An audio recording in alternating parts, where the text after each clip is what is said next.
Hi, welcome back guys. This is your friend, the What If guy, back with another fanfiction. This is the first part of What If Issei was a Pureblood devil. Now before starting, please give this video a like and subscribe to the channel if you want more videos like this. Now let's get into the fanfic. Unknown room. I couldn't remember much at all. The sounds around me were filled with the endless chatter and shouting of men, mixed with grunting and the thud of fists. Hit him. Hit him. I got a bet on you. Rip his head off. I found myself in the middle of a circle of men, fighting an opponent I had never met before. I was just doing some work in a fight club run by a yakuza, surrounded by strangers who were betting money they could use to improve their lives. Sticking to my values, I launched a kick at my opponent, aiming right where it would hurt the most, and kept going until he lost consciousness. All I could hear now were the frustrated shouts of the onlookers. Ah. Damn it. F-. He was supposed to lose. I could have used that money to pay for my daughter's tuition. Now it's all gone. If he could have used the money for his kid's tuition, then he shouldn't have come here at all. An hour later, I was in the gym showers, cleaning my face and tending to the bruises I had accumulated. There were no doors, and I didn't care. I touched my jaw and winced. Damn it. Another hit to the jaw and I might lose a tooth. Hey kid. I turned around, not caring about my state of undress. One of the boss's lieutenants stood there, along with another guy who seemed startled by my appearance. What the? Oh, don't worry about it. It's just Tomio and his red eyes. He ain't gonna bite, or else the boss will give him a bigger debt than he has now. That was the name I went by, Tomio. I knew nothing else about myself, not even my last name.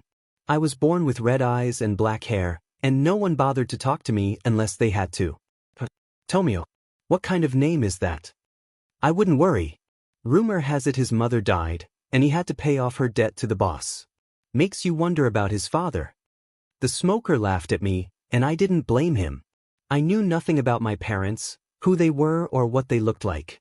All I knew was that my mother had a debt to the yakuza, and I had inherited it. By the way, this kid does anything for money. Seriously. Like even. Oh no. Who would want to touch him when he lives in a lonely room in an alleyway? Huh. Good point.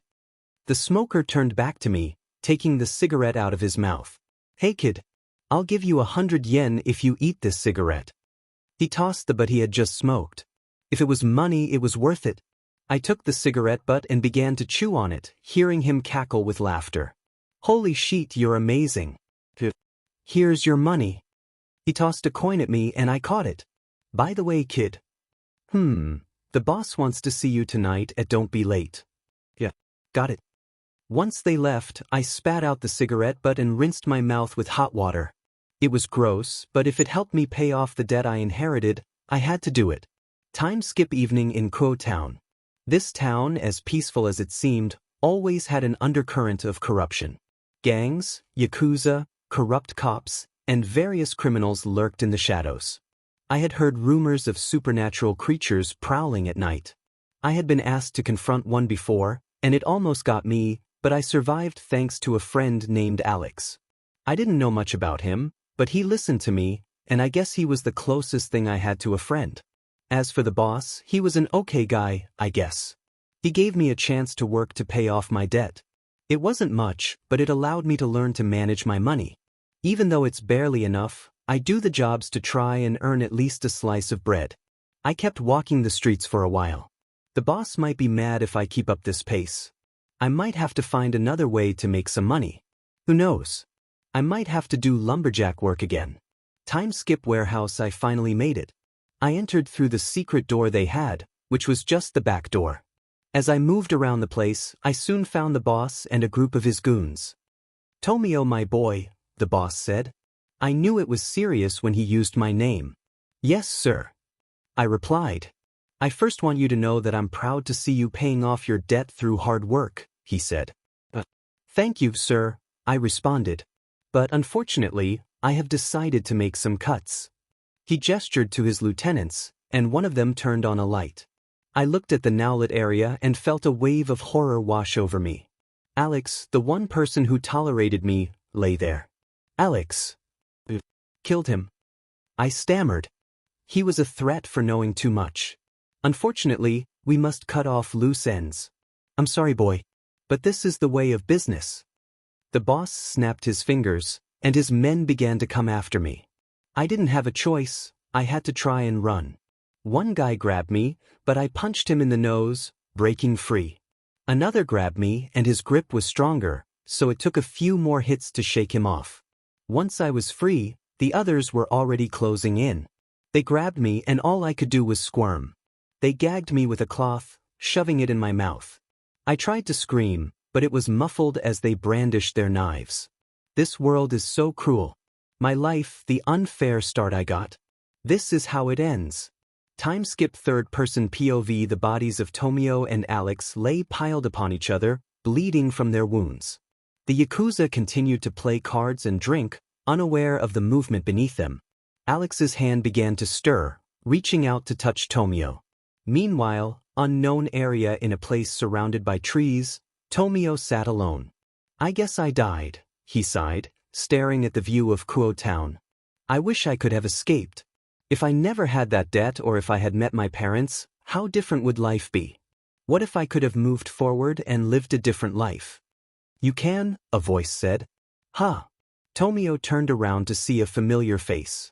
Chapter End Kuo Academy Hadme POV. So this is the inside of Kuo Academy. Such a nice and welcoming place. The campus is clean and well kept. But honestly, I have no idea what I'm doing. Most importantly, I don't know where I'm supposed to go. This place is massive for a school. Hey, who is that guy? One student whispered. I don't know. Is he new here? Another replied. Not gonna lie, though, his eyes make him look a bit creepy. People were watching me and it was unsettling.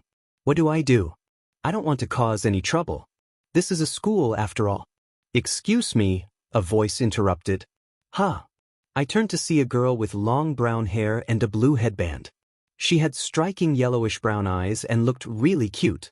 You must be the new student here, she said. Yeah, I am, I admitted, feeling nervous around her. It was a shy feeling, but she was just that cute. Are you looking for the student council? She asked. I am. Sorry, I don't exactly know where I'm going. That's okay. Why don't you take my hand and I can guide you? I replied. She gently took my hand and began to lead me toward the student council. I could feel some of the boys glaring at me, which reminded me of my past experiences. Her hand was soft yet strong, and as we walked past students, I couldn't help but notice how perfectly she fit her body. We walked through the school, second by second. But soon, we were outside the student council room. Here we are, a voice said. Thank you again for guiding me, Hajime replied. Of course. Now, shall we go inside? The girl reached for the door. Wait, you're coming in too? Hajime asked. Of course. I'm in the student council as well. Wait, what? Also, my name is Rhea. Kusaka. She closed her eyes and smiled at him. She seemed sweet, but something about that smile made Hajime cautious. Student council office. Rhea and Hajime entered the room. Wow. So this is the inside of a student council office. Hajime said, taking in the surroundings. Well, not every office looks the same, but for me, it's quite nice for getting our work done, Rhea replied. Kusaka. You made it. A cheerful voice called out. Who's that? Hajime turned to see a appealing girl with reddish-brown hair and brown eyes, her hair styled with swept bangs and a single strand sticking out. Good to see you as cheerful as ever. Rhea greeted her. Kusaka. You even brought a boy here. Who is he? The girl exclaimed. Oh, let me introduce you to him. Rhea said, turning to Hajime.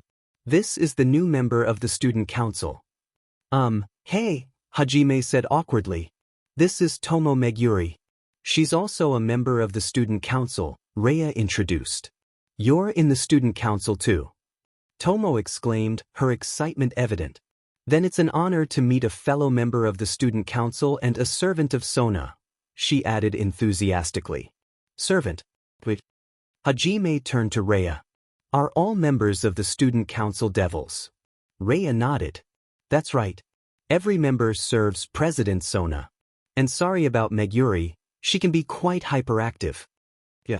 No kidding, Hajime replied as Tomo continued her lively chatter. Suddenly, another voice interrupted. Enough. The trio turned to see a striking girl with long, straight black hair and light brown eyes, wearing blue-rimmed glasses. Her hair extended down to her knees, and she had a commanding presence. Now that we're quiet, people can get to work. Kusaka, I see you brought the new member, she said. Yes, Miss Vice President, Rhea responded. I'll get Sona right away and let her know you're here. The young woman moved to the back of the office. Hajime thought, strict but definitely quite impressive. Who's that girl? Hajime asked. That's Tsubaki Shinra. She's the vice president of the student council, Rhea explained. Cool. So, this is the other guy. A new voice chimed in. Hajime turned to see a young man with blonde hair and blue eyes, looking relaxed with his hand in his pocket. Tell me how much I have to baby him until he becomes a sophisticated member of the Citri, he said casually. That's not wise to speak like that, Rhea warned. Don't worry about him. That guy is Genshuru Saji. He's also a member of the student council, Tomo added. I figured that out when he mentioned Citri, Hanmei replied, turning to Saji. I guess we work together from now on. Can it, D-bag? Someone like you should be grateful that Madame Sona even gave you a chance, Saji retorted. Before Saji could finish, Hajime punched him in the face. Hajime looked down at Saji, who was now on the ground, and said calmly, That's quite bold of you to talk to someone who knows plenty of good places to bury a body. I apologize, but is this for us? Because Saji is out cold, Rhea said, concerned. Hajime glanced at Saji, who was indeed knocked out. Sheet. What's going on here? Sona and Tsubaki entered, staring at the scene. Hajime stammered, quickly grabbing Saji and holding him up. The knockout devil came in here and socked this guy right in the face. But don't worry. I can assure you he can walk on his own. Hajime let Saji stand, but he immediately collapsed again. Sona raised an eyebrow. The knockout devil may have been me. I punched him because he was being rude. Alright, that checks out, Sona said, accepting the explanation. Hajime replied, surprised. Saji is still a young reincarnation and has a lot of immaturity right now. We all expected this might happen, Tsubaki explained. Hajime said, processing the information. Now that everyone's here, let's begin this meeting in the back, Sona announced. Small time skip in the back office, the entire student council, with Saji now conscious, gathered. Now, we are all here to properly introduce our newest member of the student council and my household, Sona said, turning to Hai. You may go on and introduce yourself. Hajime stepped forward and bowed. My name is Hajime Akimizu. It is quite a pleasure to meet you all. He stood up straight and looked at Sona. She put her hand to her chin and the other to her hip. Sona, as you may know, I am Sona Citri, heiress of the House of Citri. But here in the academy, I am Sauna Shirtorai, the president of the student council of Kuo Academy. Hajime, why that? Sona, I use that identity to hide my true identity as a devil to avoid suspicion. I expect that you follow that precaution as well with my identity. Hajime, okay then. A short girl with dark brown hair in twin ponytails and unique greenish-blue eyes approached. Girl, by the way, boss. Hajime turned to her, surprised. Boss. Girl, what kind of role will the new guy be having here? Hajime's mind, if she calls Sona boss, she must be some kind of delinquent. Sona, his role is not clear yet. That's why he will need to take an exam to decide his role here. Hajime, what? An exam? Sona, yes. If we are deciding your role in the student council, it may also affect your class grade. So work hard. Hajime, you got it. Time skip Hajime's POV. What kind of exam is this? I looked down at the paper and saw a topic I knew. It was about finance. I looked around and found another one too. This might not be as bad as I thought. Alastair, but we all know the second half of your dream. Yeah, you're right, Alastair. The one part of my dream I forgot about because I never could push it in my past life. But now I can try. Scene change. Hajime is melons. Sona tilted her head in confusion while holding his paper. Sona, as in the fruit. Saji slightly smacked him across the head. Saji, stupid. Hajime, are you trying to get yourself in trouble? Hajime and Saji began to butt heads until Sona spoke up. Sona, Hajime, I reviewed your scores. Hajime, Sona, you excelled in finance. Well done. However, it seems you may need to work on other areas. Sona set the paper down and faced Hajime. Sona, from now on, you'll be working as a treasurer in the student council and placed in class 2C. Hajime, treasurer. 2C. Rhea hugged Hajime from the side, surprising him, while Tomo did the same on the other side. Hajime, what the? Rhea, looks like you and I get to work together now. Tomo, and we get to be in the same class together. Hajime, I mean that's cool and all, but what do you mean? Rhea, I'm a treasurer as well, along with Ruruko. Hajime, Ruruko. Rhea turned her head to a girl with twin ponytails, signaling Hajime to look. Hajime, so you're Ruruko. It's nice to meet you. Ruruko. Hajime, Ruruko, just be grateful that I'll let you sit next to me. Hajime growled lightly. Hajime, well, aren't you just a little brat? Ruruko, hey, I am first-year Ruruko Nimra. And you will be bowing down to me if you mess up. Hajime, I bet I can pick you up with just one arm, you bratty princess. Ruruko, I'd like to see you try. Hajime picked Ruruko up by the back of her shirt and lifted her into the air. Hajime, I did it, you brat. Ruruko's face turned red in embarrassment. A appealing white-haired girl approached. Girl, hey now. That's enough. Let's just calm down, Hajime. He set Ruruko down and faced her. Ruruko, Hanakai senpai. Ruruko moved up to her and gave a little whine. Hajime, Hanakai. Rhea, she's Momo Hanakai. We're all in class 2C with her, except for Nimura, Sona, and Tsubaki. Hajime, Momo, hey, Akimizu. Hajime, yeah, that's me. Momo, I apologize for my junior's behavior, but I can promise you she's nicer when you get to know her. Hajime. All right then. Momo, besides, if you show enough effort, Ruruko might see you in a different light. Hajime, I see then. A blue-haired girl with blue eyes approached. Girl, hey. Akimizu. Hajime.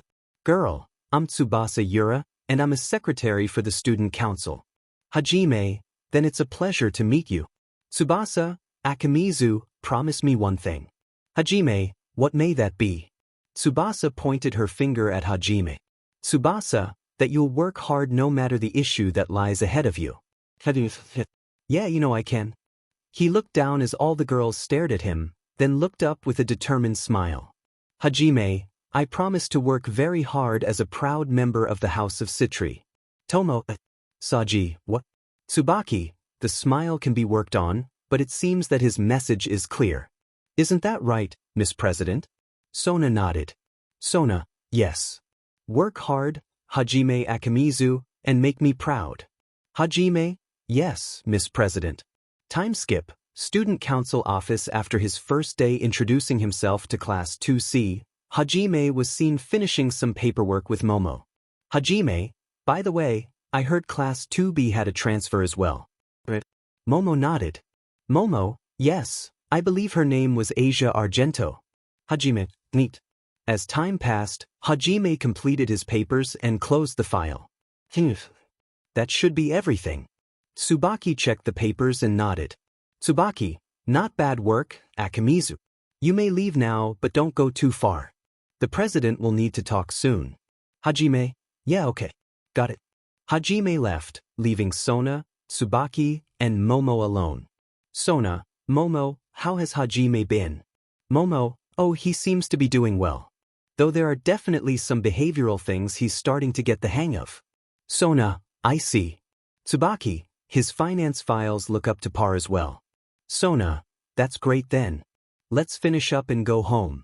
Soon, the girls finished their work and left the room. Outside the academy, they found something unusual. Tomo and Hajime were dancing, while Rhea watched them. Momo stepped forward. Momo, what is this? Rhea? Oh, just Hajime slowly beginning to bond with the group. Hajime and Tomo stopped their dance upon seeing Sona and Tsubaki. Hajime, President Shirtorai, Sona, good. Oh, and one more thing, Hajime, Sona, the housing process isn't fully finished yet for you. That's why you'll be living with some of us until it's complete. This week, you'll be with Tsubaki. Tsubaki, do not do anything foolish. Understand? Hajime nodded and saluted. Hajime, yes, ma'am. You got it. Tsubaki, very well. Let's go home. Hajime, okay. He closed his eyes for a moment and then suddenly opened them.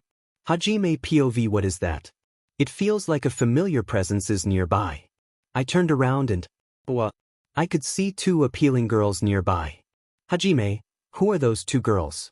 Tsubaki, the redhead is Rias Gremory, president of the Occult Research Club and heiress to the House of Gremory. The girl with black hair is Akino Himejima, vice president of the Occult Research Club. Rhea, they are both devils, with Rias as the Hajime, there are other devils at this school. Sona, yes. We, the citrus, govern the data. The Gremorys govern the nighttime. Sona turned to me. Sona, perhaps one day, you'll get to meet them. Trust me when I say they are very nice devils. I happen to be very close with Rias. Hajime, okay then. That's something I guess. But, that Akino girl. There's something about her. It feels familiar but I can't quite place it. Maybe one day I can meet her and figure it out. But right now, I'm honestly kind of tired. I need a nap. Hopefully, Tsubaki has a comfy couch. Meanwhile, Akino POV Rias. Akino. Is everything alright? Akino, yes, Miss President. That boy with Sona and Tsubaki, who is he? Why is he with them? Did Sona get a new servant? But even if so, why does he feel familiar? I can't quite figure it out yet. Perhaps one day I could meet him and we could sort this out. Chapter End. Tsubaki Shinra's apartment. Tsubaki POV Hajime. Wow wow wow wow. I could hear Akimizu singing the same word in a little tune from the bathroom. Hajime, wow wow wow wow. I sighed at the constant headache I was receiving. On the bright side, I had already bathed earlier that morning. My hair was well washed and conditioned, and my skin felt soothed from the lotion I used after bathing. Small time skip, he's in the bathroom again. Is he alright? Or did he sleep on the toilet? Perhaps I should check on him, he's taking longer than I would expect. I went to open the door and found Hajime had indeed fallen asleep on the toilet. I sighed and knocked, which seemed to wake him up. He mumbled. I understand that you need to use the bathroom, but please don't fall asleep on the toilet, okay? I said. Oh yeah, got it. Sorry. Akimizu was quite a messy eater, or maybe he had been seriously starving. The table was covered in jam and bread, and his face was just as messy. Sorry, Tsubaki, for the mess, he said. I can help clean it up. Did he just say my first name? Why is he doing this? Oh wait, I have to maintain my composure. Is everything okay? Your face is getting a little pink, he noted. Everything's fine. I pushed him back a bit to regain my posture. That could have been more embarrassing than it should have been. Excuse me, Akimizu, but could you allow me to give you a little lesson? I asked. What's up? To call someone by their first name can evoke quite different emotional reactions. What do you mean? Some may not find being called by their first name to be friendly. Some might even find it offensive. Oh, well, I'm sorry if I offended you. I never thought I'd be waving my hands at someone. No, that's not it, Akimizu. It's not that I was offended. I stopped gesturing so I could take a breath. I just wanted you to know that you should be careful with what you say. Oh, alright then. Thank you for the lesson, Miss Shinra. Thank you.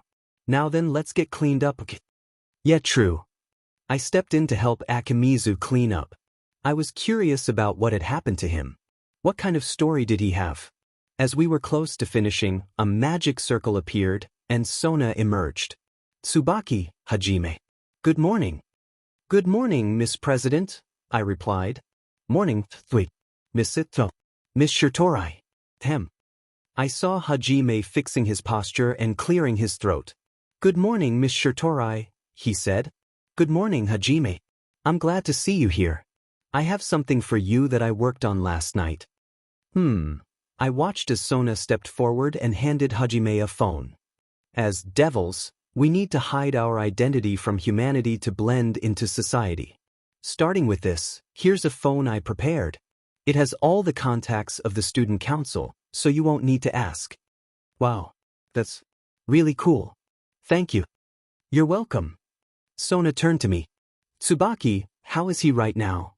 He seems to be okay, but there are some behavioral manners that will need to be practiced for improvement, Miss President. Thank you for the report. Now let's all go to school, shall we? Wait, Hajime said. You want me to come with you? After he asked that, I had never seen Sona give such an assuring smile to another person before. You're a part of my household, aren't you? I mean, I am. Then let's go. Right. Hajime's POV. Here I was, walking with the president and vice president of the student council again. I was also in the student council, but it sometimes felt unworthy to be with them. They were both really pretty, and I couldn't help but feel a bit flustered. Honey, Sona said. Yes, Miss Shirtorai. You need to learn how to gain power. This is done by completing a contract with a human client. But I thought we had to hide from humanity. Yes, that's true in public. But with a flyer like this. I watched as Sona revealed a strange piece of paper. Humans can summon a devil to do a job for them. Completing the job will result in a reward. Over time, you develop points from completing contracts. Unless it's someone of power or influence, then the process is faster. With enough points, you can rank up in class. But why am I being told this right now? Because today, you'll have an opportunity to earn and complete a contract. Oh, all right. What is it? Tsubasa is double booked today, so you'll be taking over one of her contracts. Tsubasa. She's that blue-haired girl, right? Yes. She is my rook. Her jobs are normally hard LBR that can be quite messy. So do your best out there. Yeah, got it. But what's a rook? Sona and Tsubaki stopped walking and turned to me, surprise on their faces. Do you not know how to play chess? Sorry, I've never played. Well then, why don't I teach you? Student council office. Sona and Hajime sat at a table with a chessboard and pieces between them. Tsubaki stood next to Sona to watch. So this is the starting setup? Hajime asked. That is correct. Each set has 1 king, 1 queen, 2 bishops, 2 knights, 2 rooks, and 8 pawns. The same way a devil household or peerage will show to be, but each has unique abilities. In regular chess, the player with the white set goes first. Hajime, look it. Sona began to move a pawn piece forward, which Hajime soon followed. Hajime, so the little ones at the front are pawns. And they only go 1 square. Sona, yes. But they can move 2 squares on their first move. Hajime, oh. Sona, now listen closely. For a peerage, the leader in chess terms is the king, which happens to be my piece.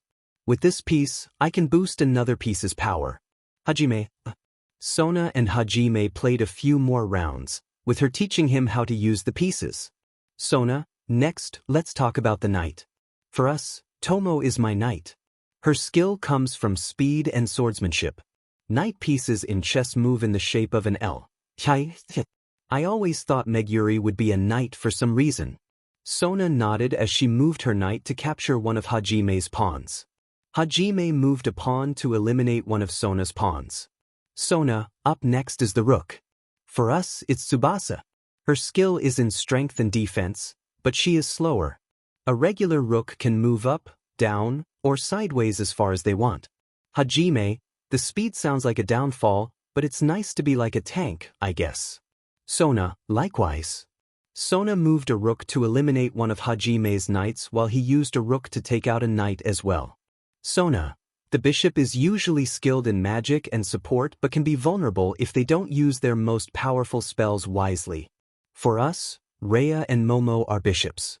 A regular bishop can move diagonally as far as they want. Hajime, look at. The bishop sounds like it could be useful. Sona, you'd be surprised at what's stronger and more valuable though. Hajime, what do you mean? Sona, up next is the queen. For a peerage, she is the most powerful servant, second in command to the king. She excels in every category. For us, that's Tsubaki. A regular queen can move in any direction as far as she wants. Tsubaki, just as long as she doesn't collide with one of her ally pieces. Hajime, that makes sense with you being the vice president, Miss Shinra. Tsubaki remained silent as Sona continued to move toward his king, piece by piece. Hajime, by the way, that leaves the pawn, right? Sona nodded. Sona, the pawn is seen as the weakest member of any peerage or chess set, but it has one of the most unique abilities, promotion. This can be used when in enemy territory or with the king's permission to become a knight, bishop, rook, or queen. Ruruko and Saji are pawns, along with you. Hajime, so I'm a pawn. Sona nodded. Sona, yes. Hajime, okay then. Sona began to set a trap in place. Sona, every piece is important in chess or in a peerage. So never feel down for being a foot soldier. A pawn can defeat a king if they have the right mindset. Sona soon finished the trap, putting Hajime's king in check. Sona, checkmate. Hajime, so I guess that means the game's over then. Sona, precisely. Hajime stood up. Hajime, thank you for teaching me this. I think I'm going to cool off and get some fresh air. Sona, very well then. Remember your contract today. Hajime, got it. Hajime left the room while Sona turned to the chessboard. Tsubaki, another win as usual, Miss President. Sona, true, but I wouldn't say the win was easy. It could have been something else. Take a look. Tsubaki, Ichim. Tsubaki looked down at the board and saw that Sona's king was in a near trap with a pawn and a knight being defended by a rook, and a bishop was in sight from afar. Tsubaki gasped and turned to Sona. Tsubaki, you almost lost. Sona, exactly. Perhaps it was just beginner's luck, or maybe Hajime has more value than we realize. Sona looked up with an impressed smile. Sona, perhaps he is the right person for me to finish my set of pawns. Meanwhile, Hajime was walking around the school. Hi, man, it's going to be a long day. I wonder what Saji or that brat is doing. Maybe it's because we're all pawns. I dunno. Suddenly, he heard some shouting that sounded like a group of boys. He turned around and saw two boys running toward him. Boy 1, you gotta help us, man. Boy 2, hide us. Hajime, look it. Just go over there. Boys, hey, thank you. They ran off, and soon two girls with wooden sticks approached. One had pink hair with a white headband and was really cute, while the other was also cute, with a confident demeanor. Girl 1, did you see two boys run around here? I pointed my thumb behind me for the ladies. Hajime, yeah, they went that way. Awesome. Thank you. Hajime, yeah, sure. No problem. The girls ran off, and I could only sigh in a hint of annoyance. I turned to a tree to see the boys hiding. Hajime, you can come out now. The boys came out to meet me. Thank you so much, dude. Hajime, yeah, no problem. By the way, who are you guys? Oh, I'm Matsuda. And I'm Motohama. Matsuda and Motohama, and together, we are the perverted trio. Hajime, perverted trio. If you're a trio, where's the third guy? Oh no. We forgot Issei. Let's hurry. The boys soon ran off again, but luckily for them, it wasn't in the same direction as those girls. I decided to go back to walking around and minding my own business until it was time for that contract. Afternoon Hajime POV. It was finally time for me to make my first contract. Not gonna lie, the whole magic circle thing was strange. Sona drew the Citri symbol on my hand to signify me as a servant of the House of Citri. Trying the magic circle was something else too. Being alone in one for the first time was an experience. In a flash, I was literally teleported. Hajime, I almost fell. First time teleporting can be a serious spinning. I stayed still for a moment and looked around. It was like I was in a garden of some sort. You're not the Tsubasa girl that normally helps me with my gardens. I turned around and spotted a mature woman. Hajime, yes. Tsubasa has been double booked this time. So I'll be taking her place for this contract. I'm Hajime, a new servant for the House of Citri. Ah, well, it's nice to meet you, Mr. Hanme. Now then, are you all right with getting a bit dirty? Hajime, I can handle any LBR needed, ma'am.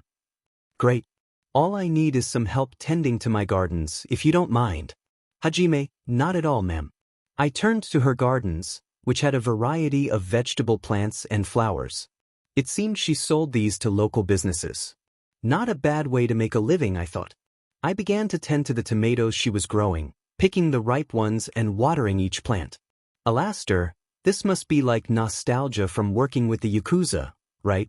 Hajime, I remember the boss had me tend to his garden at home because he wanted to keep things tidy, and I got paid for it.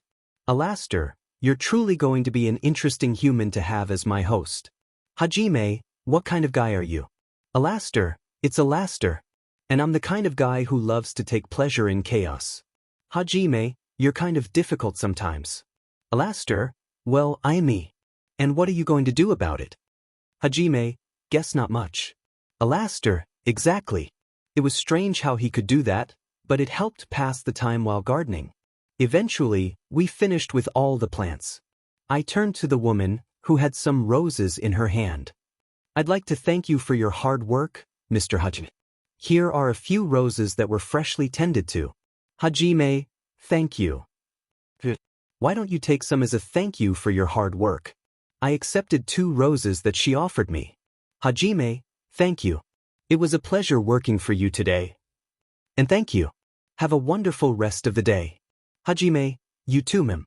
I soon opened a magic circle and stood inside. It didn't take long for me to leave the woman.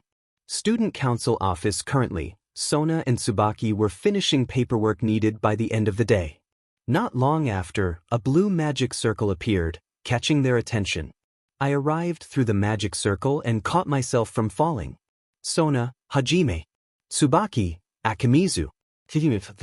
Still not used to the teleport thing and magic circles.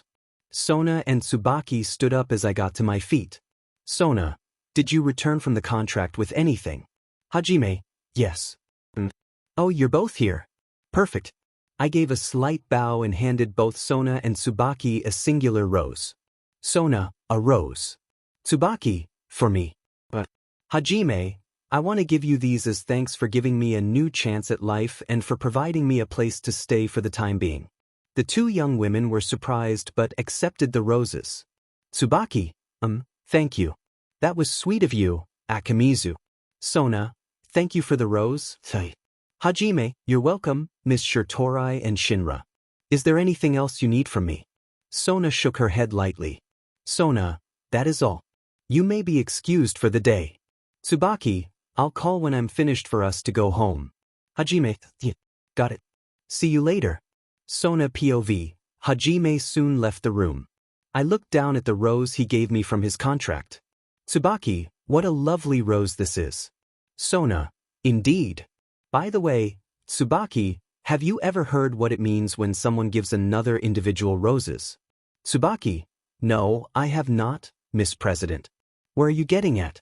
Sona, well, normally, those who give roses to their partner have certain meanings. 3 roses usually signify an anniversary, 2 represent mutual affection, and 1 rose. I couldn't help myself when I stared down at the rose. I held it close to my chest while admiring its deep crimson petals. I took a whiff and caught the sweet scent of the rose. Sona, 1 rose as a gift could mean love at first sight. Or perhaps, if it was long-term, it could mean that you are still the one for them. Tsubaki. I couldn't see Tsubaki, but based on the sound of her voice, I assumed she was feeling a bit embarrassed. Her cheeks might be a shade of pink or red. But to be honest, I wasn't focused on her expression right now. I was only staring at the crimson rose given to me by Hajime. I wondered if he felt the way I described about giving 1 rose. Did he perhaps fall in love at first sight? Or maybe he just didn't understand the meaning behind gifting a rose. Perhaps I wasn't aware of my own feelings earlier. My heart felt like it was pumping faster. I had never received such a gift from a servant before. You really are quite a thoughtful boy. Meanwhile, Hajime POV, I was walking down the hallways of the school. Man, Sona is really pretty. I really want to get closer to her. I stopped to feel my chest. It was pumping faster. What is this? Do I like her? Should I talk about it with someone? I don't know. If I do, maybe I should be careful about how I talk about this feeling. What was strange was that I was thinking about Sona before this was happening. Akimizu. Hajime. I looked up to see Tomo again. She always seemed excited when she wasn't doing student council work. Hajime. Meguri. What's up? Tomo, Akimizu. Wanna come with us? Kusaka, Hanakai, Nimra, and I are going out for karaoke. You should really join us. Hajime, karaoke. I'm okay, but Tomo, awesome. Come on. Tomo is really strong. Probably best not to annoy Sona's night if she can handle herself. I don't know much about karaoke, but hey, this new life is way better than the one I once had. So I might as well try it all while I can. Karaoke bar Hajime POV. I'm sitting around with everyone at the bar. They were just goofing around, singing along to the lyrics on the screen. Honestly, it sounded a bit off, but they were having fun. I felt a chuckle escape me as I turned to look around. Actually, I might remember this place. I used to work here as a barback. It didn't pay much, but it helped me pay off some debt. The people were okay, but it wasn't the best, so I quit to find something better. But now I'm here. Tomo, Akimizu. Why don't you have a turn? Hajime. I turned to see Tomo holding a microphone with an enchanting smile. I took it without thinking. I didn't ask much about what to do, I just ended up following their lead. I went up to the box and searched for a random song. When I turned around, anxiety hit me like stage fright. But it would look weird to back down now. I took a deep breath and put the microphone up to my mouth. Nightfall third-person POV. The group was soon walking out of the karaoke bar with the four girls, Rhea, Tomo, Momo, and Ruruko, wearing different smiles, while Hajime was red with embarrassment. Hajime's mind, that was horrible. I hope I never do that again. Alastair. Yeah dude. You sounded rough. Hajime's mind, thanks for the support. Alastair, I try not to disappoint. Momo, Akimizu. Hajime looked up to see Momo turning around and placing her hand on his shoulder. Tomo was also turned around. Thanks again for coming with us. Momo said, yeah. I had so much fun having you there.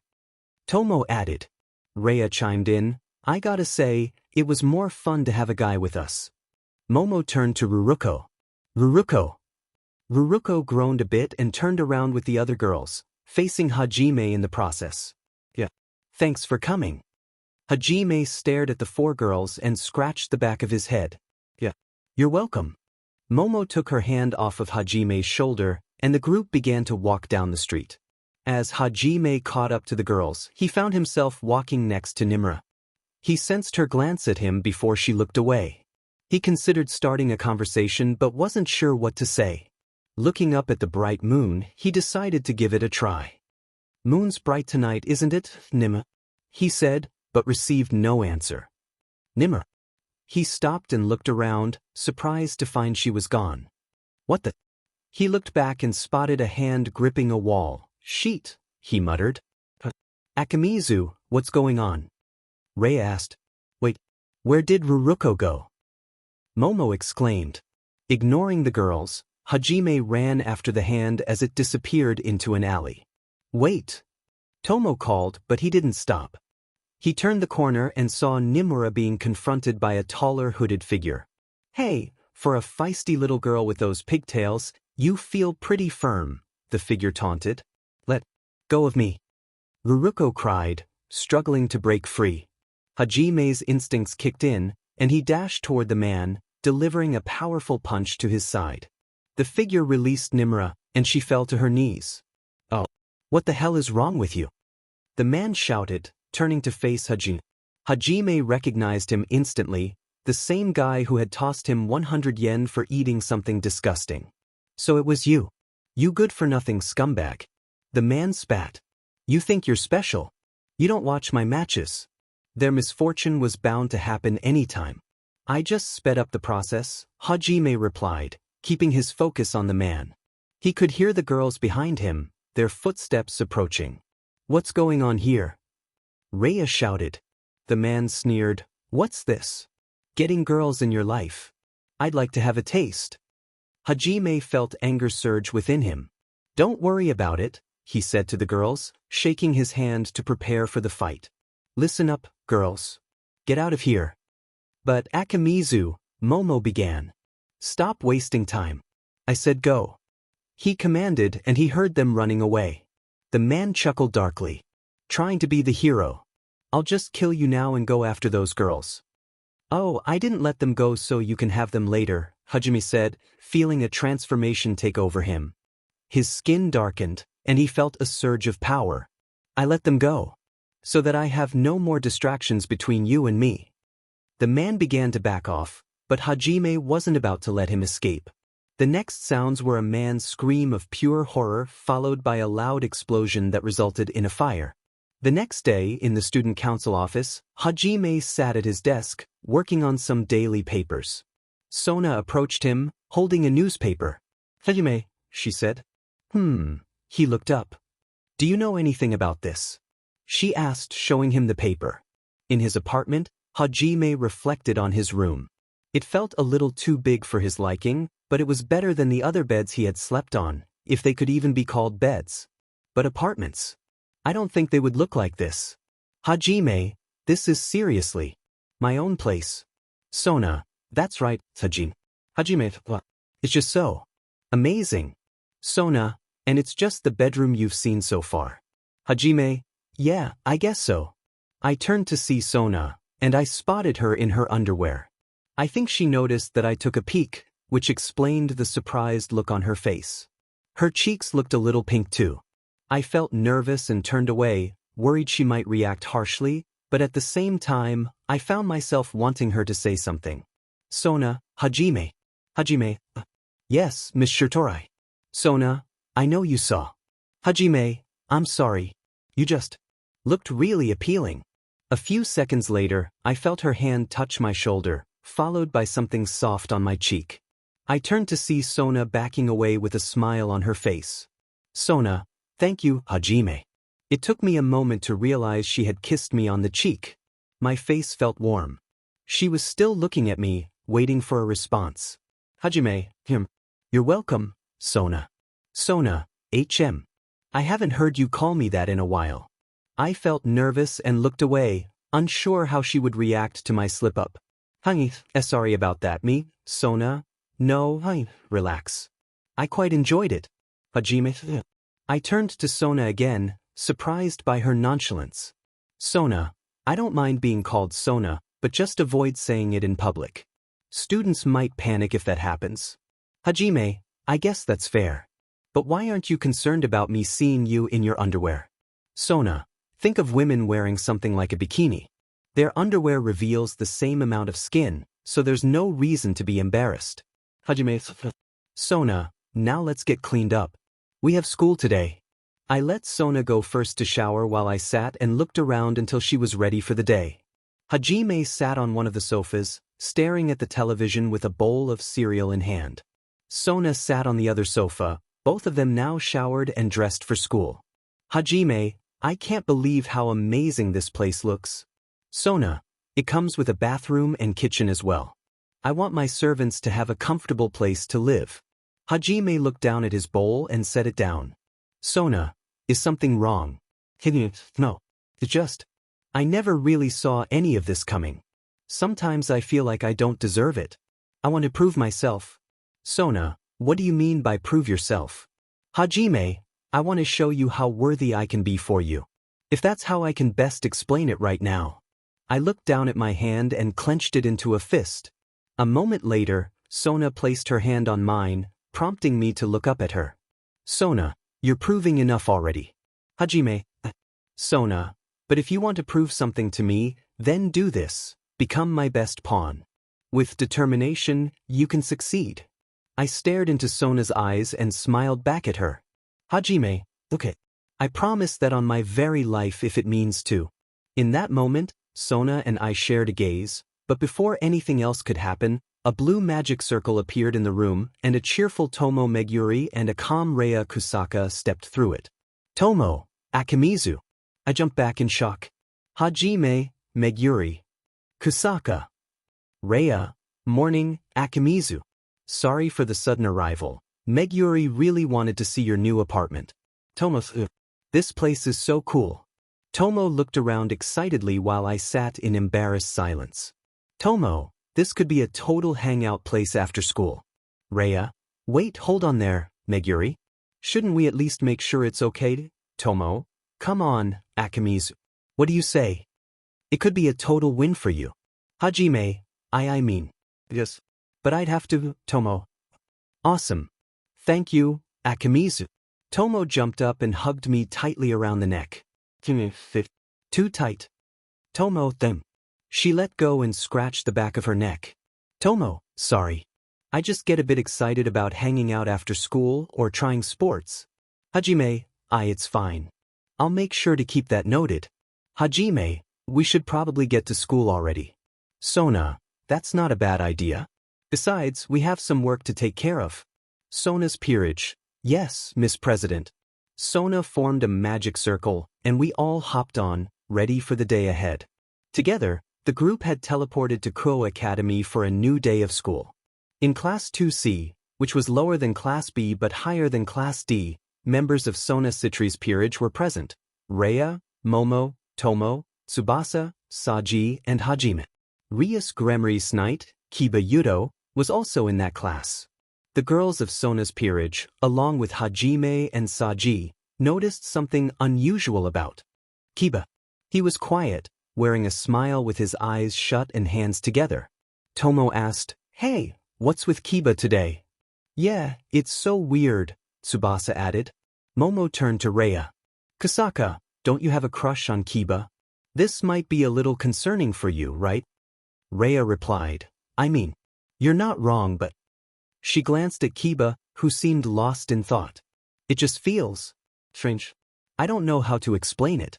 Even if I wanted to talk to him, something always seems to hold me back." Saji interrupted, "Hey, quiet guys. Besides, he's a Gremry. Why should we care about someone like him?" Suddenly, Tsubasa pulled Saji by the ear, causing him to yelp in surprise. "No talking about that." Sorry." Saji replied quickly. Hajime stood up from his desk and walked toward Kiba, ignoring the girl's confused and curious glances. "Hey Akimizu, what are you doing?" Tomo called out. "Class is going to start soon." Tsubasa added. Hajime continued walking, and some classmates began to notice. A few girls expressed their displeasure. "Hey, what's he doing?" "You better leave him alone," another girl shouted. Hajime reached Kiba and placed his hands on the desk, catching Kiba's attention. Hajime, how can I help you?" Kiba asked. Hajime was silent, and the girls grew more upset. "You leave my Kiba alone," one girl exclaimed. "Someone like you doesn't deserve to be that close to him," another added.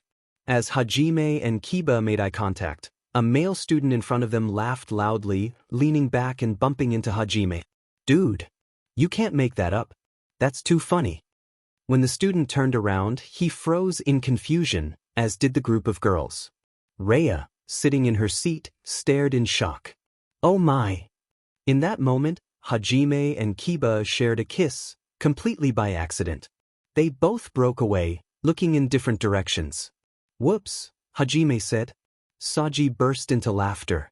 "This can't get any better, man. Oh man." Hajime shot him an annoyed look and grabbed Saji, dragging him out of the classroom. "Hey, what are you doing?" Saji protested. Once outside, a loud thud echoed, followed by Saji's scream. "Aha! Why is it always the freakin' ball?" Hajime returned to the classroom, hands in his pockets, while Saji slowly made his way back to his desk, still cringing. Hajime closed his eyes, listening to the chatter around him. "Did you hear we're getting a new homeroom teacher?" one student said. Hajime replied, intrigued. "Yeah, our last one got fired yesterday." Another student exclaimed. "It was about time. He just wasn't good." Hajime leaned forward, gritting his teeth as a sudden pain hit him. Oh, what was that? He thought. Just the con of becoming a devil. The name of God is like poison, Alastair explained. Thanks for the heads up, Hajime thought. I hope the new one is nice and sweet, a student said. I hope the new one is attractive. Another chimed in. You're such a pig. As the bell rang, footsteps approached, and every student turned to the door. An appealing woman with long black hair and green eyes entered the room. She wore earrings, leggings, and had parted bangs. The boys looked excited, while some girls appeared annoyed by their reactions. The woman turned around with a smile, introducing herself. Good morning, class. My name is Nagisa Kalmeyer, and I will be your interim homeroom teacher. I am half Japanese, half German. The class erupted in applause. A female student raised her hand. You have a question. What exactly do you mean by interim? Well, your school hasn't officially named me the homeroom teacher yet. If the officials see improvement in your grades under my guidance, I will become the official homeroom teacher starting next year. The students cheered again as Nagisa handed out the syllabus and agenda for the day. Hajime's POV, this new teacher. She's very appealing and interesting. I find her presence mysterious. But it doesn't change the fact that my first kiss was with another guy. Time skip, student council office, Tsubaki, what's the matter with Akimizu? Sona asked. It's odd to see him like that, Tsubaki replied, looking confused at Haji, who wore a shocked expression. My first kiss was with another man, Hajime mumbled. Sona responded, surprised. Wait a minute. What? Tsubaki exclaimed. Oh, Tsubaki. You should have seen it. Akimizu got so close to Kiba, and some guy accidentally bumped him into kissing him. Tomo laughed. Tsubaki looked shocked. Excuse me, I need to be elsewhere right now. She turned and left the room. What's her problem? Ruko asked. She seems more upset than Kusaka ever was, Tsubasa noted. Can't really blame her. She has a huge crush on Kiba, Momo added. Hey now, there's no need to talk like that, Rhea said. My first kiss was with a guy, Hajime repeated. Dude, just shut up. Saji exclaimed. Don't worry. I got this. Tomo said, walking up to Hajime. She grabbed his face, catching him off guard. Meg Yuri, he questioned. Just relax, Hajime. Before he could respond, Tomo leaned in and kissed him. Huh? What the? Sona, Rhea, Momo, and Ruruko exclaimed in surprise. After a moment, Tomo pulled back, blushing. Maybe now, you can think about the first girl that kissed you, right? I guess calling me Meg Yuri won't be necessary anymore, she said with a smile. Yeah. Thank you, Tomo, Hani stammered, still in awe. Suddenly, Hajime's expression changed. He stood up quickly, looking alarmed. I felt something. It's coming from over there. He shouted, running out of the student council room. Hey, Hajime. Tomo called after him, but he didn't stop. After a moment of silence, Sona turned to Tomo. What was that about? Oh, and nothing. Nothing at all, Miss President. Tomo replied awkwardly, scratching her head. Meanwhile, with Hajime ran around the campus, feeling a strange sense of intimidation. What is this feeling? He wondered. It's like you're being watched from a distance, a voice in his mind replied. Yeah, but that other sense. It's coming from the Occult Research Club. He began to run toward the club. Small time skip. Occult Research Club. Hajime arrived at the ORC and noticed several figures inside. Sneaking in quietly, he overheard yelling from a room. Peeking inside, he saw Issei arguing with a blonde man surrounded by appealing women. So that's what's going on. Who are those guys? Hajime thought. Meanwhile, with ORC boosted gear. Issei shouted. Boost! The blonde man replied. Issei unleashed a red gauntlet, ready for a fight. Issei no. Rias warned. A short girl with blue hair and a staff stepped forward. Really? But she's so small, Issei said, confused. Mira narrowed her eyes, preparing to attack, but suddenly, a hand swatted the staff from her grip. Hey! she exclaimed, only to be lifted into the air by Hajime. Whoa! Issei said, surprised. Hajime? Asia asked, recognizing him. Hajime stared at Mira, laughing uncontrollably, which only made her grit her teeth in frustration. Mira-te, stop laughing at me. Hajime, ha. Hajime pointed at Mira and looked at Issei. Hajime, dude. It's another brat. Mira, hey. Who are you to disrespect Riser's servant like that? Hajime soon turned and gave an annoyed expression at a blonde man. He dropped Mira, who landed on her feet. Hajime, hey buddy, I don't care who you are. But I will tell you this. Hajime leaned into the man's face with a creepy grin. Hajime, if you ever try and hurt my friends again. Riser, how dare you say such things about her? He won't actually do that, right? Would he, Riser? Hajime.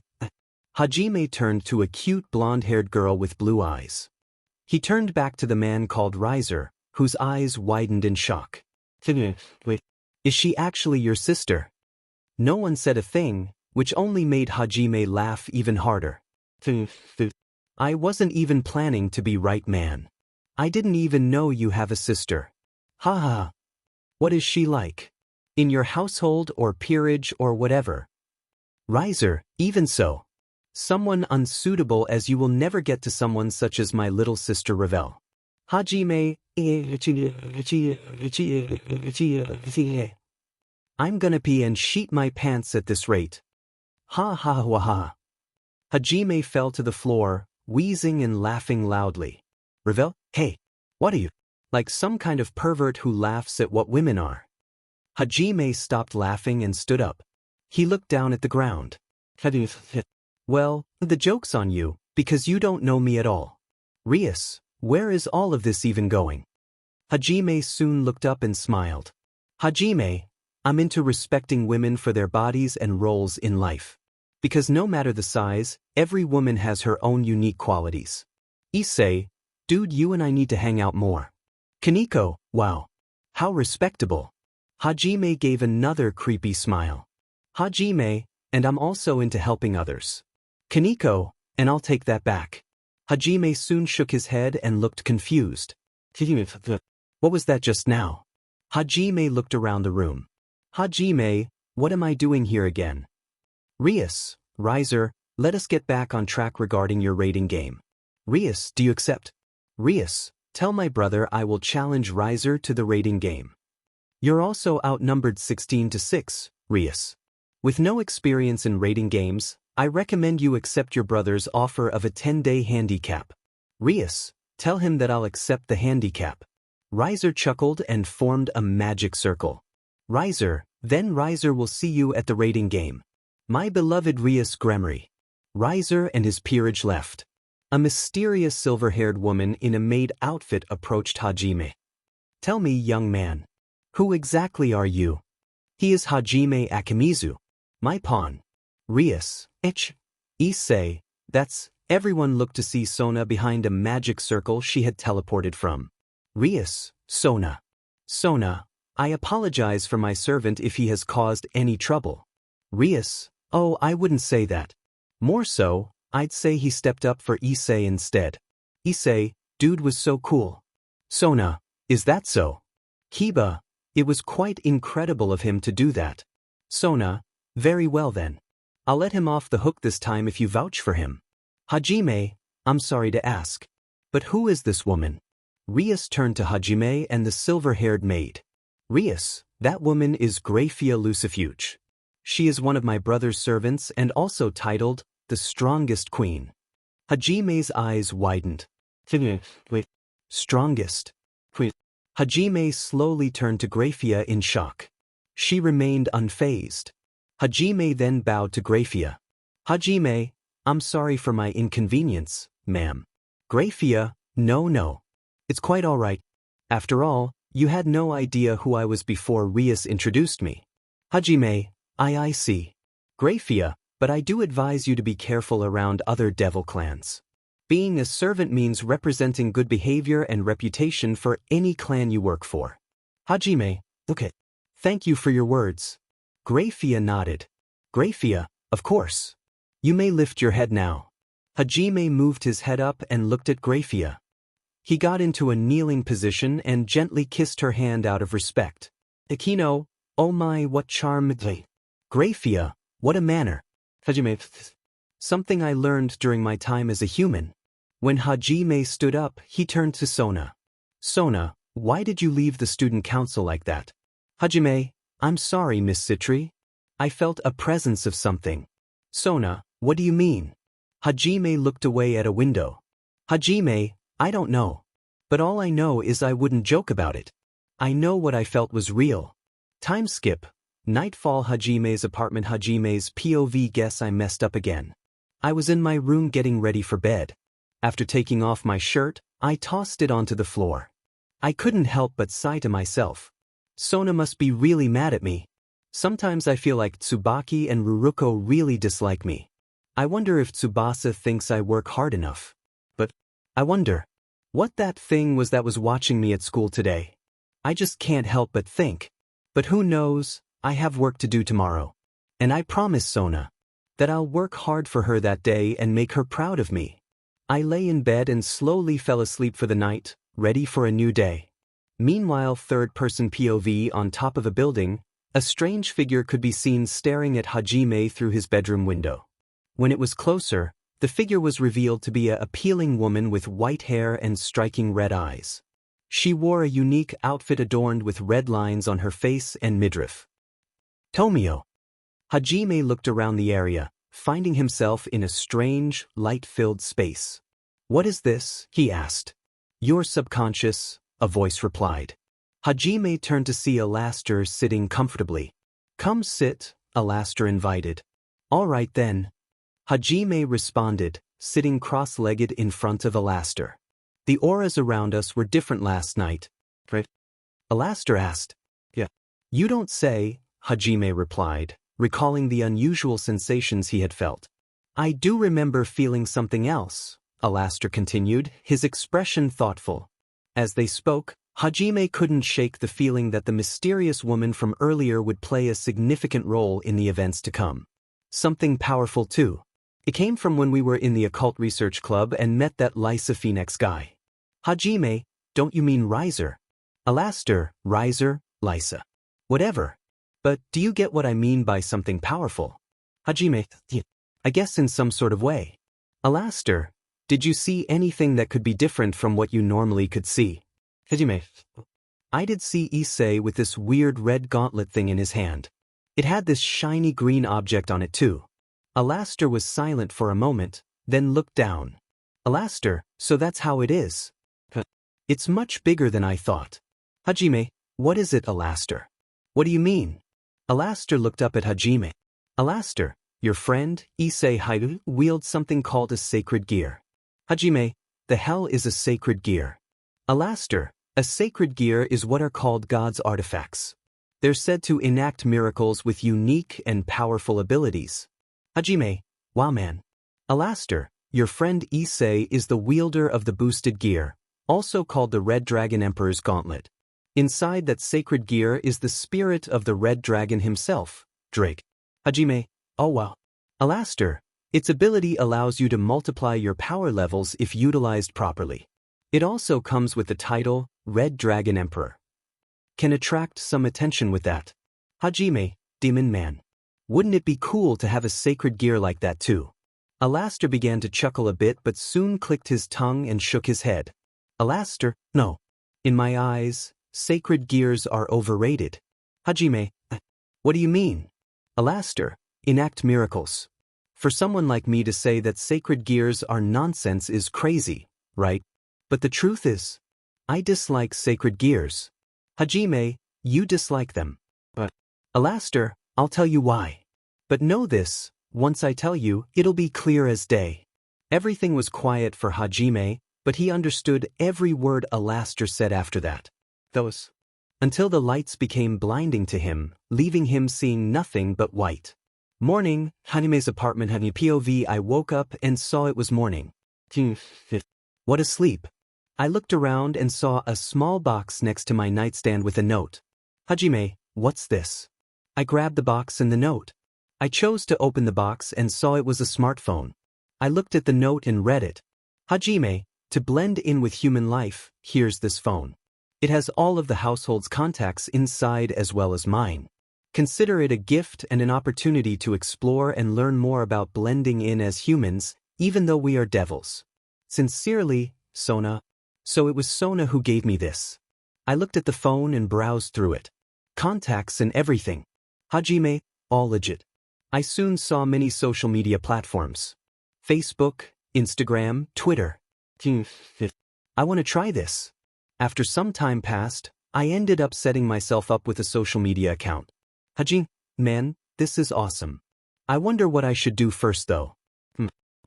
I held the camera to my face after I set up a photo through Instagram. Hajime, I'll start my account with a photo of me and a cool filter or something.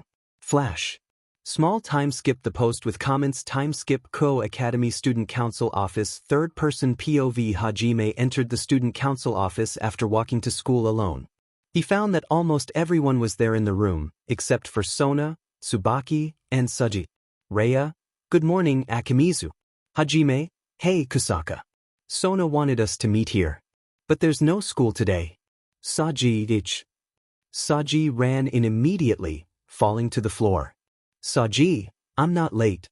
Aren't I? Momo shook her head. Momo, of course not, Saji. We're all waiting on Sona and Tsubaki. That's all. Soon, Sona and Tsubaki arrived from the back rooms of the office.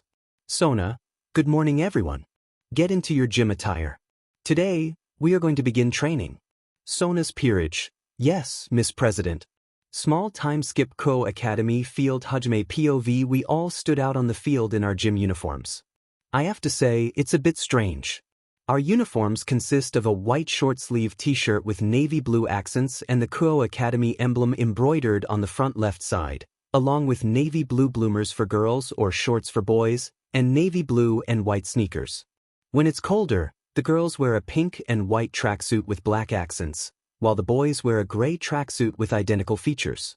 I guess it's understandable since I heard this school used to be an all-girls school that just turned co-ed. I wore my shorts and looked down at my hands, waiting for instructions. Hajime. I turned to my right and saw Sona and Tsubaki standing in front of me, with Sona holding a clipboard. Hajime, Miss Shirtorai, Miss Shinra. Sona, for today, we'll be watching over your progress, Hajime, along with the others. Hajime, what do you mean by that? Tsubaki, what Sona means is that since you have no progress recorded in training, this will be the first time we record you. Sona, you remember when you sat out at the dodgeball game against the Gremries? Hajime, yes, I do. Sona, that's because your overall skills have not been tested yet. But it's clear you have potential. Hajime, how can you tell that? Sona, when we first met. Hajime, oh yeah. Sona, and also my glasses. Hajime, glasses. Sona, they were created through researching magic, but their powers aren't that impressive. Hajime, I think they're great. Sona, thank you. Now let's begin. Hajime, roger that, Miss President. Sona, good. Third person POV, speed training with Tomo. Hajime was running around the track, breathing but not heavily exhausted. Tomo, come on Hajime. What the Tomo? Tomo was running next to Hajime effortlessly. Tomo, let's see if you can outrun me. Hajime, well, I don't know if I'll be faster than you. Especially since you're a knight. Tomo, hey, don't say that. And besides, if you manage to beat me in this lap, maybe I'll let you have a special reward. Hajime's eyes widened. Hajime's subconscious POV. There's something going on here. Everything is speeding up. Not gonna lie, I love this reaction. Blaster, yes. I love the feeling I prefer to call motivation. Third person POV, back with Hajime. Hajime's eyes were still wide. In an instant he moved at an alarming speed that caught Tomo by surprise. Tomo, Hajime, Hajime beat Tomo around the track. Tomo stared in awe. Tomo, that was so cool. Hajime slowed down, looking up at the sky while breathing heavily. Hajime, wow man. He turned to face Tomo with a genuine smile. Hajime, What a rush. Right, Tomo. Why? That was awesome. Meanwhile, Ruruko watched Hajime with a bright blush on her face. Ruruko, whoa. She snuck out her phone and took a picture of Hajime's face, but the result was unexpected. Ruruko, Hawaii. Small time skip. Endurance training with Tsubasa's Saji was doing push-ups, struggling to keep going. Saji, DM. This keeps getting harder. How is he doing this? When Saji turned, he saw Hajime doing push-ups with ease, his shirt off, revealing his muscular body. Saji, what the hell, man? Tsubasa snapped at Saji. Tsubasa, no stopping now, Saji. You should put in more work like Akimizu. Saji, but why does he have scars on his torso? Tsubasa noticed the small scars highlighted by sweat, including a cross scar on his side. Tsubasa, Akimizu, how did you get that? Hajime, I wouldn't worry about it. Tsubasa said nothing else as she watched Hajime continue his workout. Small time skip. Magic training with Rei Ruruko was holding a small ball of magic, focusing intently. She threw the green ball into a bottle, resulting in ice spikes protruding from it. Ruruko, Momo. Did you see that? Momo, way to go, Ruruko. Hajime, now with his shirt back on, stood with his hands out, breathing. Rhea, all right. All you need to do now is breathe and focus. Okay, Akimizu. Hajime, right. Got it. He closed his eyes and began to breathe. A small red ball of light formed in his hands. Rhea, what do you know, Akimizu? You're already a natural at this. Rhea placed an empty water bottle in front of him. Rhea, now use the magic ball to destroy the bottle. Hajime, okay then. He threw the ball, resulting in the bottle's destruction. Everyone looked surprised, including Hajime. Ruruko, whoa. Akimizu. Momo, how did you do that? Rhea, oh my. Hajime, oh wow. Hajime's mind, this was your magic, wasn't it, Alaster? Alaster? No. Don't know what you're talking about. Combat training with Saji on the field, Hajime and Saji faced each other, while the girls watched. Sona, for the end of the day, we'll finish with sparring. We'll start with Hajime and Saji. Some girls exchanged glances, excluding Sona and Tsubaki. Momo, so, Ruruko, who do you think will win? Ruruko, I'm picking Saji. Momo, I think I'll agree with that too. Tsubasa, you're missing the point. Why go for Saji when you can clearly see that Akimizu has put in more effort in his training? Tomo, yeah, I have to agree. Hajime probably has the better skills. What about you, Kusaki? Rhea, well, I don't know. Akimizu has more physical skills, but Saji has the sacred gear. Saji smirked at Hajime. Saji, get ready to lose, Akimizu. Hajime, what do you mean? Saji, I mean this. Saji's wrist glowed purple, revealing a strange object. Saji, a sacred gear. Hajime, a sacred gear. Sona, items with powerful abilities. Bestowed upon humans. They're also known as God's artifacts. Ruruko, they're said to enact miracles with their abilities. Many historical figures held them, so having one can make someone a big deal. Hajime began to chuckle, catching Saji's attention. Saji, what's got you laughing? Hajime, oh, nothing. Just the nonsense I hear coming out of your mouth. Saji, what the hell? Hajime, by the way, what does humanity actually benefit from having sacred gears? What miracles do they actually perform? Tsubaki, what's this about, Akimizu? Hajime, just making a statement, Miss Shinra. Hajime turned back to Saji. Hajime, take a look at the field of medicine, for example. It saves people on a massive scale in a practical way. But what do sacred gears do? They're not being used to save the sick or miraculously cure diseases. It just seems like a way for people to act like big shots. Saji, hey, knock it off. That's not really fair when you compare it to medicine. Hajime, you're right, Saji. My apologies. I forgot that with the help of a good friend of mine, Tsubaki. Wait, what good friend? Sona, Hajime, where are you going with this? Hajime, sacred gears are only good for two things. Hajime grew a smug grin. Hajime, to fight and kill people. Ruruko's eyes widened as she stepped back a little. Saji, hey, what's wrong with you? Hajime, what's the matter? How much of a big shot do you feel being a war machine waiting for combat? Momo, hey, Akimizu, aren't you going too far? Hajime, you can make a point for that, Hanakai. But one thing to question is if you have the guts. Hajime faced Saji again. Hajime, Saji, do you have the guts to kill? Saji gritted his teeth, glaring at Hajime. Saji, you're seriously starting to annoy me. It's called mind games. Deal with it. Chapter End. Hajime's apartment. Hajime sat at the living room table of his apartment, facing both Sona and her older sister, Serafal. Hajime, so what exactly brings you here, Lady Leviathan? Serafal, my dear little Sona informed me of a report about you regarding your sudden knowledge of sacred gears. She never described the situation or history of them. Hajime, oh that. Serafal, from what Sona told me, you mentioned a certain friend of yours who knows about sacred gears. Who is this friend? Hajime was silent, exhaling and looking down at the table. Alastair, allow me to take over. I've been waiting to show my face to a devil king for a while now. Hajime's mind, are you serious? Alastair, yes. Hajime's mind, very well then. Hajime, you see, Lady Leviathan. Serafal, Hajime, this certain friend of mine is inside me, you know. Sona, as in some sort of other personality. Or even a contract. Hajime nodded.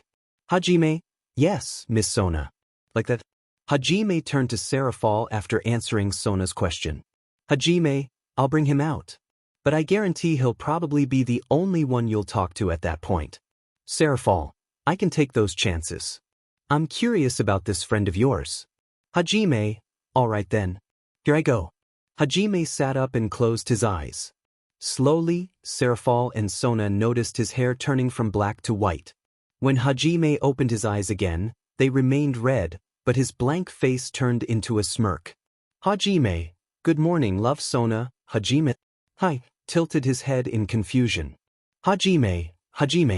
Serafal gasped, slamming her hands on the table, her eyebrows furrowing in recognition. Serafal, Alastair. Sona lightly gasped, turning to her sister in alert. Sona, Serafal. Did you just say? Alastair. Serafal, yes.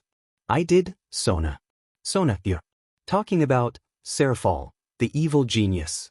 The executioner. Yes, without a doubt.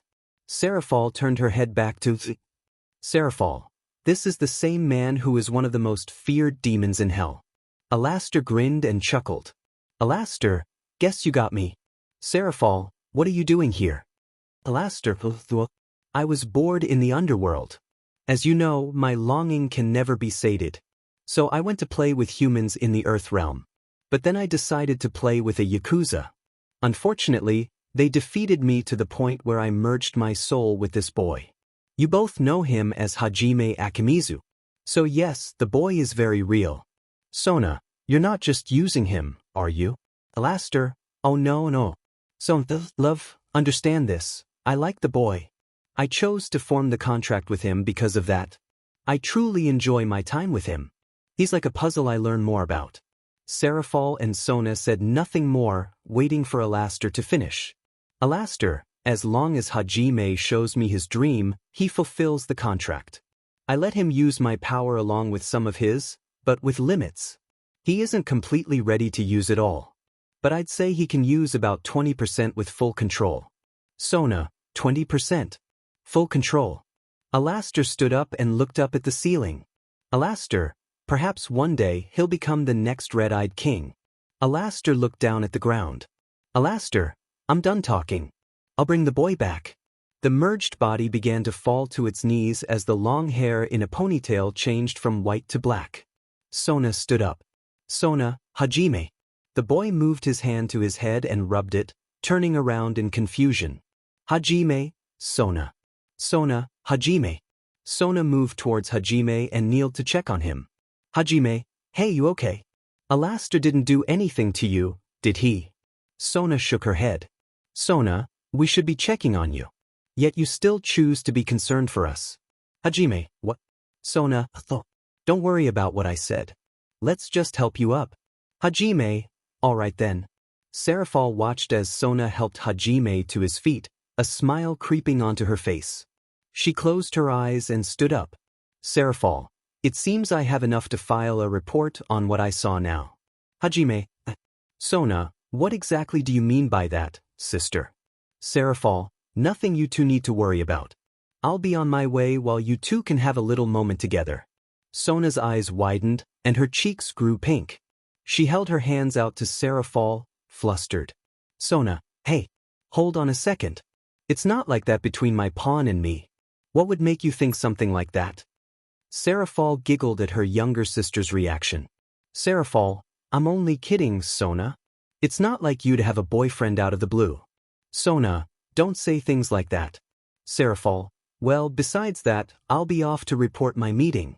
Hajime, Serafal, and don't worry about being in trouble with the government or anything.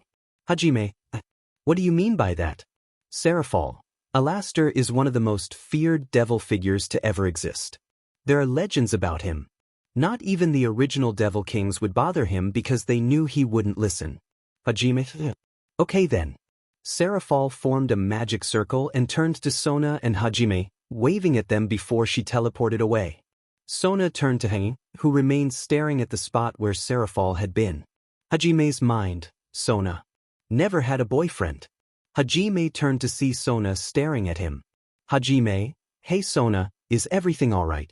Sona said nothing, seeming to be in a trance. Hajime, Sona. Sona, Hajime, you alright? Sona, everything's alright with me. Hajime, okay. Time skip Kuo Academy Student Council Office. Hajime POV. Who would have thought? I never considered the idea of Sona having a boyfriend. Alastor, is that supposed to mean anything? Hajime's mind, not really. I just considered the possibility that Sona has a type. Alastor, everyone has a type, you know. Especially someone like me. Hajime's mind, yeah, that's true. But I want to stand out. That's the best I can think of. Alastor, then think about when you fight. Hajime's mind, why that? Alastor, I dunno. I'm bored. Why are we at school on a Sunday? Hajime's mind, because there was extra paperwork to do over the weekend, and Sona asked me to help out. Hajime's mind, besides, helping Tsubaki and Momo is never something I'd turn down. Alastor, you're such a kiss-up. Hajime's mind, you're complaining about this. Seriously. Alastor, you know someone's staring at you, right? Finmi's mind, wait, what? I looked up from my papers and saw that Alastor was right. I was being watched by Nimra, who was glaring at me. Hajime, can I help you? She didn't answer, still staring at me. I couldn't tell if I was annoyed or just creeped out. Hajime, what do you want, Nimra? She seemed upset about something for sure. She started growling and then yelled at me. Ruruko, what's with you, you little J? Hurting Saji like that when he's just trying to help his family. Hajime, so Saji has a family. Good for him.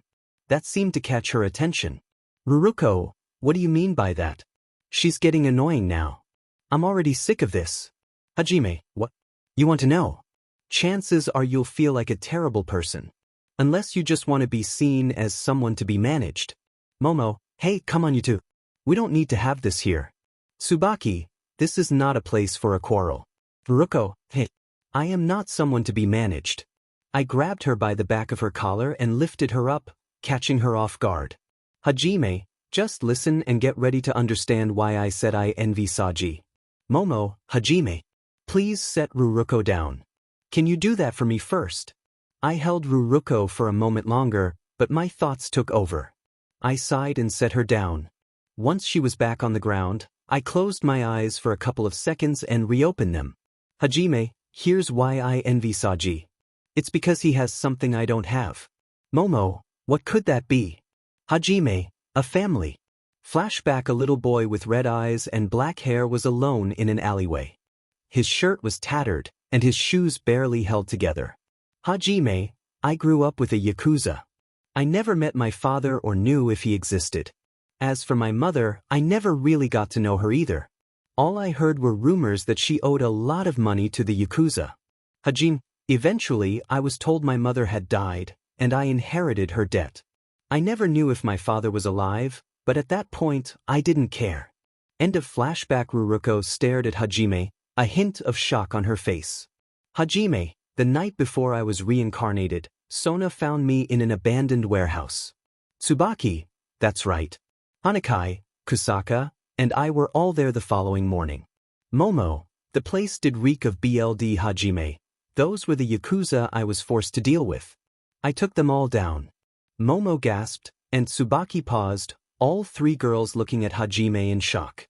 Momo, if you did that, what was that armored thing?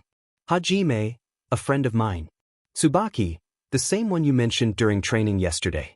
Hajime, the night before my reincarnation, my friend and I were betrayed by the yakuza. They left us for dead, but he formed a contract with me as a last resort. That's my past. My story. It was silent for a moment, then Hajime returned to his seat.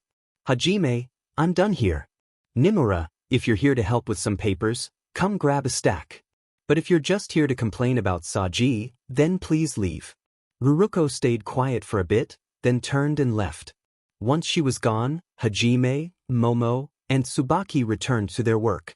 Time skip. Evening. Hajime's apartment. Man, that day was long. I put my jacket on the bed and leaned back, looking at the ceiling. I started something I shouldn't have. Wouldn't be surprised if I stirred up some drama. But I need to eat. I sat up and left my room. Hajime. Living room. Hajime looked in shock as he saw Tomo, Rhea, Momo, Saji, and Ruruko all in his living room. Hajime, what are you all doing here? Tomo, it's the weekend. We still have time to hang out, right? Hajime, Rhea, sorry, Akimizu. This was Meguri's idea. Hajime, that doesn't surprise me. I can see it. Saji, dude. Sweet place. Hajime. Thanks. Hajime looked around. Wait, where's Yura? Tomoto. Tsubasa couldn't make it. She had a contract tonight. But hey. Tomo grabbed some drinks and smiled. Tomo, let's party. Small time skip. The group hung out, having drinks and food. Hajime sat back on his couch when someone sat next to him. He turned to see a smiling Momo and a shy Ruruko. Hajime, what's up, Tana? Momo, Ruruko has something to say to you. Hajime. Ruruko hesitated, but eventually spoke. Ruruko, I'm sorry. Hajime, Ruruko, I didn't know what happened to you. I really look up to Saji a lot.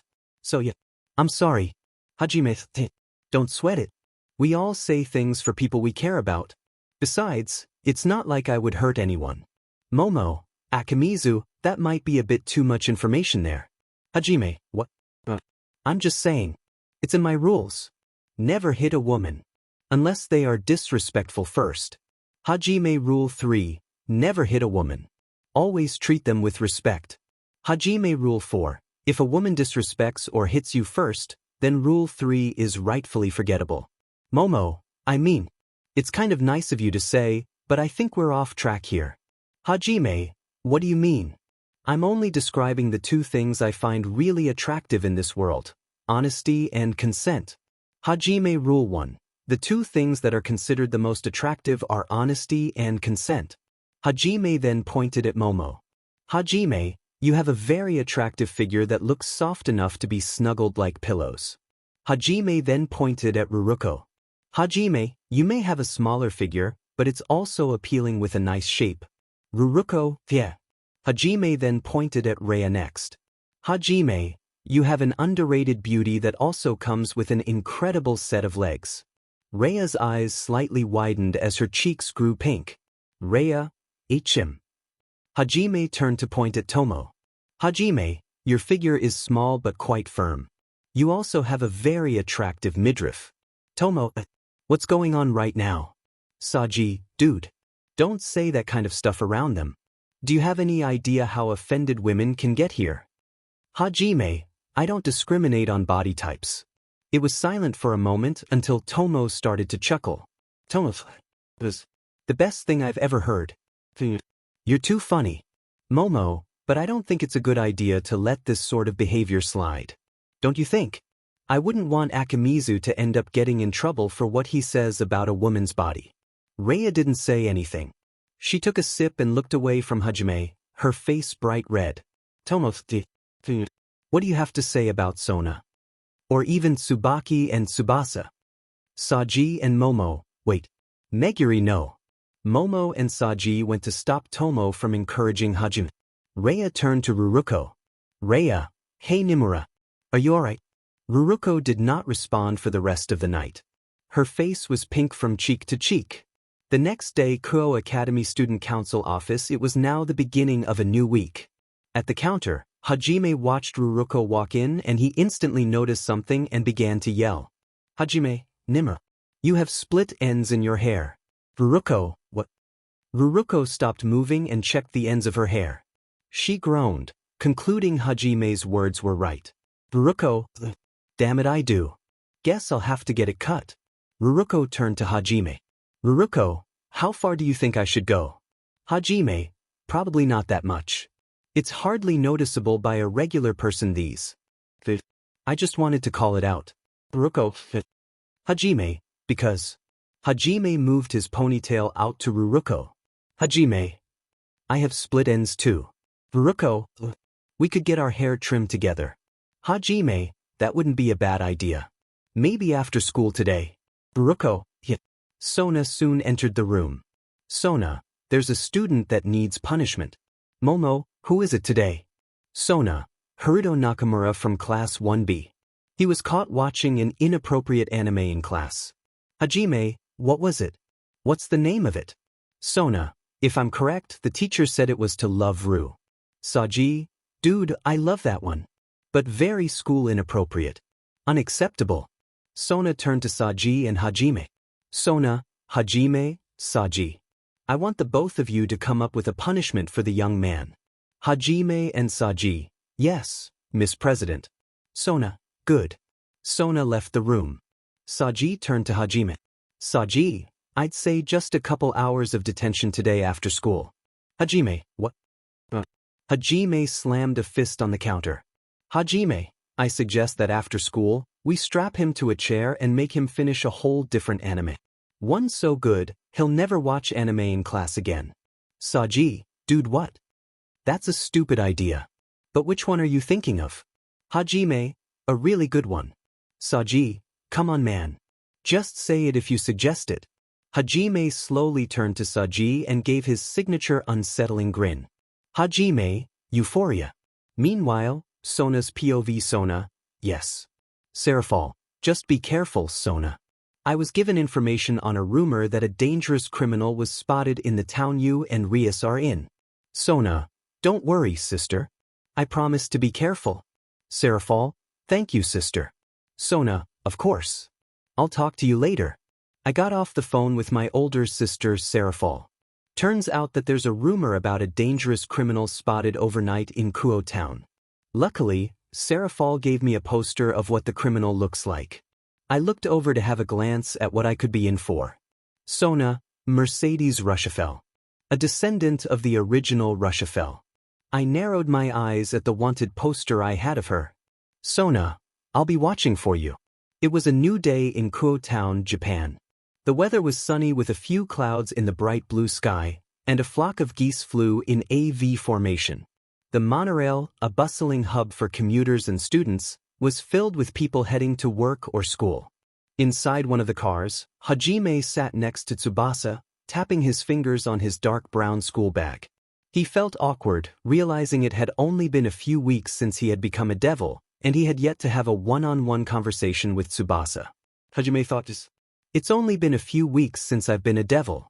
But I've never actually had a one-on-one conversation with Tsubasa. Alastair replied in his mind, I know. It's weird.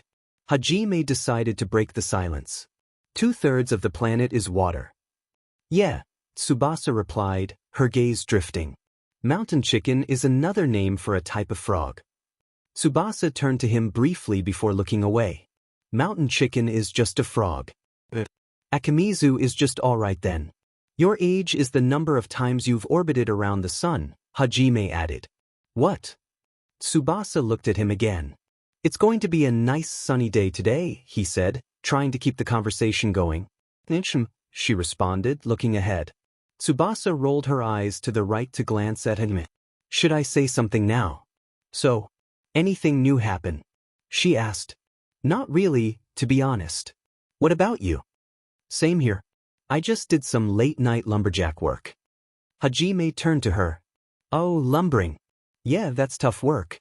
It can help build character. I didn't know you knew that much about lumberjack work, Tsubasa said, intrigued. Yeah, well, I had a few jobs before I became. Well, you know what I mean. Tsubasa nodded, understanding. Yeah, I do. It was a way for me to pay off a debt I owed, he admitted. Is that why you joined the president? She asked. No. I ended up taking care of the issue myself. Sona found me and helped me become who I am today. I see. So is that what you meant by the term, fight and kill? Hajime paused, realizing what she meant. Oh, there's much more to that than others would think. All right then. I won't push it if you're not ready to talk about it. But I should be honest with you as well. It's not exactly appropriate to speak of it here.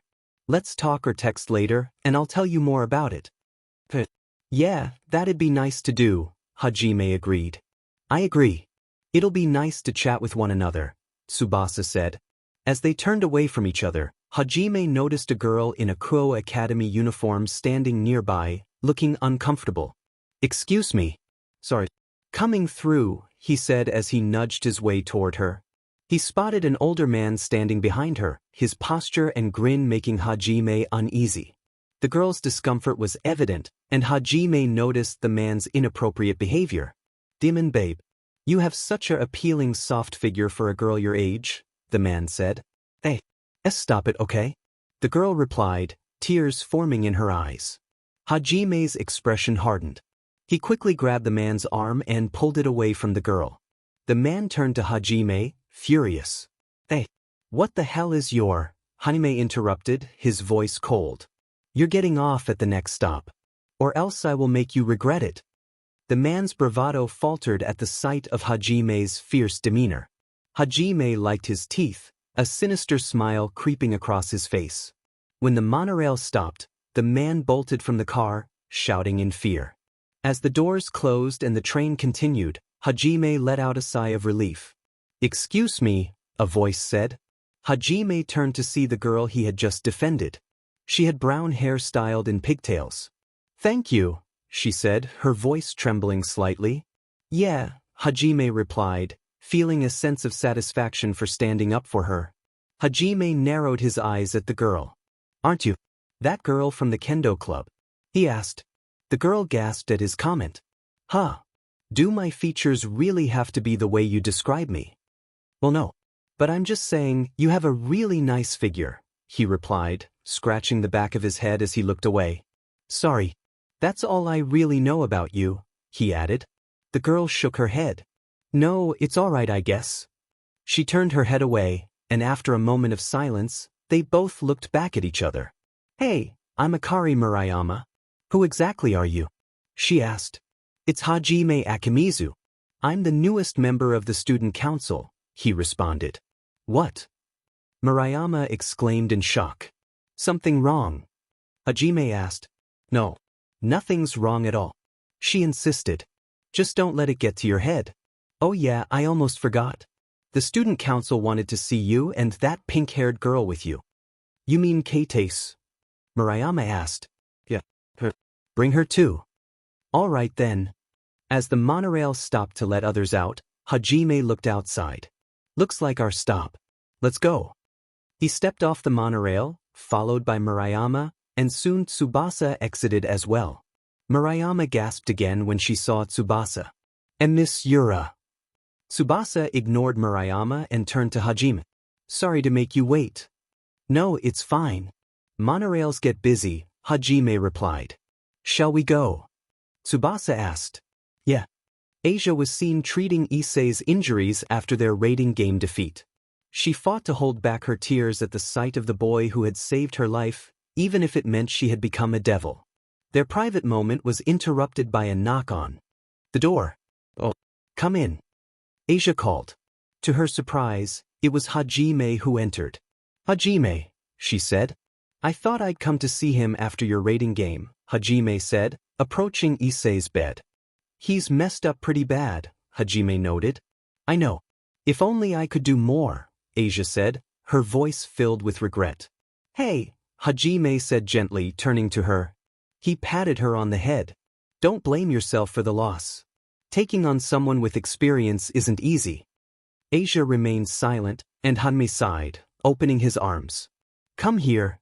He pulled her into an embrace, and they stayed like that for a moment. Afterward, Asia wiped her eyes. Thank you, Hajime. I needed that, she said. Yeah. No problem. It's what friends are for, right? He replied. Asia smiled and nodded.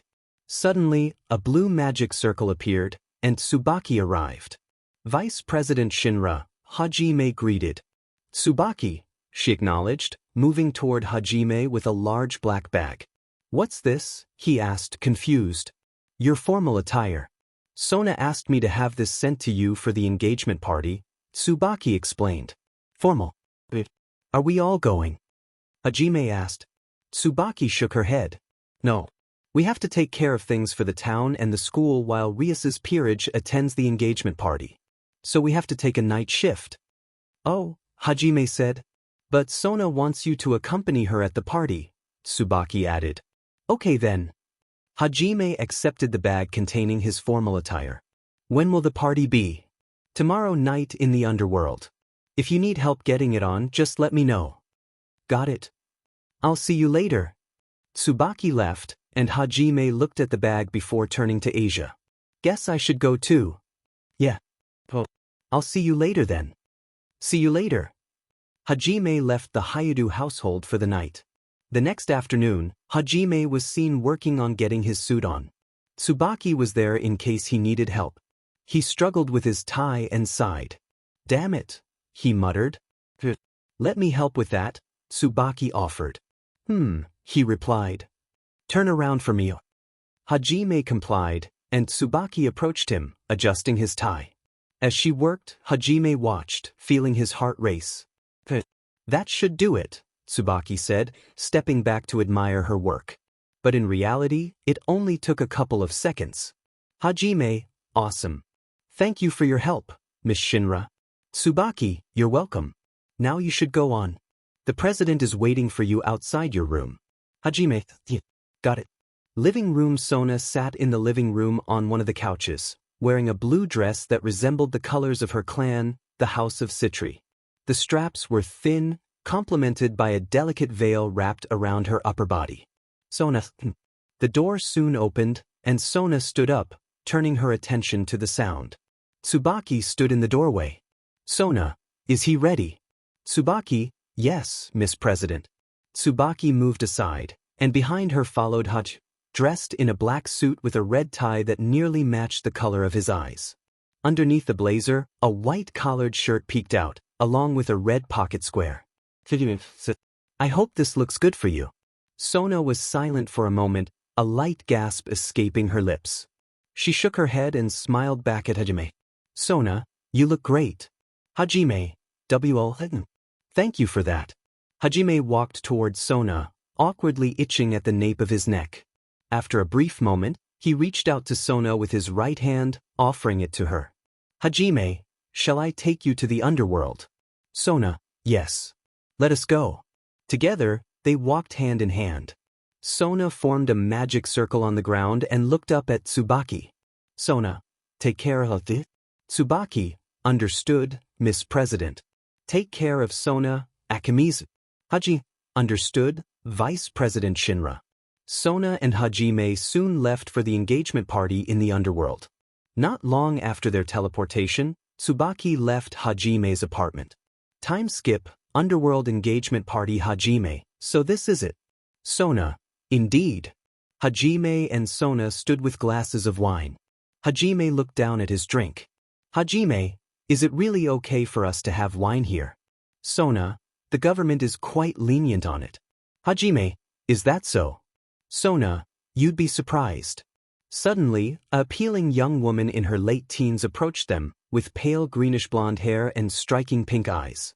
Sona, It's quite a surprise to see someone like you here, Seek. The young woman turned to Sona and Hajime. Seek, Sona Citri, heiress to the house of Citri, rank prince.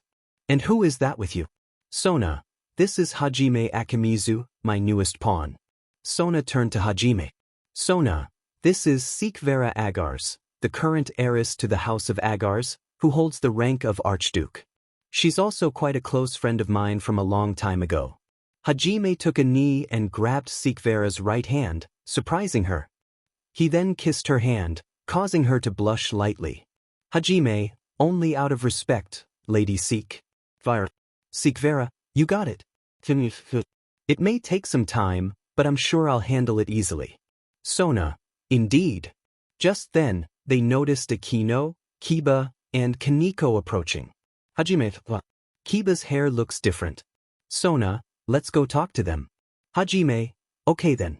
Sona, it was nice to see you again, Seek. Seek Vera, as to you as well, Sona. Sona and Hajime made their way to Akino, Kiba, and Kaneko. Sona, nice to see you three here. Kiba, Ichim, sup, Sona. Kaneko, yo Hajime. Hajime, what's up? Kiba, oh just standing here, listening to Riser's sister brag about the win. Hajime, is that so? Hajime turned to see Riser Phoenix's peerage, noticing his little sister indeed gloating. Sona continued to talk with Akino, Kiba, and Kaneko, unaware that Hajime had left. Akino, so, how's everything going back at the school? Sona, just the usual work. Kaneko, this place is dull. Sona, I have to say, I don't think any member of my household has been more annoyed with this engagement issue than Hajime himself. Akino, oh. Kiba, seriously. Sona nodded. Sona, yeah. I have a feeling he might just pick a fight. My problem is that I don't know when it'll happen. Meanwhile, Hajime approached Ravel Phoenix, the youngest child and sole daughter of the House of Phoenix. She immediately noticed him. Ravel, so. A little boy comes to meet someone he dares to threaten. Hajime, it seems we haven't met on proper terms. Ravel, I am Ravel Phoenix, daughter of the Phoenix family. Hajime kneeled, which confused Ravel and caught the attention of her fellow peerage members. Ravel blushed lightly as Hajime grabbed and kissed her hand. Ravel, Issei. What are you doing? Hajime, paying my respects. Ravel, who do you think you are to? Hey, relax. I just came to pay respects and apologize for our first meeting. Ravel, Hajime, I must say, there's a side of me I'm still discovering. I feel like I learn more about myself each day since my reincarnation as a servant. Ravel, then. I'll accept that apology. But you better be grateful about it. Hajime, I was gonna say the same thing about the dress. It looks terrible, very trashy. Ravel, what? Hajime, don't get me started on the colors either. I mean, purple is alright. But you definitely fit better than that kind of color. I'd have you in a different dress. Maybe pink is a better color for you. You also look like the kind of girl that fits knee or even thigh-high socks. Ravel, Issei. Hajime, you gonna say I'm wrong. Ravel began to grit her teeth at Hagi. But soon, an orange magic circle appeared, shortly revealing Riser. Ravel began to calm and arrogantly wave the fan she had proudly at her own face. Hajime's POV, this Lysa guy is so annoying. The whole third person talking is so silly. Not to mention all I've been hearing for the past 2 weeks is this whole engagement and marriage talk. Engagement this. Marriage that. I'll fight anyone if I keep hearing about it. Riser, now I present to you my bride, Rias Gremory. Hajime, bride. I might just lose it. Rias appeared in a white dress. As lovely as she looked, she did not seem happy. Suddenly, the doors burst open. Everyone turned immediately. It was Issei, who had taken down some guards. Rias, Issei. Issei, Rias. Riser, who do you think you are, boy? Issei, I'm Issei Haidu, and I'm here to bring Rias Gremory back where she belongs. No one is gonna take anything from her that she doesn't want to give. Rias blushed in shock. Riser was furious, and Ravel looked shocked by the shout. Riser, how dare you? Ravel, seriously. Is this guy mental? Hajime, no but I am. Ravel jumped back a bit at the sinister grin on Hajime's face. Riser, guards. Seize him. A bunch of guards surrounded Issei. However, Kiba, Kaneko, and Akino quickly intervened and took out the guards. Kiba, go on Issei. We got your back. Kaneko, SCK. Akino, that was so impressive. Issei, Akino. Akino, go save Rias, Issei. Issei, got it. Thanks, you guys. Issei made his way to Riser, who gritted his teeth in anger. Riser, is this you're doing? It's just a little entertainment I prepared. Rias, Riser, and Issei turned to see Graphia Lucifuge and a tall, handsome young man with long red hair similar to Rias. Rias, my brother's here. Issei, that guy is your brother. Hajime, brother. Alastair, that man is Surzex Lucifer. He's the firstborn son of the current Duke of Gremry. If you haven't caught on, Hajime, he's one of the 4 Devil Kings. Time's mind, oh no. Riser, what exactly do you mean by entertainment? Surzex, I watched the game, Riser. And I have to say that I was underwhelmed by you. My sister, who had no experience whatsoever, nearly had you beaten. Riser, it's the final result that counts, my lord. Surzex, that may be in the past. The rating games aren't exactly how they used to be. Besides, you were nearly brought down by a first-time competitor. I can't imagine that your family is proud of how you performed. I think you should be given another chance. Riser, Surzex, besides, we don't normally get a celebration like this.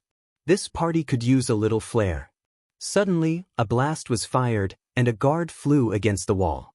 Surzex, something like that? Excuse my sense of a fight, Lord Lucifer.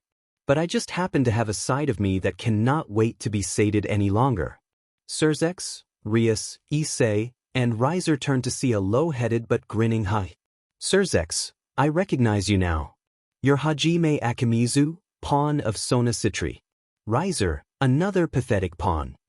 How ridiculous. Sona narrowed her eyes at Riser. Hajime, hey now. I heard that the Phoenix family always shows respect to higher-ranking devil clans. Where's your sense of respect? Riser flinched back at Hajime, gritting his teeth even more. Hajime, and excuse me, but I can't help but be bothered by a couple of things as well. Hajime approached the group with a grin on his face. Hajime, you know, if a woman is being forced into a marriage she wants no part in, that can be considered marital captivity, right? Which, if I'm correct, is a crime. Sona moved up to Hajime and began to whisper in his ear. He turned to his MSTR. Hajime, oh, it's not. Is it anywhere? Oh, just them. Hajime turned back to the group. Hajime, allow me to apologize for my previous statement. Turns out it's just illegal for the Dutch. But that still doesn't change my point. Hajime, for the past 2 weeks, I've been working hard to try and make my MSTR proud and worry less about the place she governs. But all I hear is engagement this and marriage that. And I've never felt so frustrated in a long time. Hajime, so hey. Sign me up for a fight. I'll take on anyone, even the guards. I think we all need a bit of action with all this. Surzex, well okay. Let me see what I can do. But first, you there. Surzex turned to Issei. Surzex, they say you possess the power of the dragon. I want to see you in action. That's why I had Graphia bring you gear this evening. Riser, I see you want to fight. Surzex, dragon versus phoenix. I believe your guests would enjoy such a fight between 2 powers like yours. Issei gave a shaky gasp. Hajime, fight night. Surzex, as for you, Hajime Akimizu. Hajime, Surzex, it seems that these guards need to improve their training. Why not spar with them for the night? Perhaps it can let out your anger. Hajime grinned. Hajime, then it's a fair fight. Rias's mind, scary smile. Issei's mind, weird and goofy. Riser's mind, is that seriously how that boy smiles? Surzex's mind, what a unique smile. Riser and Issei were teleported to an arena. However, some guards began to surround Hajime. Guard 1, you think you're better than us, kid. Guard 2, you're gonna be taught a lesson about messing around with us. Brings me back to my old days. Guard 3. The hell is that supposed to mean? Hajime instantly grabbed a guard and threw the first punch, knocking him down.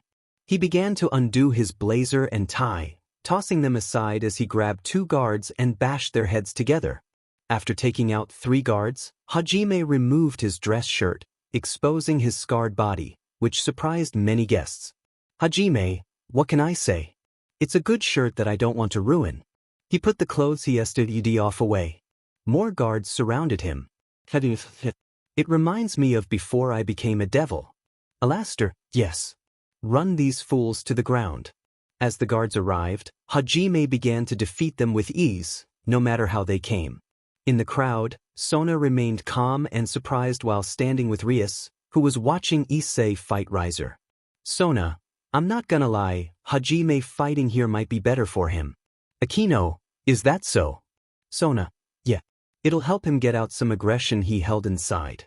Meanwhile, a very tall and handsome young man with black hair and violet eyes was seen smiling as he watched Hajime fight. He wore a large cloak. What the hell? The man set his drink down and removed his cloak. He ran towards a guard charging at Hajime and threw a hard punch that sent him crashing into a wall.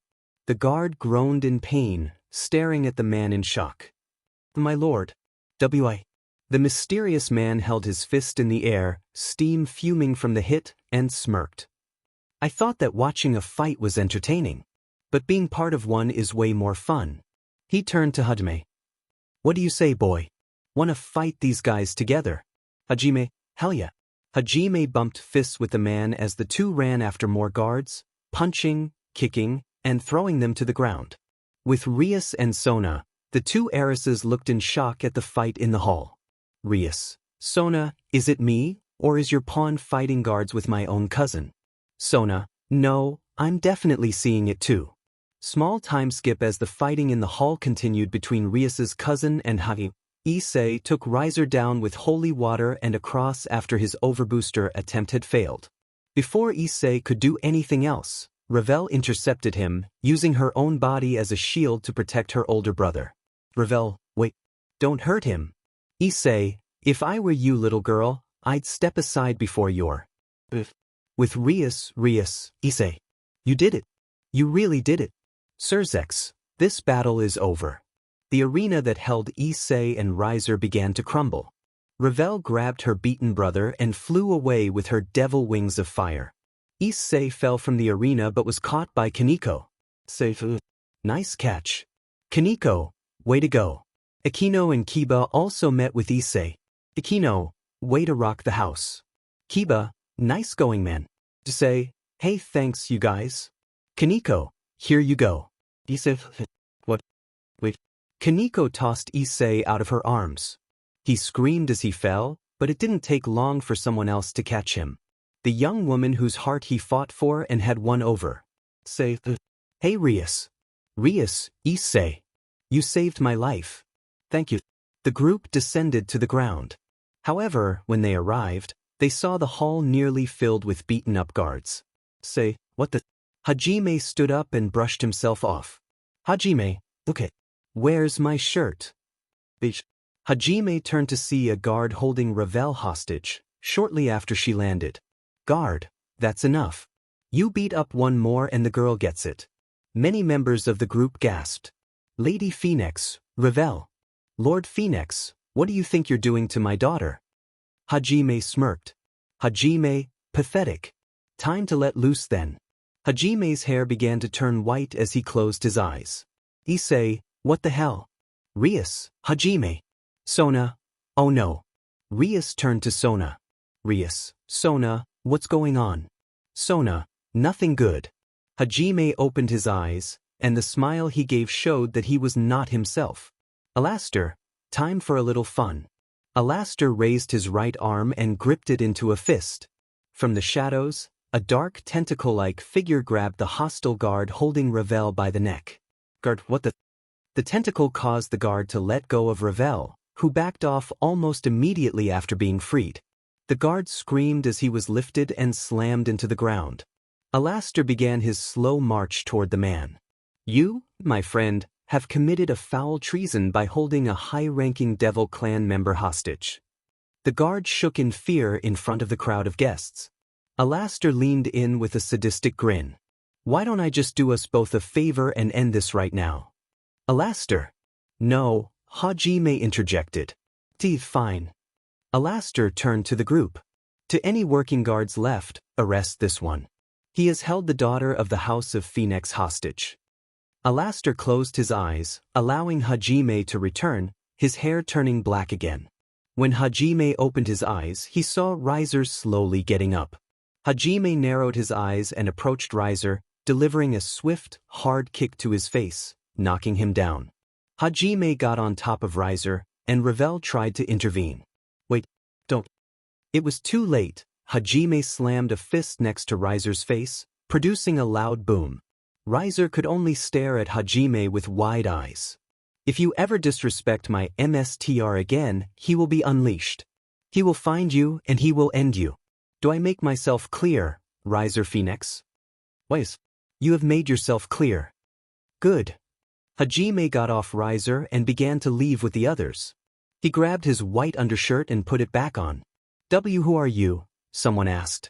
Just a guy who is the host of the same demon said to be Picasso with a razor. The evil genius, Alastair. The guests gasped in shock. Wait. The actual Alastair. Yeah. So what? I'm just a pawn and servant of the House of Citri, Sona Citri. But to be completely frank with you. Hajime turned to the crowd, offering a cold smile. You can just call me Hajime Akimizu.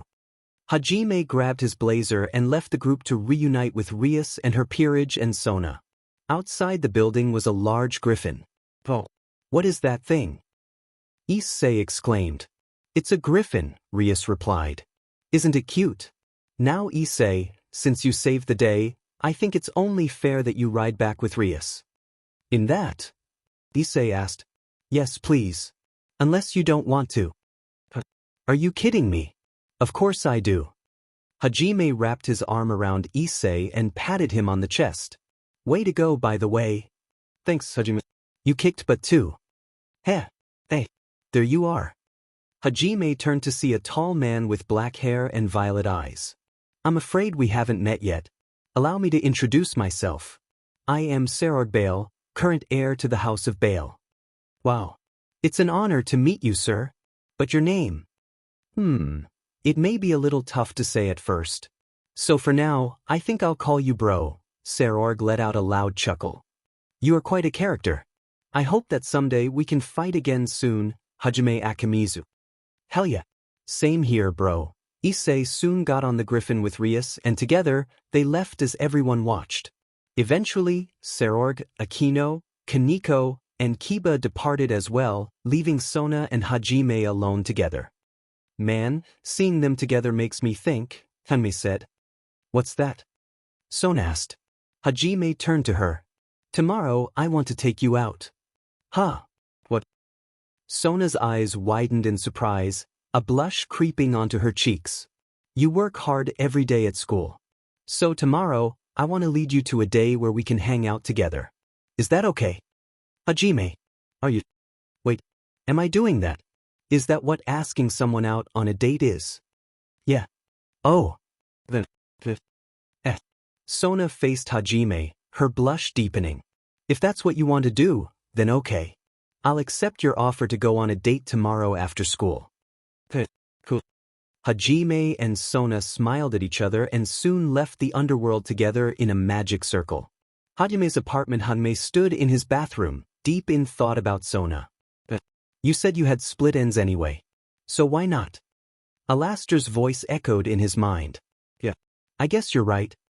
He looked at his hair, took a deep breath, and made the first snip. Kuo Town, Japan streets. Sona stood in casual attire with Tsubaki, Tomo, and Momo.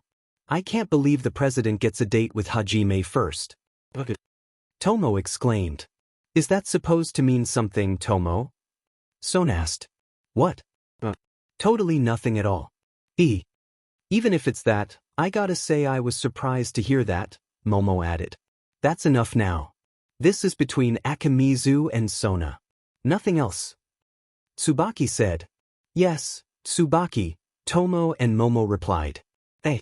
Sorry if I'm late, Hajime said, catching their attention. The four girls turned and were shocked to see Hajime in casual attire with a fresh haircut. Is something wrong? Hajime asked. Oh, nothing's wrong, Akamise. We're just surprised that you cut your hair, Momo said. Well, it needed a trim. No way. That was more than a trim. Tomo exclaimed. Well, whatever, Tomo. Anyway, hey Sona. Are you ready to go? Sona shook off her shocked blush and offered her hand. Sona, yes. Let's go, Hajime. Hajime took Sona's hand as they began to walk away. The three remaining girls watched in awe. Tomo, what? Momo, what a surprise. Right, Miss Tsubaki? Momo and Tomo looked at Tsubaki, who had an odd look and a light blush on her face. Tomo and Momo, she's blushing.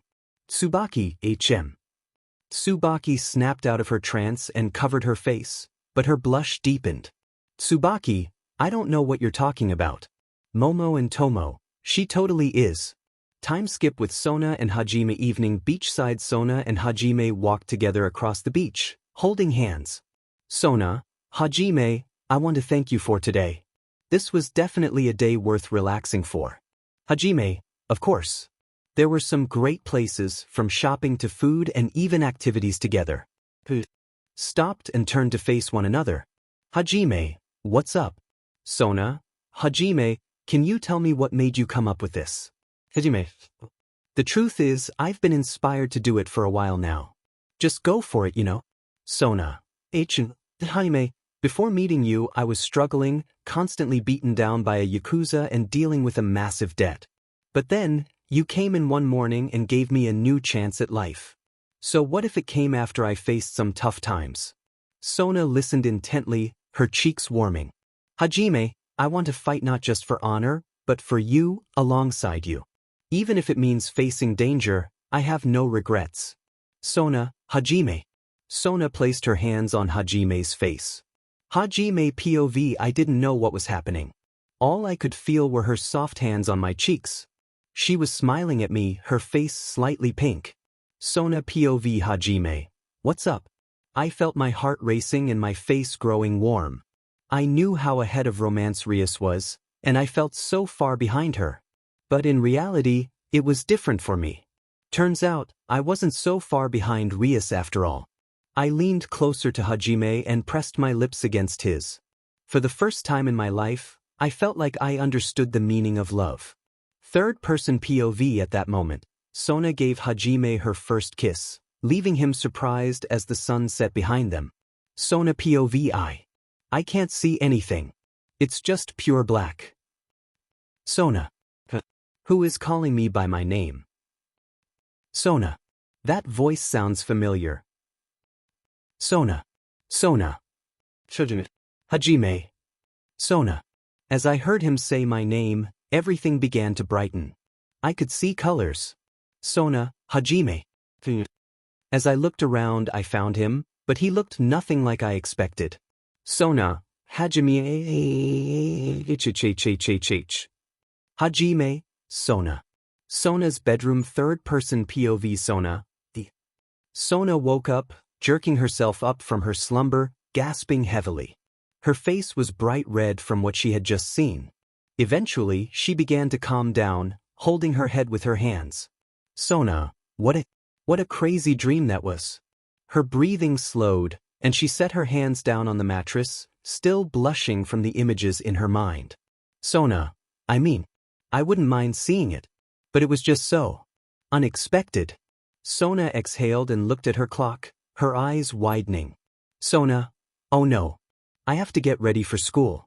Sona quickly stood up to shower and get dressed. In about 20 minutes, she had showered, dressed, and had a small snack before applying some makeup. As she worked on her eyelashes, a sudden flashback came to her mind. Flashback. Haji. As a matter of fact, I love small bub because when you hug a woman with them, she can be closer to your own heart. End of flashback. For a moment, Sona froze, then closed her eyes again, smiling as she placed her hand over her heart. Sona's mind. My heart's warm from hearing that. It makes me feel good about myself. Sona opened her eyes and set her hand down. Sona's mind, eventually, I'll make you pay for being responsible for this. But don't worry, I'm not mad at you. Sona resumed applying her makeup. Sona's mind, I wonder what you're dreaming about right now. What could it possibly be? Meanwhile, Hajime POV. Where am I?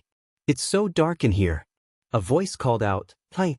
Confused, I wondered who said my name. Another voice chimed in, Hajime. I could hear the voices, but I couldn't see anyone. They sounded so familiar. As my vision cleared, I recognized the voices belonged to Sona, Rhea, and Tomo. But why were they dressed so casually? Rhea stepped forward, playfully extending her hand. Come on, Hajime.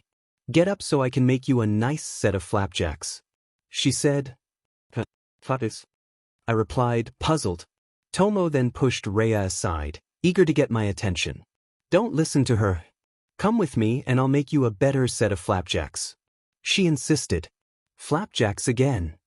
I thought, starting to feel overwhelmed. Sona then pushed Tomo, clearing her throat before speaking. Ignore them, my honey, come with me, darling, and I'll make you the best flapjacks you've ever tasted. I was taken aback by her calling me darling. That was unusual. Rhea quickly got up and pushed Sona away. Nice try, Miss President. But I know Hajime wants me to make him flapjacks. Tomo chimed in, though. I know Hajime wants me to make him the best flapjacks. It was flapjacks this, flapjacks that. The word echoed in my mind as everything slowly turned bright and white. Hajime's bedroom. I sat up, placing my hand on my head, feeling confused. Man, I think I want flapjacks, I muttered. You don't say, a voice replied. I groaned. Oh, shut up. Why do you always have to peek inside my head like that? Well, I get bored here. Besides, looking at what you dream is fun for me. Shut up. You know there's a girl clinging onto your left side, right? Yeah. So what? I moved my mattress to reveal a sleeping Tomo and Rhea, both sound asleep in my bed. Alright. For the past few days, Tomo and Rhea had been staying over. They hadn't fully moved in, but it felt like they were planning to. I offered them my couches, but they always ended up in my bed. I could even tell their sleeping habits by now. Tomo was a cuddle monster, taking up space with her strong grip. I wouldn't be surprised if she slept with stuffed animals. She wore a spaghetti-strap tank top and shorts, giving her a somewhat childish appearance. Rhea, on the other hand, was more polite in her sleep, keeping her distance. She wore silkier clothes, looking both cute and mature. Recently, she had been more open with me, allowing me to call her by her first name, just like Tomo. I noticed she had become a bit more assertive, often playfully bickering with Tomo, but thankfully, it never escalated to anything serious. Rhea murmured, stirring awake. I guess Rhea's waking up now, I thought. Rhea sat up, rubbing her eyes. Good morning, Hajime. Morning, Rhea, I replied awkwardly. A moment of silence passed as she stared at me, making me glance away. I noticed her strap had slipped off her shoulder, exposing a bit more than usual, but thankfully, nothing too revealing. Hey, Hajime. I want to ask you something, she said, reaching her arms out to me. Rhea, can I hug you? Hajime. Hajime widened his eyes and then closed them, clearing his throat. He turned back to the half-asleep Rhea.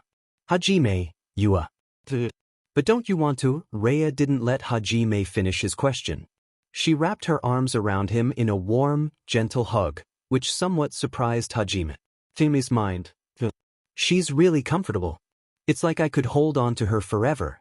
The chances this happens again are slim, so I think I'll enjoy this as much as I can.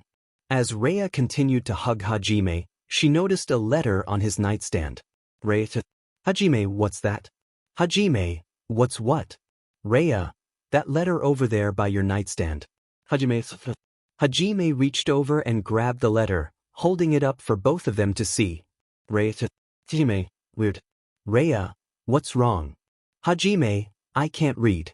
Rhea poked her head up in confusion. Rhea, what? You're good at finance but you can't read. Hajime, maybe it's because I don't have glasses. Rhea, you don't need glasses to read. Hajime, what time is it? Rhea looked at the nearby alarm clock and widened her eyes. Rhea, oh, we need to get ready for school now. Rhea let go of Hajime and got up to wake Tomo. Tomo, Kusaka, what's going on? Rhea, come on Meguri. We need to get ready now. Tomo, what? Oh CRP. Let's hit the shower now. Rhea and Tomo ran to the bathroom, with Hajime following them. But he was soon pushed out by Tomo. Tomo, a girl has to have her private moments. Hajime, sorry. Tomo, it's okay Hajime. Just try to remember that. Tomo shut the door and the water began to run. Hajime sighed and walked away. Time skip Kuo Academy Student Council Office. Sona was reading the letter given to her by Hajime. As she read, Hajime turned to Tsubaki and took off her glasses, which confused her. He put her glasses on himself to try and read again. Hajime, nope. Still nothing. Hajime gave Tsubaki back the glasses, but she was still processing what had just happened. Sona, I see. Saji, so what is it? Sona, it's an invitation to the familiar forest, and it opens today. And it's from Sarord Bale. He sent that. Momo, oh geez. Another full moon today. Tsubasa, Tsubaki, and yet, Akamizu, of all people, doesn't know how to read even though he's good at finance. Rhea, that's what I said. Hajime, can we please stop talking about me? Saji, I don't know man. You're the one who can't read. Hajime punched Saji in the face, knocking him to the ground. Sona, Hajime, I advise that you don't hit Saji like that today. Hajime, yeah, sure. Whatever. Hajime put his hands in his pockets and looked away as if nothing had happened. Time skip outside the girls' kendo club locker room. Matsuda, Motohama, and Issei were outside the locker room of the girls' kendo club, trying to peek through a small hole. Matsuda, dude. This is the best. Motohama, those legs are amazing. Issei, come on guys. Let me have a turn. What are you doing? Issei. The three boys turned and screamed in shock to see Hajime. They didn't realize how loud they were, which alerted the girls changing. Hey, did someone hear that? It's those perverts. Let's get them. Matsuda, sheet. The three boys ran as fast as they could to escape, leaving Hajime confused. Hajime, what's up with them? However, Hajime soon found himself facing the girls of the kendo club. He was surprised to see a familiar face. Hajime, Murayama. Murayama, Hajime. You know this guy, Murayama? Hajime, peeping. Is that what was going on here? If that's the case. Hajime quickly undid his shirt, revealing his upper body. Hajime, then you ladies should get the right to peep back. This stopped the girls from attacking him. However, instead of being amazed, most of the girls screamed in confusion and shock. That day, Hajime ended up in detention for public exposure. Time skip evening student council office. The peerage of Sona Citri was standing inside the student council office. Saji, dude, Akamizu. I'm still trying to figure out what was faster, your detention or the lecture Kalmeyer sensei had in store for you. Hajime, shut up, Saji. Tsubaki, enough you two. Saji, sorry, Miss Vice President. Hajime, sorry, Miss Shinra. Tsubaki said nothing but nodded to the two boys. Sona, is everyone all set? Sona's peerage, yes, Miss President. Sona, good. Let's go now. Soon, the full moon began to rise, and Sona's peerage entered the familiar forest through their magic circle. Time skip familiar forest. The peerage arrived at the familiar forest through their magic circle. Hajime looked around the area. Hajime, that's all. Tsubasa, that's the familiar forest, alright. Momo, indeed. Hajime, over here. Hajime turned to the sound of the voice and saw Sarord Bale standing proudly. Hajime, brew. Tomo, Ruko, what the? Saji, bro. Hajime ran up to Sarorg with excitement and slapped his hand in a high five. Hajime, what's up, bro? Sarorg, I see you're excited to see me again. That makes me quite happy. Tsubaki turned to Sona. Tsubaki, Sona, what happened at that engagement party? Sona, it might be best that you don't know yet. Tsubaki, I see. Soon, a middle-aged man with red hair arrived on the scene, wearing a baseball cap backward. I am Zatuji, the familiar MSTR of these parts of the forest. He announced. You look like a cheap knockoff of a classic character from a cartoon, Hajime replied. Ha! Zatuji exclaimed, taken aback. Bite me, Hajime shot back. Zatuji cleared his throat and turned to Sarorg. You're the one who arrived first, Lord Sarorg. What is it you need? Sarorg replied, I remember having a lovely conversation at the engagement party with a good friend of mine, Sona Citri. Turns out she was planning to assist her male servants in acquiring a familiar, so I thought I would get this all preserved for her for the night. Well, isn't that thoughtful of you? All right then, come on, Zatuji said, leading the group into the forest. As they walked, Sarorg wrapped his arm around Hajime's shoulder. Ha! Hajime said, surprised. Sona stopped and turned to the boys. What's going on? She asked. I'll be taking Hajime somewhere. Heard there's some nice familiars that could be of his interest. Sarorg explained. But, Sona started. Come on now. Won't you let me borrow your pawn? Sarorg urged. Sona narrowed her eyes and then turned to Hajime. Hajime. He responded. No reckless decisions. Sona instructed. Yes, Miss Sona, Hajime assured her. Good, Sona said, nodding. She turned back to the group and walked away. Sarorg and Hajime ventured to another area, soon reaching a certain bush. There, right over there. See. Sarorg moved some of the bush aside to reveal small familiars. Hajime looked absolutely amazed. Oh, they're so cool, he exclaimed. Right. Sarorg agreed. Man, I want to catch multiples of them. Hajime declared. Then let's do it. Together, Sarorg said. Wait, you seriously mean it? Hajime asked, eyes wide. Yes. Let's do it together and get them. You and me, Hajime. Besto friendo. Later, Hajime and Sarorg returned to the group to see Saji working with a lizard familiar. Momo spotted them. Akimizu. I see you're back, she said. Yeah. And we found familiars. Hajime replied. Oh, I want to see them. Show me, Hajime. Tomo urged. Yeah. You got it, Hajime said, releasing a magic circle. Out came a pair of muscled mice with headbands, flexing. What the? Tsubaki exclaimed. Ah. Baruko screamed. What the actual heck? Momo shouted. Oh. They're so cool. Tomo cheered. The ninju, also known as the shinobuff mice. Very rare familiars. One mouse is strong enough to carry a sword on its own. Very good choice, my friend. Zatuji explained. Ninju. The hell? What's with their headbands? Saji exclaimed, noticing Hajime's familiars. Hajime turned to see Saji's familiar, a medium-sized lizard. Oh. Sweet lizard, Saji. Wait, you really think so? Saji asked, surprised. Yeah. Totally fits that sacred gear of yours, dude. Hajime replied. Wow. Thanks, Akimizu, Saji said, smiling. Yeah, sure. Let's get out of here. Right, Miss Citri? Hajime asked. Sona didn't respond immediately. Miss Sona, he prompted. HM. Right, Sona finally said, turning to everyone. With our familiar packs done now, let's go home for the day. Yes, Miss President, her peerage responded. Sona and her group, along with Sarorg, thanked Zatuji and soon left the familiar forest. The next morning, Hajime woke up in his bedroom, feeling a bit groggy. He noticed Sona sleeping beside him, her head resting gently on his shoulder. It was surprisingly comfortable, despite her being on his arm. Then his phone rang. Groaning, he reached for it and saw it was Saji calling. What's up? He answered. Hey, Akimizu. So, I was given a message that Hyudu wants to see us today.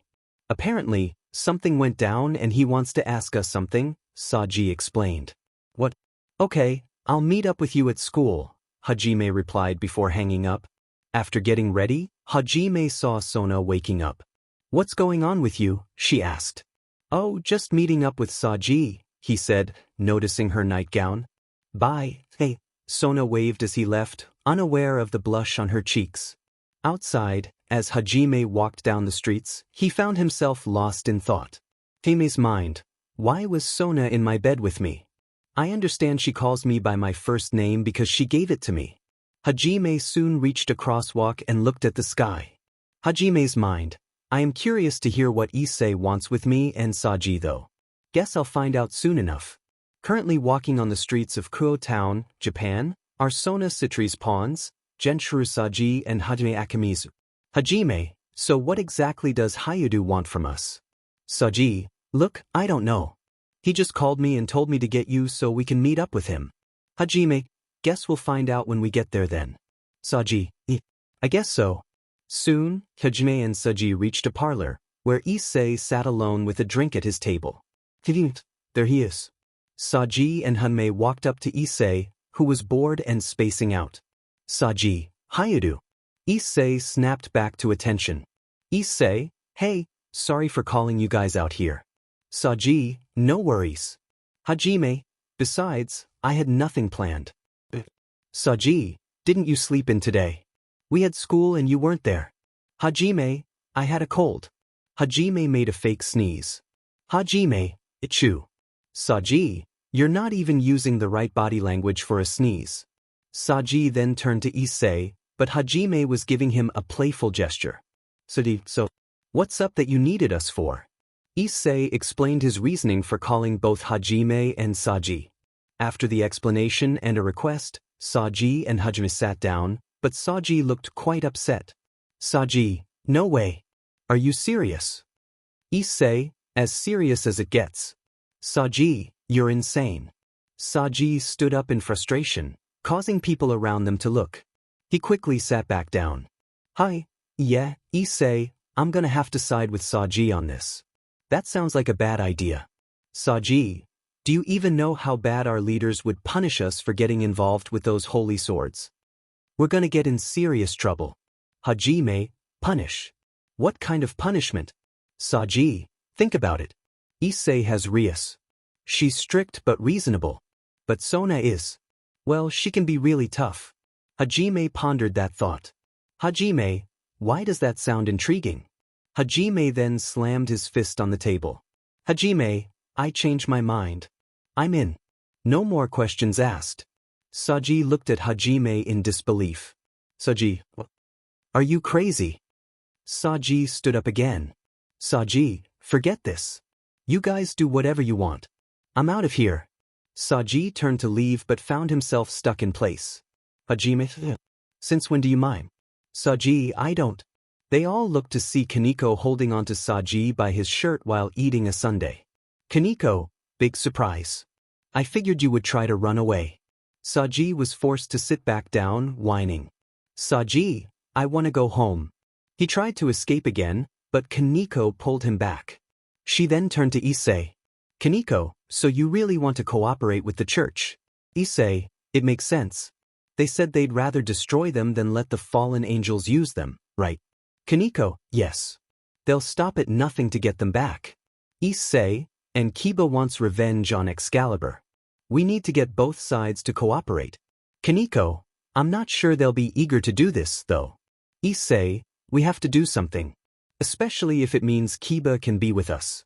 Hajime, if that's the case, then finding those girls you mentioned should be our first priority. Issei. Kaneko stood up. Kaneko, I hate to keep secrets from Rias and Akino, but Hajime is right. We need to help Kiba. Issei turned to Hajime. Issei, by the way, why did you change your mind? Hajime, oh, change of heart. Meanwhile, in Hajime's subconscious, Alastor was seen for no apparent reason, dancing around Hajime's mind. The group of Issei, Kaneko, Hajime, and Saji began to walk around the streets of Kuo Town. Saji kept trying to find ways to escape the group, especially with Kaneko joining them, but Issei insisted that the bigger the numbers, the better. Issei, besides, it probably won't be easy to find them. It's not like we're going to run into a bunch of people in white robes wandering around. Suddenly, they encountered two girls described by Issei before, begging for money. Hajime, you want to take back what you said? I think I will. Hajime walked up to the blue-haired girl with a green fringe and held out 100 yen. Hajime, I'll pay you 100 yen to step on me. Issei. Dude, what are you, blue-haired girl? Double it and I'll do it harder. Issei, what? Can you? The blue-haired girl pushed Hajime to the ground and began to step on his stomach, which gave him what he wanted. He grinned while feeling the pain. Can you? Spit on me and call me a dirty little blue-haired girl. Issei, Hajime. Is this not what we're doing? Issei, no. Hajime stood back up. The blue-haired girl then spat on his face. Hajime, you know what, when I asked for it, I wasn't expecting it after I was told to stop. But you still did it. Here you go. Here's another 100 yen. You earned it. Hajime handed the girl the money. Blue-haired girl, that has to be 300 yen total.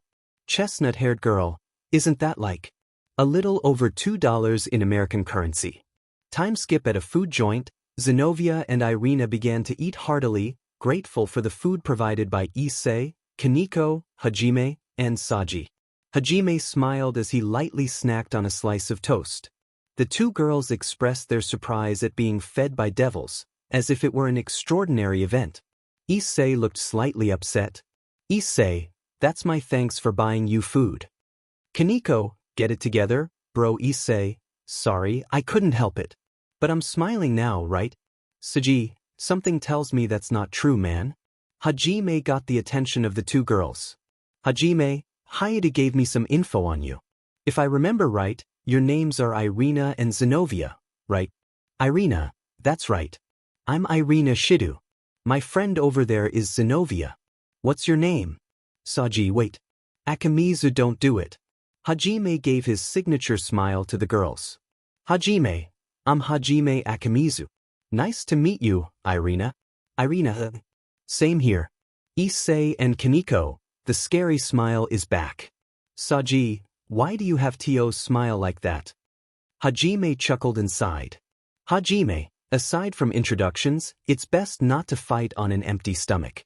Especially if you're going after a cadre-class fallen angel like Kokobile.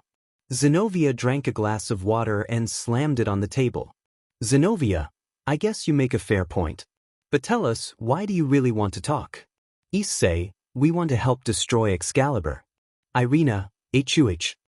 Zenobia surprisingly accepted the offer, which shocked Irina and made Saji more upset. Zenobia, let's face it. Kokobile is dangerous, even for us. It'll be impossible for us to recover all 3 swords on our own. Irina, yeah, but, Hajime, Kokobile may not be the only threat here in Kuo Town. Everyone turned to Hajime, who looked more serious now. Hajime, there's a dangerous individual in this town. According to my MS-ter, Sona Citri, she's a ghoul emperor descendant. Issei, a ghoul emperor. She's a wanted criminal in the underworld.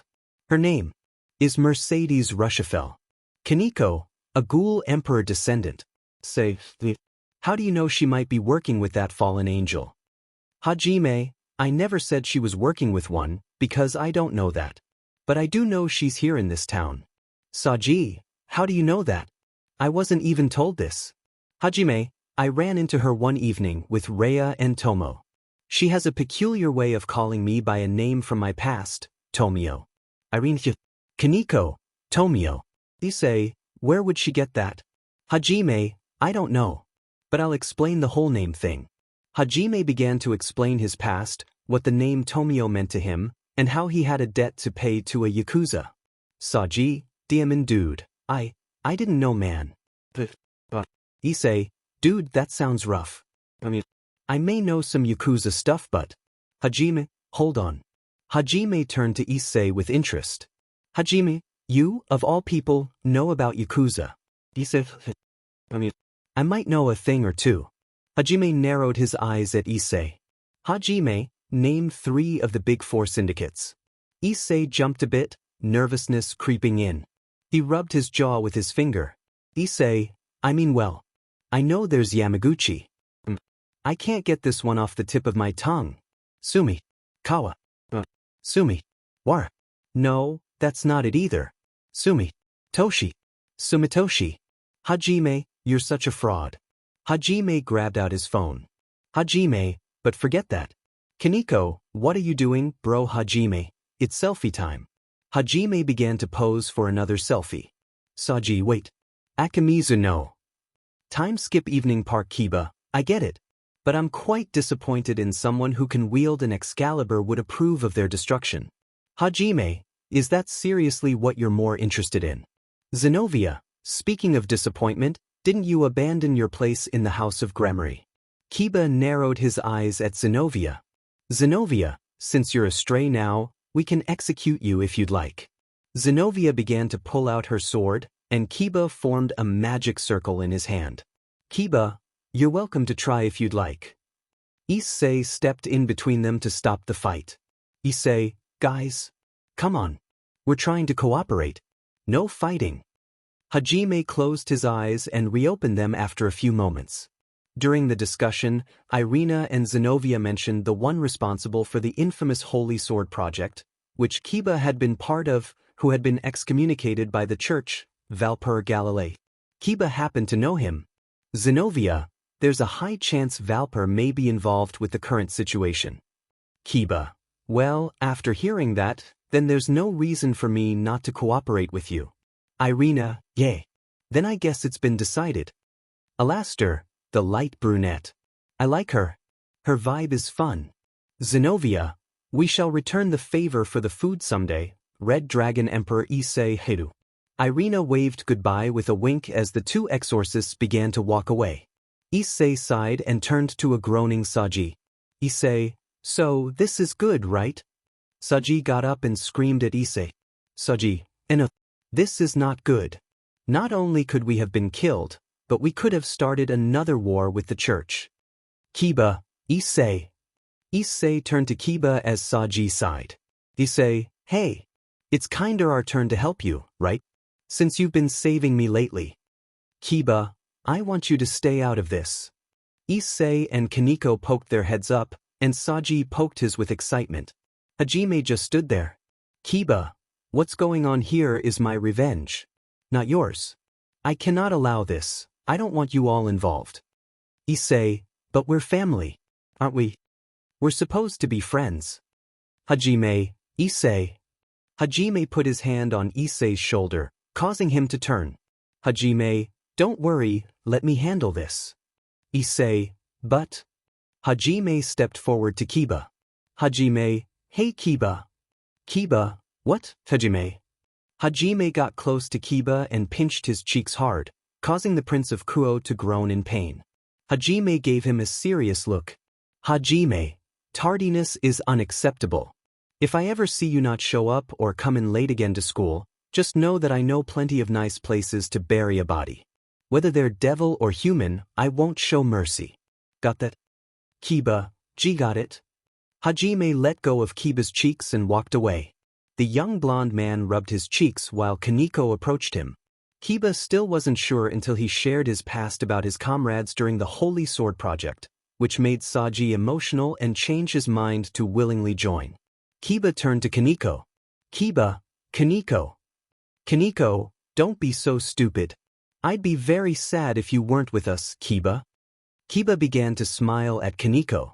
Hime, same here, man. Besides, class would Issei without knowing the man who took my first kiss wasn't there anymore. Kiba's eyes widened.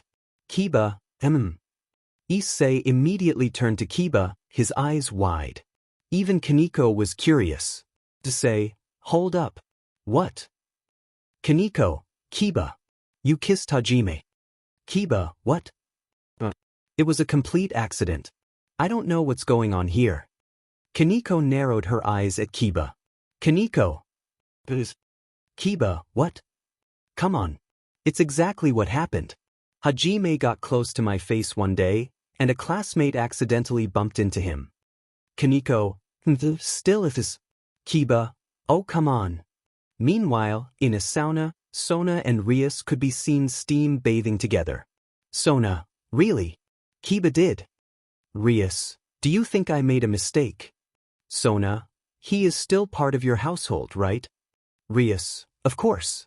No matter what he says, there's no way I'd let Kiba leave me like that. He's just being dramatic. Sona, why am I not surprised? After all, the House of Gremory is famous for its strong bonds between its family members, is it not? Rias, yes. Sona, I believe it's true that his feelings may have gotten the best of him. At least, for the moment it seems. Sona, I have no doubt he will always be a member of your house. Rias turned to Sona, who smiled with her glasses still on. Sona, Kiba will be back to you, Rias. I know it. Rias closed her eyes and smiled. Rias, thank you, Sona. Thank you. Soon, a magic circle appeared in front of both Sona and Rias, revealing their queens, Akino and Tsubaki. Akino, excuse us for the intrusion. Rias, thank you both for all of your hard work today. Sona, it's getting pretty late, isn't it? What's going on? Tsubaki, the situation is quite grave. Sona and Rias focused on what their queens had to say in their report. Meanwhile, in the streets of Kuo Town, Japan, a tall, mysterious man with long black hair and glowing yellow eyes wandered the streets, wearing a hakama. Some of his hair flowed like water in the breeze of the night sky and the bright lights of the streets. So he's here. After all this time. For the sake of helping Kiba and all. Alastair, even the other stuff too. Hajime. That too, of course. Alastair, I knew you were the best choice for making a vessel out of. Alastair chuckled for a bit and then sighed. He and Hajime shared a moment of silence until Alastair decided to speak again. Alastair, I'm actually quite glad to get the chance to talk to you tonight. I've been meaning to reach out. Hajime, then what's up? Alastair, with everything going on, I think it's best for you to start using more of my power. Hajime, but Alastair, I've had you at 18% for a while. I'm going to boost you up permanently. Your body is strong enough to handle it now, but will need to undergo some training. Hajime, I see. Alastair, one time I got really into practicing jutsu. I found it a way to advance my skills and techniques, perhaps even for fun. Hajime, you really have many ways to deal with a soul. Hajime looked down for a moment and then back at Alastair. Hajime, so when will this training start? Alastair narrowed his eyes and gave a cheeky smirk, reaching his arm out as if about to snap his fingers. Alastair, right now. Hajime. Alastair snapped his fingers, and a bright white light began to fill the room. Hajime's bedroom. Hajime gasped, breathing heavily. He looked around his dark room and spotted a window to see the night sky. Hajime, it's night. Alastair, 2:28 a.m. to be more specific. Hajime yawned and groaned. Hajime, great. Thanks for the extra details. Like I totally wanted to know that. Alastair, enough complaining. Just grab a simple shirt, sweatpants, socks, and shoes so we can get started. Hajime, you forgot underwear too. Alastair, you're already wearing that. Just hurry up. Precious seconds are being wasted. Hajime, alright. Alright. Geez. You don't have to be so pushy. Hajime slowly got up and started to get dressed. After a minute or two, he was finally done. Should I put my hair up or no? Alastair, I wouldn't worry about it. Let's get going. Hajime, okay. Hajime put on his shoes and walked out of his apartment, heading outside. Outside Kuo Town, Japan. Hajime stood outside, looking around in curiosity. Hajime's mind, so what now? Alastair, you know the abandoned warehouse nearby. Hajime's mind, yeah, I do. Alastair, we'll go there. I heard there's a stray devil there. Hajime's mind, that sounds risky. Alastair, this risk is how we're going to make you stronger. Now move. Hajime, okay. Hajime began to walk toward the abandoned warehouse. Abandoned warehouse. Hajime stood outside, confused with his hands in his pockets. Hajime, I'm still trying to wrap my mind around why this couldn't wait until morning. Alastair, because time is precious. Now stand still. Hajime, stand still. What for? Suddenly, his eyes widened as he fell to the ground, gritting his teeth. As he groaned, his eyes shut. Hajime's mind, what is happening? Alastair, I'm increasing the input percentage of my power into your body. Remember, I'm boosting you to 30%. Hajime's mind, this feels intense. Alastair, stop whining. This will be over soon. Just wait a few more seconds. After a few moments, Hajime opened his eyes and felt calm again. Hajime's mind. Hajime stood up and brushed himself off. Hajime's mind. That went better than I thought. Alastair, see. Just let the power do its thing. Interesting. It seems the power shook something off in here. Looks like there's a seal. Hajime's mind. That's not weird at all. Alastair, it appears the power of thunder was always within you. Hajime's head perked up. Hajime's mind. Thunder. I guess that explains how I could use shockwaves at that engagement party. Alastair, exactly. Now let's go inside. We have new power to test. Hajime's mind. Alright. I'm on it. Hajime entered the dark, somewhat spooky warehouse. Hajime, man, it's dark here. Who goes there? Hajime. Alastair, I was right. A stray devil is here. Hajime looked around and soon found himself staring at a group of men and a monster resembling a giant floating torso with multiple exposed organs. A large human-like face was seen from the right side of the torso. Hajime, what though, if you're a stray devil hunter, just know, I want them all dead. Alastair's zombies. Hajime's mind. Seriously. Alastair, now sit back in the subconscious. Watch and learn. Hajime's mind. Yeah, got it. Hajime closed his eyes, and his black hair turned white, with strange markings forming on his body. His eyes opened and he looked down to see the markings. Alastair. Oh good. The markings showed. Hajime, tell me those aren't permanent. Alastair, relax. They shouldn't be. As far as I know. Now focus. Hajime, don't worry. I'm listening. Alastair, with my magic, you've learned some nice moves like cleave and dismantle. Cleave can cut beings, and dismantle targets inanimate objects. Observe. Alastair focused on a zombie and used the cleave ability to cut it in half. He then used dismantle on a propane can, causing it to explode and take out more zombies. Alastair, now, those moves won't always hit, they may miss. That's why I learned a jutsu technique to trap my target with a barrier wall. Once inside, any hits can't be avoided. Observe as I trap the big guy. Alastair closed his eyes and put his hands together. Alastair, domain expansion. The giant zombie devil found itself trapped with Alastair, facing a disfigured Buddhist shrine enshrining a demon. Alastair. Malevolent shrine. He fired his cleave ability at the zombie devil, causing it to scream in pain. Zombie devil, it hurts. Stay away from me. The zombie devil tried to escape, but multiple cleave shots struck it, slicing it into pieces. Soon, the malevolent shrine disappeared, and Alastair appeared disappointed. Alastair, ah man.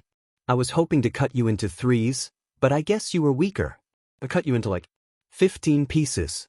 Hajime, take over. I gotta get over this disappointment. Hajime's hair turned back to black after he closed his eyes again. He reopened them to see himself surrounded by standing zombies. Hajime, man, so many zombies. I don't think Malevolent Shrine would hold them all. Alastair, it doesn't have a barrier, but its hits never miss. With our pact, the length should be longer to escape from. 200 meters. Hajime, what? That's a lot.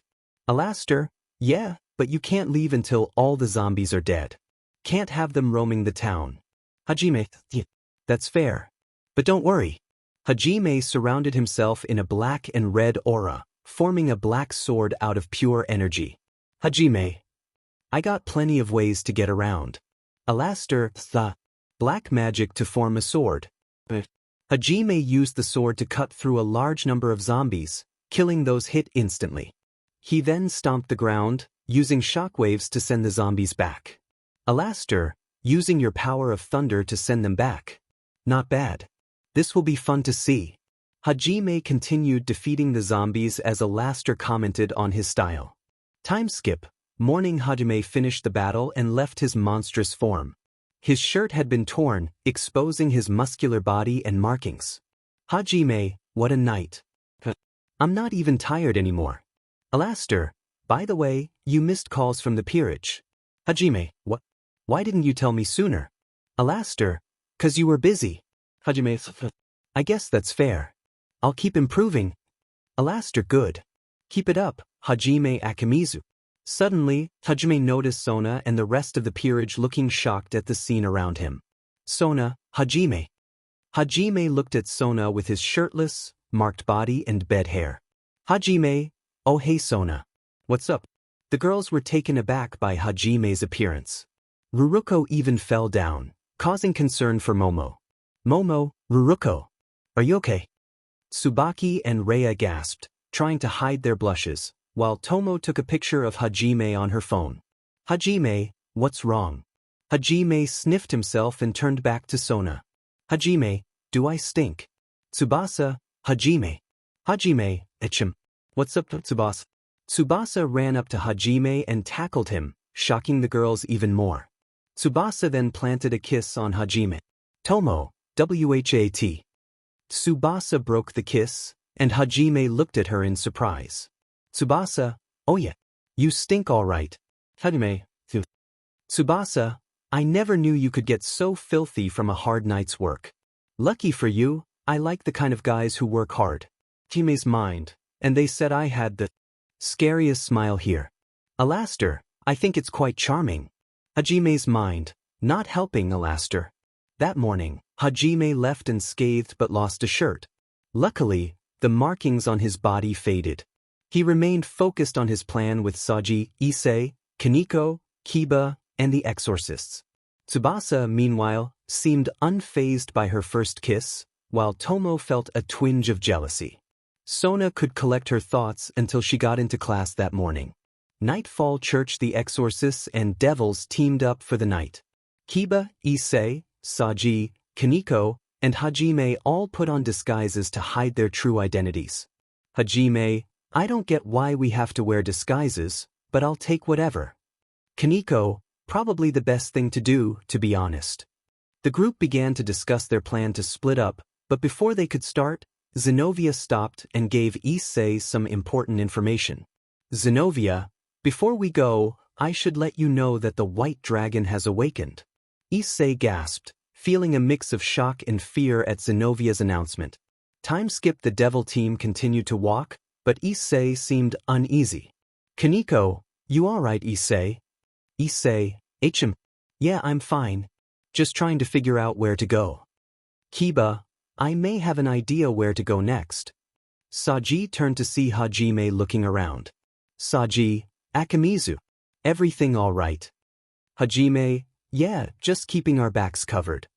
Issei, well, that's nice and all, but maybe a little too much. Don't you think? But I still really appreciate it. Hajime, yeah. Sure, no problem. The group soon discussed the place Kiba had in mind and headed there. Meanwhile, Hajime kept his thoughts to himself. Hajime's mind, I don't know if they feel it or not. But I do. It feels like we're being followed. Time skip. Abandoned area at an abandoned building. Issei took instant notice of it. Issei, hey, isn't this the place where we defeated that stray devil, Visser? Saji, you got to fight a stray devil. Hajime, you haven't. Saji, you have. No wonder you smelled so bad this morning. Issei, guys, enough. But yeah, we fought one. It was like she wasn't even a devil at all. It was something wicked. Kiba was about to enter when Kaneko stopped him. Kaneko, wait. Something's wrong. Look up. Suddenly, a crazed man with white hair began to laugh with a sword in hand. Kiba instantly created a sword and blocked the attack. The man leaped back and kneeled on the roof. I forgot to thank you earlier. Saji, that's the stray priest. Fried Selzen. Hajime, DMN. He looks like a monkey. Issei, you psychotic bastard. Fried, oh hi. If it isn't the little midget and friends. Kaneko narrowed her eyes at the man. Fried began to boast about hunting priests and complained about finding devils in costumes. He liked the sword he held. Kaneko, careful with that sword. It's powerful. Hajime, no kidding, I can feel it. Alaster, it's an Excalibur. The devils took off their costumes and prepared for battle against Fried. Fried mocked them for their numbers. Kiba charged at him with his sword, but Fried dodged quickly, as if he were faster than Kiba. Freed swooped down and tried to strike Kiba, but Kiba blocked his attack.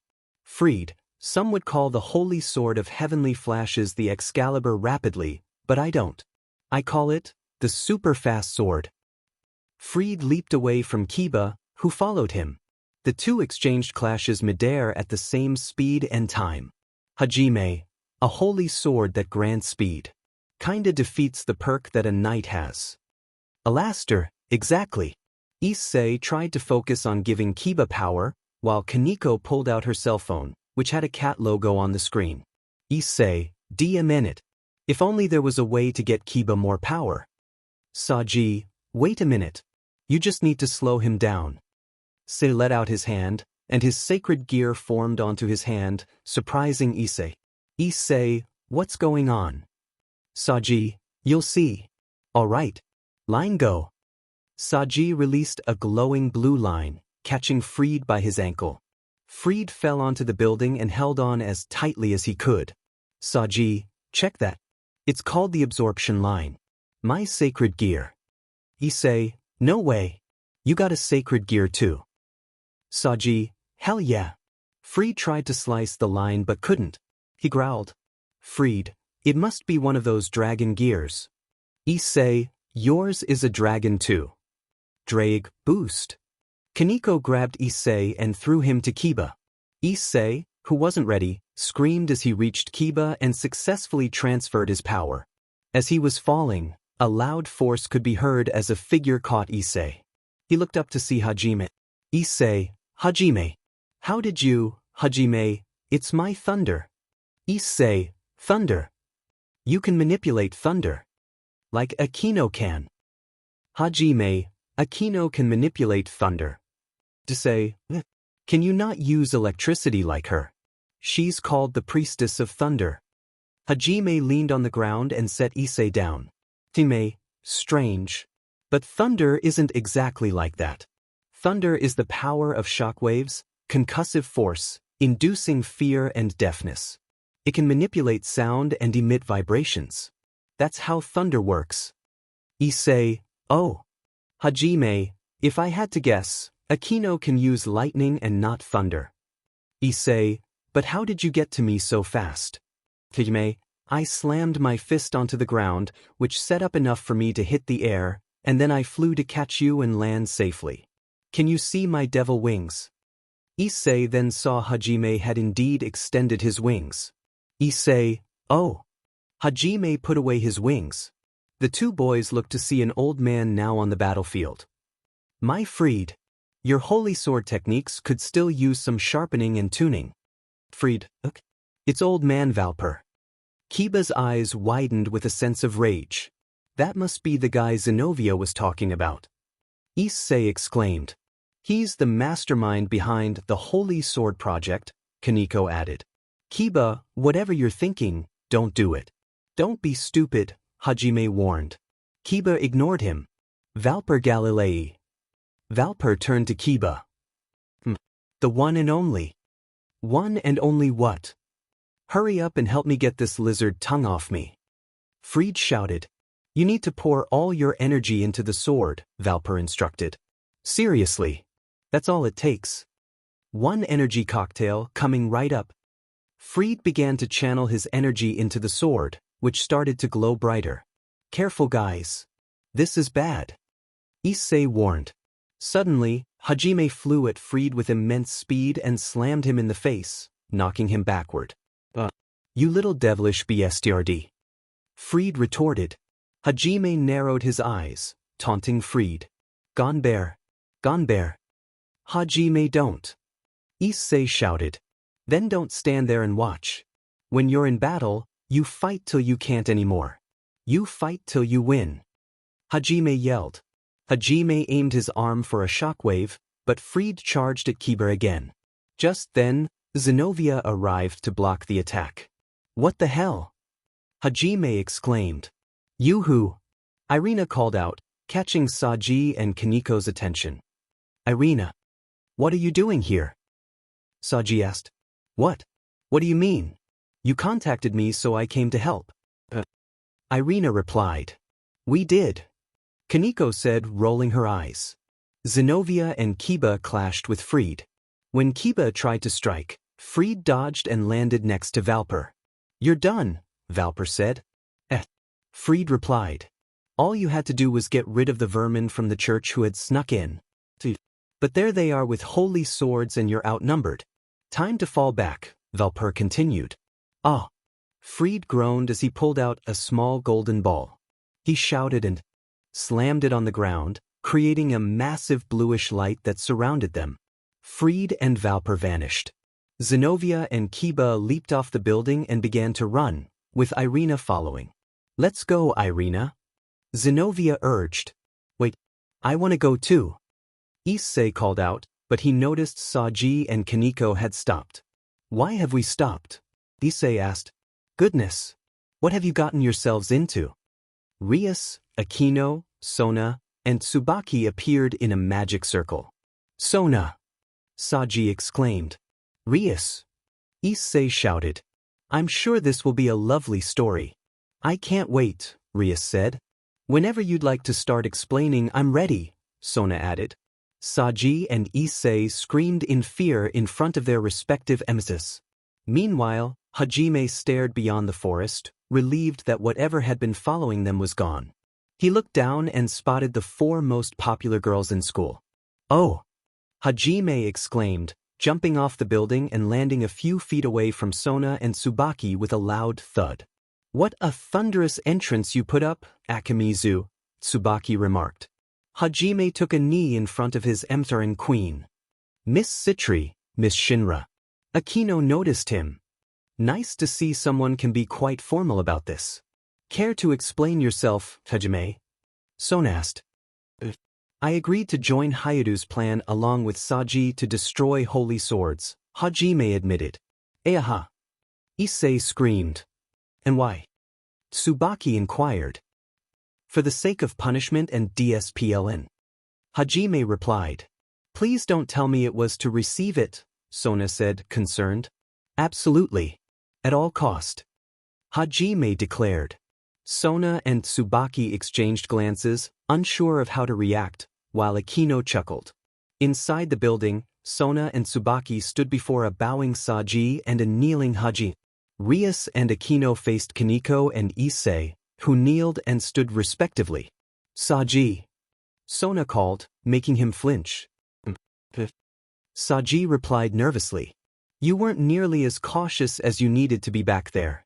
Seriously, I'm disappointed, Sona scolded. I'm so sorry, please forgive me. Saji pleaded. What are you doing? Sona noticed Hajime making a ball with his shirt. Not gagging myself. He replied. That won't be necessary, Sona said. Hajime's POV. Sona began to de-espionage Saji with her power, and I could hear his screams with every hit. I think you need more time to reflect on your actions, she said, continuing the punishment. How come they get hugs and I am getting punished? Saji cried out. That's them, Sona said, delivering another hit. This is us.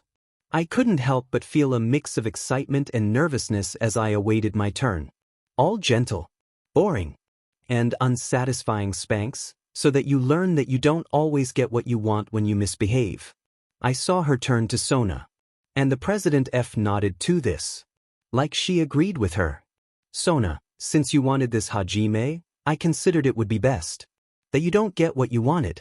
Instead, you get that unsatisfying gentle slaps to the bottom.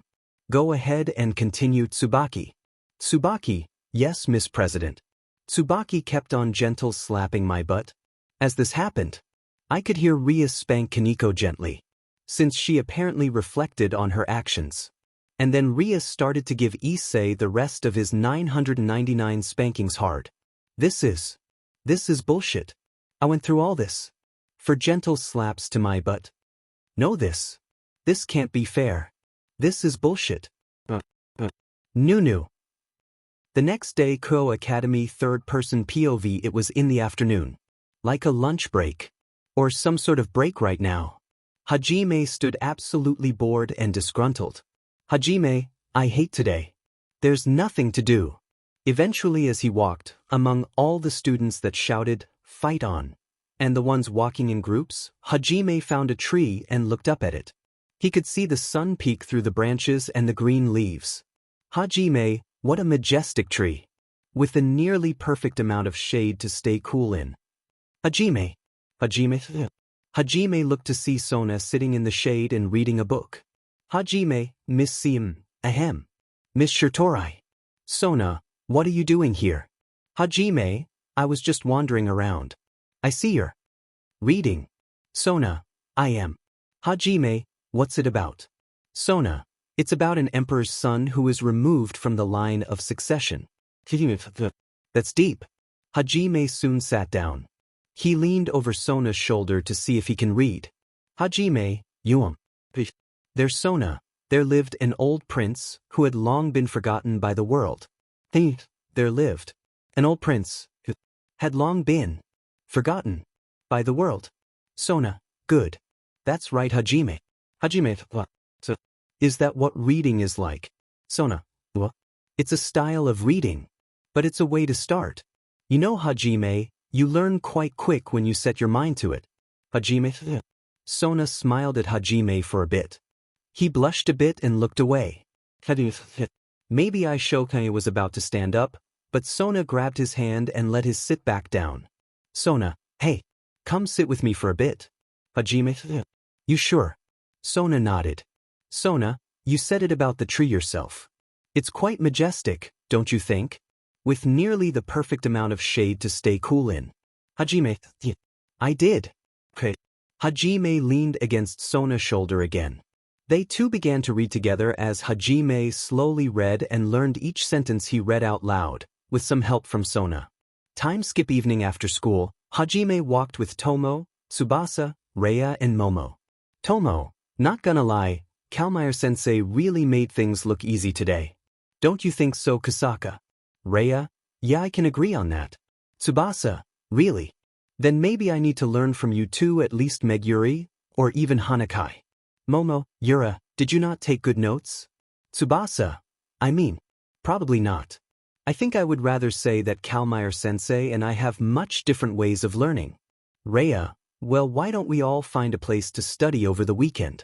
Tomo, or even hang out together. I say we go to Hajime's place. Hajime, why mine again? Tomo, 'cause it's so cool and fun to be there. Plus you live alone. It's like you can totally be yourself in there. Momo, is it just me? Or do you just want to go to Akimizu's apartment because you like him, Meguri? Tomo's eyes widened as she blushed. She shook her hands and immediately shut her eyes. Tomo, what? It's not like that. Hajime and I are like the bestowest of friendos. Tomo soon wrapped her arm around Hajime's shoulder. Hajime just played along and wrapped his arm around Tomo's midriff. Hajime and Tomo, like besto friendos. Rhea narrowed her eyes at Tomo. Rhea, so then this won't be a problem. Tomo. Rhea walked up to Hajime and then smooched him on the cheek, which caused Tomo to gasp a little. Tomo, hey now. Tomo got off Hajime and began to argue. Hajime, who stood surprised, rubbed his cheek to take in what just happened. Suddenly, Hajime had a small magic circle pop up to his ear. A voice could be heard to be Sona.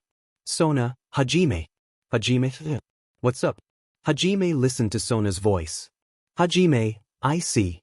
I'll be there soon. The small magic circle disappeared and Hajime turned to the girls. Hajime, I gotta go. Something's happened. Tomo, what? Hajime, what's going on? Hajime, Miss Sona will most likely explain everything soon. I'll be right back. Hajime soon disappeared in a magic circle, while the girls still waited for an answer from Hajime.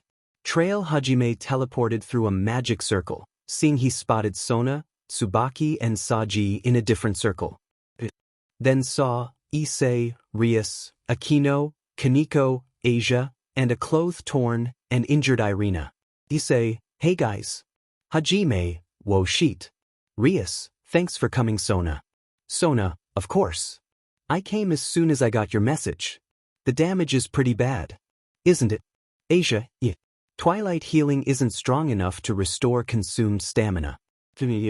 Hajime, who had a light pink blush from the sight of Irina's exposed large BRSS, took off his shirt and covered Irina's body with it, letting his upper body be exposed to the oxygen. Hajime, she should at least have something to cover herself in the time being. Sona, I also have the equipment to treat her at my house. Tsubaki, right? Tsubaki leaned in and picked up Irina. Sona, I'll leave her with you. Tsubaki, understood. Tsubaki stood back and left in a magic circle with Irina in her arms. The group began to talk until Saji suddenly grabbed his chest. Saji, what's this in my chest? Issei, no way. Hajime, an enemy. Freed arrived, wielding a massive sword. Freed, what do we have here? If it isn't the we all took the bait club. So many devils. Issei, I thought it was you.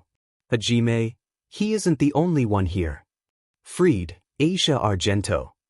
He mocked her for becoming a devil, but Issei stepped in front of her. Sona performed a front flip and stood protectively with Rias, both holding magic circles aimed at Freed. Freed, don't shoot the messenger. Someone wanted to talk to you, Red. Rias and Sona released their magic circles. Rias, which someone? Freed, my boss. The sky darkened to a deep purple as they looked up to see a man with 10 black wings, long hair, red eyes, and a sadistic smile. Kaneko, fallen angel. Akino, and he has 10 wings. He's of the leader class. Hajime, he must be Kokabeel. Kokabeel, it's a pleasure to meet you. Daughter of the House of Gremory. I am Kokabeel. Rias, the pleasure's all mine, I'm sure. Call me Rias. So you're the leader of the Dark Angels. It's nice to put a face with a name. Kokabeel, your crimson hair is quite breathtaking, just like the scarlet-haired Devil King. Even your expressions are similar. Absolutely nauseating. Rias, thank you. Now, are you going to discuss your plans or critique my appearance? Not that I'm rushing you. It's nice to see a leader up close. Kokabeel began to outline his plans to start chaos, lure out Surzex, and ignite a new war. He expressed frustration that Michael hadn't intervened after the holy swords were taken and that Azazel and Shemhazai had not started another conflict. Rias, Azazel. He's the general governor of the fallen angels. Kokabeel explained that Azazel was preoccupied with researching sacred gears and preparing for wars. He believed he could start a war on his own. Suddenly, Hajime stepped forward. Sona, Hajime. Kokabeel. So this is Alaster, the evil genius's vessel. I've heard you can create shockwaves with your power of thunder. Reminds me of Ramiel. Akino, Sona, and Rias exchanged surprised glances. Sona, what? Akino, Hajime. Hajime chuckled, intrigued. Hajime, that's interesting to know. But I just came to talk too. Kokabeel, please do. Hajime, I just wanted you to know that I've taken down an entire yakuza and dealt with someone who tried to harm my comrade. Just so you know, I'm not afraid to fight. I'll make sure you remember me. Issei and Asia exchanged horrified looks. Kokabeel, quite bold of you, boy. I'll ensure the war I start will include you, especially when the Red Death arrives. Rias, you're a war maniac. Kokabeel, of course. Why do you think I'm using devils this time? I've got Rias Gremory, sister of Devil King Lucifer, and Sona Citri, sister of Devil King Leviathan. There's an abundance of power at your school. It'll make the perfect war zone. Saji, that's insane. Freed cackled as Hajime began to pace. He revealed his coat was filled with holy Excalibur swords, including Excalibur Mimic, which he had taken from Irina. Kokabeel, oh, don't act so surprised. You say you're a sister of a Devil King. Nice day for a war, isn't it? Kokabeel fired spears of light at the devils. Rias, Akino, and Sona blocked them with their magic circles. Hajime intercepted some of the spears, using Dismantle to destroy them, but one burned his hand. Sona, Hajime. Hajime growled and threw the spear back, but Kokabeel had already vanished. The purple sky returned to a normal evening. Saji, I can't see where they went. Kaneko, they went towards the academy. Issei, they're going to destroy the entire school. Sona, guys, they said they were starting at the academy. They probably won't stop there. Hajime, well then. Sona, Hajime.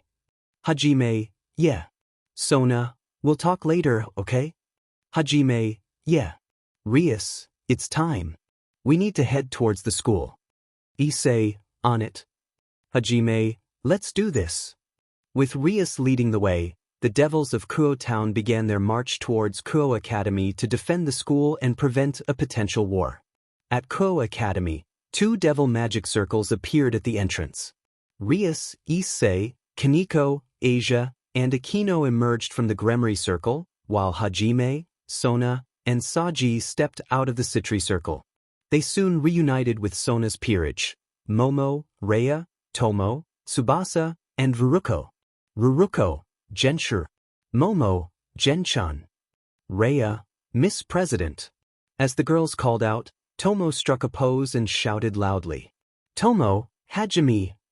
Hajime proudly responded back with a pose, matching Tomo's energy but in his own style. Hajime, Tomo-e.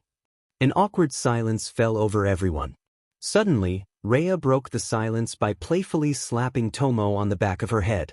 Tomo turned around, rubbing the spot where she was hit. Tomo, ow. That's mean, Rhea. Rhea, why fool around like that in front of the president? Especially during an emergency call. Tomo, because I can. Especially for Hajime. Tomo crossed her arms and huffed, turning away from Rhea. Momo, so, why exactly were we all called here? Sona, I'll explain what we know right now. Kokabeel is here with Valper Galilei and a stray priest known as Fried Selzen. Small time-skip Sona and her peerage began forming a barrier with their magic, holding small ball of light in their hands. Meanwhile, Tsubaki returned to Sona's house to continue treatment on Irina. Hajime stood among his comrades, positioned on a magic circle between Tomo and Ruruko, holding his small ball of light above his right palm. Hajime, so we just channel these ball of light and they act as a barrier. Rhea. Exactly. Hajime. Sona was seen talking with Rias and her peerage below. Sona, I don't expect this barrier to last. It'll hold only if nothing drastic happens. So, for it to stay strong, you'll need to act quickly, Rias. Rias, got it, Sona? Soon, Tsubaki arrived. Issei, how's Irina? Tsubaki, her condition isn't life-threatening. You can thank Asia for that. Asia smiled, feeling relieved. Asia, what a relief. Issei, where's Zenobia though? Saji, any word from Kiba? Issei, not yet. But we know he'll be here for this. Kaneko, right? Sona, Rias. Rias turned to her childhood friend. Rias, what is it, Sona? Sona, it's still not too late to call Surzex. Rias, you know what I don't see. You trying to call your sister. Sona, I have good reason not to call her. But Surzex is your brother, Rias. He loves you, call him. Akino, it's too late for that. I've already contacted him. Rias turned to Akino, displeased. Rias, how could you do that behind my back without asking me first? Akino, look, Rias, as much as you don't want to contact Surzex, our enemy is a leader-class fallen angel.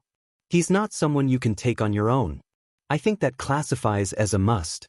Rias sighed, closing her eyes in defeat. Rias, fine. Akino, thank you for your consideration, Miss President. Surzex is on his way. His forces should arrive in about an hour. Rias reopened her eyes with a faint smile. Rias, good grief. I just cannot win against you, can I? It should be a fun hour. With that, Rias left with her peerage, leading the way to defend the school against Kokabeel, Valper, and Fried. Meanwhile, Sona and her peerage continued to focus on the barrier. Hajime sighed. Hi, men, I'm already bored. With his free hand, Hajime summoned a small magic circle, calling forth his familiar, the ninja mice. Hajime, go check out the battlefield. The ninja mice flexed in response. Ninja muscle. Muscle. They left, obeying Hajime's orders. Saji turned to Hajime. Saji, how many babes do you think those mice get? Heading, more than you, Saji. Saji, hey. That hurts, man. Hajime, shut up, Saji. Furuko, hey. Don't tell Gen-senpai to shut up like that, Akamizu. Who do you think you are? Hajime, suching senpai's much, Nimra. I wonder how Momo feels. Momo's eyes widened slightly, a blush creeping onto her face. Hajime noticed and cleared his throat. Hajime, I mean Hana. Sorry about that. Momo snapped out of her trance. Momo, no. It's all right. Tsubaki, guys, enough of the arguing. We have a barrier to focus on. Momo, understood. Hajime, yeah, got it. Time skip. Saji groaned, impatience kicking in. Saji, come on Haidu. Tsubaki, Saji. Saji, HM. Got it, Vice President Shinra. Saji straightened up. Ruruko sighed. Ruruko, this is getting so tiring. Hajime turned to Rhea. Hajime, by the way, Rhea, how did you know this barrier spell? Rhea looked down a bit. Rhea, I learned it from my grandmother. Hajime tilted his head in confusion. Hajime, what do you mean by that? Rhea, she was a witch. I learned everything from her, including about the supernatural. Unfortunately, she passed away recently. Hajime's POV. I listened to Rhea talk. I never knew she had a grandmother, especially one who was a witch. I saw a tear flow down her cheek. Her passing must have been HRD on her. Rhea, thanks to the knowledge I learned from her, I know everything about the supernatural that I do now. Hajime. But Tsubasa, since I was young, I could always see or touch anything supernatural. I began to fight them and could win with martial arts alone. But stronger ones weren't that easy. I couldn't get any wins, so I joined Sona because of it. Hajime, Diamen. Saji, I didn't know that, Yura. And here I thought I had a bad life. My parents passed away, and I needed help to support my little brother and sister. That's why I joined Sona. Hajime, Diamen, Saji. I didn't know that about you. Eventually, this whole thing became a share fest. Some tears were shed from the stories, especially with Rhea's past. Hajime. It's nice to know you met your parents, Saji. I never knew mine or even met them. I grew up in a rough environment, with no home, just a kid in rags on the streets. The only thing I ever heard about my parents was a rumor that my mom had a lot of debt. When she passed, I was the only one who inherited it. I never really had a childhood that people say they want to go back to, you know. Ruruko. Akamizu. Momoto. I'm sorry to hear that. Saji, so that's how you're good with money then, Akamizu. Hajime, you could say I had practice. Tomote. Mind if I join in? I turned to my best friend in the peerage. Hajime, go ahead, Tomo. I could see her take a deep breath before she spoke. Tomo, my family was a clan that mainly exorcised demons, using spirit swords and their unique sword style. However, a yokai with a grudge cursed my family and me since I was born. Sona, that child was you, Tomo. I looked at Tomo in shock. I didn't know that about her. I could see the sadness in her eyes. Tomo, my family managed to contact Sona to lift my curse. That's how I got reincarnated as a devil and became Sona's knight. Because of this, my parents and I were exiled. It was silent for a moment, but then Momo spoke. Momo, my family had close ties with the House of Citri. That's how I knew about them. My father has a high position in one of their companies. Hajime. Tsubaki, I was also an exiled clan member. I turned in surprise towards Tsubaki. I knew Saji had a similar story. Saji, Tsubaki, I never expected you to be an exiled member. Tsubaki, my surname, Shinra, is from one of the 5 principal clans. But I was exiled because I wielded a sacred gear. Saji, I didn't know you had a sacred gear. Hajime, Diamen. Tsubaki. Tsubaki's eyes widened slightly, her cheeks turning pink. She looked up at Hajime for a moment but then looked away. Meanwhile, Ruruko had been looking down the whole time, her expression a mix of embarrassment and sadness for everyone else. Saji noticed this. Saji, hey, Nimura, what do you have? I think you're the only one who hasn't shared yet. Ruruko, HM. Ruruko poked her head up, clearly nervous to speak. Ruruko, Sona. It's alright, Ruruko. You can say it. Hajime. Is it that bad? Ruruko. No. It's just Ruruko shook a bit and finally spoke. Ruruko. I didn't have any connections to the supernatural. I just learned that the student council were devils and I willingly asked Sona to be reincarnated. So that's it. Momoto. That makes a lot of sense now. Tsubasa. Yep. Checks out completely. Ruruko felt a sense of shame overwhelm her from all the talking and hung her head down. That's nice, Nima. Ruruko. Ruruko looked up to see Hajime smiling at her. Hajime, I don't think you should be embarrassed about how you became a devil. In fact, I find it nice to have someone who grew up without a tragic past. It kind of brightens up the room, don't you think?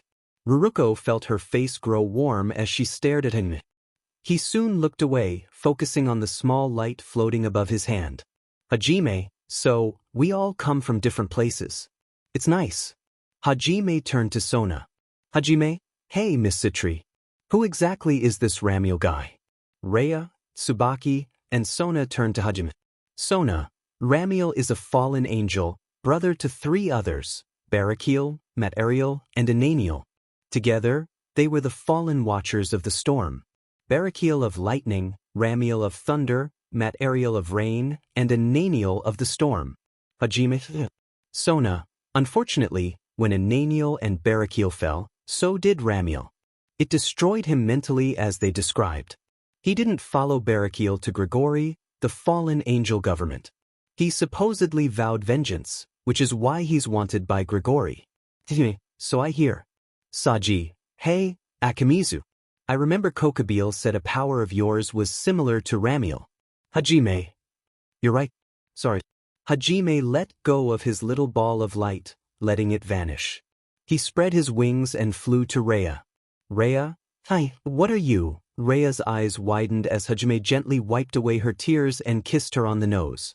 The move drew various reactions from everyone in Sona's peerage, including Sona herself. Rhea. Sona. Saji, what the?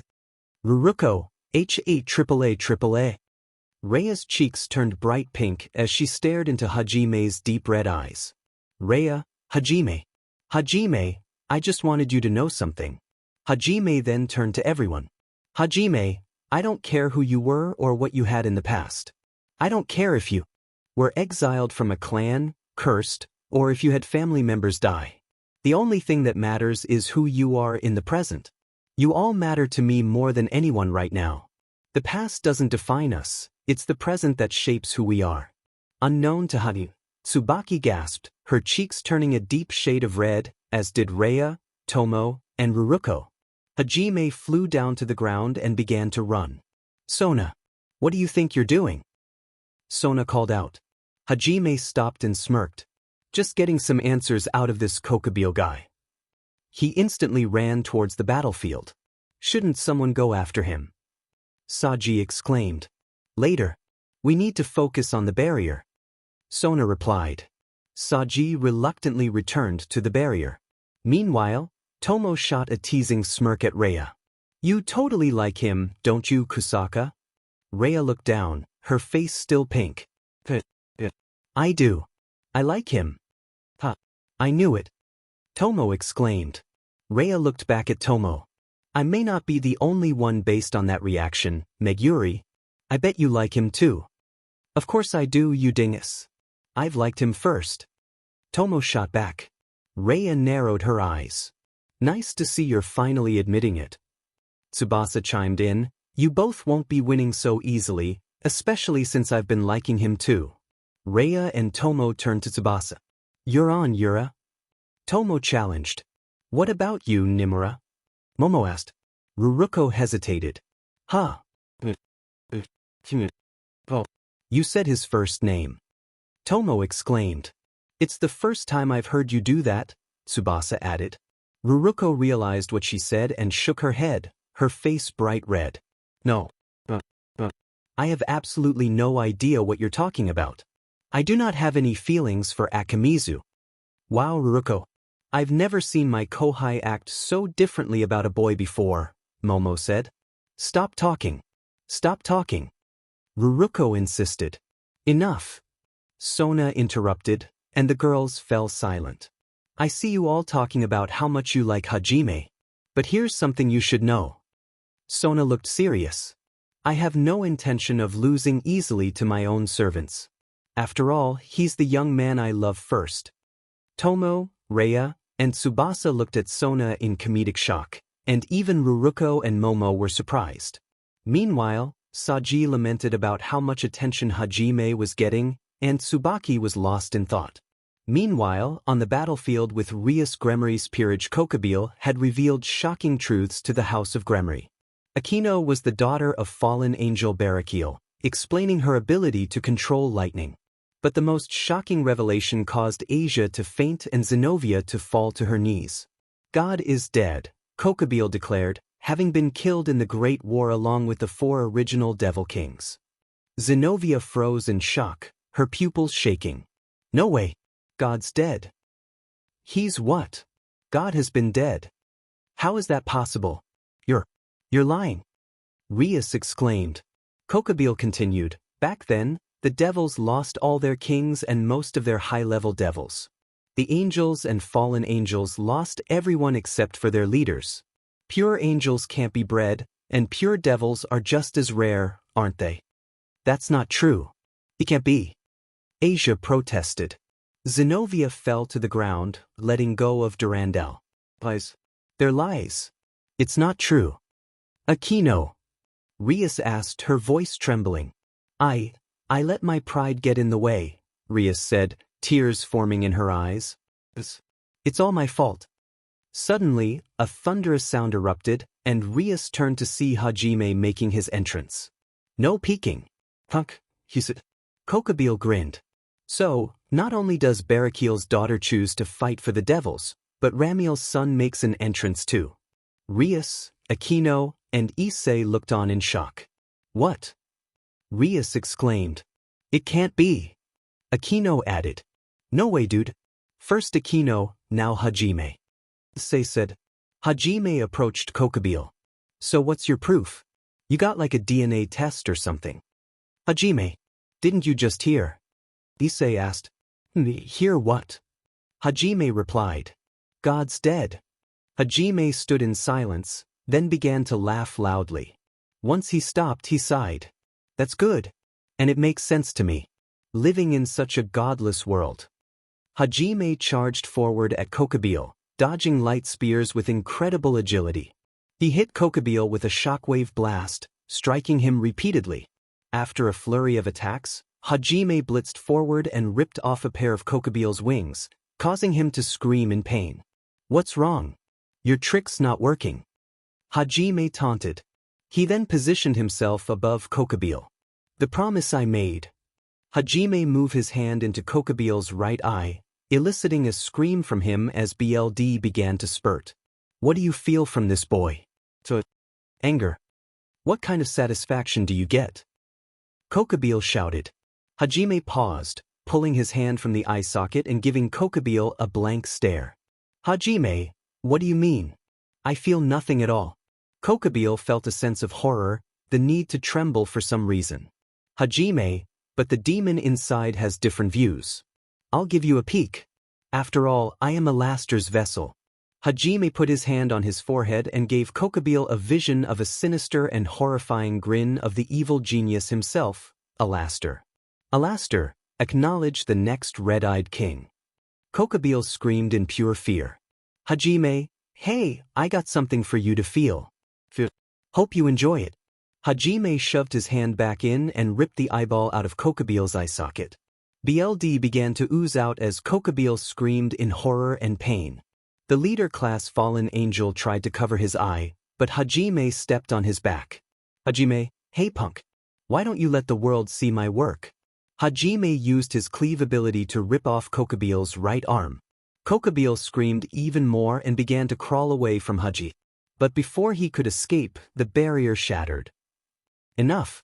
Hajime looked up to see a tall white figure with blue gems. Hajime, what is that? Alaster, the White Dragon Emperor.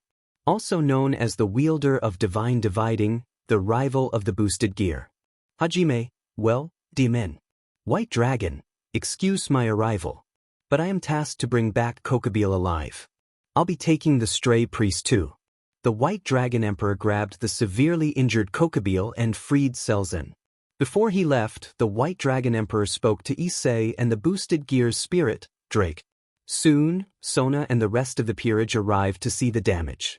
Sona, Rias. Rias, Sona. Sona then turned to Hajime. Sona, Hajime. Hajime turned around to see Sona walking towards him, still holding Kokobeel's eye in his hand. Hajime, Miss Citri. Sona approached and slapped Hajime across the face. Nearly everyone looked shocked by Sona's reaction. After the slap, Hajime touched his cheek in surprise. Sona, you idiot. You idiot. Hajime, Miss Citri. Sona looked up, upset, with tears in her eyes. Sona, don't you ever worry me like that again. Do you understand? Hajime saluted straight and tall. Hajime, sir, yes ma'am. I will take full responsibility for everyone that was concerned. Tomo stood out of the crowd. Tomo, demen right you are. It'll start with taking me out on a date after school tomorrow. Hajime, sir, yes ma'am. What? Sona fixed her posture and wiped her eyes. Sona, that's enough. Tsubaki, let's begin getting this place cleaned up. Tsubaki, yes, Miss President. Rias, Sona, will help. Sona shook her head at Rias. Sona, no need. Taking care of the school is a job meant for the student council. The two peerages began to talk to each other. Rias reunited with Kiba, who kneeled to her, making the same promise he made once. She embraced him warmly, until playfully telling him to bend over for a light punishment. As this happened, Zenobia watched with her legendary sword, Durandal in hand. Suddenly, Hajime felt a strong presence and turned towards it. Hajime, get back. Just after he said it, a loud sound hit the ground, shaking like an earthquake. A massive cloud of dust rose, surrounding everyone, who covered their eyes. Slowly, the dust cloud began to move away, revealing a tall man with long black hair, yellow eyes, and a beard, wearing a hakama. Tsubaki, is that? Akino, it's no doubt about it. That's Ramiel. Ramiel slowly turned to face Hajime. Ramiel. But Hajime, so you're Ramiel. Ramiel, you've grown quite a bit, boy. Hajime, not only that. You must have been the one following me and my team, huh? Say, we were followed by this guy. Saji. Ramiel, you're more aware than I imagined, boy. Hajime. You want to keep calling me that? Fine. Hajime quickly moved at Ramiel and grabbed his hair, snagging and ripping some out. Ramiel twitched slightly and gritted his teeth. Hajime, I'll be keeping these hairs. Ramiel. Very well, but do what you want with them. Until we meet again. Ramiel spread his 10 wings and flew off at a fast pace. Hajime stared at the night sky, holding Ramiel's hair in one hand and Kokobeel's eye in the other, while Akino just stared at him. The next day, Hajime's apartment. Hajime arrived home after school, just the day after he and the peerage helped clean up the school. Hajime, man, what a drag. At least my reading's getting better. Thank you, Sona, for that. Suddenly, a red magic circle appeared, catching Hajime's attention. He saw Akino arrive out of it.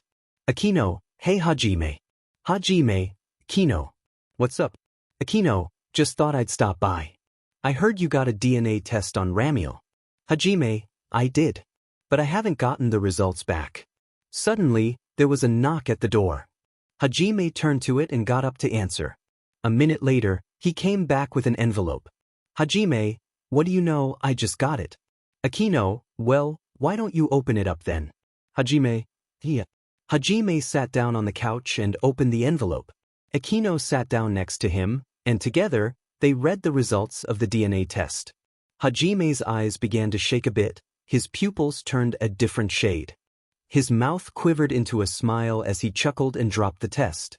Hajime, it's a 99% match. Akino, Hajime. That means Hajime, Ramiel is my father. I guess that makes me a half-fallen angel. Akino paused for a moment, then turned back to him. Akino, Hajime, I remember hearing about my father, who I never want to see again. Had some brothers. Ramiel was one of them. Hajime, since Ramiel and Barakil are brothers, then I think that makes us, Akino, cousins.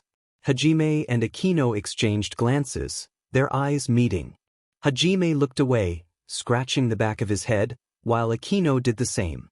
Suddenly, Akino stepped forward and hugged Hajime, wrapping one arm around his neck and the other under his shoulder. Hajime was surprised but felt the warmth of the embrace. It was a genuine hug, not romantic, but comforting. Akino, I didn't know. Hajime, neither did I. Akino, I don't know how to feel, but I'm glad to know I have more than just a father to despise, but a cousin I never knew I had. Akino buried her face into Hajime's shoulder, and slowly he began to hug her back, letting a tear fall from his eye. Hajime's mind, so, this must be what it's like to have someone you can call family. Tomo, so Ramiel is your father. Hajime, yes. Tomo and Hajime were sitting outside on a weekend afternoon, enjoying the clear blue sky and the gentle warmth of the sun. They sat on a bench in Ko Town, Japan, sipping on boba tea. Hajime, by the way, thanks for convincing me to get this boba tea, Tomo. It turned out to be tastier than I thought. Tomo, right? You just gotta give it a shot. After taking a sip, Tomo turned to Hype, concern evident on her face. Tomo, so Hajime, how are you taking it all in right now? With Ramiel and everything. Hajime looked up at the sky. Hajime, honestly, I've never met the guy, so I don't know what he's like. I can't really judge him without seeing how he is as a father. So right now, I'm just still me, I guess. He turned to Tomo. Hajime, I guess I should ask, does it change your opinion of me? Tomo, of course not. I like you way too much to suddenly despise you because you were born as a half-fallen angel. Thanks, Tomo. Tomo, you're welcome. Tomo took another drink of her boba tea. What made you think to like or trust me from the start? Tomo, think. Honestly, I didn't really need to think. Hajime, really? Tomo, I like you because I just did. Hajime felt a warmth rise in his cheeks. He suddenly poked his head up and darted towards his boba tea, drinking it all at once. This caught Tomo's attention, and she leaned in, tilting her head. Tomo, Hajime, what are you? Hajime turned around and playfully shot a boba pearl at Tomo's face. She flinched, then grabbed her cup and retaliated, hitting him back. Hajime, Tomo, two can play that game. They exchanged playful shots, dodging and laughing as they ran behind trees for cover. With their last pearls, they charged at each other, both getting hit in the face and falling to the ground. As they got up, they stared into each other's eyes, both smiling mischievously. After a moment of blank stares, Tomo and Hajime burst into laughter, their joy echoing in the air. They shared a brief sigh before making eye contact again, but it was short-lived as they noticed people watching them. Ah shoot, Hajime said. Let's run. Tomo exclaimed, quickly getting to her feet and grabbing Hajime's hand to help him up. The duo dashed away, not as devils, but as carefree teenagers, with no worries in the world. Time skip, evening bench. Their date continued after a playful boba pearl war. They spent time at an arcade where Hajime won a small stuffed turtle, and later enjoyed a meal together. Now, they sat on a bench, watching the sun set as the waves gently lapped at the shore. Hey Hajime. Thanks again for today. I had an awesome time, Tomo said, turning to him. Yeah, no problem, Tomo, he replied. By the way, what do you think about when you see the setting sun? She asked. I don't know, to be honest. I used to think about sleep and food. Now, I think about each day and how I don't regret a thing, Hajime answered. Tomo looked into his eyes. Just sharing what I used to think about, he clarified. Tomo gazed deeply into Hajime's eyes, and slowly, they leaned in, sharing a tender kiss as the sunlight faded over the beach. Time skip. The next morning, Tsubaki's apartment. Tsubaki woke up in a panic, her heart racing. Kiba. That can't be right. She thought, struggling with her feelings. I like Kiba, but why can't I stop thinking about Hajime? Her heart raced as she realized the truth. Oh no. Do I seriously have feelings for Hajime? But I'm in love with Kiba. She buried her face in her pillow, overwhelmed by her emotions. Chapter and Kuo Mall Rias Gremory and Akino Himejima were shopping for swimsuits with Sona Citri and Tsubaki Shinra. Should I go with the black or the white? Rias pondered. Rias, thanks again for letting us join you, Sona said. Of course, even the student council deserves a day of relaxation. But how did you find out we invited Hajime? Rias asked. He announced it to everyone except Saji. I sent him home because he made all the girls mad, Sona explained. Do I even want to know what he did? Rias replied. Trust me, you don't, Sona said, glancing at the bikinis. I wonder what Hajime would think if I wore one of these. Wow, Sona. I didn't think you'd wear something like that. Rias teased. Sona blushed, looking away. I just want to think of something he would like. Wow, you're considering an attractive appeal for him. Rias chuckled, causing Sona to look annoyed yet embarrassed. Hey, stop it. Sona protested. Alright. I have an idea for you, Rias said, and they began to search for outfits.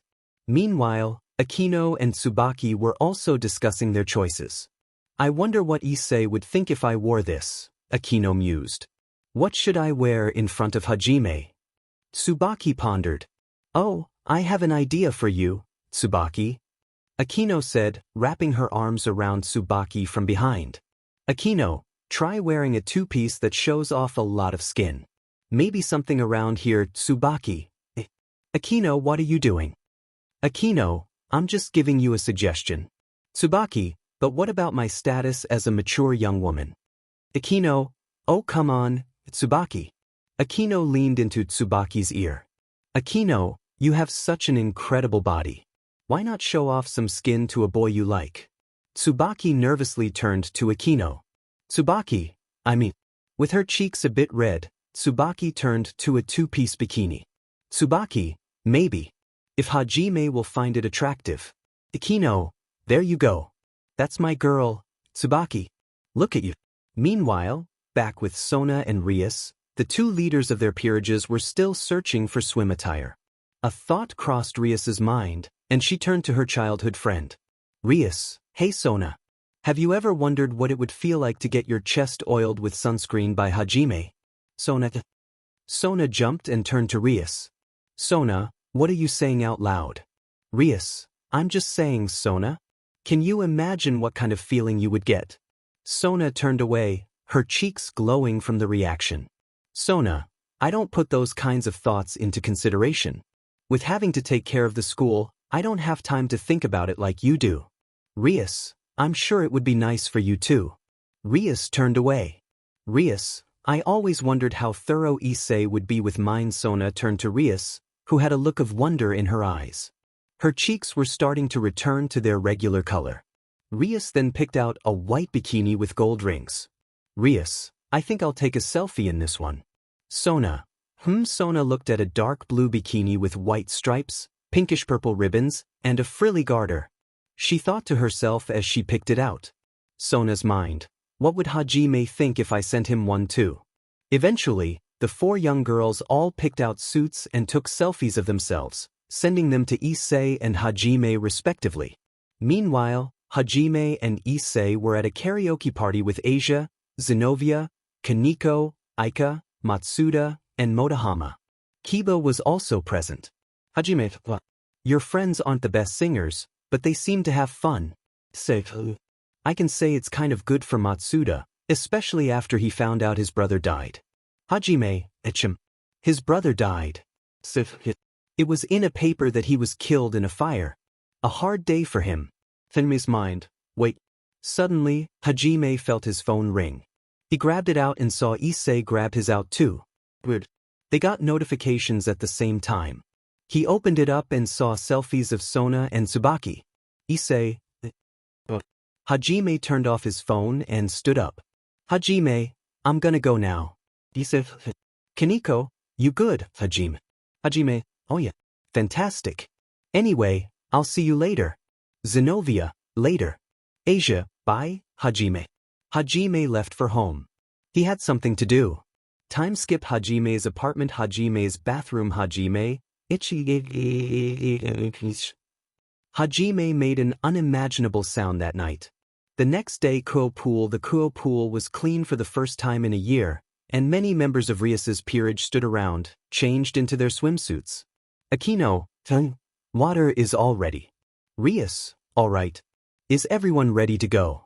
Soon, a blue citry magic circle appeared, revealing Sona and her entire peerage. Rias, Sona. Glad you could make it. Sona, glad to be here, Rias. Safe. Sona's household is here too. Rias, come on now, Issei. They deserve to have a break and time to relax as well, you know. Rias then turned to everyone, along with Sona. Sona, now let's go. Rias, swim to your heart's longing. Sona and Rias peerages, yeah. Kiba, Ruruko, and Saji hopped in the pool and began their swims. Meanwhile, Hajime, who wore black swim trunks with a red lining, took off a white shirt he wore and felt a tap on his shoulder from Sona's hand. Sona, Hajime. Hajime, Sona, can you be honest with me? Hajime, I'm always honest. What's up? Hajime turned around and saw Sona take off a large shirt that she wore over her outfit, which he got to see for the first time. Sona, what do you think of this? Hajime felt his breath taken away. His face turned pink. He fell to his knees. Appealing. The little ribbons. The garter. The color. The way the white pieces wrap around the skin, showing off the details. I love it. Hajime fell down and raised his arm up with a thumbs up. Hajime, I love it. 50-110. Sona felt a smile creep onto her face and chuckled at Hajime's reaction. Sona, thank you, Hajime. You don't fail to flatter me at times. Tomo, hey Hajime. She's not the only one, you know. Hajime sat up and saw many other girls of the Citri peerage showing off their bikinis. Tsubaki, hey Hajime. Hajime, what? Tomo, check this out. Pretty cute, right? Hajime, Diamen. Rhea, Hajime. Hajime, W. Hajime stood at the edge of the pool while the four girls looked at him with concern. He then threw his hands and head up into the air to look at the sky. Hajime, fiery balls and lightning are raining from the sky. Hajime soon fell back into the pool, gargling as he screamed through the bubbles that emerged from the water. The girls looked on, concerned. Rhea exclaimed. Is he all right? Tsubaki asked. Suddenly, the bubbles stopped, and the girls grew more worried. But soon, Hajime popped up from the water with his right fist raised in the air. The unicorn invasion of Dundee. He shouted, letting his arm fall and splash back into the water. Tomo began to laugh loudly. Hajime, you're way too funny. I'm coming in, she declared. Wait, Tomo. Hajime tried to warn her, but it was too late. Tomo jumped in, splashing water everywhere. She surfaced, and Hajime snickered, shaking his head. Tomo, you didn't undo your tails, he pointed out. Oh whoops. Hang on a sec. Tomo said, pulling out her hairbands and tossing them aside. She shook her head, sending water flying, which hit Hajime in the face. There we go, she said triumphantly. You did that just to get me wet, didn't you? Hajime teased. Hee hee. Tomo giggled, narrowing her eyes playfully. Hajime splashed her and she splashed back. They engaged in a light-hearted splash fight, laughter echoing around the pool. Soon the rest of the group joined in. Rias raced with Akino, while Sona and Tsubaki had their own race. Issei taught Kaneko and Asia how to swim, and Saji became an unintended target for Hajime and Tomo's splashes. Asia and Kaneko brought water guns into the mix, and soon everyone was involved in the fun.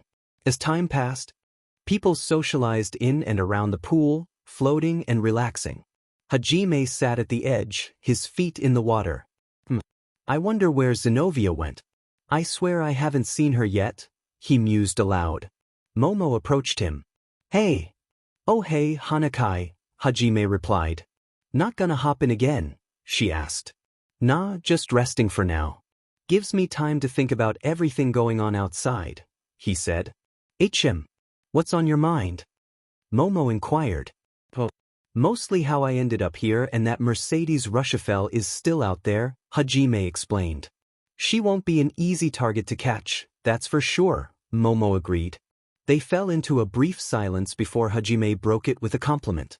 By the way, you look really incredible in your suit.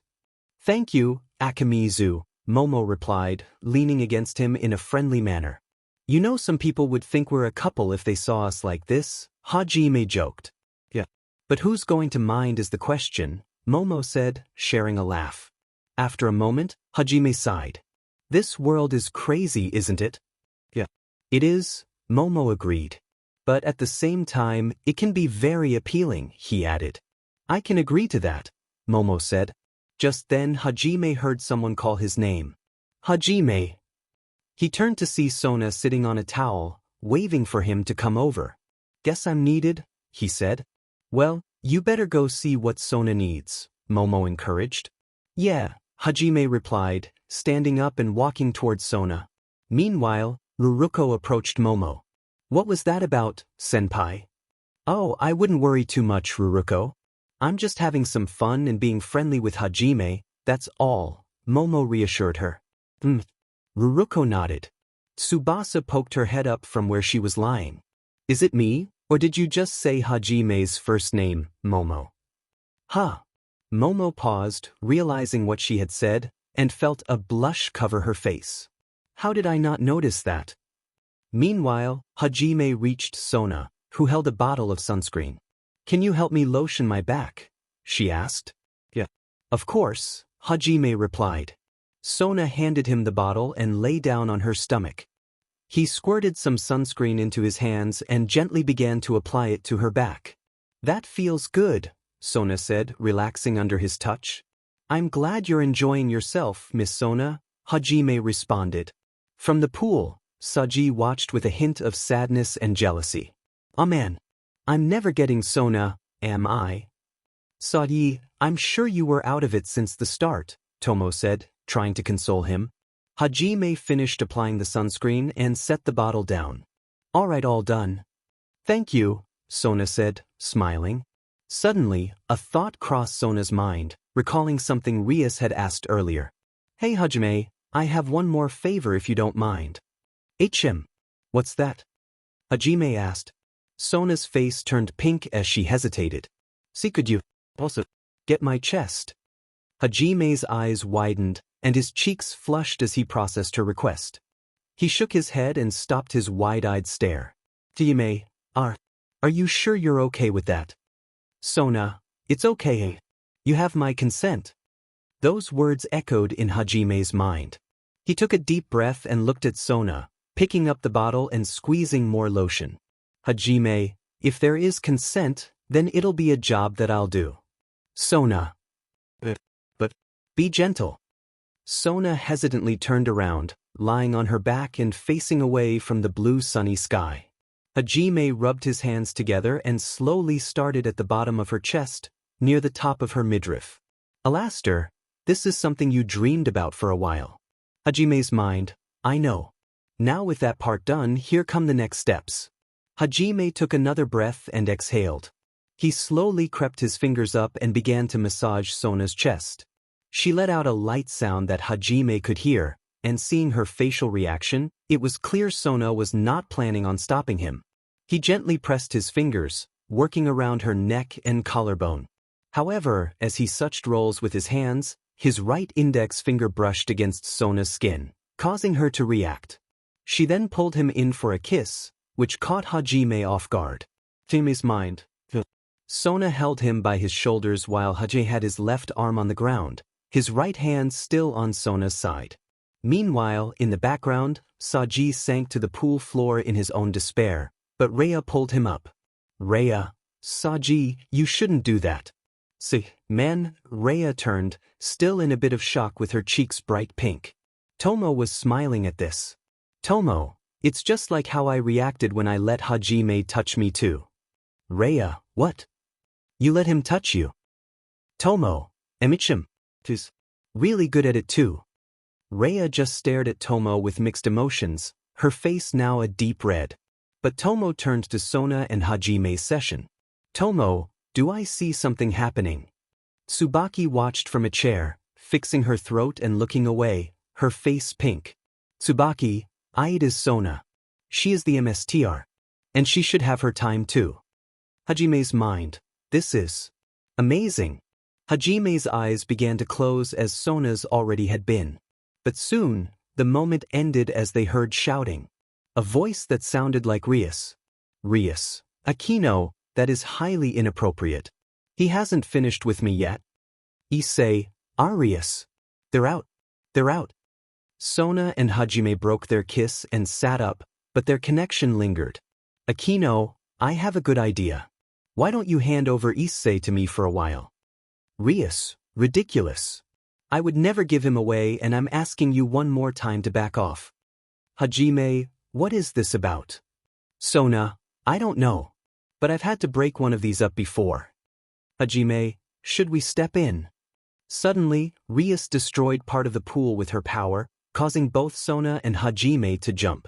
Other members of Sona's peerage jumped as well and got out of the pool. Hajime, whoa. Sona, we need to. Rias, Akino, I don't know what's gotten into you, but you're out of control. Rias formed another orb of her destruction magic in her hand. Akino stood up as well, forming a ball of lightning. Akino, I am not. But if you're refusing to back down, then I'm fighting to win. Akino struck with her power, and Issei let out a shriek. Asia and Kaneko got out of the pool. Rias, I'm not giving Issei to you. Akino, you won't even let me play with him a little? Rias, I don't know why you would, knowing the fact that you hate men. Akino, you're one to talk. You said all men look the same. Hajime used his power to leap forward as Rias and Akino threw their magic at each other. Unknown to everyone, his hair began to turn white because of his speed. Sona, Hajime, no. The orbs collided, and Hajime found himself in the middle of it. Rias and Akino looked shocked. Rias, what the? Akino, what just happened? Rias and Akino's minds. Did we just hit someone? They soon felt menacing auras coming from Sona and Tsubaki, who were both now covered and ready to confront them. Sona, you two are in a lot of trouble. You could have hurt Hajime. He sacrificed himself to stop you from causing more damage. Rias, what? That was Hajime. Akino, is he all right? Sona, I'm not sensing his energy returning. I'm sure he's fine. The four young women turned to the smoke and saw Hajime step forward, his hair now white. Hajime. He lifted his head, and through the white hair, Alaster emerged with a sadistic smile. Alaster, no peeking. Punkuses. Rias, you're Alaster. Alaster, like Picasso with a razor. Sona, I see. You pulled Hajime out before the crash, didn't you? Alaster, you were causing chaos, and the boy wanted it to end before more destruction happened. You should be thankful. Meanwhile, Kiba popped up from the water, lifting his goggles. Kiba, what's going on? What happened? Time skip. The Occult Research Club lobby was filled with Rias, Sona, and their peerages. Issei was seen on his knees, while Zenobia stood beside him. Hajime had returned to normal. Rias exclaimed, I swear, I will never understand your perversion, Issei. Hajime looked confused. What did I miss? Akino chimed in. Zenobia tried to make a baby with Issei. Hajime was taken aback. What? I'm still confused. Zenobia replied, I don't see what's confusing. He was just trying to make a baby with me. Issei protested, I was not. You were forcing your eggs on me. Suddenly, a magic circle appeared, and Surzex, dressed in a suit, along with Graphia, emerged. Surzex asked, is there some sort of event going on? Rias stood up, and most of the devils kneeled in respect. What are you doing here? Asia gasped, this is the Devil King. Mr. Surzex Lucifer. Rias's brother. Hajime bowed in respect, but accidentally hit his face on the ground, breaking his nose. That hurt. Graphia asked, are you all right? Hajime responded, oh yeah. I'm great, madam. Surzex turned to Asia and Zenobia, praising them for joining Rias. Zenobia agreed to a vow from Surzex to support his sister. Meanwhile, Asia used her twilight healing to mend Hajime's nose. Thanks, Asia, Hajime said. Rias pressed. You have yet to tell me what you're doing here. Surzex replied, you honestly don't know. Isn't it almost time for open house? Rias jumped back in shock. What? No way. You can't. Surzex grinned. If you mean if I can't wait to see my little sister in action at school, then you bet I am. Rias turned to Grafia, clearly upset. Was it you, Grafia, who told him? Be honest. Surzex added, oh, I almost forgot. Father will be here too. Rias exclaimed, you can't just leave like that. You have work to do. You're the Devil King. Surzex replied, actually, this counts as work too. Rias tilted her head in confusion. Huh. Surzex explained, your school seems like it would be a lovely place. We were thinking we might want to hold the Leaders' Summit there. Everyone gasped at Surzex's announcement. Rias exclaimed, of all the places, are you serious? The next day, in Hajime's apartment, he thought about the Leaders' Summit. He realized he wasn't alone in bed. Sona was on his right, sleeping close to him, while on his left was Tsubaki. Surprised, he thought, I didn't even think we had that kind of connection. Tsubaki looked pretty without her glasses, and her nightgown made her look more mature. As the two girls woke up, they stretched and yawned simultaneously. Tsubaki blushed and greeted Hami. Good morning, Hami. Hey, good morning, Tsubaki, he replied. Tsubaki thanked him for letting her stay. Sona interrupted, no time for that. We have to get ready for school now. It's open house and I'm not quite ready for that. Hajime asked, how come? Tsubaki whispered into Hajime's ear, and he realized, oh right. Sorry. At Kuo Academy, Hajime walked around campus with Saji. Saji said, I just got word the White Dragon Emperor made an appearance outside the school. Really? What did he say? Hajime asked. Saji replied, something about the Red Death, but I didn't catch the details. Hajime noted, I assume the girls are with their families. Yeah, Meguri's with hers, even Hanakai and Nimura. I don't know about Tsubaki or Kasaka, Saji said. Suddenly, Saji stopped. Did you hear that? Those guys were talking about a magical girl. Let's check it out. Hajime agreed. I think they said the gym, right? They rushed to the gym, where they found Rias and her peerage. There, Serafal was posing in a cosplay outfit as a magical girl. Saji exclaimed, ugh. Hajime sighed, let's go. They covered Serafal and Hani said, knock it off. We're still on school property. You're blocking my shot, someone shouted. Hajime retorted, get out of here. No more photos. Issei remarked, whoa. Such vulgar language. As the group of boys left, Hajime turned to Serafal. You have been told this outfit is unacceptable, right? Serafal cheerfully replied, your command is mine. Hajime sighed, realizing he was getting nowhere. Issei greeted them, yo. Hard at work as usual. Suddenly, a door opened to reveal a serious Sona. Hajime. Saji. What's going on here? She demanded. Saji explained, this girl says, Serafal interrupted, I finally found you, Sona. Sona gasped in shock. Issei asked, who's that? Sona knows her. Hajime sat down at the edge of the stage, saying, that's Serafal Leviathan. She's one of the 4 Devil Kings. Issei. Rias, he's right, Issei. How did you know that? Hajime, I met her once. Saji, wait. You got to meet a Devil King. Hajime opened a bottle of water and began to drink. Meanwhile, Serafal jumped down and ran to her sister. Serafal, I'm so happy to see you. What's the matter? You look sad. Your face is all red. Aren't you excited to see your big sister again? I need more happiness from you. Come on. Serafal expressed her bubbly personality about her little sister. Serafal, you should run into my arms and say how much you missed me, and I'll say, oh Sona, I missed you so much too. And I'll give you a big hug, and you hug me back. Wouldn't that be nice? Hajime instantly spat out his water in shock. Hajime, I was not expecting that. I wanna go home. Hajime looked at the group and Sona, noticing her embarrassment. Hajime, I've never seen Sona so embarrassed before. I could see her sweating. Saji spoke up about not recognizing Serafal, stating it's the first time he's met her. Serafal leaned closer to Sona. Rias walked up to her and expressed her gratitude.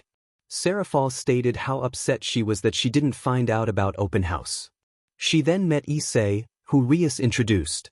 Sona tried to get Serafal to change, but she refused, stating she wanted to be a magical girl. Soon, Sona reached her boiling point and ran off. Sona, I can't take it anymore. Serafal, Sona, wait. Serafal ran after Sona. Hajime watched the sisters run. Hajime, man, it's nice to have that kind of bond, right? Akino, maybe Hajime. Maybe. Suddenly, a voice interrupted them. Boy. Everyone turned to the sound of the voice. Hajime turned and saw none other than his father, Ramiel, standing there in his signature hakama. Hajime got off the stage and walked towards him, greeting him with a grin. Hajime, hey dad. Long time no see. Ramiel, why don't you show me around your school, boy? Hajime, will do, old man. Hajime walked with his father, Ramiel. Everyone looked in shock at what they saw. Issei, DMN. I know Hajime's got a weird smile, but I've never seen one this scary before. Kuo Academy Hajime POV right now. I was walking with the one man I just found out is my father, Ramiel, the fallen angel of thunder. Apparently, he's brothers with Akino's dad, Barakiel, which means Akino and I are cousins. We're walking side by side around the halls of my school. And I can definitely say that as of right now, we have not talked at all. How are things? Ramiel. Fine. How are things with you? Hajime. Ramiel, good. Man, this is so awkward. This is the first time I've ever met my dad, and I have literally nothing to. I could make a scene, but that's just not my style. Besides, what good would that do for me? We're close to my class. Maybe I could introduce him to that. I made a stop and showed him around my class. This is my class. Ramiel, I see. Hajime. Hajime, Ichem. I looked around and saw Kiba there. Hajime, Kiba. I made my way to Kiba and turned to introduce my dad to him. Hajime, this is Kiba, a good friend and a great classmate of mine. Kiba, that's my... Ramiel, Ryoma. Ryoma Akimizu. Kiba, how splendid it is to meet you, sir. Kiba. Akimizu. What are you two doing here? Kiba and I turned to see Kalmeyer-sensei. Hajime, hey, Kalmeyer-sensei. Nagisa, shouldn't you be? Ramiel, I'm Hajime's father. Nagisa, Mr. Akimizu. Welcome. May I have a word with you for a moment? Ramiel, of course. Soon I saw my dad walk away with Kalmeyer-sensei. Thank goodness. I was going to lose my mind to awkwardness at this pace. I sighed and turned to Kiba, rubbing my head. Kiba, I see that Ramiel is here. Hajime, yeah, I know. Wasn't really expecting it to happen, to be honest. Kiba, knowing the fact that you've never met him all your life.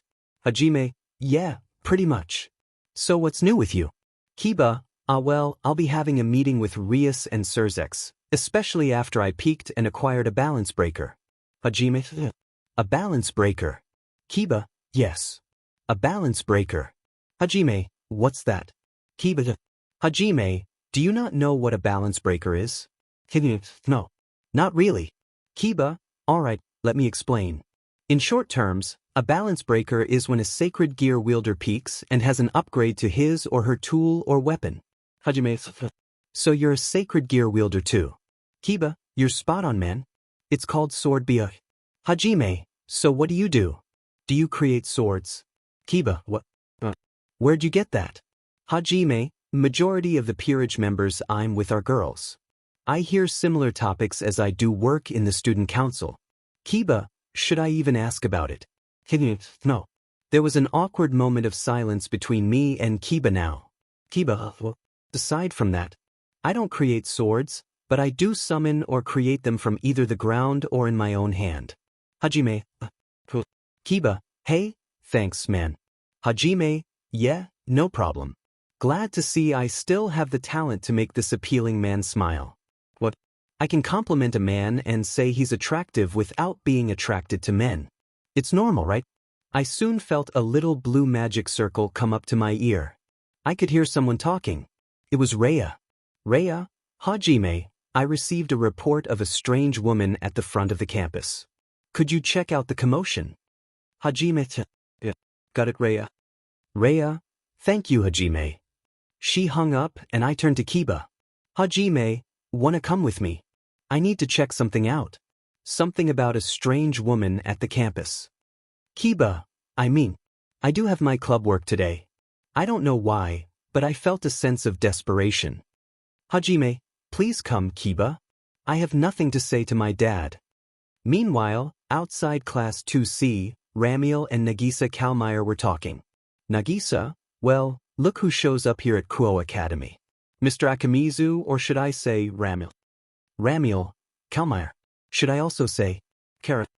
Nagisa lifted her head slightly, smirking as she crossed her arms. Nagisa, haven't heard anyone call me that in a long time. Ramiel, tell me why I should believe that. Coming from someone who serves Brynhildr. Nagisa, never said you have to believe that.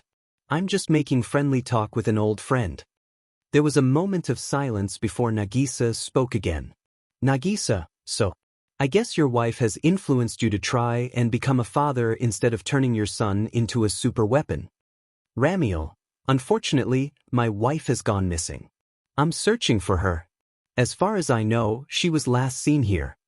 Nagisa, she cared so much for your boy. Ramiel, she wanted him to have a better life, even if it meant letting him go. Nagisa, well, I can tell you this. Tomio is dead, but Hajime is doing just fine. Ramiel narrowed his eyes at Nagisa. Ramiel, I see. Meanwhile, Hajime walked out with Kiba. Hajime, I gotta run. A report from the student council. Ramiel, all right then. Hajime walked with Kiba to his destination. Ramiel turned back to Nagisa. Ramiel, Kara, could you come with me to see this? Nagisa, I wish I could, but I have responsibilities here as a teacher and to fulfill the promise I made to your wife to watch after your son. Ramiel placed a hand on her shoulder, showing a hint of desperation. Ramiel, please come, Kara. I have nothing to say to my son. A small time skip occurred, and Hajime and Kiba made their way to the entrance of the school. Kiba, is that her? Hajime looked to where Kiba was pointing, revealing a woman with white hair standing in the middle of the traffic. Hajime, maybe. She looks like she's acting kind of strange. Kiba, yeah. Hajime, I'll go check it out. Hajime walked toward the mysterious woman and gently placed his hand on her shoulder. Excuse me, miss. Suddenly, the woman turned around, revealing her familiar red eyes and marks. She was none other than Mercedes Rushafel. Mercedes, Tomio. Hajime's eyes widened, chills running down his spine. His fingers began to shake, fear catching him off guard. Hajime. Mercedes. Mercedes, how lovely it is to see you here at school today, Tomio. Hajime, my name is not Tomio. Mercedes, oh Tomio. You just don't understand yet. She placed her hands on Hajime's shoulder and cheek, smiling slightly as she tilted her head. Her red eyes glowed as she made direct eye contact with his. Mercedes, you've grown to have such appealing crimson eyes, Tomio. Hajime, what are you talking about? Mercedes tilted her head again. Mercedes, you know what I'm talking about. Hajime, no. I don't. Mercedes, She looked past Hajime to see Kiba, along with Ramiel and Nagisa approaching. Mercedes, oh darn. If only there was more time. She let go of Hajime and pulled him close to whisper in his ear. Mercedes, this won't be the last time we see each other again. Tomio. Mercedes turned away and walked out of Kuo Academy, swaying her hips as she left. Kiba approached Hajime, concern etched on his face. Kiba, hey. Is everything all right? Hajime, call Rias. Let her know that Mercedes Rushafel was in the school. Kiba, what? Got it. Let's go. As they turned back, they saw Ramiel and Nagisa walking with them. Suddenly, Hajime bumped into someone else. Oh, sorry. He turned around and his eyes widened again, seeing a blond boy with red eyes smirking at him. Haime's mind, this aura. Hajime. Haruto Nakamura. Right? Haruto, that's right, Akimizu. The aura felt different. Alastair took over for a brief moment while no one was watching. Alastair, Merihem. Merihem, long time no see, Alastair. Alastair and Merihem stared each other down, narrowing their eyes. Suddenly, Kiba shook Hajime, bringing him back to reality. Kiba, Hajime. Hajime, ha. Haruto, well, I should go. Take care now. Haruto left, and Hajime turned back to Kiba, with Alastair speaking to him. Alastair, watch your back. That was the Red Death. His thrill for spilling BLD displeased God greatly, leading to his immediate banishment by Michael to hell. Merihem had also taken a liking to Alastair and Malbranche. Time skip, evening, student council office. Tsubaki stood with Hajime, Saji, Tomo, and Rhea, arms crossed. Tsubaki, this is very serious. Where's Sona? Tsubaki, if I had to guess, she ran off to get away from her sister. Rhea, let's not lose track. Hajime just ran into Mercedes Rushafel and Merihem. Tomo, Rhea's not wrong. It seems that this Merihem figure has taken over a fellow student, Haruto Nakamura. Tsubaki, wait a minute. Isn't he the same boy Hajime punished for watching anime in class? Saji, you're right. It is. Rhea, so if this Merihem character is taking over him, how do we save him? Hajime, you don't. Everyone turned to Hanmei as he stood up, his black hair turning white, confirming that Alastair was in control. Alastair, Merihem isn't just any character, he's a demon who revels in the chaos he creates. If the boy has let Merihem take over, then it's too late for him. There is no other choice. The boy needs to die. Tsubaki, Rhea, and Tomo widened their eyes. Tomo stood up, facing Alastair. Tomo, we can't just kill a fellow student. Alastair, he's been corrupted. You have to kill him. Rhea, but he's still another student here at the academy. We can't just kill him for this. Alastair, is that so? Then look at me. If Hajime wasn't in control of me, would you have killed him too? Rhea, Alastair, what if Hajime went on a rampage? Would you be wise and kill him? Or would you stab him in the back? Tomote, shut it. Alastair, trust me. If you don't like what I'm saying, then you can try to kill me. If Hajime lost control of me, you wouldn't have that choice anymore. Tomo, I don't care. Alastair, Tomo glared at Alastair. Tomo, if Hajime lost control over you, I wouldn't ever kill him. He's been one of the best friends I've met. If he lost that control, I would save him. Tomo began to breathe deeply, exhaling loudly from her outburst. Tsubaki and Rhea stared at her as Alastair simply chuckled. Alastair, how appealing. He's been there for all of you, and you would save him instead of leaving him. Just so you know, there will come a time when he needs you by his side the most. Do not disappoint me. Alastair left and Hajime returned, his white hair fading back to black. Hajime, what happened?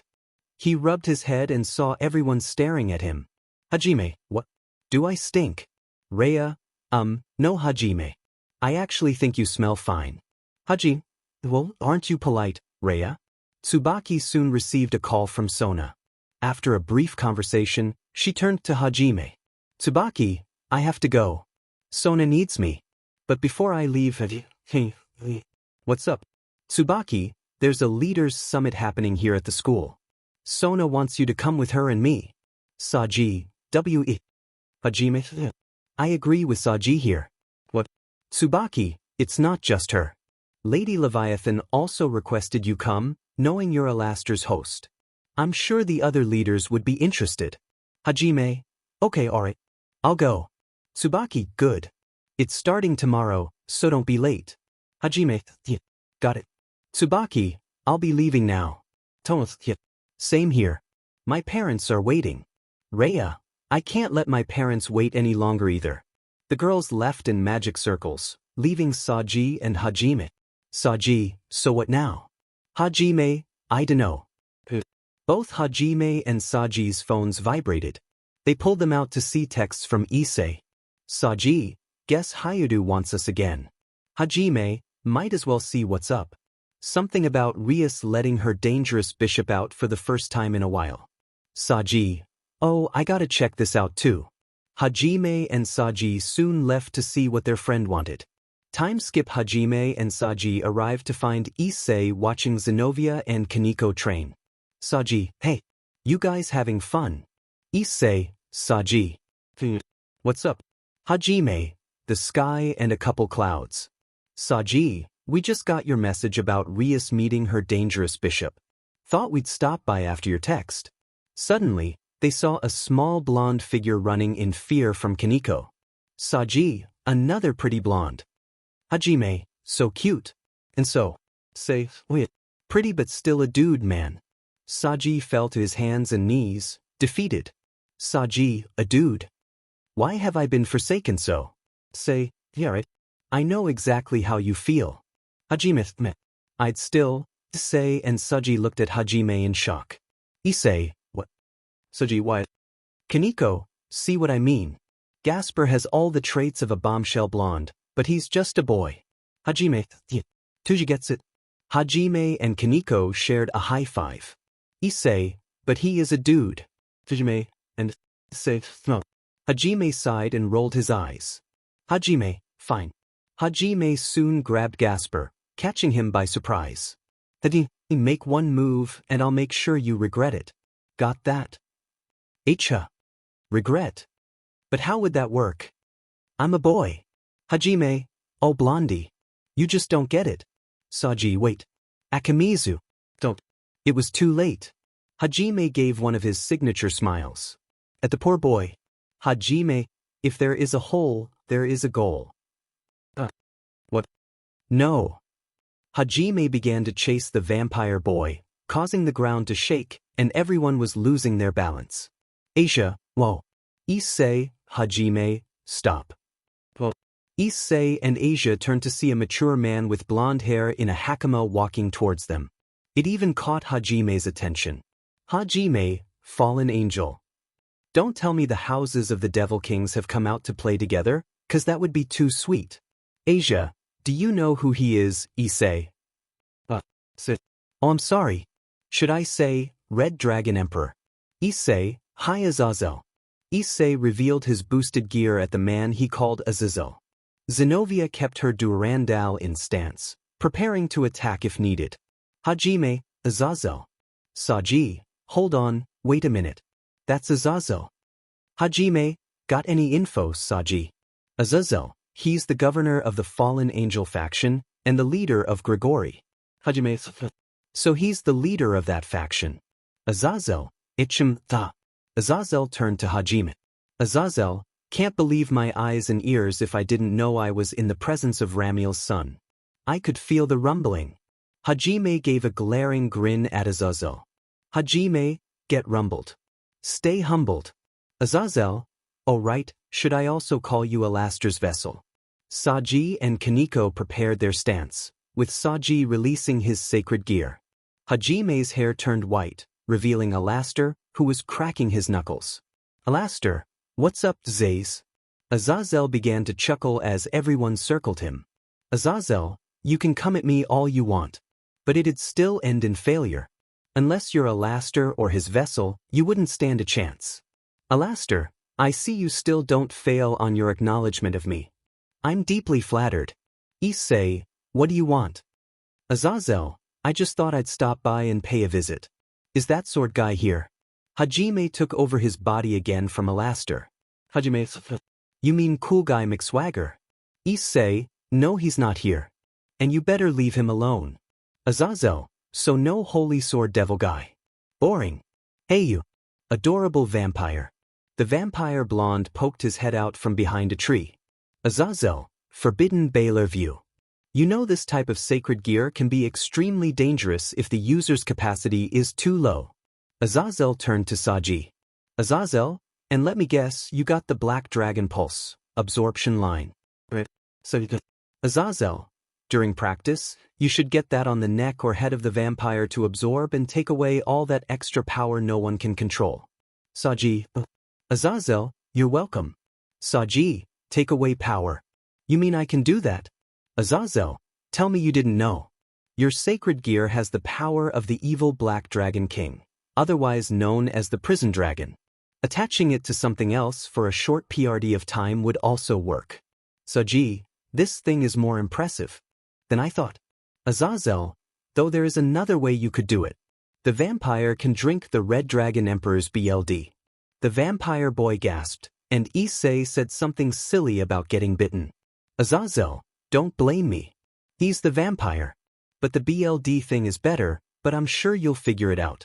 Azazel began to leave. Issei, hold on a second.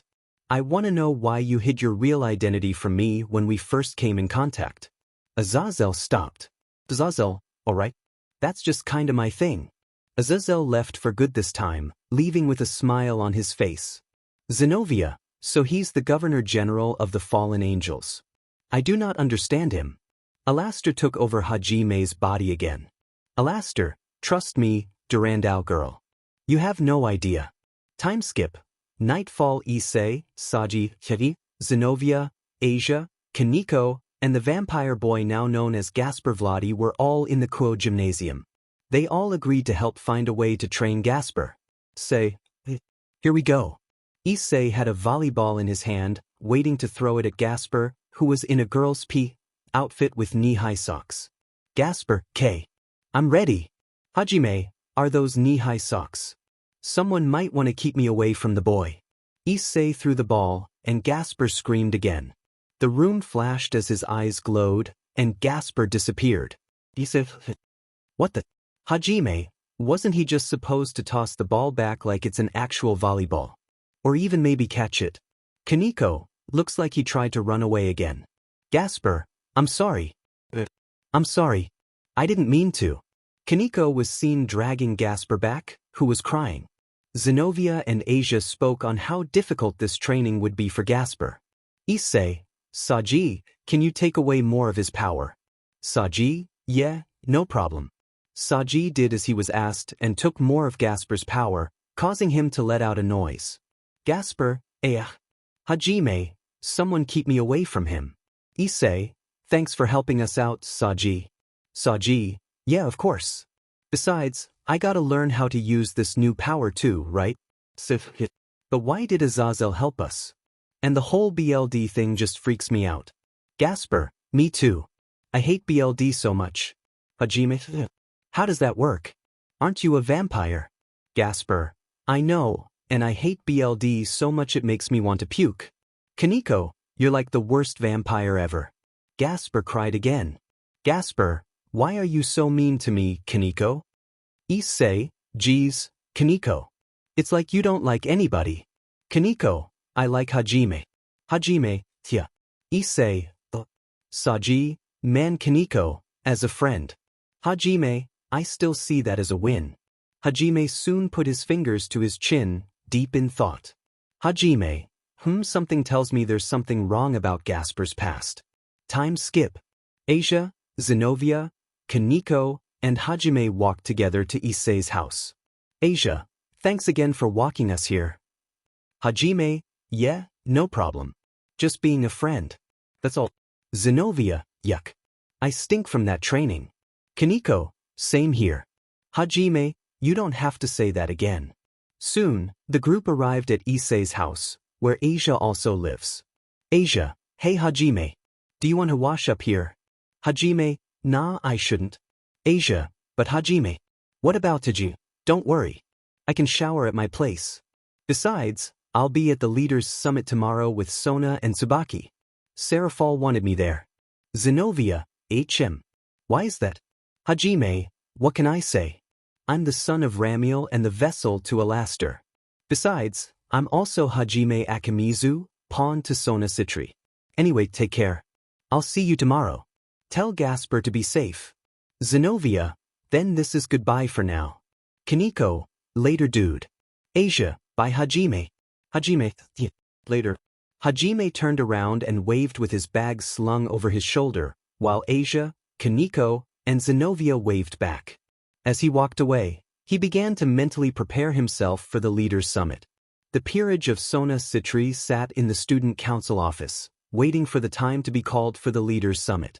Sona, Tsubaki, and Hajime were present, but Saji seemed unhappy.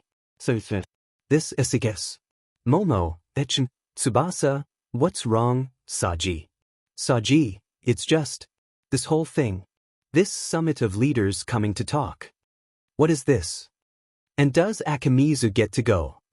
Tsubaki, Saji, may I remind you that he's also a host of one of the most feared demons to exist. Saji just groaned and sighed.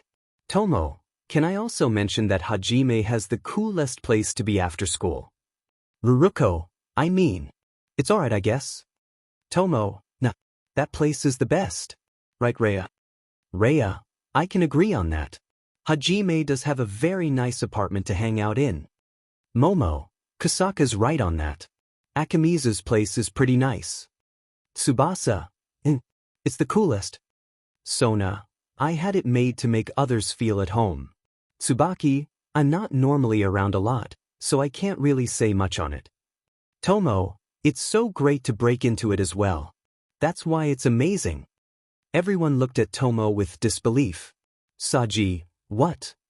Sona, what were you doing again, Meguri? Hajime, Tomo, please stop breaking into my apartment. You can come in through a magic circle. You're all welcome anytime, you know. Tomo, but that's the fun part. Well, at least that and the snacks. Hajime has the best snacks. Right, girls? Saji saw nodding heads from Rhea and Tsubasa. Rhea, they are pretty good. Tsubasa, Hajime's got the best snacks.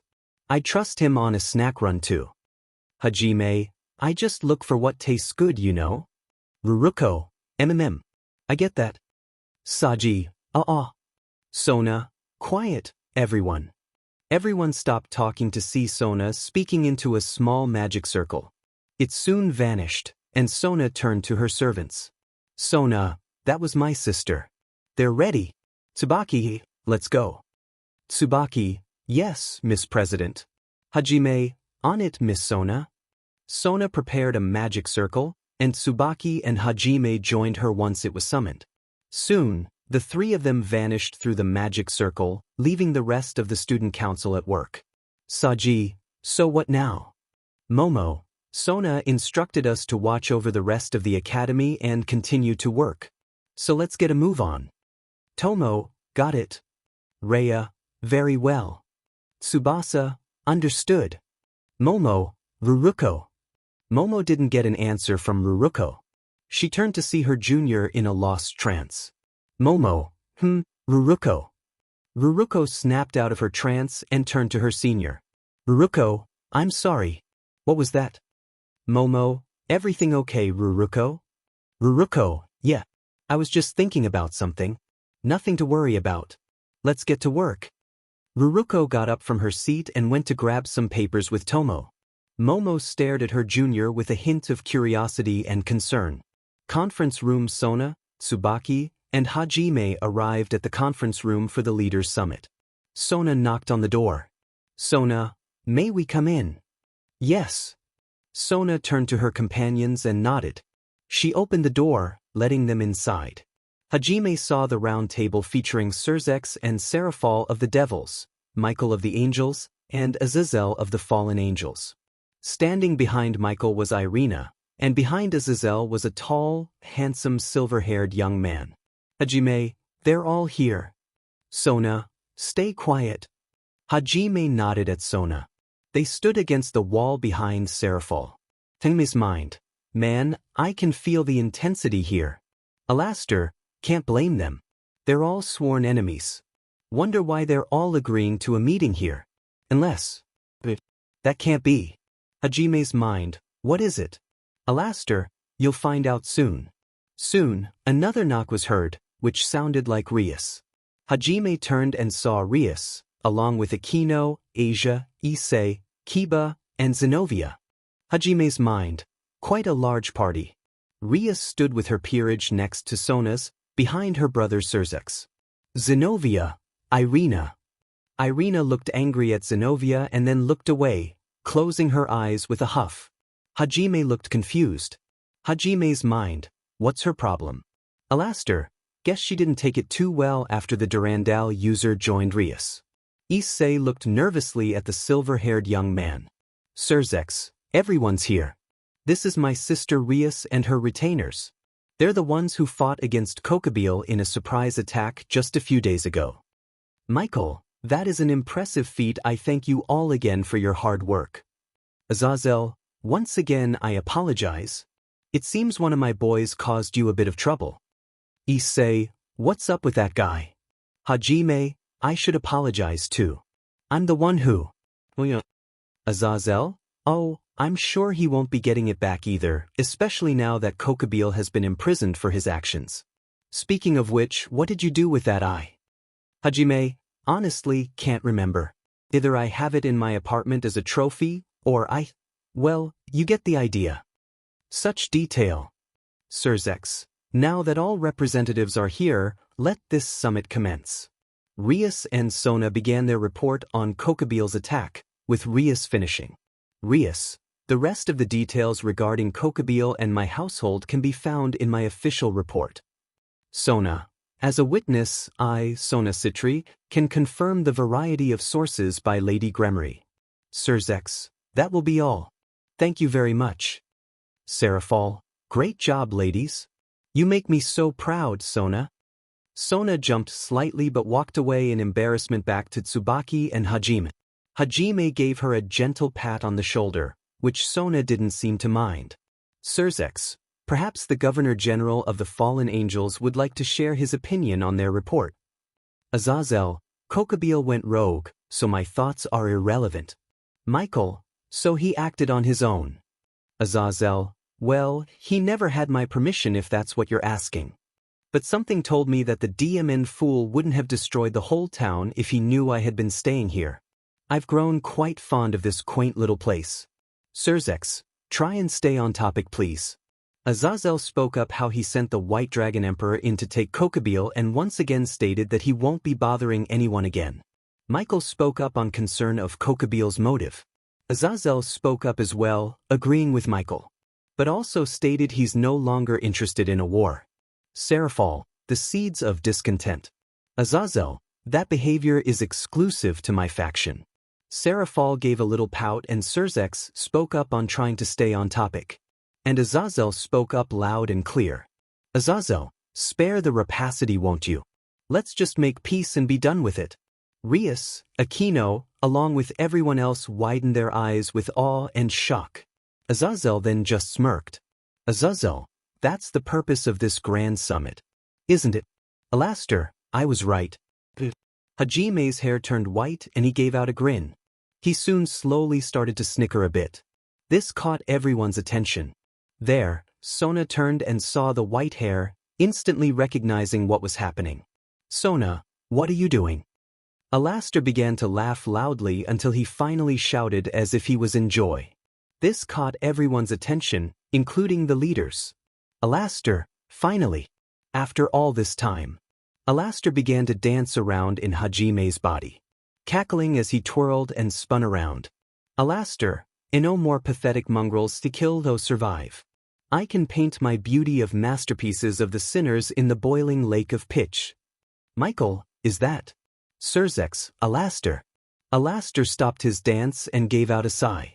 Alastair, finally. No more boring bloodshed. This was indeed a long time coming. Seraphal, for someone that's the Devil Faction's Grand Executioner, you make quite a shocking reaction for us. Soon, half of the hair turned black, showing Hajime taking back control. Hajime, give me back my body. Alastair, TC's fine. But only because I have nothing else to say to these monkeys.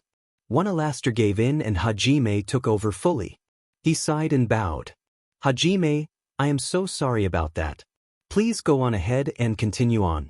Hajime went back to Sona and Tsubaki. This time, Sona gently patted Hajime's shoulder, which he didn't seem to mind. Azazel spoke up again. Azazel, our perpetual three-way standoff is getting old and hasn't done the world any favors.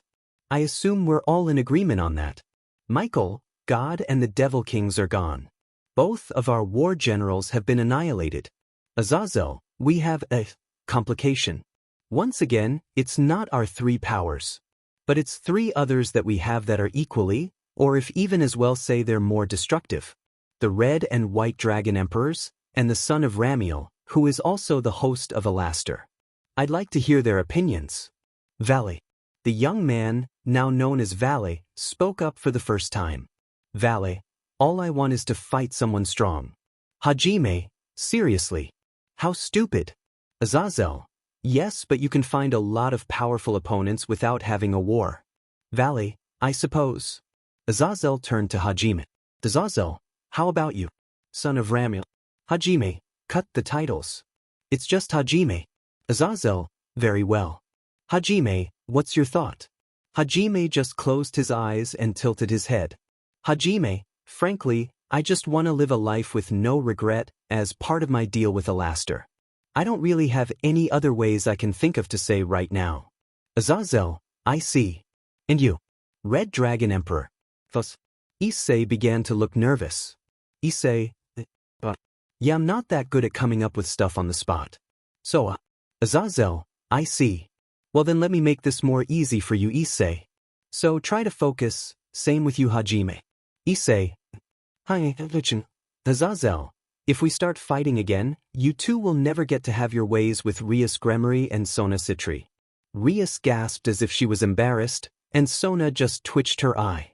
Azazel, but if there's peace, then prosperity and propagation become more important. Issei, why you mean like? Issei's cheeks grew pink and his pervy smile came out. Issei, baby making. Azazel, that's right. And you could practice every single day. Rias, hey, I'm right here.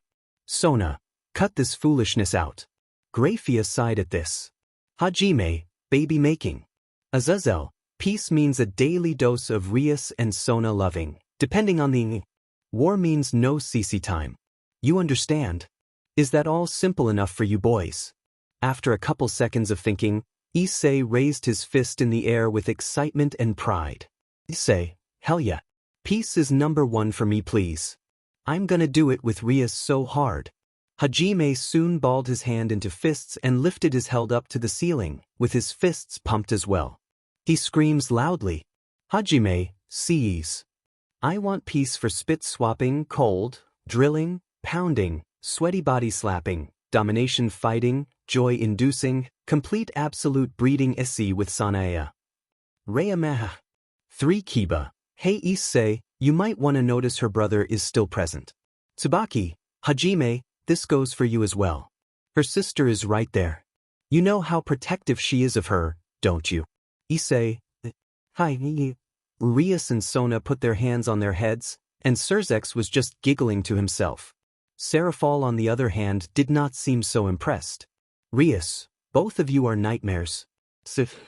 Akino, she likes it. Hajime instantly ran towards Serafal and got right in her face, pointing directly at her, which was causing her to lean back into her chair with her eyes widened at the sudden movements. Hajime, once we make peace, I'm going to F the living sheet out of your amazing and super appealing sister.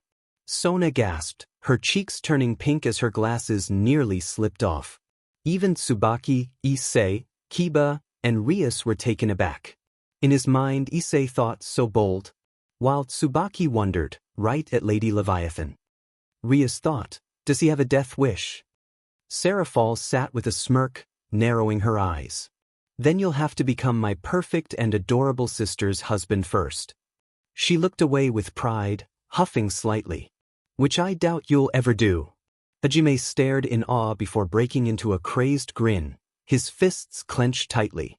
Serafal felt an intense aura and turned back to him, noticing his hair glowing yellow. Joke's on you. Your doubt is my motivation.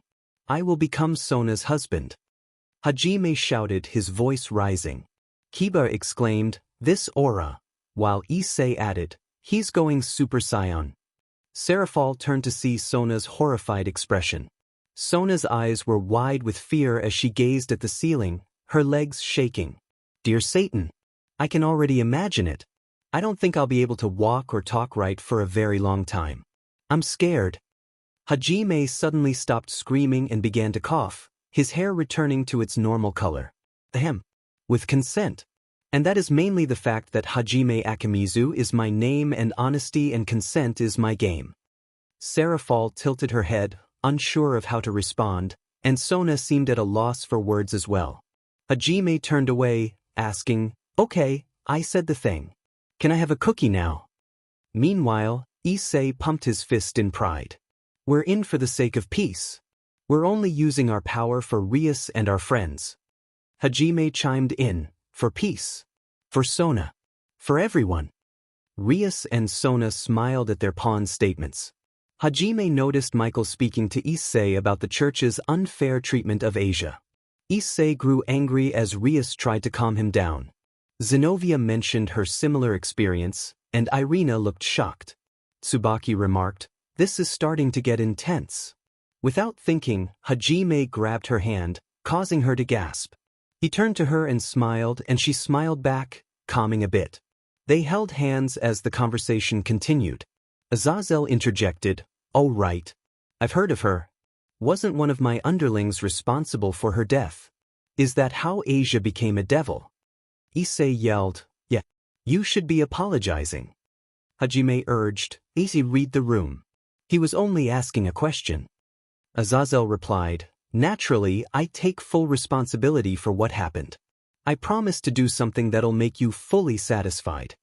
Rias approached Issei, trying to calm him. Suddenly, the sound of magic being used echoed in the room, turning everything a purple shade. "What in the hell?" Issei exclaimed, noticing that Akino, Asia, Sona, and Tsubaki were frozen. Kiba shouted, "They're frozen." Hajime rushed to check on Sona and Tsubaki, worry etched on his face. "Sona! Tsubaki! Sona!" Tears formed in his eyes as he sought a response from the two. Serafal looked at him with sympathy. He really does care for them. She placed a hand on his shoulder, shaking her head. "They're frozen." Hajime's sadness deepened. "So I'm guessing time is frozen." Azazel confirmed, "It appears so. Fortunately, those with superior power weren't affected." Hajime realized, so that means Sona and Tsubaki aren't of that rank of power.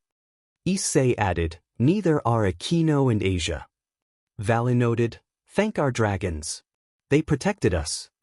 Irina, confused, glanced at Zenobia and quickly looked away, which frustrated Haji. Rias reassured Issei, "I'm okay thanks to you. You did it again." Kiba remarked, "Guess it must have been that boosted gear." Hajime then began to yell at Irina, causing her alarm. "Hajime, you were bound to see Zenobia again. I have no idea why she became a devil, but it happened. But time is frozen right now. So quit your whiny little fit and put a sock in it." Hajime inhaled deeply, rubbing his forehead. That's annoying. I'm gonna go look out the window and see what's up." Hajime looked out the window and then turned to everyone. "Hajime, is it just me, or did someone order a bunch of people in shady and revealing clothing?" Issei, "Who the hell are those freaks?" Serafal, "They're magicians." Issei, "Magicians." Hajime, "But why do the women have such noticeable features?" Issei, "They do." Hajime, "I kinda wanna touch them." Issei turned to Hajime. "Hajime, what? You can't say I'm wrong. I respect all sorts of women's bodies." Issei, "Okay, fair enough." Serafal, "They're so rude. I'm a real-life magical girl, and they're all ignoring me." Hajime, "For real. Complete disrespect." Issei, "Hajime, I dunno. Seeing how Serafal is Sona's older sister, I'm going with whatever she's saying. Plus, I'm sure the rest of my friends are frozen too. Maybe except Saji." Hajime sighed. "Hajime, man, I hope Saji's okay. I really need someone to kick." Out of nowhere, Tati kicked Issei, who screamed and fell down, causing Rias to check on him with concern. "Rias, Issei." Hajime shook his head in disappointment. "Hajime, it's just not the same." "Michael, what is this power?" "Azazel, it's the half-vampire boy. He must have been coerced to make balance breaker additions to them." Issei, "Asike." Issei sat up. "Issei, you mean Gasper?" "Surzex, he has the power to stop time." I think it's safe to say yes. It is him. Gasper's fallen into enemy hands. Kiba, oh no. Rias, terrorist magicians dare to kidnap a member of my household. They will pay for this disrespect. Michael, our guards are disappearing. Teleportation magic. That can only be used by someone within this barrier. Graphia, unfortunately, our magical troops are completely sealed off from us. Azazel, so we've been cornered. Michael, yes. Their timing, along with the use of Lady Gremory's bishop, could not have been more perfect. Irina, we've been betrayed. Hajime, seriously. Again with that. Surzex, I recommend we take action soon. If they somehow have found a way to make Gasper stronger, none of us will survive. Issei, how could Gasper have that much power? Kiba, because he's a mutation piece. Issei, a mutation piece. Hajime, what is that? Rias, it's something that causes many phenomena. The bishop I used on Gasper should have certain qualities or more chess pieces. But I used one that is a mutation piece. Hajime, so basically an evil piece that is just double its own power. Rias, that's right. Issei, so that means he's awesome. Rias, awesome enough that his potential is incalculable. That's the reason he was sealed away. Azazel, if we don't do something about this half-vampire boy right now, it'll be too late to fight back. Rias made an offer to use her unused rook to utilize the ability, castling, which causes the king and rook to swap places. She recommended not going alone, and Graphia offered to have Surzex give some of his power to bring another devil. Issei volunteered, and Surzex agreed. Valley, why don't we eliminate the half-vampire boy along with the terrorists? If you'd like, I can do that for you. Issei, you're such a J-Archit. Azazel, Valley, try to be more considerate here. After all, we're trying to make peace. Valley, sorry. It's hard to do nothing like this. Azazel, fair enough. Then why don't you go give a warm welcome to those magicians? Seeing how the White Dragon Emperor should help. Valley, of course. Valley let out white and blue wings and flew into battle, instantly going into balance breaker. As he fought, Hajime could only feel the grin of the demon he hosts. And he's strong. Makes me want to fight too. Hajime turned to everyone. Hajime, I'm going out. Everyone turned to Hajime. Rias, what? Zenobia, you can't. It's too dangerous. Hajime only gave a sinister grin. Hajime, did you forget who I am? Zenobia stepped back as Hajime began to dance around, his hair turning white. Hajime, I'm the same guy who gouged out one of Kokobeel's eyes. I took down an entire yakuza. I fought off a horde of zombies. The host of the same demon who created the evil claws. At this point, Hajime transformed, no longer himself but the evil genius. Alastair used his magic to change Hajime's school clothes into something more fitting. He donned his grin again. Alastair, I've been waiting to create a masterpiece for a long time now. Everyone looked on with widened eyes, including Azazel, Michael, Surzex, Seraphal, and Graphia. Issei, evil claws. What is that? Issei turned to Rias, who looked nervous. Rias, did you say? Evil claws. Surzex, no it can't be. Seraphal, I was told it was a myth. Alastair began to chuckle. Michael, it's very real. The 4 original Devil Kings sealed them away because they feared they would turn on them. Azazel, Malbranche. 12 living weapons handpicked by Satan himself. Malakota, the leader, is said to have the deadliest aura of all. They're like the devil versions of sacred gears. Alastair, oh Malakota. I like him. He's close enough to me. Everyone looked genuinely scared as they regarded Alastair, who snickered again. Alastair, but they're not just weapons. They're living sealed demons. And like me, they don't obey Devil Kings except Satan and... Graphia gasped. Then that means... Alastair turned to them, pointing directly at them. That's right. Get ready to witness the great power of Malbranche's founder. With that, he jumped out a window and flew into action, landing with a thunderous rumble. Kuo Academy magicians floated just above the school grounds, firing magic shots as they confronted Valley, the White Dragon Emperor. Suddenly, the ground shook with the sound of thunder, drawing the attention of many magicians. They turned to see a white-haired young man standing amidst the dust. "What's this?" one male magician exclaimed. "Another pathetic shrimp. They're making this way too easy," a female magician scoffed. But then, the young man revealed a mysterious magic circle and pulled out a mace with a chain. "What kind of weapon is that?" the male magician asked, just before he was blasted away, leaving only chaos in his wake. The female magician gasped in horror as she witnessed the aftermath. One by one, magicians fell to the massive chain-linked mace, screams echoing as BLD stained the ground. "What is this?" one male magician shouted. "I don't know. I've never seen anything like this before," a female magician cried. "We're facing." They could only see the sadistic grin of Alastor as he wielded his Morningstar mace. "That of a demon," another female magician whispered in fear. Alastor couldn't believe Hajime had let him do this.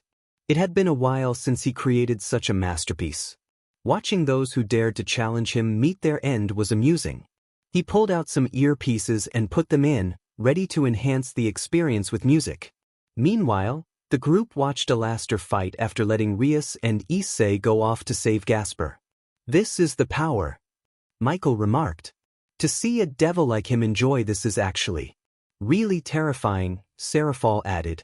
"That's the incredible power of the same demon who was handpicked by Satan himself to be the grand torturer and executioner of hell," Azazel explained, observing Alastor's ruthless actions. "He's holding back power?" Kiba asked, astonished. Azazel nodded. "There's no way Hajime could control all of Alastor's power instantly. He's likely training him to harness it." "How much do you think Alastor is letting him use?" Michael inquired. "Unfortunately, that's the one part one do not know," Azazel replied, glancing at the unused rook piece that had taken Rias and Issei's place. "It won't be long now. Once Gasper is rescued, we can begin our counterattack." Graphia interrupted, "We have a visitor." The group turned to see a bright orange magic circle from which an attractive woman with dark skin and glasses emerged. "If it isn't the unworthy Devil Kings, Mr. Zex and little Miss Serafal," she announced. "Explain yourself. What are you doing here?" Serafal demanded. "Kateria Leviathan, descendant of the first Leviathan," she declared. "I'm here to bring destruction and chaos." With that, she unleashed a massive explosion spell, causing a loud blast. Alastor noticed the explosion but remained focused on his masterpiece, reveling in the chaos he had created. Meanwhile, the three factions quickly erected a barrier to protect themselves. The three factions putting up a defensive barrier together. "How adorable!" Kateria mocked. "What are you thinking, Kateria?" Serzex asked. "What I am thinking is the exact opposite of everyone else in this disgusting meeting. With the Devil King gone, there should be a revolution in this world," Kateria proclaimed. Serafal, "Kateria, stop this right now. What are you trying to do?" Kateria gritted her teeth and glared at Serafal. "Kateria, Serafal, you stole my Leviathan title, and now you question me. How dare you?" Serafal, Kateria.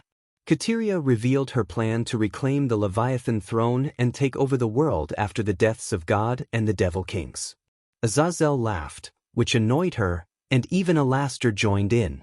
Kateria, Azazel, what do you find so funny? Azazel, decay. Reform. Come on. How cliché. You have to know that all villains who say things like that are always the first to fall.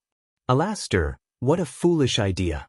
Kateria, I'll teach you two to mock me. Alastor, oh, I'm so scared. Alastor laughed off his sarcasm. Alastor, you're not worthy of the title of Devil King. Azazel, and you'll teach me. That'll be fun. Azazel formed an aura around his body, preparing to fight. Serzex, Kateria, you have no intention of backing down. Kateria, not at all, Serzex. You are a good Devil King, but you won't hold that title for much longer. Azazel, hey Alastor, how about you join me? I'd like to see more of what Malbranche's founder can do. Alastor, the Governor General of the Fallen Angels asking me to join. If only I wasn't straight. Azazel, is that a no? Alastor, never said it wasn't. I think I'll play by my rules. As Azazel and Kateria began their fight, Alastor noticed something unusual about Kateria. Alastor, she has more power than a Devil King descendant should have. He turned to see Kiba, Zenobia, and Irina fighting the magicians again. Alastor, the rats working together again. Kateria unleashed dark magic snakes and directed immense power at Azazel, but he dodged. She blocked his counterattack, and Azazel remarked on her unusual strength. Azazel, you have more power than a Devil King descendant should have. Where did you acquire this power? Kateria, I would tell you, but why waste breath when you're going to fall? She surrounded herself and Azazel with her power, but Alastor intercepted and slashed at Kateria, causing her to stumble back. Kateria, Alastor. Alastor, what? You're strong, but you'll never be as strong as me.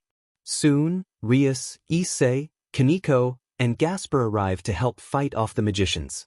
Gasper, filled with determination, shouted to his friends. Gasper, Rias. I can fight too. I want to prove myself. I will fight to save my friends. Rias, you can't.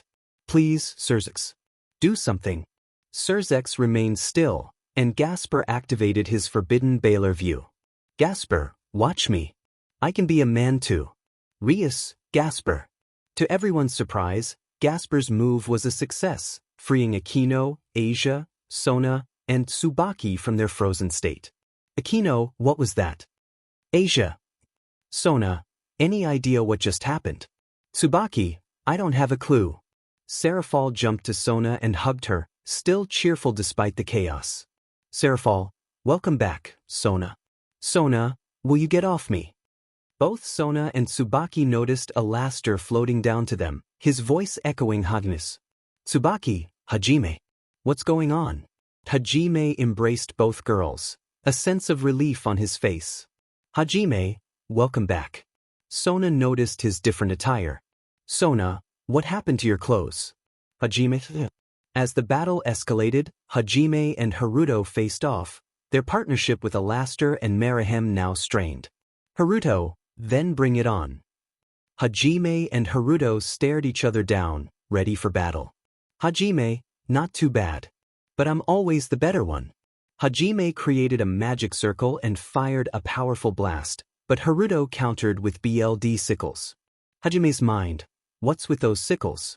Alastor, BLD magic, one of Marahem's specialties. He can use his own BLD as a weapon. Hajime's mind, sounds like it can make him invincible. Alastor, in a ways. But there are always tricks and other ways to overcome challenges. To defeat Marahem, you'll need to decapitate him. Hajime's thoughts raced, so in other words. Alastor continued, yes, you'll have to cut off Haruto's head to truly kill him. Hajime reflected on Sona's words. She said I can do what I must, even if she doesn't agree with it. But hey, let's do this. I knew I picked the right host. Here, use this ability.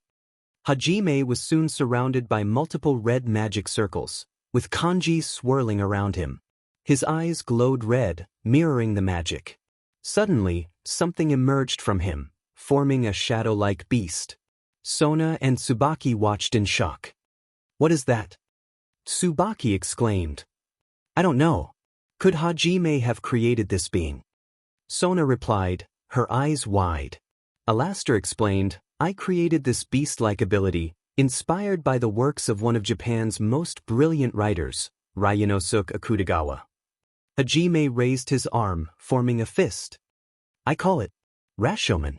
Alastor added, consider it one of the most adaptable abilities, capable of adjusting to any situation. It's a powerful tool, and Satan deemed it forbidden. Only one other devil can wield it. Hajime commanded the dark matter beast, which transformed into a claw and slashed at the ground, aiming to crush Haruto, who dodged just in time. What the hell is that? Haruto shouted. Marahem observed, it seems Alastor is using a forbidden ability. What a clever tactic. I should have expected that from the evil genius. Haruto retorted.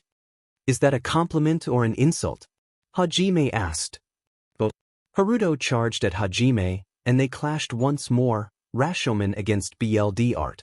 Sona and Rias watched their friends fight, feeling helpless as Surzex and Serafal held them back. I need to help Hajime, Sona insisted.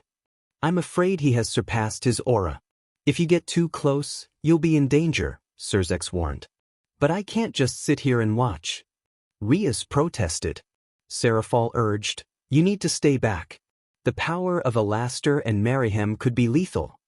Sona felt frustrated. But I have to try something. And I don't want to lose you, Serafal exclaimed. Sona realized she needed to act while her sister was distracted.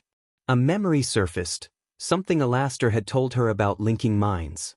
Linking minds is a way to share information and emotions, Alaster had said. It's easier than you think. Just think of it, and with a physical touch, the link will form. Sona focused on that memory, determined to connect with Hajime. Suddenly, she heard a blunt strike. Looking up, she saw Haruto had hit Hajime on the head, BLD staining his hair. A wave of horror washed over her. Hajime, she screamed. In that moment, Hajime, despite the blow, sprang back up, unleashing shockwave punches that sent Haruto flying. Don't think that's enough to stop me, Hajime declared. Haruto landed on his feet, while Serafal watched Issei battle Vale, who had somehow stolen some of his power. This is impossible, Albion exclaimed. I may not have long, but there's still so much I want to do. Issei shouted. Vale responded, all right then. My turn to get serious.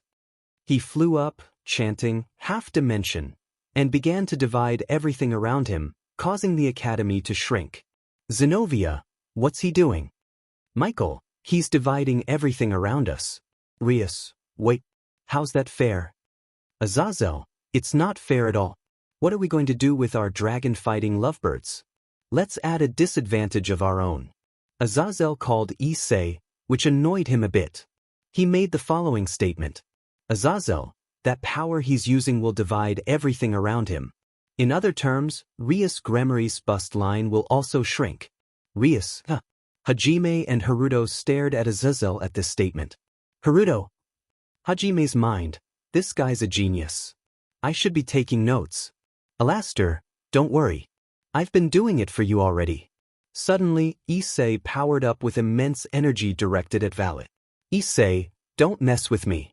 Aris's bub are perfect and I won't let you reduce them. Vale, wait, what? Meanwhile, as Issei charged at Vale with full force, Sona broke away from Serafal and ran at Hadi. Serafal, Sona. Sona, I know what I'm doing. Stay away if you don't want to get hurt. Serafal kept trying to call her over, but Sona ignored her. She reached Hajime, who saw her coming. Hajime, Miss Sona. Sona, Hajime. Sona cupped his cheeks, which confused him. She leaned in closer, and a moment of tension filled the air. Sona's mind. For me to seal our hearts, it is. She leaned in and kissed Hajime on the lips. Sona's mind. The kiss that seals the link. Asia. Tsubaki. Serafal screamed in horror. Serafal, Nusana. Hajime felt a sudden jolt to his head. He raised his hand to his forehead. Hajime. What is this?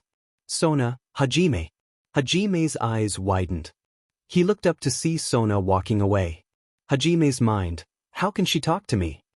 Alaster, key. The mind link. She's linked to you now too. Hajime, what? Sona, finish strong, Haji.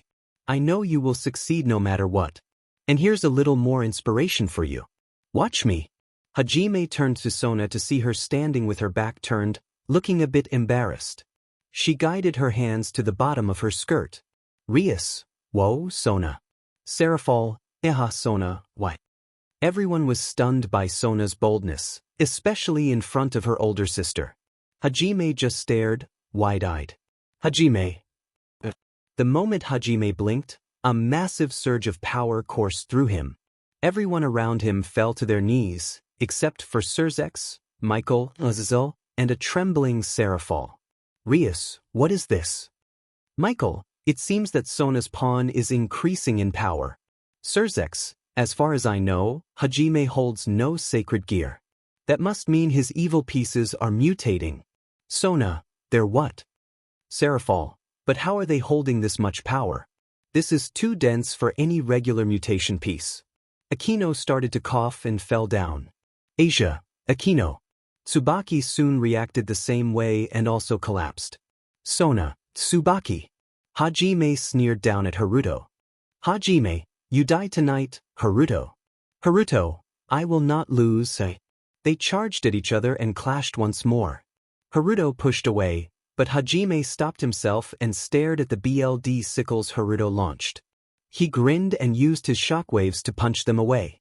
He charged again at Haruto and landed a slam. Hajime, come on. Haruto, bite me. Hajime and Haruto turned to each other and began to scream loudly, fighting at an increasingly high speed. With Rashomon and BLD sickles flying around, explosions occurred nearby. Hajime eventually gained the upper hand, grabbing Haruto and pinning him down with Rashomon. Hajime, Kurohato. The chant resulted in tendrils forming and impaling Haruto's arms and legs. He yelped and looked up to see one last tendril aiming between his eyes. Hajime, any last words? Haruto just smirked and closed his eyes. Haruto, screw you. Marihem, you fought well for someone that is a laster's vessel. Hajime, I'm just Hajime. Ishiyumi. With that chant, the last tendril shot at Haruto's skull, ending the fight. Hajime then used another tendril to decapitate him, and the corpse was impaled 2 more times. Hajime. There you have it. Haruto Nakamura and Marihem are dead. Hajime stood and looked up at the BLD red sky, chuckling. At that same time, Issei defeated Valley. Valley was about to make a juggernaut drive chant when a handsome young man with a monkey tail flew in, breaking the barrier and bringing the night sky. He landed next to Valley. Valley, what are you doing here? We're about to fight the northern gods. I was sent to collect you.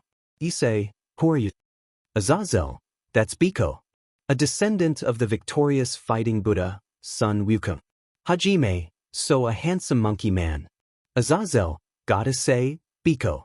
It's a surprise to see you join the Cows Brigade. Hell must have frozen over. On the other hand, the White Dragon and Sun Wukong do look good together. Biko gave a proud chuckle. Well, charm was said to be in my family, so I would look good with anybody. Hajime smiled at the sound of his laughter. Why do I like his laugh? It's quite infectious, don't you think? A voice chimed in. Hajime's eyes widened as he saw Mercedes Rushafel floating nearby. Valen, it's unwise to make such a silly mistake. Take your loss and move on. After all, we don't have the time to deal with my own. Hajime looked up, confused. What does that mean? Mercedes suddenly turned her gaze to him, looking somewhat upset. She floated down closer. Oh, Tomio. Such language. I thought you'd know better, but I just can't describe it anymore. Just tell me, Tomio. She cupped his cheeks gently, smirking with a hint of smugness. Is that really how you should be talking to your mother? Everyone around them was taken aback, sharing the same shocked expression. Even Valley and Biko seemed surprised. No way. Asia exclaimed. Serafal added. If Hajime is Mercedes' son, then that means he too is a ghoul emperor descendant. Biko exclaimed, oh wait, you have a child. Indeed it is, Mercedes confirmed. Hajime stepped back, shaken by the revelation. So, you're my mom. He chuckled nervously, tears of BLD streaming down his right eye. He closed it, then reopened it to reveal a black scara. I'll make sure to shatter your silly game. In a sudden burst of anger, Hajime turned to Haruto's corpse and ran toward it. Everyone watched in horror as he ripped off a finger, squeezing out every drop of BLD before tossing it to the ground. He glared down at the body and fired a massive laser blast, disintegrating it completely. He turned to Mercedes and unleashed BLD sickles. Die. Mercedes used a magic barrier to deflect the attack, rolling her eyes. Quite predictable, boy. Shut up. Hajime shouted. Sona watched, recalling their first meeting. She approached him from behind and hugged him, her arms resting on his chest. Hajime's eyes widened, and his black scara returned to normal. He looked down, conflicted. That's enough, Hajime. You've done more than enough, Sona said softly. Hajime looked back at Mercedes, his expression serious. Know this from now on, mother. If I can even call you that. I go by Hajime Akimiza now. So cut the CRP with calling me by a name of my past. Very well then. This is goodbye. For now. Let's go. With that, Mercedes, Valet, and Biko left. Sona held Hajime close, and he placed his hands over hers, resting on his heart. Guess I was never human. Time skip, Seraphal's POV. Eventually, peace was made among the three factions. My sister seemed so happy with this Hajime boy. Yet again, it is my perfect little sister who has shocked me today. But now, we can stand together with angels and fallen angels. The world truly has changed. Third-person POV. Hajime approached Akino and Tsubaki, who were now standing again. You two okay? I heard you both went down during my fight. Yeah, of course I'm fine, Akino replied. Same here, but are you alright? Tsubaki asked. Hajime sighed. I'm not gonna lie. I don't know how to feel right now. But it's nice that the three factions have finally made peace. Sona approached him, and he sat down. Mother dearest, he said playfully. Just get up, Sona replied. Yes, ma'am. You did well out there, she praised. Well, you did too. Sona felt a slight blush and smiled. Maybe we can schedule a date sometime later. I'd definitely like that, she replied. Hey, hold on. Don't forget me. Tsubaki interjected. Huh. I wasn't going to. Hajime exclaimed. Looks like I get to stay with Hajime tonight, Sona said with a teasing smile. I don't intend to fall short because I am sleeping with him too. Tsubaki declared. Is that so? Sona challenged. Don't think you can win him over without having what I have, Tsubaki added. I don't think that's a worry for me, Sona replied confidently. Hajime thought to himself, both is good. But first, he pulled out his phone for a selfie. Wait, Hajime, no. Issei shouted. What's wrong with a selfie? Gasper asked. The flash. Sona warned. What flash? The next morning, Hajime's apartment. Hajime woke up to find Sona on his right and Tsubaki on his left. He yawned and looked around, noticing that neither Sona nor Tsubaki were wearing tops. Sona and Tsubaki stirred awake, noticing Hajime's gaze. Tsubaki's cheeks turned pink as she tried to cover herself. Don't stare too much, she said shyly. Not that I mind. But what happened to wearing nightgowns? Hajime asked. We were a little too tired from the fighting, so I just skipped putting mine on. I guess Tsubaki had the same idea, Sona explained. Yeah, Tsubaki added. Hajime felt a third presence as he shifted, moving the covers to find Raya Kusaka lying on him. Oh! Raya murmured, waking up. Sona, Raya. Tsubaki, what are you doing here? Raya got up, stretched and yawned. She opened her eyes and smiled. Raya, good morning. Hajime, hey morning. At least you wore some sleep attire. Kinda stylish though. Suddenly, the door slammed open to reveal Tomo. Tomo, Raya. You homewrecker. Raya turned to Tomo. Tomo, you told me you were at home. And here you are sleeping in my spot. Hajime, does my body have a seating chart for everyone to sleep? Raya and Tomo began to argue, ignoring Haji. Tsubaki and Sona exchanged glances. Sona, guess we're not the only ones. Tsubaki, no, we are not.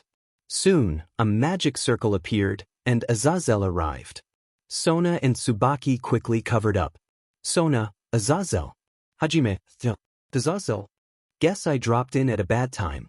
Sona, don't you think? Azazel, well, I just came by with an order to give out. So please get ready.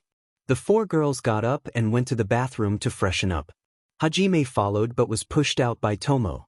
Tomo, remember what I said about girls needing time to themselves? Hajime, sorry. The girls shut the door. Hajime sighed. Azazel, I know your pain, my friend. Trust me when I say I know. Time skip student council office. Azazel sat with the student council in their office. Saji hadn't shown up. He had a new cybernetic arm. Hajime, so what's going on? Azazel, Just letting you know that Surzex agreed to let me stay here. I'll be an advisor for the Occult Research Club. Sona, and why tell us? Azazel stood up. Azazel, because Lady Leviathan wanted me to deliver a message. It's been agreed that I need more help experimenting with some artificial sacred gears I'm working on. So not only will I take you guys in, but I'll also make some for you. Of course, some will be exceptions as Sona, Tsubaki, Hajime, and Saji won't be needed. Tomo, no way. That's awesome. Thank you. Azazel continued. Azazel, also, this is a message as well. It seems that the idea of bonding with members of your household has been quite impactful for you, Hajime. Hajime, is that so? Azazel, and Issei just got this too. Azazel pointed at everyone. Azazel, listen up. This is an order from the Devil King Lucifer. All female members of the student council are to move in with Hajime Akimizu immediately. Issei girls, move in with Hajime. With me. Small time skip Hajime's apartment. The girls of the student council entered Hajime's apartment with bags. Tomo immediately hugged Hajime. Tomo, Hajime. We don't have to be just buddies anymore.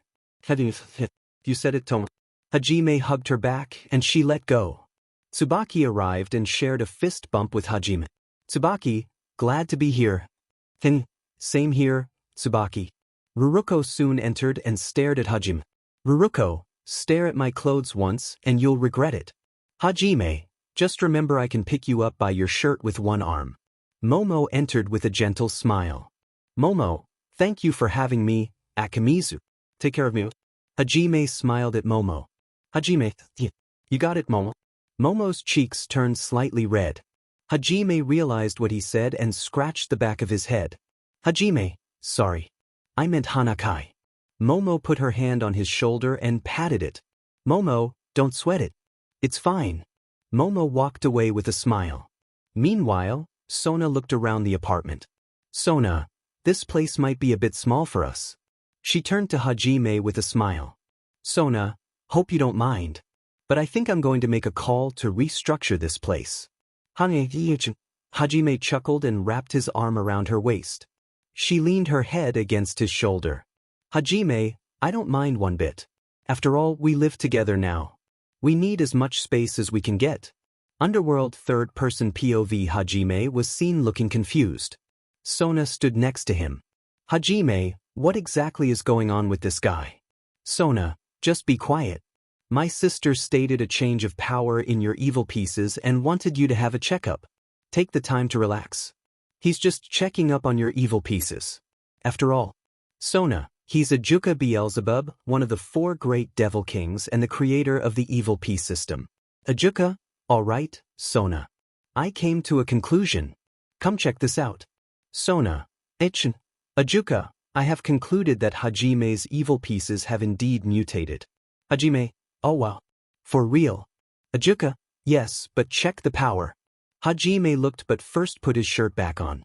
Ajuka, you see, a normal mutation piece would double in power. A pawn is now worth 2, and a rook would be worth 10 pawns. Sona, yes. But what about Hajime's mutation? Ajuka turned to Sona. Ajuka, his mutation piece's power has tripled. Sona and Hajime's eyes widened. Sona, so that means... Ajuka, since Hajime has a 3-piece pawn, each is now worth 3 pawns. All of them combined mean he has the power of 9 pawns, which makes him as valuable as a queen piece.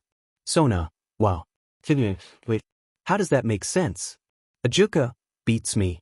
This is the first triple mutation I've ever seen. The evil piece system has a lot of bugs in it. I could have cleaned it up, but I chose to let it stay because of how fun it could be. Hajime's mind, this guy. After the checkup, Sona and Hajime returned home while Ajuka created a new name for Hajime's mutation, the Akimizu mutation. Time skip, noon, Kuo Academy Gymnasium. The next day, the boys of both Rias and Sona's peerages were in the school gym playing basketball. Some of the girls were there too, including Kaneko, Asia, Zenobia, Tomo, and Tsubasa. Tsubasa and Kaneko were having a shoot-off, both firing from inside the paint. Say, today is so boring, isn't it? Hajime, Denichim, you can say that again. Kiba fired a shot and made it while Gasper watched in amazement. Meanwhile, Tomo was looking around with round sunglasses. Tomo, Saji, not gonna lie to you, Hayadu and Akamise. Sometimes I envy you too. Issei, what do you mean? Hajime, Ichim. Hajime was sitting down with a basketball while Issei dribbled around. Saji fired a shot and missed. Saji, I mean you guys get to hang out with all these girls and even live with them now. Meanwhile, I just have my little brother and sister to take care of. I don't have a girl around. Say, guess I never thought about it that way before. Saji, I had a huge crush on Sona, but then she fell for him. I guess I'm kind of lost on the ideals of love. As Saji was talking, Tomo stood up and put the sunglasses she had on Hajime, who was sitting in front of her. This got the guy's attention. Kiba, by the way, hey, where did you get those sunglasses? Hajime, Ichim. What do you mean? Issei, not gonna lie, they're kind of. How do I say this? Hajime smirked and lowered them so they could see his eyes. Hajime, what's wrong? You jealous of them? Issei, what? That's not it at all. Saji, dude, come on. Just tell us. Gasper, I'd like to know too. Hajime, it's not a big deal. I was hanging out with Akino. Issei, oh that's cool. Guess you bought the Yeah, is that wrong? I mean she is my cousin, dude. Say, I forget that sometimes. Hajime stared at Issei with unimpressed eyes. Hajime, I'll keep that noted for next time. Anyway, back to the story. I was with Akino, and we ran into my old man. Saji, Ramiel. Hajime nodded. Hajime, yeah, and he gave me these specs as a sort of gift. Saji seemed a bit disappointed now at Hajime. Saji, so you didn't buy them? No. Hajime took off the shades and raised an eyebrow, confused about something. Hajime, I have to say, something does feel weird about these sunglasses though. Kaneko, let me see. Kaneko took the sunglasses and examined them. She put them on for a moment and then took them off, pointing at them while holding them by her fingers. Kaneko, there's magic infused into the shades. Issei and Saji, WHAT. Kaneko nodded and returned the sunglasses to Hajime. Kaneko, I overheard a conversation about you lately from Rias and Akino. It sounds like you must have crossed a boundary of power that's too much to control. So I'm guessing those were made to help keep your power suppressed. Hajime, thu. Issei, HY, that's my line. Zenobia, why are you calling it? Asia, I think Hajime looks just as confused. Saji went back to dribbling a ball. Saji, well, aside from that, we should still be wary of any other threats. Because Ramiel's your dad doesn't mean we shouldn't be careless. He's not in Grigori after all. Hajime, Hajime stole the ball and dribbled it all the way in for a layup. Kaneko soon ran off out of the gym. Kaneko, time for a snack break. Saji, come on now, Akimizu. You know I'm not wrong. Saji grabbed another ball and shot it deep, missing. Hajime, I never said you were. But your moral arguments are so annoying. Saji's ball rolled to Hajime, who grabbed it and shot a hard three-pointer, making it and blowing some wind through everyone's hair. Hajime smirked at Saji.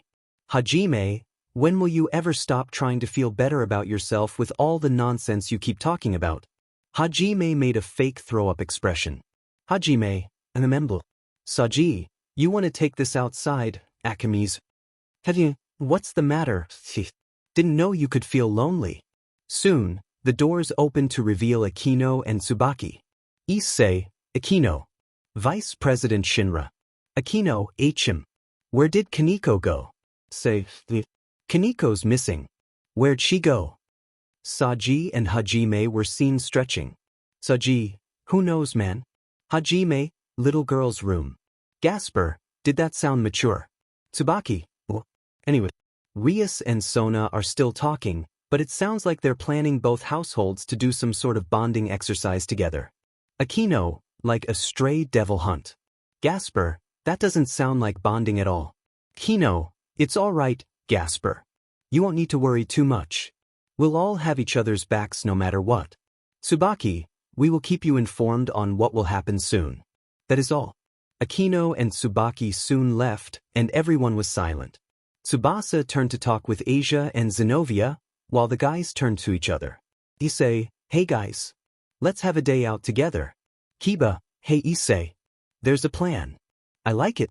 Saji, it does sound fun. Hajime, so hell. Let's party that day. Tomo, why it is. Tomo landed a dunk over Hajime and turned to grin at him. Tomo, you gotta get big. Hajime just grinned back. Hajime, oh you're on Tomo. Tsubasa, you know what? I think I'll join in on this action. The rest of the day turned into a dunk contest until Tsubaki arrived. Tomo, Hajime, and Tsubasa ended up with 2 days of detention for starting the contest. Time skip Kuo Town, Japan. Issei POV. The next day, Kiba, Hajime, Saji, and I all agreed to a guy's day out. But it was too hot. I guess we'll have to reschedule. Is that Kiba with someone? I need to get the others. Meanwhile, third-person POV Saji and Hajime were groaning in the shade. Issei, Saji. Akimizu. I arrived and Hajime groaned again. Hajime, it's way too hot for your shenanigans. Issei, guys. Kiba is getting hit on. Hajime, Saji and I ran at fast pace. Hajime, Formation B, C and Issei, roger that. With Kiba and the woman in sight, Saji and I ran at Kiba in an exaggerated manner. Saji and Issei, Kiba no. Kiba huh. Saji and I practically clung to Kiba. Issei, don't listen to whatever that woman says, Kiba. Don't tell us you forgot that one special night. Both Saji and I were spouting nonsense, confusing Kiba and the woman. Kiba, hey, what's with you? Hajime, seriously you too. Please take your hands off him. The entire group turned to see Hajime, his shirt slightly unbuttoned. Hajime, Kiba has violin practice with me now. Let's get you back home, Kiba, so you can warm up. Today, I think I'll have you try something new. Kiba ignored them and turned to the woman. Kiba, it's okay, just ignore them. The train station is just up ahead. Issei, Saji and Hajime, huh. Thank you so much. The woman hesitated as Kiba waved her off. He then turned to the boys. Kiba, what's with you all trying to embarrass me like that? Hajime said nothing and kept acting in character, pointing at Kiba. Kiba, hey, stop doing that. Meanwhile, Kaneko and Gasper were eating at a table, witnessing the whole thing. Gasper, what? Keep him away from me, Kaneko. Kaneko, him. In a span of a few minutes, Gasper saw Hajime at their table. Gasper, hey. Hajime, Gasper. Buddy, I've been looking for you. Kaneko, you have. Hajime, you see me and the boys are off to do some fun things now that we're re-energized. Kaneko, in this heat. Hajime took hold of Gasper's hand with an unsettling smile. Hajime, come with me, Gasper. Together, we can have milk and cookies at my place. I like to keep the cookie in the milk until it stops bubbling. Gasper shook in fear. Gasper, Kaneko. Kaneko, you should go, Gasper. Have some fun with the guys. Gasper turned to Kaneko. Gasper, whaat. Hajime, oh that's excellent to hear. Come with us, Gasper. Gasper, no. Kaneko. Kaneko ignored Gasper's pleas as Hajime took off with him. He screamed for her help, but she looked down at her phone. Kaneko, he's gonna be fine. He's with Hajime. Hajime POV today was fun. It got even better with Gasper joining us. I can't wait for what Rias and Sona have planned for the upcoming double peerage event. Nightfall Abandoned Observatory third-person POV. During the night, 2 magic circles of different colors appeared, one red and the other blue. 2 groups led by Eris's Rias Gremory and Sona Citri arrived. Hajime, can someone remind me why every stray devil is in some abandoned place? Akino, wouldn't you want to hide in a place like this? Rhea, no one would come here to bother them. Hajime, fair enough. Saji, but why are there 2 households together? Sona, we're dealing with a developing gang of minor strays. Rias, it seems they've been growing. But this will be easy. Kaneko, many of them are nearby. Let's stay on guard. The group entered the building and saw many bones around. Kiba, so it's as the report said. They've been eating people too. Ruruko, could they be ghouls? Momo, unlikely. Ghouls wouldn't leave traces of their meals. Suddenly, Hajime grabbed a skeleton and turned to Issei in a playful manner, moving the jaw as if the skeleton was talking. Hajime, I have a joke for you. Issei started smiling and shaking his head. Issei, I dunno. Hajime, go on. Just, Issei, no. Go on. Just, Issei, I dunno. Hajime, come on. Just, Issei started to giggle a little bit. Hajime, why are you laughing? I haven't told the punchline yet. What is a skeleton's favorite snack? Hajime began to sound louder. Hajime, Issei, Aya. Freezedy, yes. Hajime hit the skeleton against the wall and aimed it back at Issei, moving its jaw still. Guess please. Issei looked down, trying his best not to laugh. Hajime, why won't you answer me? What is my favorite snack? Issei, B-bones. Hajime shook the skeleton as if it was mad. No. He slammed the skeleton against the wall, causing Issei to giggle. No. What is it? Why must you fail me so often? It was silent for a bit until Hajime yelled. Hajime, ribs. Spare ribs. Hajime slammed the skeleton on the ground, causing it to break apart. The group turned to the duo and whistled as if nothing had happened. Ruruko, we're seriously gonna act like nothing happened back there. Hajime, what happened? Issei, itch. Ruruko, I can see you smiling. Issei, what? I can smile too, you know. Can you back off tight? We have things to do. Ruruko looked mad now. Ruruko, how dare you? You're dead now. Hajime, I'll pick you up and make sure you do nothing all hunt long. Sona, enough. Quit bickering. Ruruko and Hajime? Yes, Miss President. Hajime and Ruruko stared each other down after Sona looked away. Suddenly, the group stopped. Kaneko, we're here. Gasper, WO. That's a lot of them. Kiba, luckily for us, it said they're all quite weak. This should be easy. Akino and Tsubaki, Miss President. Rias and Sona, go for it. Engage. The group charged at the many strays staring down at them. Kiba and Zenobia took out two and turned to see Tomo behind them. She spun around with a katana and eliminated a wide variety of strays. Kiba, you're strong, Meguri. Zenobia, impressive. Tomo, hihi. I just prefer using a katana as my style of sword. But you should check out Tsubasa. Kiba and Zenobia turned to see Tsubasa easily eliminating strays in simple one against many. Zenobia, I have to say, having someone like Tsubasa is lucky. Tomo, she's been fighting devils even before she was reincarnated. So she has experience. Ruruko arrived out of nowhere and performed a spin kick straight to the skull of a stray, knocking its head off completely. Ruruko, you alright? Kaneko, Crystal. Ruruko then proceeded to hit a super kick on another stray. Rhea, over there. Rhea could be seen using spells and assisting fellow Bishop Momo. The group was seen easily working together against the gang of strays. Meanwhile, Issei and Hajime found themselves against two large bluebird-like demons. The two demons flew up and around. Issei, ah man. They're flying up there.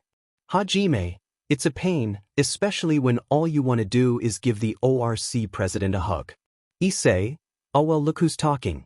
Bet you're just dying to go make out with Sona. Hajime chuckled at Issei and flicked his hair. Hajime, nice try. But I have more differences than you do. Say, is that so? You really are a baby sometimes. Hajime, I know you didn't just call me a baby. Suddenly, as Hajime had his arm up, one of the demons swiped and ripped it off. Issei, what happened to your hand? Hajime, don't you change the subject. Hajime's arm soon regenerated and he pointed at Issei. Hajime, I don't get all my thrills from peeking and grabbing like you do. Issei, you really think all I do is want to peep and touch? Wrong. I also love the idea of Jirpanji. Soon, another demon tried to attack Issei, but the claw it had was detached from itself. It flew up to its comrade and screamed in pain. Hajime, Issei. What's that you're wearing on your head? Issei, hey, come on. Now look who's trying to change the subject. Issei crossed his arms and smirked. Issei, face it, Haji. You're just jealous that you'll never know what Rias's appealing qualities feel like. Hajime just stared Issei down, grinning. Hajime, oh, I see now. Do you want to pick a fight with me? A demon came flying in and was thrown into Issei. Hajime, that's my line. The demon fell over as its skull was crushed. Say, wait. Hajime, that soft feeling when I hold Sona in my arms has got to be the best thing in the world. Issei, she feels soft when you hold her. The bigger demon gritted its teeth and roared. Poor guy. You're never gonna know what that feels like. The demon soared down and tried to attack Hajime from behind, but he was kicked into Issei. Issei kicked Hajime into the demon. Say, so what? The impact caused an explosion of dust. Rias and Sona turned to see what happened. Rias, what are they arguing about? Sona, I was about to say the same thing, Rias.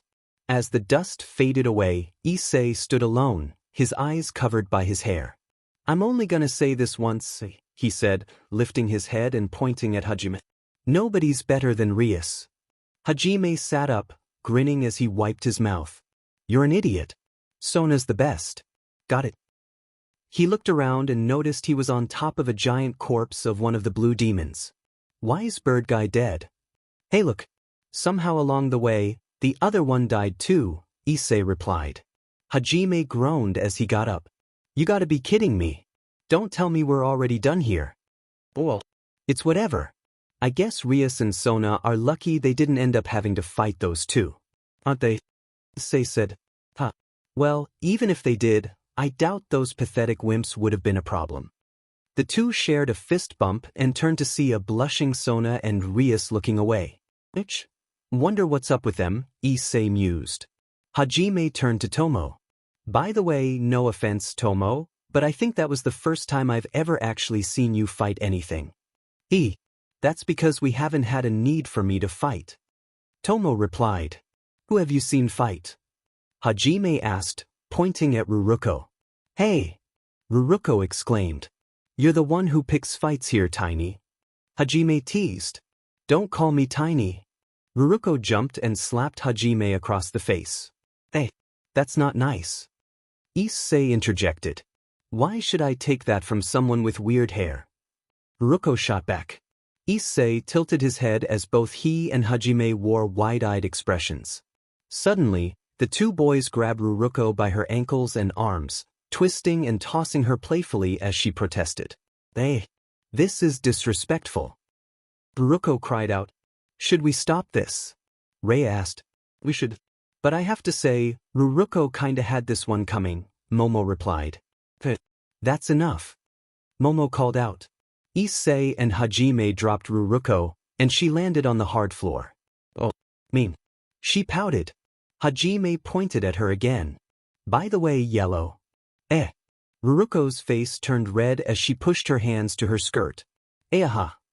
Tsubaki sighed and shook her head, while Akino giggled. Sona and Rias turned to each other. We should plan a beach trip. Rias suggested. Sona, are you sure that's logical? Sona replied. Relax. It'll be fine. Rias insisted. Fine. If we're going to a beach, I believe that Kamakura is a great place to go, Sona said. No way. Those beaches are so busy. Let's try Zushi Beach. Great for paddle boarding and windsurfing. Rias countered. In the summer, but it's around spring, Sona reminded her. Tsubaki and Akino joined in. Then what about Shirahama? They have a nice resort there too, as well as hot springs, Tsubaki suggested. But that's also busy. Why not try Miyako Islands? Akino added. The four girls were in some disagreement, and the group was a little concerned. Hajime then stepped in. Excuse me, but I think I have an idea. The four young women listened, and in the end, they all agreed with Hajime's destination. Time skipped to the beach. Hajime and Tomo were wearing beach attire, leaping in the air and shouting the name of their destination. Okinawa. Big smiles lit up their faces as Issei, Kaneko, and Zenobia followed closely behind. Meanwhile, Ria smiled in her outfit. Hajime made a good choice. I should also thank him for the outfit too. She spotted Sona in a beach attire as well. Sona. Cute outfit. Black looks really good on you. Thank you, Sona replied. What's with the flower? Rias asked. Hajime gave it to me on the way here, Sona explained. It goes so well with you, Sona, Rias complimented. Thank you. Though I must say, I thought yours was going to show more skin, Sona teased. What's that supposed to mean? Rias asked, confused. Nothing. But it looks lovely on you, Rias, Sona reassured her. Thanks, Sona. Hajime picked it out for me. Sona tilted her head. Did he now? Relax. There were no romantic intentions. Besides, Serafal has been trying to get Hajime in a lot of trouble lately, Rias explained. I didn't know that. How so? Sona inquired. She's been trying to get me and my girls to stuck Hajime. But we've been taking advantage of it. We've been taking Hajime shopping around. Turns out he has a really good sense of fashion for women. It's kinda terrifying, Rias admitted. Huh. Sona pondered. I mean, look around.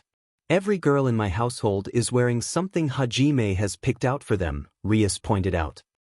You've been using it to look nicer for Issei, haven't you? Sona asked knowingly. Yeah. Rias looked around. Aren't you worried about Hajime? What do you mean? Sona replied. You have to admit, Sona, he's got a really sturdy and attractive body for a guy. What if a girl comes up and hits on him? I don't think it'll be a problem, Sona said confidently. How so? Rias asked, curious. Sona pointed to where Hajime and Tomo were playing around and laughing at a sea cucumber. Haha. It's a sea cucumber. Hajime exclaimed. It's so gross. Tomo squealed, running away as Hajime chased her. He threw the sea cucumber at her, causing her to fall into the water. He laughed, but then Tomo grabbed another sea cucumber and threw it back at him, making him fall over. She laughed at him as he looked up with his sunglasses, smirking and chuckling. Meanwhile, Akino and Tsubaki were wearing outfits that Hajime had picked out.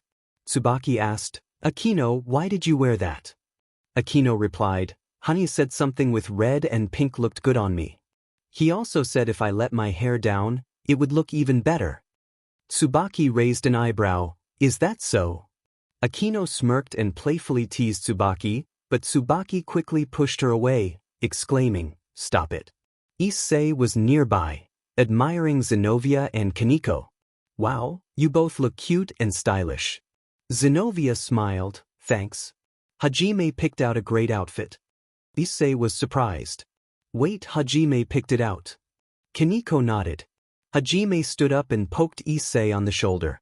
You should see what I got Asia. Issei turned to see Asia in a swimsuit. So appealing. He stammered, his cheeks turning pink. Hajime grinned. Told you the choker idea would work. Suddenly, Hajime noticed Momo being approached by a group of men. Hey, leave her alone, he shouted, stepping in. One of the men sneered, Who are you?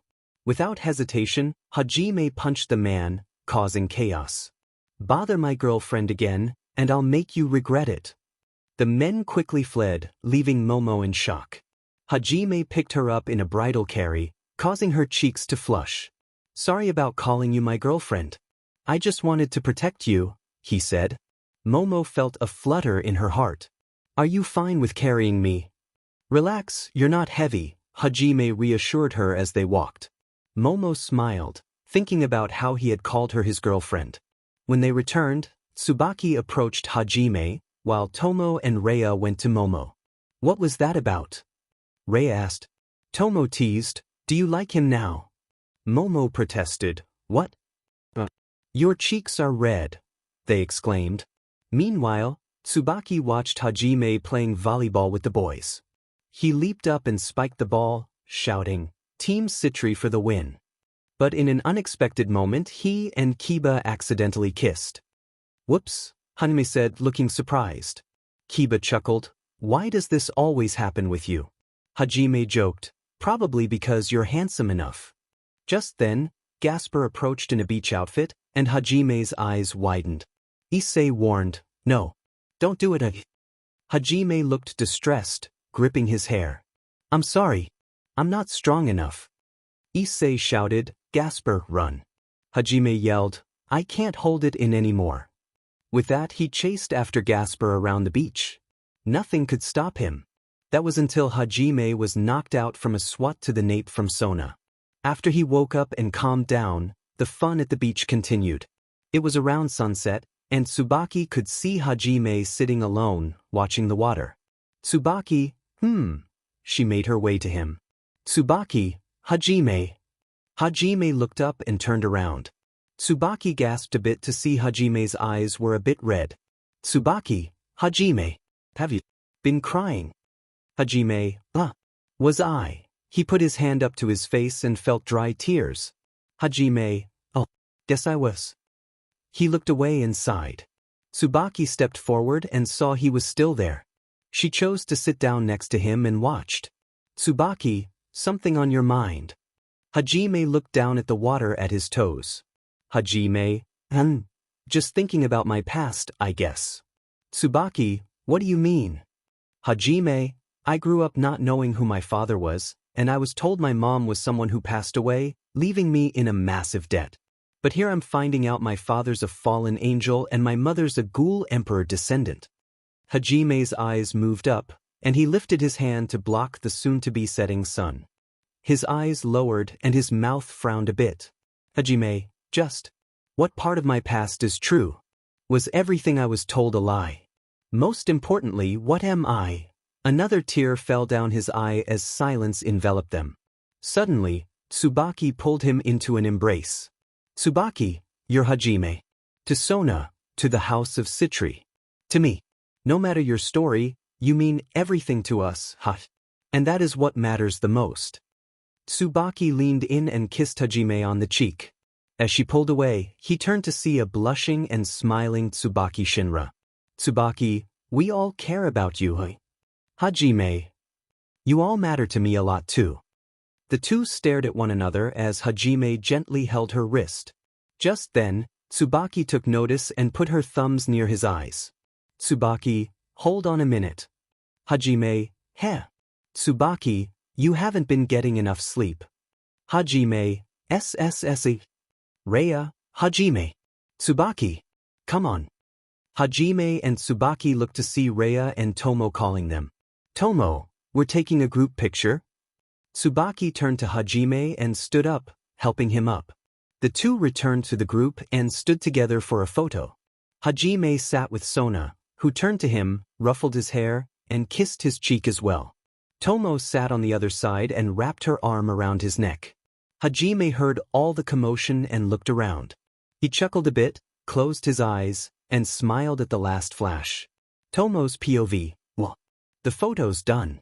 I took a look at it. It was great. But then I found Hajime. I don't know why, but for some reason, that smile he had in this photo. It made me want to protect that smile for as long as I can." Meanwhile, Alastair's POV, "This aura, this power. Hajime's getting much stronger. He's truly the perfect vessel to become my successor. However, I sense a very dark feeling from the inside of his subconscious. A great corruption is coming.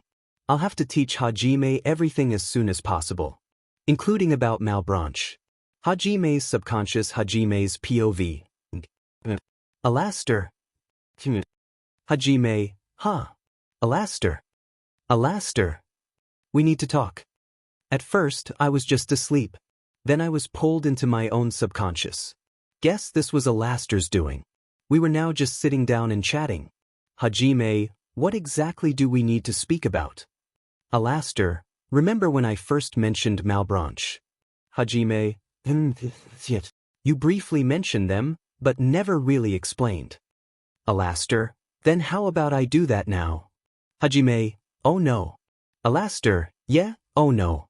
Put your big boy breathes on. So eventually, Alastair began explaining this organization, Malebranche, where he is the chief, the Grand Issei. Alastair, Malebranche is a group of demons personally handpicked and elevated to power by Satan himself, and chosen by me. Our job was to locate dead souls that were once corrupt politicians in the world of the living. The 4 great devil kings used crystals excavated from agrias, which became modeled living weapons. We were referred to as satanic arms. Hajime, is that so? Alastair, together, they have abilities to enhance power and turn into combat gear. The 4 great devil kings used them, but later sealed them, fearing their devastating power. As such, none of the Malebranche were used in the Great War, because even if the devils won, they believed the Malebranche would later kill them in their sleep, describing them as extremely crazed combatants. I never felt more proud of them. Hajime, it's because they made them know fear, right? Alastair snapped his fingers with a smile. Alastair, exactly. Malebranche showed them one thing for sure. They don't care for the other devil kings. They never have.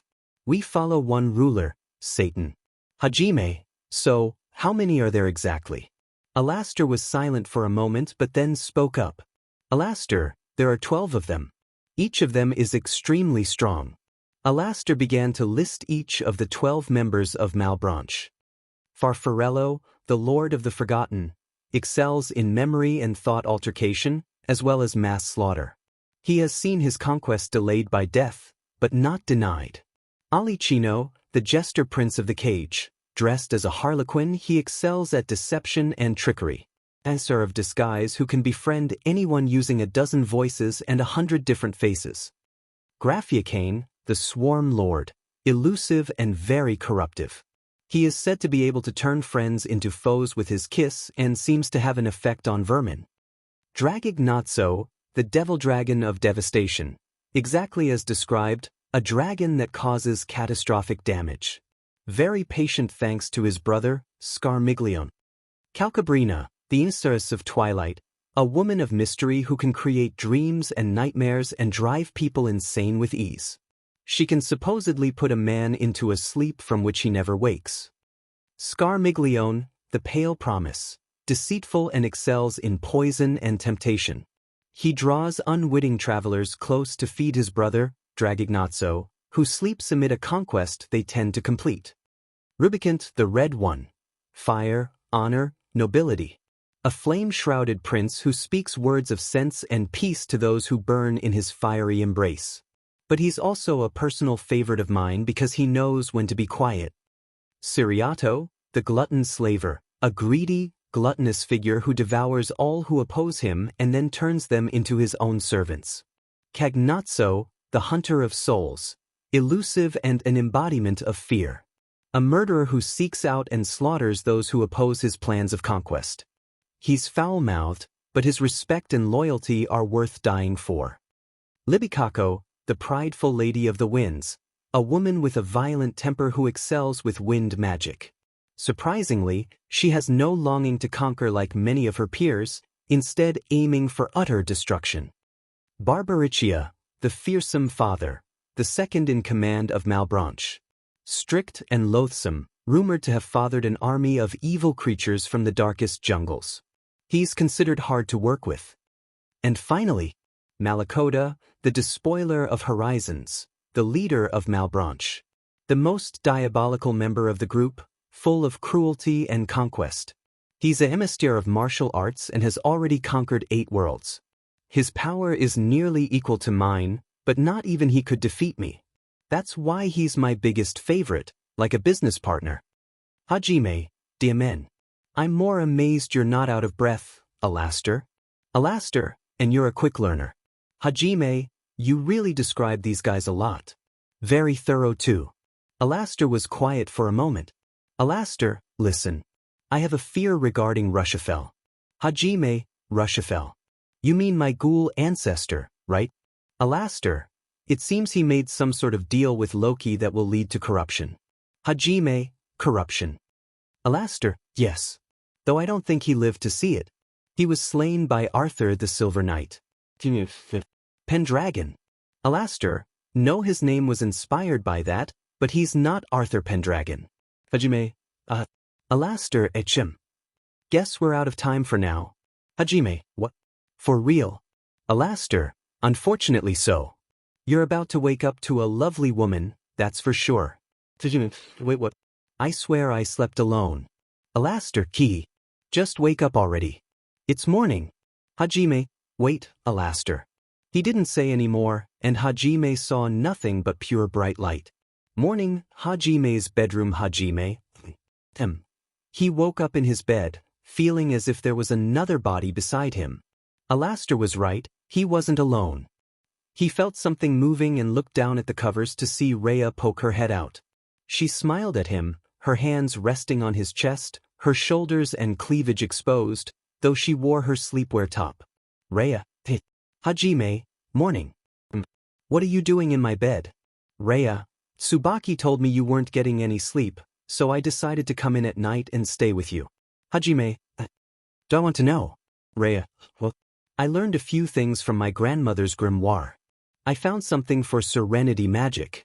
With a blow of a kiss, it can help bring tranquility and keep someone calm while they sleep.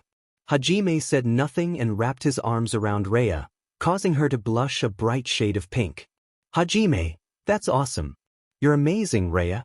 Her cheeks turned from pink to red.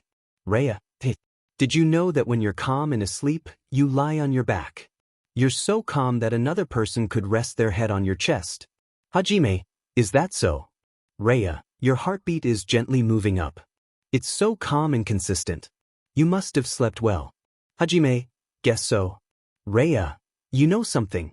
Hajime, Rhea, I once heard a group of girls talking about you. Hajime, is that so? Rhea, apparently, you built some sort of reputation. They gave you a nickname, the Yankee of the Student Council. Hajime, Yankee. Rhea, Hajime began to sit up, causing Rhea to quickly shift her body, her legs now resting on Hajime's. Her hands remained at his chest. Hajime, they're telling me I need to play baseball for the New York Yankees. Rhea. I don't think. Suddenly, Rhea was moved off as Hajime went for a new pair of underwear and left the room. Hajime, I'll see you when I'm playing at the Bronx. Rhea. Time skip Student Council office. Hajime, the Yankee of the Student Council. Really? I didn't know I came up like that. Hajime was seen circling around while Tomo, Tsubasa, and Momo were at the desk working. Tsubasa, well, Hajime, consider this. Have you ever thought about why others call you that? Hajime paused, putting his finger to his jawline. Hajime, Flashback 1. Hajime threw a fast punch at Saji, knocking him out cold on his first day at the student council. Flashback 2. Hajime kicked Saji, causing him to scream in pain and fall in the occult research club. Flashback 3. Saji walked in. Saji, yo Akimizu. Hajime, Saji, okay, I'm gonna go. Saji turned around and left without saying anything else. End of flashbacks. Hajime closed his eyes and snapped his fingers. Hajime, my openly kind and honest personality. Tsubasa and Tomo exchanged glances, blinking in confusion. Hajime, what? Just then, Akino entered the room. Akino, hey Hajime. Hajime, Akino. Akino leaned close to Hajime, whispering something in his ear. After she pulled away, Hajime looked at her. Hajime, are you serious? Akino nodded. All right. Guess we're doing this. Tomo, Hajime, what are you doing? Hajime, guess my schedule is busy all day. Tell Sona I won't be home until late. Akino walked away with Hajime following her. Tomo, okay then. Time skip. Hajime stood outside a lingerie shop, looking uncomfortable and confused. With him were Rias, Akino, Asia, and Zenobia. Why am I here with you? Asia showed him a note that read, take Sona's pawn to this lingerie shop and show me he's not worthy to be Sona's husband. Rias, Serafal gave us this order. Hajime, where's Kaneko? Rias, she has a contract, so she couldn't come. Hajime, and why did you accept again? Rias, it's an order from a devil king. Hajime, okay, fair enough. Rias then whispered into his ear. Rias, I thought it'd be a chance to find something to look nice in for Issei. After she pulled away, Hajime turned to Rias. Hajime, I think Issei would find you attractive in literally anything. Zenobia, so let's go. Hajime, don't push me. Zenobia pushed Hajime as Rias and Aquino pulled him by the arms inside. Asia followed them in. Meanwhile, Serafal watched from a distance. Serafal, good. Meanwhile, Akimizu residence. Inside the Akimizu residence, Momo walked around, sighing. Momo, Hajime's not home yet. I do kind of wish he was here. Momo walked past his room and heard shuffling. She stopped, alert. Momo, Hajime. She walked in and saw Tsubasa wearing Hajime's clothes and red eye contacts. Momo groaned. Momo, you're not Hajime. Tsubasa, Momo, why are you in his room? And wearing his clothes? Tsubasa, I like to dress up and act like Hajime. Momo, I never thought I'd see that side of you, Yura. Tsubasa, well, it's because he has nice clothes. And his red eyes make me feel cool. Tsubasa looked at a mirror, crossing her arms as if she were a gangster. Tsubasa, I wish I had his sunglasses. Too bad he took them with him. Momo, you shouldn't do that, Yura. Tsubasa, don't tell me you don't want to know this kind of experience. He has many outfits. Tsubasa pointed at Hajime's closet. Tsubasa, his closet is surprisingly clean. I'm impressed. Momo closed her eyes, crossing her arms and looking away, her cheeks red. Momo, as if. She opened her eyes and glanced at the closet again, exhaling loudly. Meanwhile, lingerie shop Hajime stood with his back against the wall, looking around. Hajime's mind, I wonder what Sono would look like wearing this kind of lingerie. Aquino, okay Hajime. Are you ready? Hajime, ready as I'll ever be, I guess. Aquino, come on in. Hajime looked around and walked in, spotting Zenobia first. His eyes widened as she stuck her tongue out at him. Hajime's mind, I'd be speechless if she wasn't acting so playful. Hajime, I can definitely say red and black was an interesting choice for you, Zenobia. Zenobia, hee. Hajime turned and instantly saw Asia, who looked very embarrassed. He quickly turned away. Hajime, did you still need help, Asia? Asia, I'm really sorry, I don't know what happened. Zenobia, here. Let me help. Zenobia went to assist Asia with her bustier. Hajime gave a thumbs up. Hajime, the white was a good choice. I also liked the flower decorations on it. Asia, thanks. Aquino, Hajime. Look here. Hajime turned and found his cousin Aquino, who wore a pink-themed bustier. Aquino, how's this, cousin? Is it hot enough? Hajime's eyes widened. Hajime, actually yes. Pink looks very good on you, and you should wear more of that color. I know Issei will definitely like it. Hajime's mind, if she wasn't my cousin, I wouldn't be able to control myself. Alastair, she's just lucky I'm hosted by you.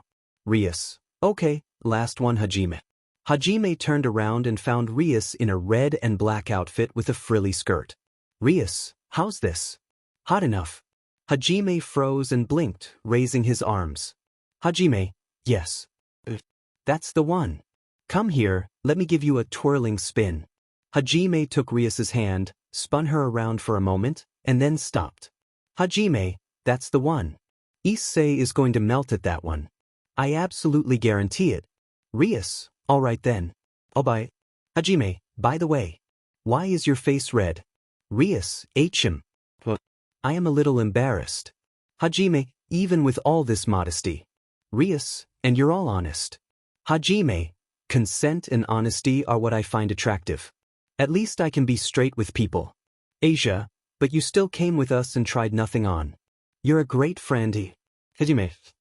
Asia, I'm just doing something called respecting the bro code. Zenobia, bro code. Hajime. You're all interested in Issei, and he's my buddy. My bro. And Aquino is also my cousin. So yeah. Besides, I'd wonder what Sono would look like wearing lingerie. Aquino smiled. Aquino, you really like her, don't you? Hajime, yeah, I guess I do. Hajime looked up at the ceiling and groaned. Hajime, it's too bad that cute vampire boy didn't come. I'd love to see him try out some outfits. Rias and Aquino suddenly widened their eyes and turned to each other. Rias, let's buy our things and get out of here. Aquino, yep. Meanwhile, in Hajime's room, Tsubasa was posing in Hajime's clothes with red eye contacts. Momo and Rhea were also wearing his clothes and had red eye contacts in. They sat on the bed, looking at a mirror. Soon, the door opened to reveal a disturbed Ruruko and an annoyed Tomo. Momo, Ruruko. Ruruko, Momo-senpai. Tomo, how dare you? Everyone turned to Tomo. Tomo, you go into Hajime's room, dress up in his clothes, and pretend to be him. But then, she looked up, showing an upset expression. Tomo, without me. Ruruko, wait, what? Tsubasa, come on in. Rhea, of course. Come be Hajime with us. Tomo, this is my favorite shirt Hajime wears. Ruruko, Momo approached Ruruko and placed her hands on her shoulders. Momo, come on Ruruko. Join in. Ruruko, but. I don't even like him. Momo, don't fight it. Just let it in. Ruruko, what? Ruruko was pulled in as the door closed. Meanwhile, Hajime, along with Rias, Akino, Asia, and Zenobia, left the shop. The group began to walk together. Rias, Hajime, thanks again for helping us. Hajime, yeah, of course. I understood the situation. Rias and Akino pulled him into a friendly hug, which Hajime accepted. After he pulled away, Zenobia playfully punched him in the shoulder. Hajime, okay, you're on. Hajime balled his hand into a fist and wrapped his arm around Zenovia's shoulder, rubbing her head with his fist. Zenobia, hey. Hajime, you're the one who started it. As the group was goofing off, Seraphal screamed in defeat. Seraphal, wwwwa. I can't use this. Meanwhile, a small time skip occurred. The group of 5 girls, Tsubasa, Rhea, Momo, Tomo, and Ruruko, were messing around in Hajime's clothes and red eye contacts. Ruruko, man, Yura is right. These outfits would look way better with Akimizu's sunglasses. Because of her height, Ruruko's outfit showed her right shoulder. Tomo, let's go Tomo. Totally right. Ooh. Suddenly, the door opened again. They all turned to see Tsubaki. A small time skip later, Sona and Tsubaki stared down at the 5 girls bowing on their knees, arms crossed. Sona, tell me again why you're wearing Hajime's clothes. Tomo, oh come on. Don't tell me you don't want to do that. Sona, that's very foolish. Tsubaki, why would that be fun? Tomo, you're one to talk. I once saw you staring as if you wanted to try on his hoodie. Tsubaki flinched. Tsubaki. Tomo smirked and stood up. Tomo, I knew it.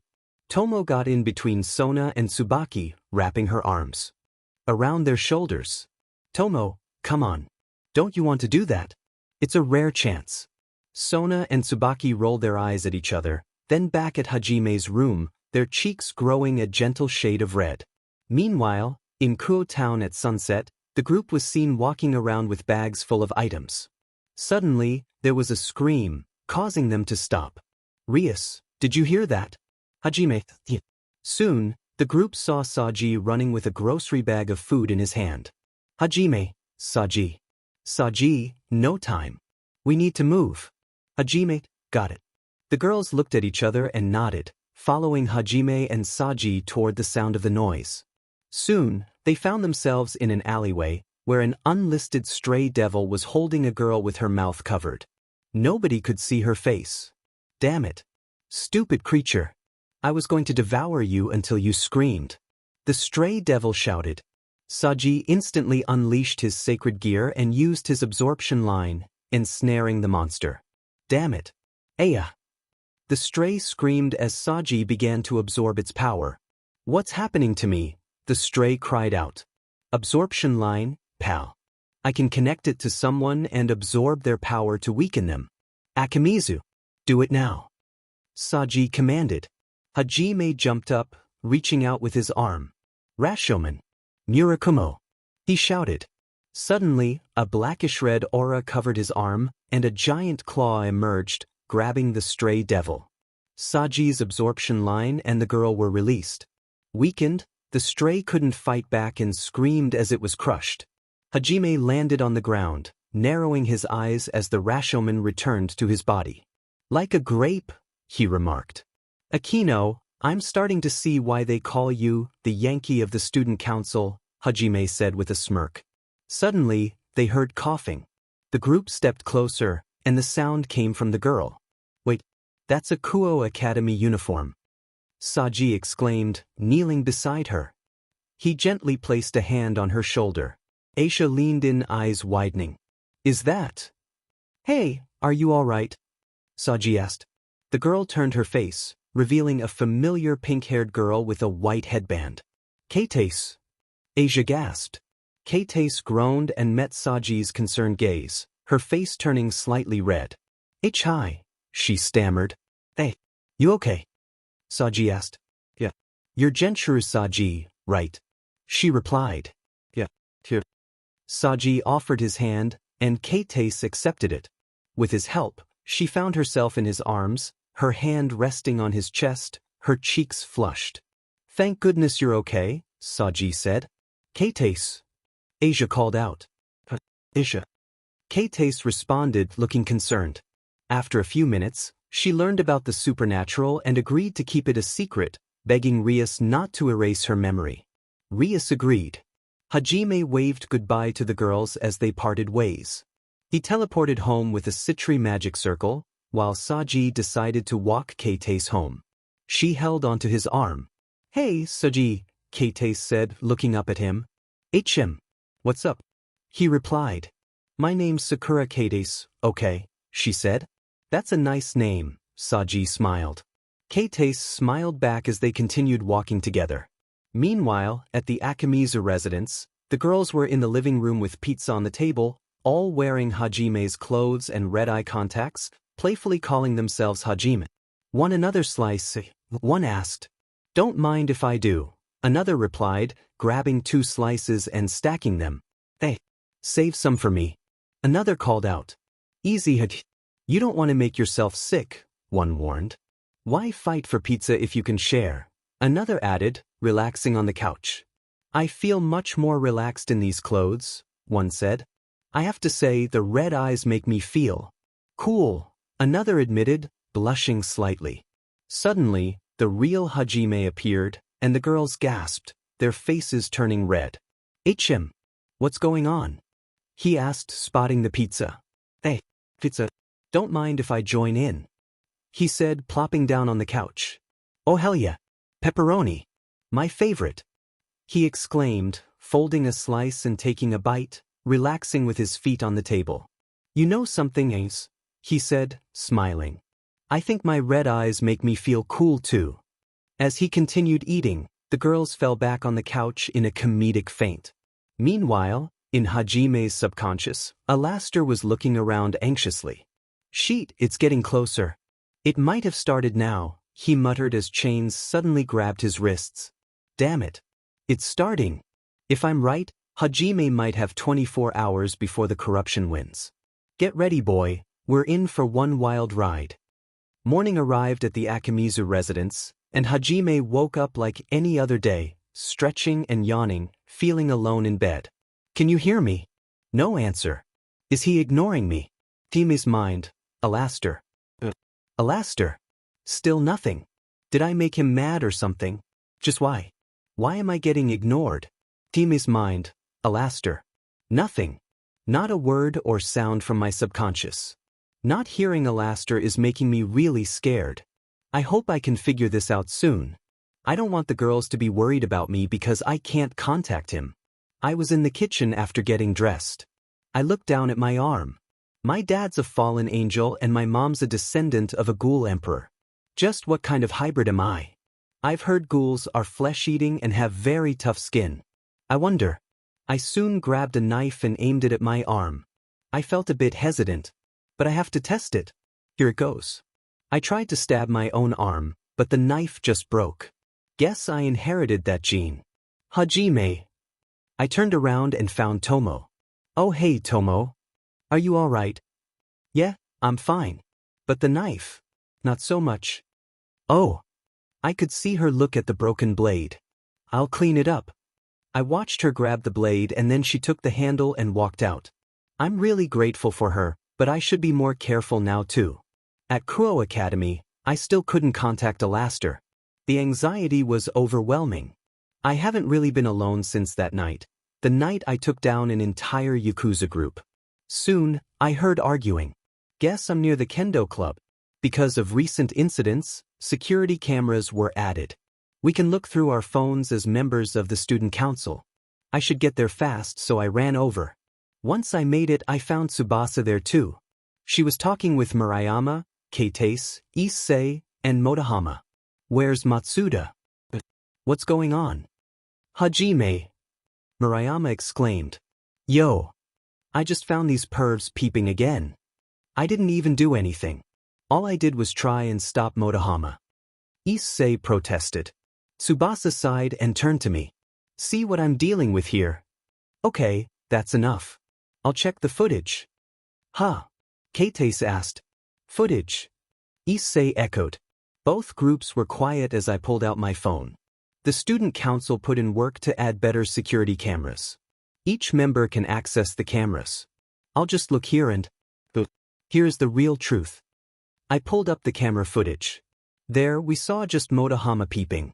Issei arrived a few minutes later and tried to pull him away, but Motohama fought back, which caused the noise that alerted the girls' kendo club. I turned to see Motohama sneaking away, but he was immediately subdued by Tsubasa. She tackled him and held onto his left arm. Ow wow. That's enough out of you, Tsubasa said. Guess Issei is off the hook this time, Murayama noted. But where's Matsuda? Keitase asked. That's actually a good question. Where is Matsuda? Fight. There's a fight. I immediately darted towards the noise. Turned to Tsubasa quickly. I'll take care of it. You take Motohama to the student council. Roger. Tsubasa went to the student council, taking Motohama with her. I ran towards the sound where someone screamed. I located the source and found a crowd. There, I saw Matsuda fighting a guy in the center of it. That's enough. Both of you. The crowd began to stop, and I looked around. Who wants to tell me what happened? It was Matsuda who started the fight. Someone shouted.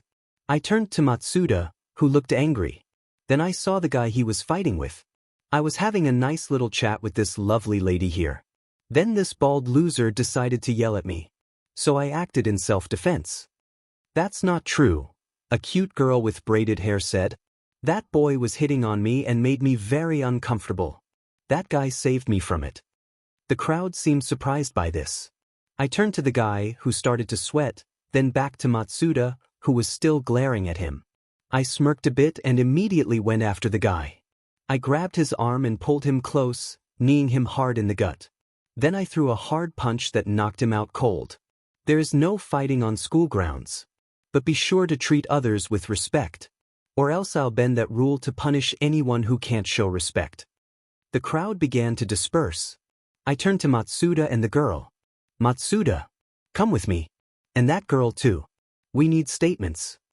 I led the group as Matsuda and the girl followed me. Things haven't been easy for me since my brother died. I haven't looked into distractions as much as the other guys. I've been more interested in my photography. I later found out he had been working with some yakuza too. It's hard to trust what he's done. What else has he lied to my family about? When I saw that girl getting hit on, I just had to do something. She looked so creeped out. I kinda hate myself for who I am now. What am I now? Who is that guy? Time skip occult research club Issei, you. Hajime, Issei. Hajime walked into the ORC clubhouse and sat down. Rias, Asia, and Issei were all there, as well as Kaneko. Say, hey man. Thanks again for the save. I owe you one. Hajime, I'm just doing my part in the student council. Besides, your friend Matsuda got into a fight. Issei, well what happened? Hajime, some guy was bothering a girl, and Matsuda ended up stepping in and picked a fight with him. Issei, geez dude. Hajime, say, what about Motohama? Hajime, he's getting suspended. Issei sighed and sat down across from him. Issei, I'm not that surprised to be honest. Rias and Asia looked a bit surprised. Asia, Issei. Issei, it's not the first time it's happened. So this was kinda bound to happen. Hajime, Hajime looked down and then fixed his posture. Hajime, I've got something to confess. Issei, what is it? Hajime, lately, I haven't been able to contact Alastair. I'm not gonna lie to you guys. Hajime looked up, a sense of fear in his eyes. Hajime, I'm scared. I mean, that's just it. I'm scared. I don't know if it's just a prank or something serious, I don't know. I'm scared.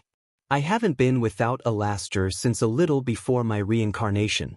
Rias, Hajime. Kaneko, does Sona know about this? Hajime shook his head. No.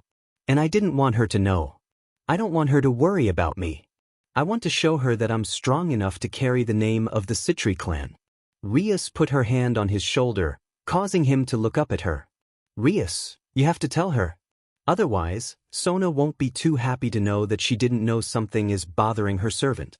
I know she'll get upset. Promise me that. Hajime looked down and nodded. Hajime, okay, tell her. Rias, good. Rias walked away after patting Hajime on the shoulder. He looked up and gave a half smile to Issei, who smiled back.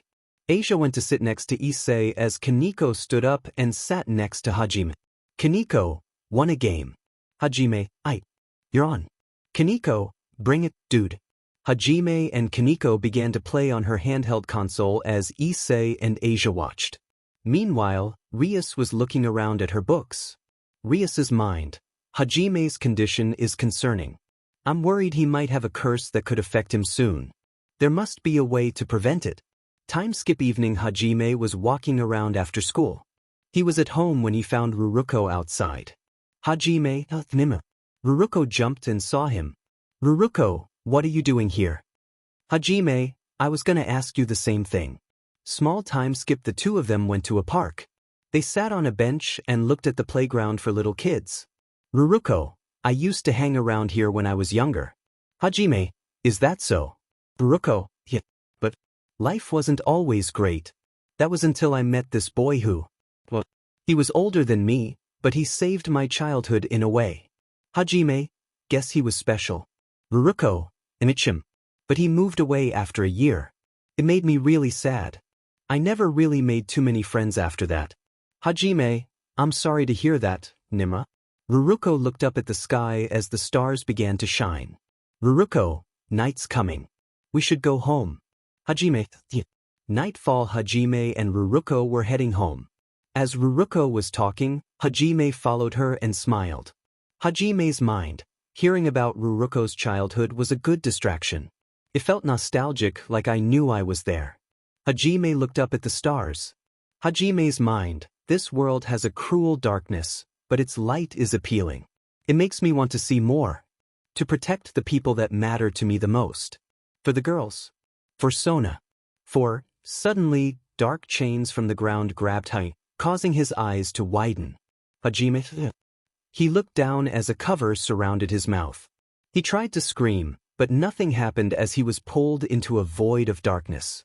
Ruruko, I'm not gonna lie to you, in a way, you're special to me. Ruruko stopped and turned behind her, only to see that Hajime wasn't there. Ruruko, Hajime. She looked around, panic rising in her eyes. Ruruko, Hajime. She searched desperately, her voice breaking. Ruruko, Hajime. Tears began to build in her eyes as she looked up and screamed. Ruruko, Hajime. Ruruko fell to her knees and started crying. Ruruko, where are you? Meanwhile, at the Akimizu residence, the girls had widened eyes, sensing something was wrong. They all teleported to Ruruko's location.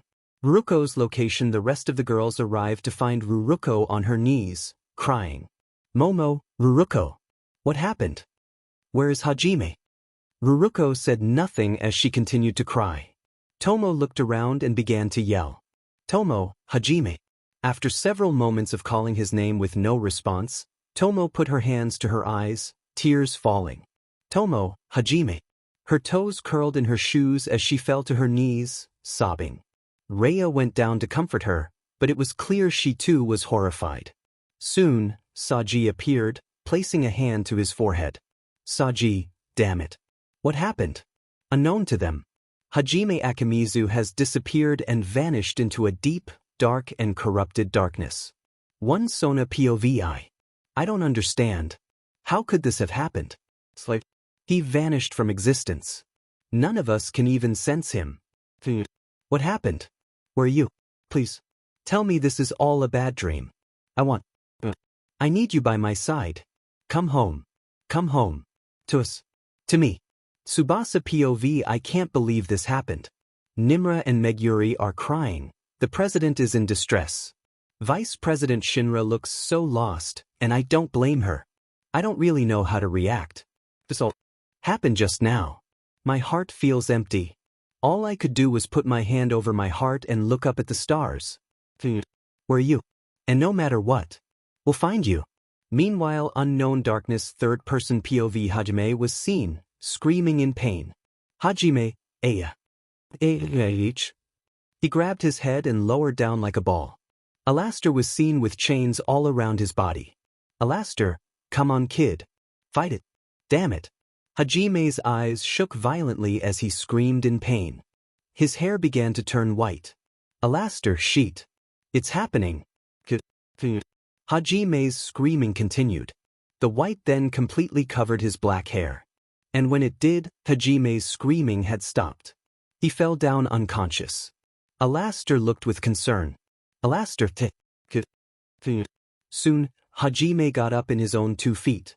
His head was still lowered. He finally spoke, but he spoke a deep, dark and a tone of hatred. Hajime, I am the son of the great fallen angel of thunder, Ramiel, and a direct descendant of a ghoul emperor. I pledge my fidelity and vow to serve the great evil god, Loki. My name. Hajime turned around and revealed his face, now with white hair and his still infamous red eyes. Hajime. Is Tomio Rushafel. Alright. Season 2 has ended everyone. Season 3 is gonna be a big one. I hope you all will love it. I'm really excited to write it. If there's any questions, let me know and I'll answer them. Thanks for reading and I'll see you all in Season 3. Stay safe out there. Chapter and hello everyone. It's here. It's Season 3. Now if anyone's a fan of music, which is probably everyone, I decided to give the start of my this season a theme. Song, under the tree music artist, Sim1 now, let us begin Season 3. Sona POV. It was 5 days. 5 days ago when it came down upon us. The man, the one I called my love, the boy who stolen and captured my heart with his actions, was gone in an instant, as if he had disappeared without a trace. None of us could sense him. No one could find a way to contact him.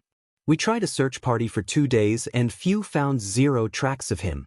It didn't take long for the news of his sudden disappearance to reach my sister, and he was then declared MIA. Some said the only wise choice was to give up now. Others said that he may have gone stray. And a few asked why bother trying to find a potential dead man. Frankly, I didn't care what they thought. I know we didn't care at all. We want him back. No matter what needs to be done, I will make this one single vow. Hajime Akimizu, I will bring you back to the house of Citri. Sona's bedroom third-person POV. There in a fairly dark room, a room with a bit of sunlight coming through the curtains, staining the bed with its light, was Sona Citri, the current heiress of the house of Citri who will become the next princess. Sona sat in her room from her bed, wearing a loose white V-neck tank top, as well as purple underwear that looked like boy shorts. She grabbed her glasses from her nightstand and put them on, showing off her violet eyes. Her eyes seemed to be widened a bit, but they in real terms were not. She blinked a few times and her eyes were fixed as if she could see normal now. She turned to her mirror and saw her hair. It looked messy and somewhat chaotic. Sona groaned in a slight hint of frustration. Sona, it's humid. How annoying. I better shower. Sona looked at her glasses and took them off. She set them at her dresser and grabbed a clean pair of underwear that included a matching BR. They were black this time, which included a lacy-themed cheeky underwear. She shut her door and went off to the washrooms, or the bathroom in other terms. At the next door, she stopped. She turned to the right and sighed. In her voice, it hinted as clear as day themes of sadness and loneliness. Sona's mind, She turned away from the door and continued into the bathroom. Once there, she opened the door and shut it. She set her underwear on a countertop and turned to one of the many faucets. She turned on the water and it began to spray down and trickle through. After a couple seconds of waiting for the heat, Sona undressed to expose her NDE body and went under the steaming water. The water itself alone was hot, but not enough to cause burns. Sona closed her eyes as she looked up and ran her fingers through her jet black hair. Afterwards, she moved her head down at her body as her hands slowly moved around, from her arms to her small biarthus with slightly perky nipples, down to her thighs that shaped very well with her but that had caught the attention of the boy she truly loves. Sona opened her eyes and was staring down at the bottom of the floor of the shower. Sona, something caught her attention. As she moved her arms up now, Sona put her hands close to her biarthus. Sona seemed distracted, her thoughts wandering as she washed up. Did my chest get bigger? She wondered, feeling a slight ache. She looked around the bathroom, humming to herself with a hint of a smile. After shampooing her hair, she applied conditioner, enjoying the moment as she posed in front of the mirror. In her mind, she thought of Hajime, reflecting on how he always knew how to make a woman feel confident, regardless of her appearance. After finishing her shower, Sona dressed casually, opting not to wear a BR out of curiosity. She began applying her makeup, focusing on her eyeliner. Just then, Tsubaki opened the door, catching Sona's attention. "Ah, Miss President." "Forgive me," Tsubaki said. "It's fine, Tsubaki." "What is it?" Sona replied, turning back to her makeup. "Well, Hajime's been gone for 5 days now. Don't you think we need to take more action?" Tsubaki asked. "Unfortunately, there's nothing we can do. We can't contact him or teleport to his location. We've tried everything," Sona said, pausing her makeup to face Tsubaki. "All we can do is keep working until something comes up. We must not falter like we did with that report." Tsubaki recalled the painful moment when they had to deliver the news about Hajime's disappearance. In a flashback, Rias had reacted with disbelief. "What do you mean Hajime's gone?" "He's just gone." "As if he disappeared," Sona explained. Tsubaki remembered the tears in Tomo's eyes and the distress of their friends, especially Issei, who was visibly upset. Akino had also been affected, her usual spark dimmed by the news. "You're kidding, right? He can't be gone like that," Akino had said, her voice filled with disbelief. "I'm not kidding. He's really missing," Tsubaki had replied, watching Akino leave the room, seeking solitude. Back in the present, Sona finished her eyeliner and stood up. "But we will bring him back. Once we have a clue, we will move for him. We can't look back, we must keep moving forward." "Yes, Miss President. If you'll excuse me, I'm going to get cleaned up," Tsubaki said. "All right, Tsubaki. I'm going to finish my makeup," Sona replied.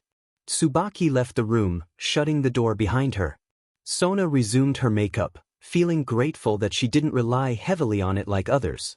Meanwhile, Tsubaki walked through the quiet halls, lost in thought. She felt a sense of emptiness, placing her hand over her heart. Losing someone special. Who knew it could hurt so much?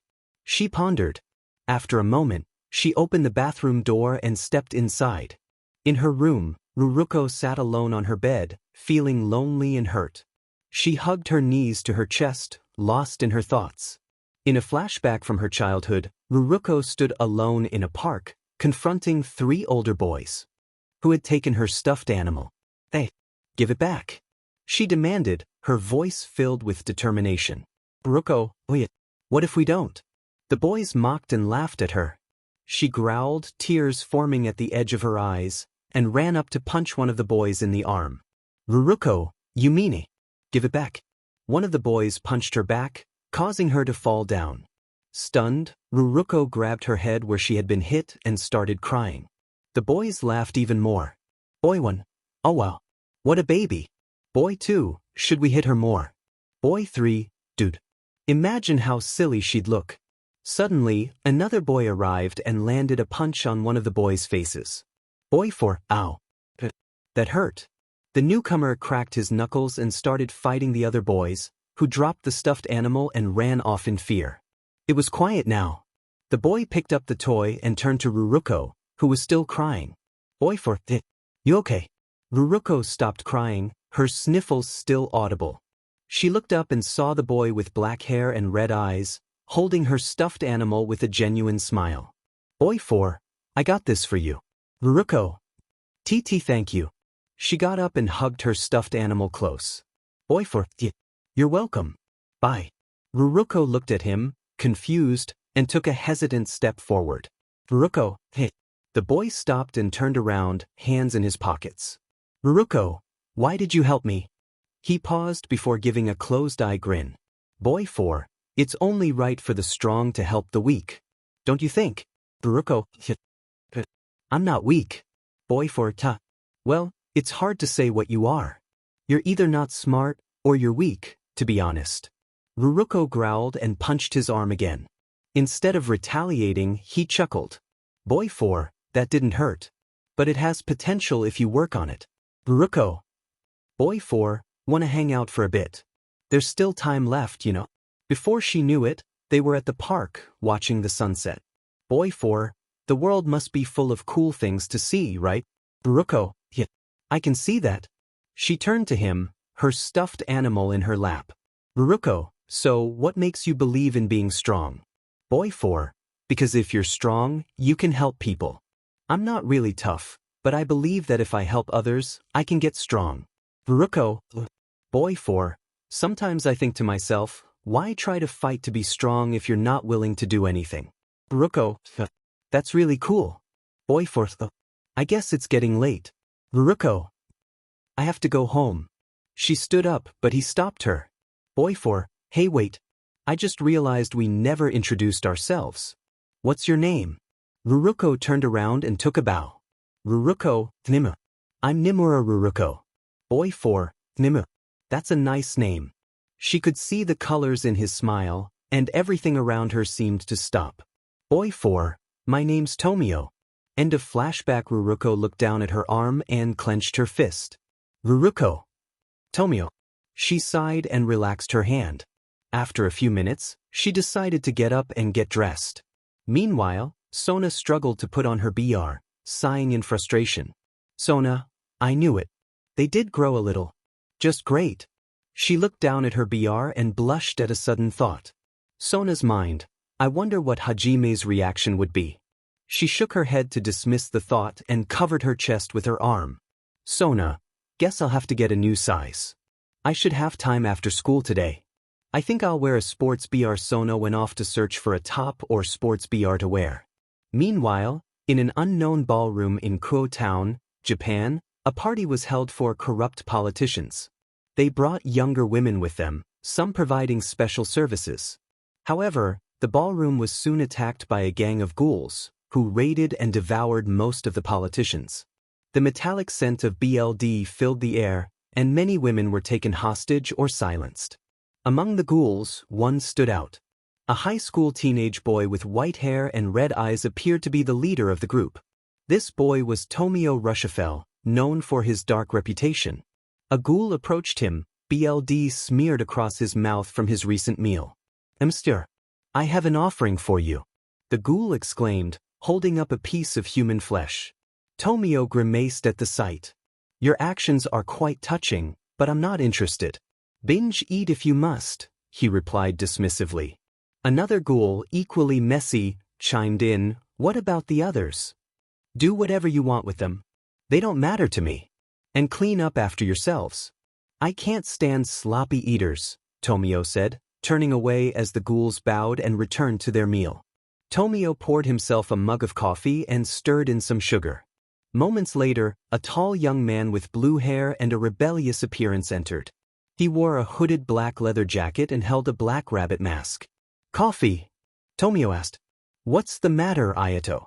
Want some? I made it a breve, though, Tomio replied.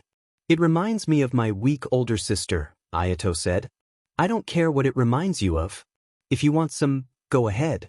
If not, get out of my sight before I decide to replace you, Tomio warned. After a brief silence, Ayato clicked his tongue and poured himself a mug. That's better, Tomio smirked. I was getting sick of the flesh. I needed a break, Ayato admitted. Replacing you isn't easy. The others are weak. You're the only one I consider formidable, Tomio said, both taking sips of their coffee. So what's your goal? What plans do you have? Ito asked. Two things, whatever my Insar desires, and whatever I want, Tomio replied. Just then, a woman in captivity spoke up, her voice trembling with fear. Please, spare our lives. We beg of you. Tomio looked at her, blinking slowly before a sinister smile spread across his face. He chuckled darkly. These humans are complete fools. Think as hard as your pathetic little brains can manage. The women shivered in fear, tears streaming down their faces, desperate to remain silent. Have you ever spared a pig or a cow? Tomio said, his smile turning sadistic. Because it begged for its life. In Class 2C, the homeroom teacher, Nagisa Kalmeyer, sat at her desk, troubled by a report. This is bad.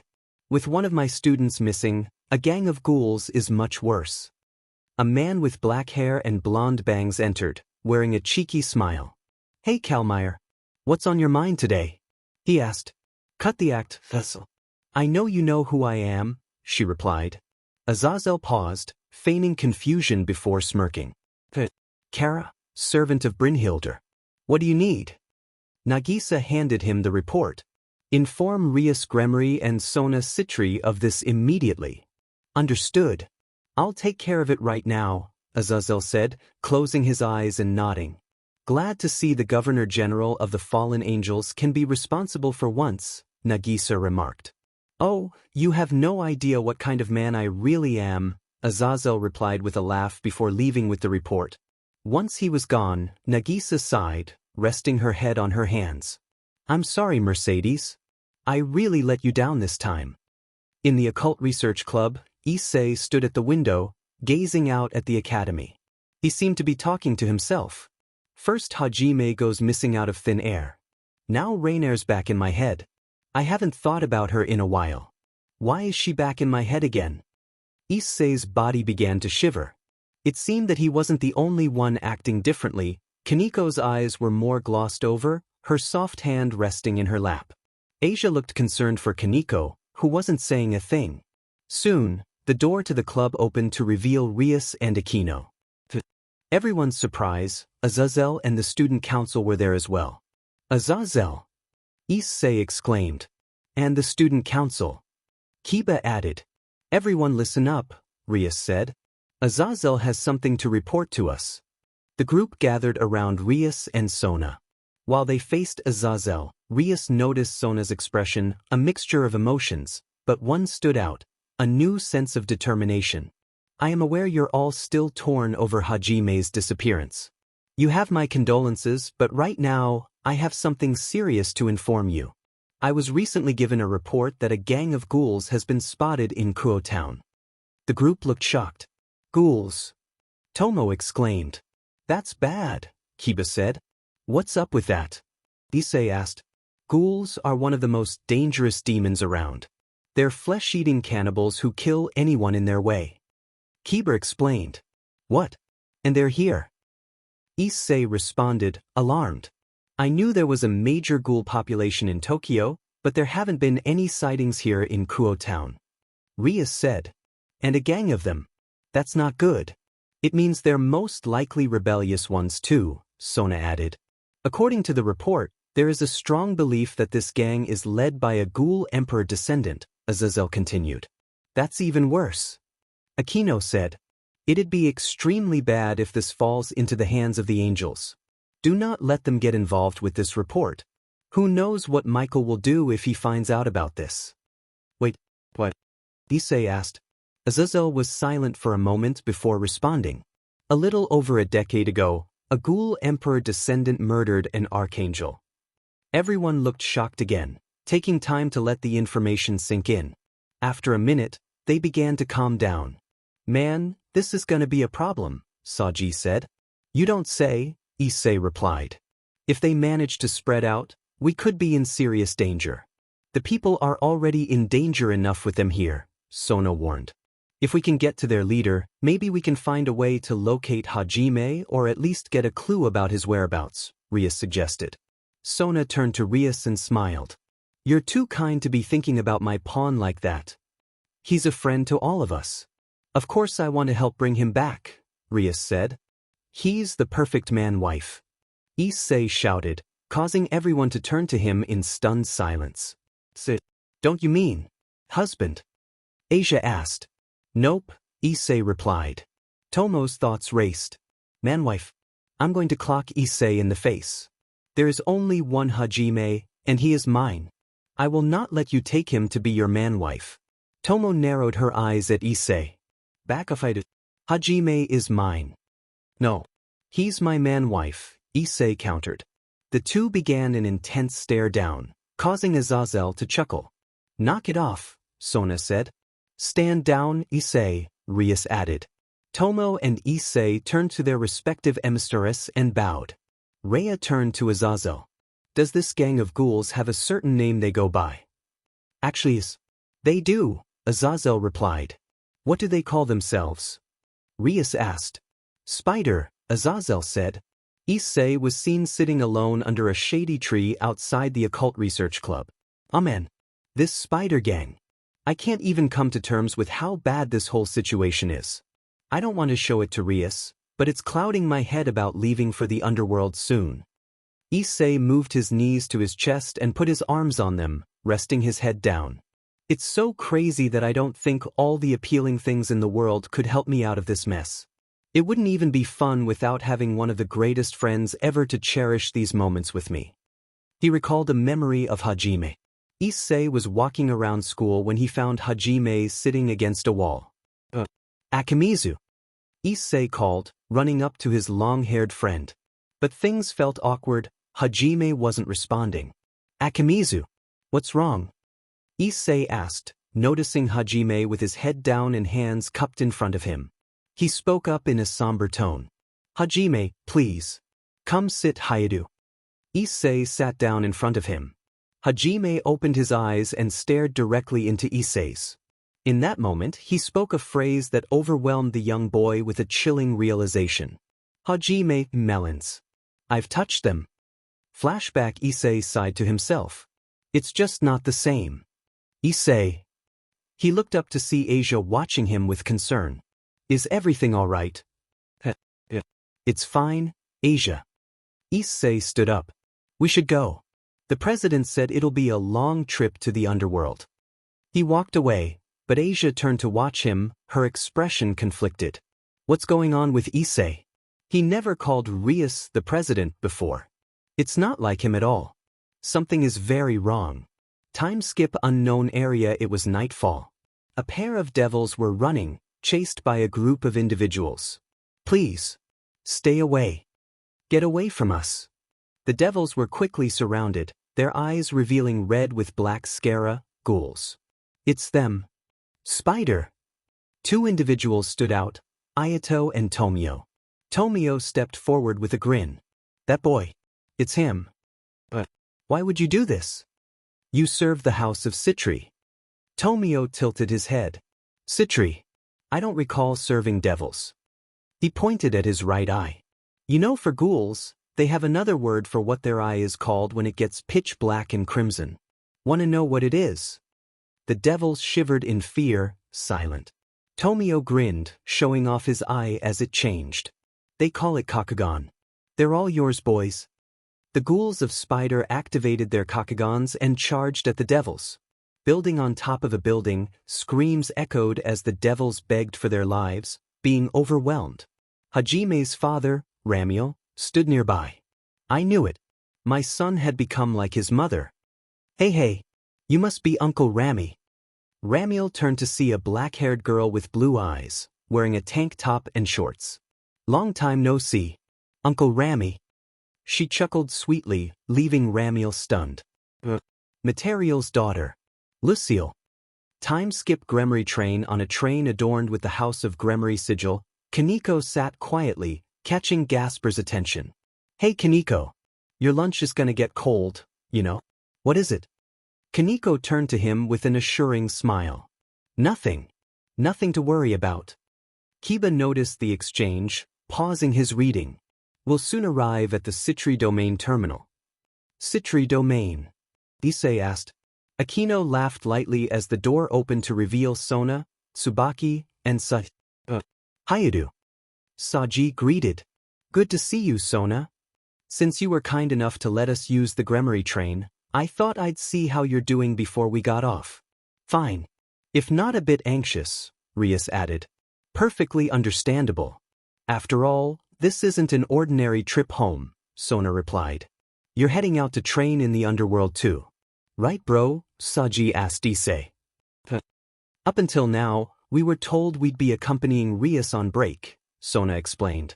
Oh well, I'm off to go work hard, so that the next time we meet up, I'll be a lot stronger than you are. You got me, Hayadu. Saji, it's time to go. Alright. See ya. One more thing, Rias said to Sona. What is it? We'll get him back. You have my word that we will. I know. Goodbye and good luck. Goodbye. See you again soon. With that, Sona, Tsubaki, and Saji departed the Gremory train into the Citri domain. We're here. It's time we get home and get to work. Every second is crucial if we are going to get Hajime back. Do you all understand? Yes, Miss President. Good. Let's go. Sona led her household toward a waiting limousine. They entered, and the driver closed the door, starting their journey to the Citri Manor, home to the house of Citri and Sona's father. Time skip back on the Gremory train. Gasper returned to his video game, now closer to Issei. Gasper, it's been a while since we dropped Sona off at the Citri domain. Guess it just shows how big the underworld really is. We will arrive soon at the Gremory domain terminal. Say, alright. It's about time. Akino giggled and leaned closer to Issei. Akino, just take a look. Issei turned to the window, stunned by the sight before him. Zenobia gasped. Zenobia, wait. So you mean that all that land? Akino, yes. This all belongs to the House of Gremory. Issei, it's huge. Kiba, if you compare it to Japan, it's roughly the same size as its main island. Issei was still in awe when suddenly, the emergency brake activated, causing a sudden stop. Asia crashed into Gasper, and Issei found himself face to face with Akino. Akino, I wonder who stopped the train. Issei, who knows? But whatever happened, I'm cool with it. Gasper, ah well. My neck. Did we get into an accident? Soon, Rias arrived with Azazel. Azazel, a few of the VIPs will be gathering here soon. But maybe the stop was a security precaution. Akino got off of Issei. Issei, what VIPs? Azazel looked outside. Azazel, looks like we'll be stuck here for a while. I'm gonna go take a peek. Azazel turned around and left. Rias sighed and spoke up. Rias, one of the representatives of Asgard will be joining us for a conference. Issei, Asgard. What's that? Kiba, they're the forces behind Norse mythology. Asgard is the home of the Viking gods. Then there's Olympus from Greek mythology and the legendary Mount Meru in Asia. It's more than just angels and devils. Issei, you don't have to tell me twice. Wasn't the guy with Valid the descendant of Son Goku or something? Issei turned to Rias. Issei, that means this conference is about the Cows Brigade. Rias, that's right. Terrorist countermeasures. And with the recent surge of the new ghoul gang in Japan, Spider, Asgard has agreed to join our alliance. Issei looked down, gritting his teeth. Issei's mind, Lele. Next time I will kick your butt. Kaneko, something's wrong. Suddenly, the area around them turned into a purple fog. Everyone found themselves falling out of the train. Small time skip Issei got up and found himself on the ground, surrounded by steam. Issei, where are we? Was this forced teleportation? Asia, where's Rias? Gasper, I don't see her. Azazel's missing too. Zenobia, be quiet. Loud thumping and crashing could be heard. A piece of rock broke apart and fell. Zenobia, that's not good. A large dragon appeared, setting its eyes on the group. Issei, a dragon. The dragon breathed fire at the Gremory servants. Issei pulled Asia and Gasper back while Kiba and Zenobia drew their swords. Kaneko attempted to punch the dragon and jumped up. Akino, Kaneko. Watch out. The dragon swatted Kaneko away with its tail, sending her crashing into a wall. Gasper cried out. Gasper, Kaneko. Asia, you have to run. The dragon roared, focusing on Gasper and the injured Kaneko. Akino transformed into her battle attire. Akino, since Rias isn't here, it's my duty to take over as leader. Kiba and Zenobia, distract the dragon. Issei, focus on activating your sacred gear. Asia, protect Kaneko. I will give orders for our response. Gremory servants, you got it, Akino. Issei activated his sacred gear, causing the dragon to turn its attention to him. Akino fired lightning at the dragon while Kiba and Zenobia attacked. But the lightning was ineffective, and the dragon deflected Zenovia's Durandal with its horns. Kaneko struggled to get up. Asia, Kaneko, please stay still. The dragon continued to deflect every attack, even as Issei boosted his power. Gasper and Kiba's sacred gears were also ineffective. Finally, Issei gathered enough power to fire a dragon shot with Akino's lightning, but it still wasn't enough. The dragon charged at Issei. Issei, OCRP. Kiba, hang on. We're coming. Azazel, that's enough. The dragon stopped as Rias and Azazel arrived from the cliff. Say, you guys are here? What the heck? Small time skip. Issei learned that the dragon that attacked had been reincarnated as a devil. Issei, that dragon is a devil. Awesome. Thought I'd recognize you, Drake. Drake, yes. Good to see you again, Tannen. Say, it spoke. And apparently you know each other. Azazel, Blaze Meteor Dragon. AKA, Devil Dragon Tannen. Vassal to the former Dragon Emperor. He allowed himself to be reincarnated for reasons I don't feel like going into. Kiba, a dragon that's become a devil. Issei, just how powerful can you get? Azazel, the big guys come down to help you with your training. Zenobia, is it a special training with a full-on montage? Tannen, I don't know what that means. But Surzex asked me to come help. And I see that each and every one of you needs a lot of work. Rias, I hope he didn't hurt you too badly. I'm so sorry, I never wanted to play a trick on you. I was against the ambush from the start. But my big brother can be rather insistent. Azazel, I can sum up what your retinue isn't improving. Aside from you spoiling them, you act with uncertainty. Rias, what uncertainty? Azazel, I want you to engage the kind of power when surprised. Trust me, I've heard plenty. Despite the most needed training. Akino, exactly the plan a fallen angel would come up with. Azazel, I'll do whatever it takes to get you kids stronger. I am your teacher after all. Issei was talking with Drake. Were you in on this too? Why didn't you say anything when you two knew each other? Issei asked. I have lived for years beyond counting and learned that those who spoil charades are the worst, Drake replied. It was all an act. Tannen wasn't even using 1,000 of his strength. Rias interjected, I can't take you all home like that. So it's time for our obligatory bath. Time skip. Hot spring. Issei was trying to get Gasper to join the boys' bath, only to see him shyly covering up. However, Issei found out from Akino that the girls were just above them. Azazel was also bathing with the guys, and Issei finally calmed down. Add 1 bottle or 3 of sake, and this hot spring would be a paradise. Azazel remarked.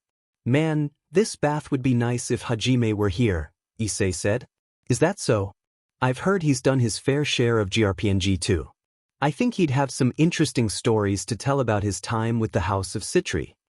He seems to have a thing for Sona, and if I remember right, brat taming. I see. Have you been doing some Rias Melon JRPG yourself? Issei raised his right hand, his cheeks turning pink. Yes, sir. With this hand. My technique was flawless. Good. So, you ever pushed into a girl's NPL yet? Not yet, sadly. So you still haven't poked her protrusions yet? Azazel lifted his finger and made a poking motion. You can't just poke lightly either, boy. You really gotta get in there. The feeling is unparalleled. Issei's mind raced. It can't be real. My finger buried in. Nipples aren't the bell of a front door, you deceiver. Issei protested. True, but in a way, they're quite similar. If you press on them, they'll cry out.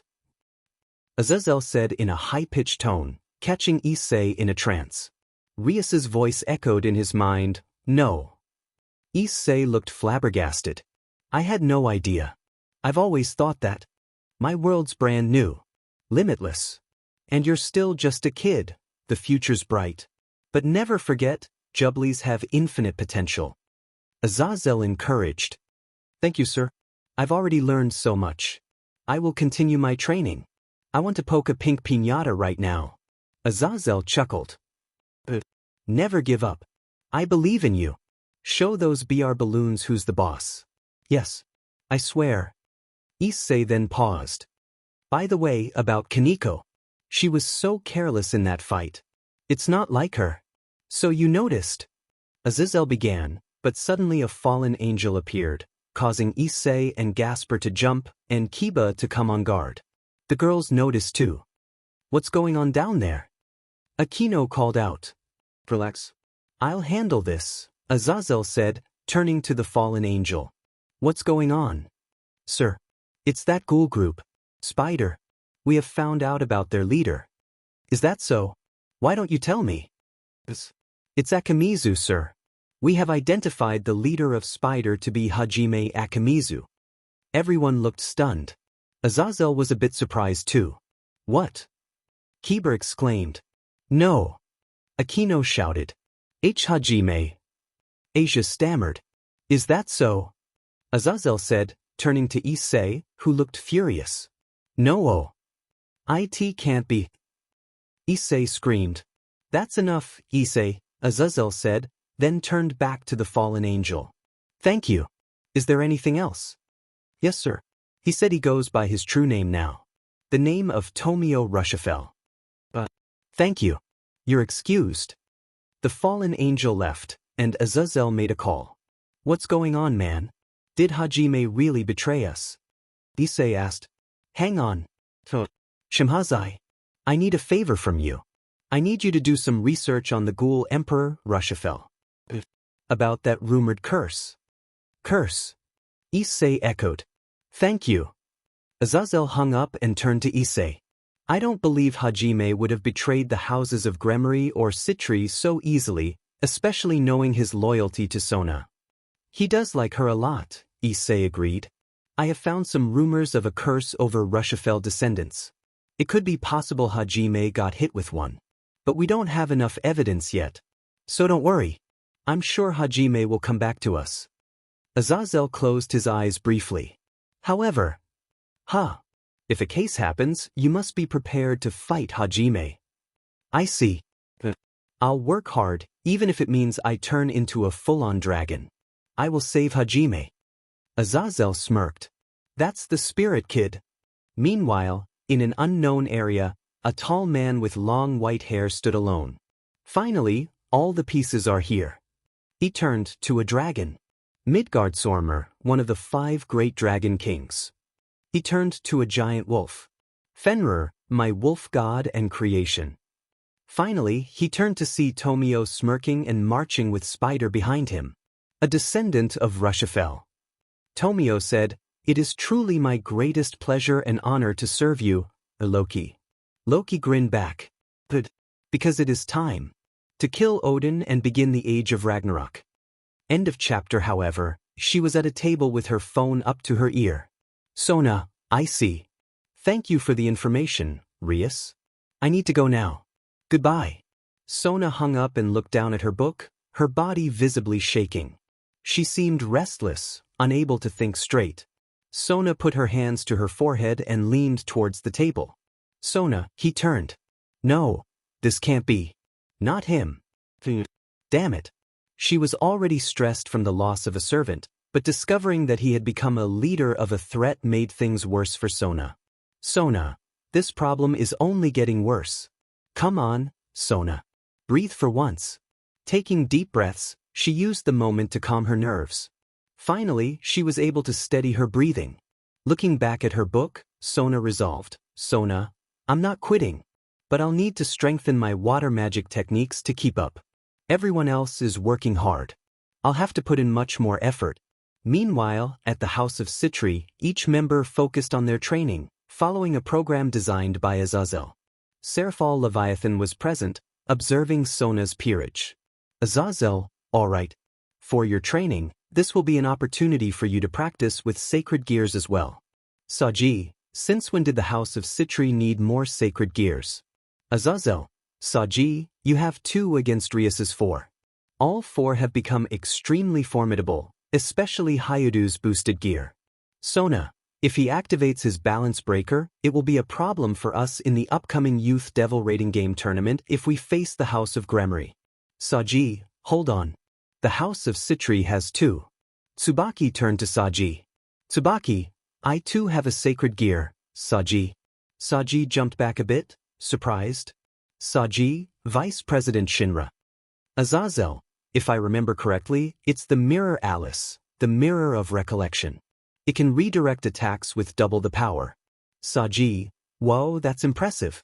Azazel, yes. With that, Tsubaki can become a defensive powerhouse. But you need to learn how to utilize it and activate your balance breaker. That's why we'll be working on your abilities with Mirror Alice. Tsubaki, very well. Azazel turned to Saji. Azazel, Saji, you need to become truly one with the Prison Dragon King, Vritra. Absorption Line isn't the only sacred gear with his soul inside. Grigori has the rest, and they will implant the other sacred gears into you. You'll work on utilizing all 4 abilities and truly become one with one of the great Dragon Kings. You have a lot of catching up to do if you want to be on par with Issei and Hajime. Saji, DMN. But, you're right. I'll have to work hard so I can beat Issei. Azazel, that's the spirit. Fight hard, Saji. Saji, I will. Azazel chuckled and turned to the rest of the girls, except for Sona. Azazel, as for the rest of you, Grigori has some artificial sacred gears for you to research. Sona's peerage, huh? Azazel, Grigori needs someone to research these tools. Based on a background check, you'll have some neat powers that will benefit your skills. With that, the House of Citri began their training program and testing of the artificial sacred gears. Exceptions, Sona, Tsubaki, Saji, and Hajime will not receive artificial sacred gears. Seraphal watched as Rhea practiced with floating masks, her face beaming with joy. Azazel, Rhea Kasaka, a granddaughter of a witch. The scouting persona, or the masquerade of monsters, is a great fit for her. The ability to use masks for surveillance and defense will be a valuable asset. Seraphal, this sacred gear truly reflects Rhea's personality. Rhea focused more on the masks, closing her eyes as one began to move around, as if she were seeing through it. Azazel smiled, pleased with her progress. Azazel, looks like she got the hang of it. Momo was seen working with a pair of bracelets on her wrists, generating barriers made of pure energy. Azazel, Momo Hanakai, whose father holds a high position in a company affiliated with the Citri clan. Applause Wall, or the Garden of Moments, is a pure defensive sacred gear that can generate strong force field barriers. They should withstand the Red Dragon Emperor's balance breaker, assuming he manages to activate it first. Seraphal, just like Rhea, it fits her personality. Azazel smiled as Momo created a barrier with the bracelets. Azazel, well done, Hanakai. Tomo stood alone, focusing her energy and awareness around her. Azazel, Tomo Meguri. If I remember correctly, she was a former member of the Meguri clan, known for exorcising demons with their unique spirit swords. Unfortunately, she has been cursed since BR due to a grudge held by a certain yokai against her. Family. Seraphal, you'd be correct. Her parents called for Sona to break her curse. The only way to do so was to reincarnate her as a devil. This resulted in Tomo and her parents being exiled from the clan for Tomo becoming a devil. Azazel, truly a sad story. Aside from that, I'm giving her a tool I really like. It's called the Blazer Shining or Darkness Samurai Sword, the dragon-slaying blade of light and darkness. This blade contains a mixture of both light and darkness attributes with high destructive powers and possesses the ability to cut down spirits without physical form. Seraphal, this reminds me of Kiba's balance breaker with the holy demonic sword. Azazel, exactly. It was my result of researching Kiba's holy demonic sword. Not only that, I've been making several variations of this sword. Seraphal, it's unlike her personality. But the sword definitely fits her fighting style.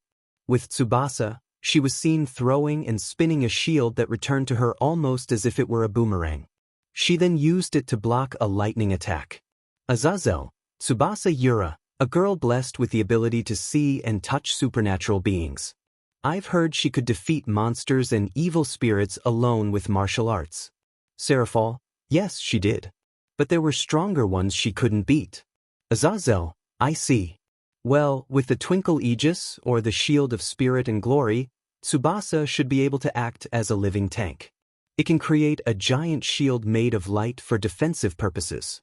It should be durable enough to withstand Hayudu's balance breaker, assuming he hits his peak, without any damage. It can also be released towards the enemy while spinning in a yo-yo-like fashion and can have fire and lightning surrounding it. Twinkle Aegis can also create a large barrier of light while having flames surrounding it. Isn't that impressive? Sona soon appeared as she was reading. Sona, I'm sensing a fairy. Is there a fairy in the shield? Azazel, right you are, Sona. The fairy within the sacred gear can change its offensive and defensive abilities according to the fairy's attributes. Seraphal, Tsubasa could end up being a big-name powerhouse with that shield. Sona, I can only imagine how great of a duo she and Tomo would make with that sword. Azazel, I'm going to love this shield. With Ruruko, she was moving at high speeds, creating afterimages around her as she moved. Seraphal seemed amazed at this. Azazel, finally, Ruruko Nima. A regular teenage girl with no affiliation with the supernatural. Sona, right? She just found out about us and asked to join. I accepted her into my household. Seraphal, that's it? Sona, dip. Azazel, the artificial sacred gear is Procellarum Phantom, or Moon, and the Rabbit.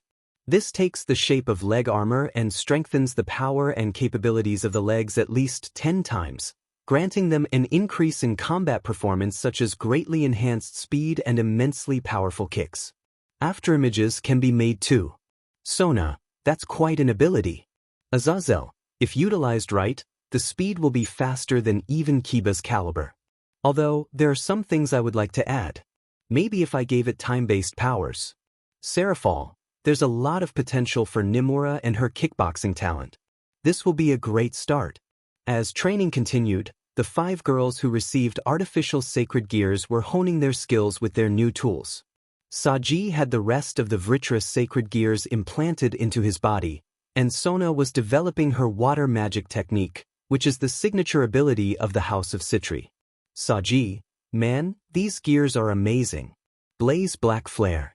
Saji unleashed a wave of black flames around him as they hit the ground, remaining lit for a while. Azazel watched from afar. Azazel, Sona has some talented pawns. 2 of them will become absolutely formidable. The vessel of the Prison Dragon King and the host of the Chief of Malbranche. I wonder if Hajime will be able to get them on his side if they were to become unsealed. Suddenly, a fallen angel magic circle appeared, revealing a handsome man with silver-white hair and purple eyes. His outfit consisted of a purple beret, a purple trench coat, a black vest, white breeves, and black boots. Azazel. Azazel turned to the man with a smile. Azazel, if it isn't my Vice-Governor General. Shemhazai. What's up? Shemhazai, your research is done about the Rushafel curse. Azazel, excellent. Mind handing it to me? Shemhazai, yes sir. But know this, I'll be taking it back for safekeeping. Azazel, whatever. Let me see. Shemhazai gave the research to Azazel. He opened the file and gave it a read, closing his eyes and sighing. Azazel, so it's real. Ramiel's boy is cursed. Shemhazai, so is that half-ghoul wife of his. Azazel, maybe that's why Ramiel went AWOL. Shemhazai, I'll be taking that back now. Azazel, sure. Whatever. Take it back. Azazel handed back the file to Shemhazai. Azazel, oh, and one more thing. Tell that devil wife of yours I said congratulations on the baby. Shemhazai gave a light smile and nodded. Shemhazai, will do. Shemhazai created a magic circle and left. Azazel looked down and closed his eyes. He then reopened them and stared once again at Saji's training. Azazel, guess I'll have to inform Sona about her cursed boy. Sona was seen with her family. The Lord and Lady Citri, the current prince and princess, were discussing recent events. Lord Citri, I must say, Sona, it's fascinating that Azazel is acting like a sort of babysitter. Lady Citri, it's unfortunate that Sarah had to leave so soon. An upcoming conference is set to happen. She mentioned needing your servants to act as bodyguards. Sona, it's no surprise really. Things tend to get out of hand when a bunch of high-ranking devils gather. Suddenly, a fallen angel magic circle appeared, revealing Azazel. Azazel, hi. Sorry for the intrusion. Lord Citri, no need, Azazel. In fact, I wanted to thank you for training my daughter and her group. It brings great honor to you among the house of Citri. Azazel chuckled. Azazel, that's quite appreciated coming from the current prince of Citri. However, I have some important information regarding the missing Citri pawn, Hajime Akimizu. Lady Citri, oh, it's such a shame I couldn't meet him today. From what I heard, he has a lovely personality. Sona, do not fret, mother. I'm sure you'll get your chance. Azazel, now then, allow me to speak. Sona turned to Azazel with a serious expression. Azazel, I recently asked Grigori to research anything related to Rushafel, and they discovered something called the Rushafel curse. Sona's mind raced. Curse? Azazel, what they found was that at his last breath, Rushafel unleashed a curse that, at some point, a Rushafel descendant will become corrupted into a mindless servant to either Lucifer or Loki. It seems that the rebelling pawn is under that curse. Lord and Lady Citri looked genuinely concerned. Lord Citri, that poor boy. Suffering from such a terrible curse. Lady Citri, my heart is full of sorrow for that boy. Sona said nothing, lowering her head, her hair covering her eyes, her hands resting on her thighs. Lord Citri, it will become a major problem if he falls into the hands of Loki or a Lucifer descendant. It will spark trouble. Azazel, as far as I know, there is no solution to breaking free from this curse. Sona immediately stood up. Sona, cursed or not, Hajime is a member of the house of Citri. Whether he is a servant or the one who has my heart. She looked up with determination and confidence. Sona, I will save him, no matter the cost. Lady Citri looked at her youngest daughter in awe, her hand moving to her cheek. Azazel smirked at Sona, thinking, such great determination. Sona is without a doubt the right woman to become the next princess of Citri. Lady Citri's mind raced. Is my dear daughter in love? This will be wonderful news to tell Venelana. It was the day of the gathering of devils in the underworld. With such a serious conference, all 4 devil kings were present. At the gathering, Rias was dressed with her hair in a ponytail and a appealing red dress, while Akino wore a black kimono. Rias, just try not to offend anyone, especially you, Issei. Issei, why am I the one being singled out? Rias walked away, but it took less than a few seconds for Issei to turn to Akino.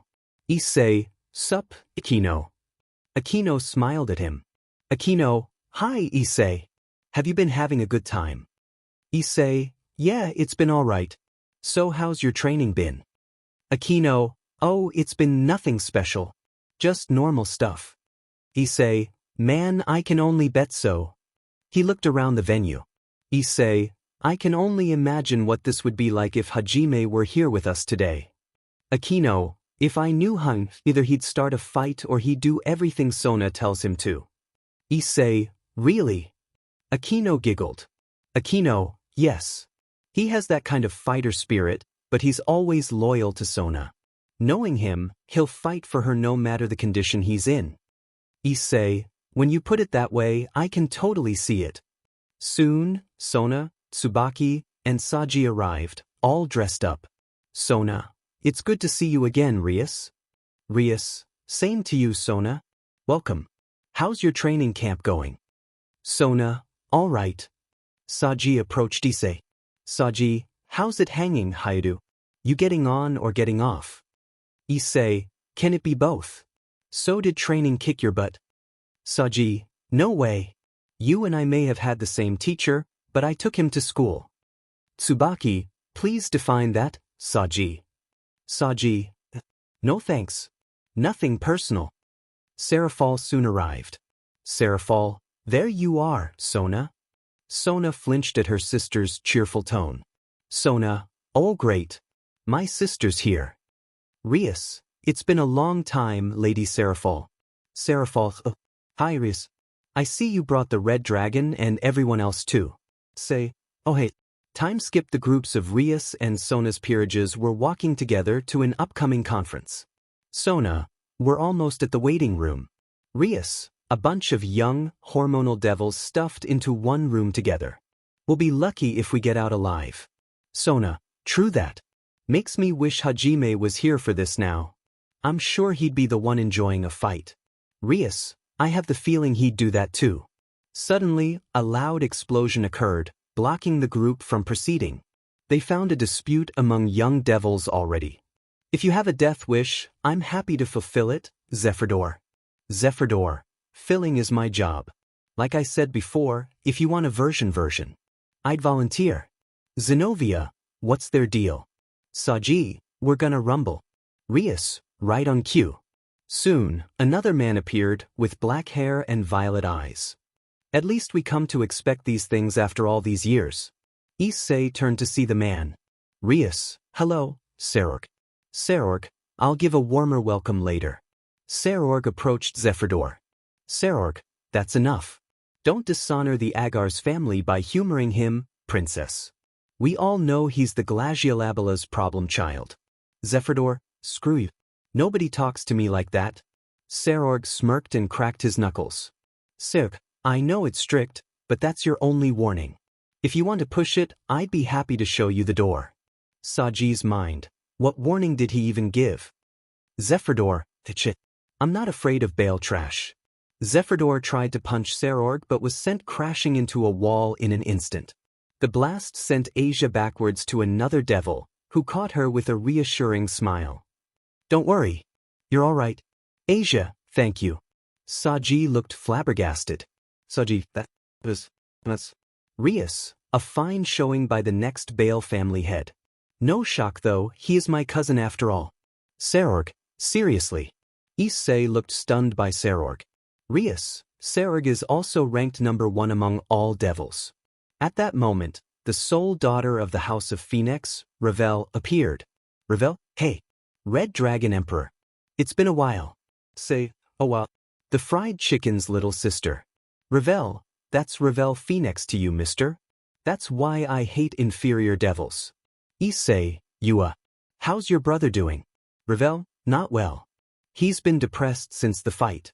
But I guess he shouldn't have acted like he was hot stuff to begin with.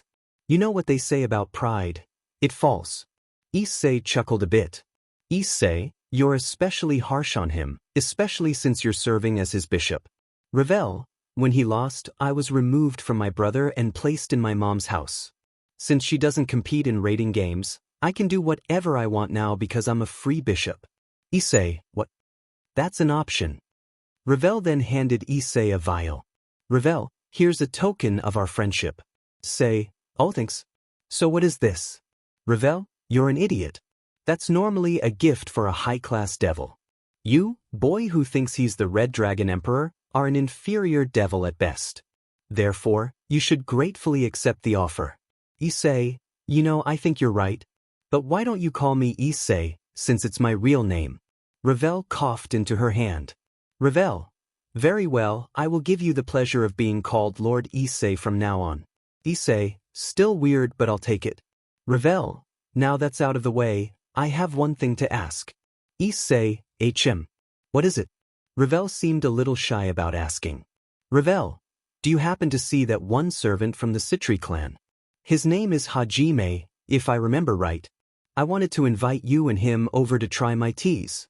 They've been going well with cakes lately, and I wanted you two to try them. Issei, oh Hajime. I go to school with him but...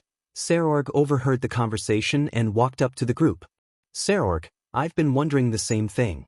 He didn't show up with the rest of your household, Sona. Where's Hajime? Sona was silent for a moment as she saw both Serorg and Ravel staring at her. She sighed and then spoke up. Sona, unfortunately, I can't speak too much on the issue. But my pawn, Hajime Akimizu, has gone missing. There hasn't been any way to reach or contact him.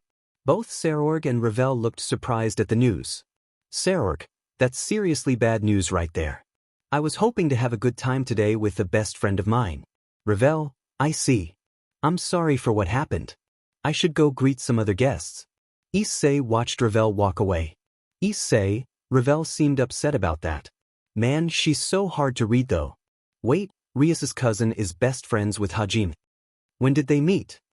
Issei's mind. Wait, maybe it was during the fight with Riser. Soon, Kaneko looked around and began to run off. Both Issei and Rias noticed and chased after her.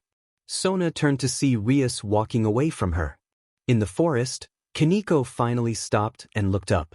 She found a black-haired woman with large BRS and a buxom body lying on a branch. The woman had cat ears and 2 tails. I only used a bit of my chi, and yet you still find me. Hello, Chiron. Kaneko, Kuroka. What do you want? Kuroka, now. Don't be so harsh, honey. Issei, Kaneko. Kuroka frowned and looked to see Issei and Rias arriving. Kuroka, seriously. I only came back for Chiron. Rias, Kuroka. Issei had a feeling Kaneko knew that weirdo cat lady. Kuroka chuckled. Kuroka, don't think I came alone. Soon, teleporting near Kuroka was another appealing woman with white hair and red eyes. Sit, Mercedes. Hajime's mom. Mercedes, indeed. Mercedes turned to Kuroka. Mercedes, you've always been careless, Kuroka. Guess it's time to raise the roof on this party. Kuroka, yes, for my sister and your son. Mercedes, likewise. Rias, get ready guys. We're in trouble. Small time skip. The leader of the Norse gods, Odin, arrived with his SRT, a Valkyrie named Rosweiss, who had been serving as Odin's longest-reigning SR. As they spoke to forge an alliance between the 3 factions and the Norse gods, another Norse god appeared. Objection. Everyone turned to see a man floating above them. Odin gritted his teeth. Odin, Loki, you arrogant fool. Loki, greetings. Surzex stood up. Surzex, Lord Loki, you may be the Norse god of mischief, but that gives you no right to cause any problems here.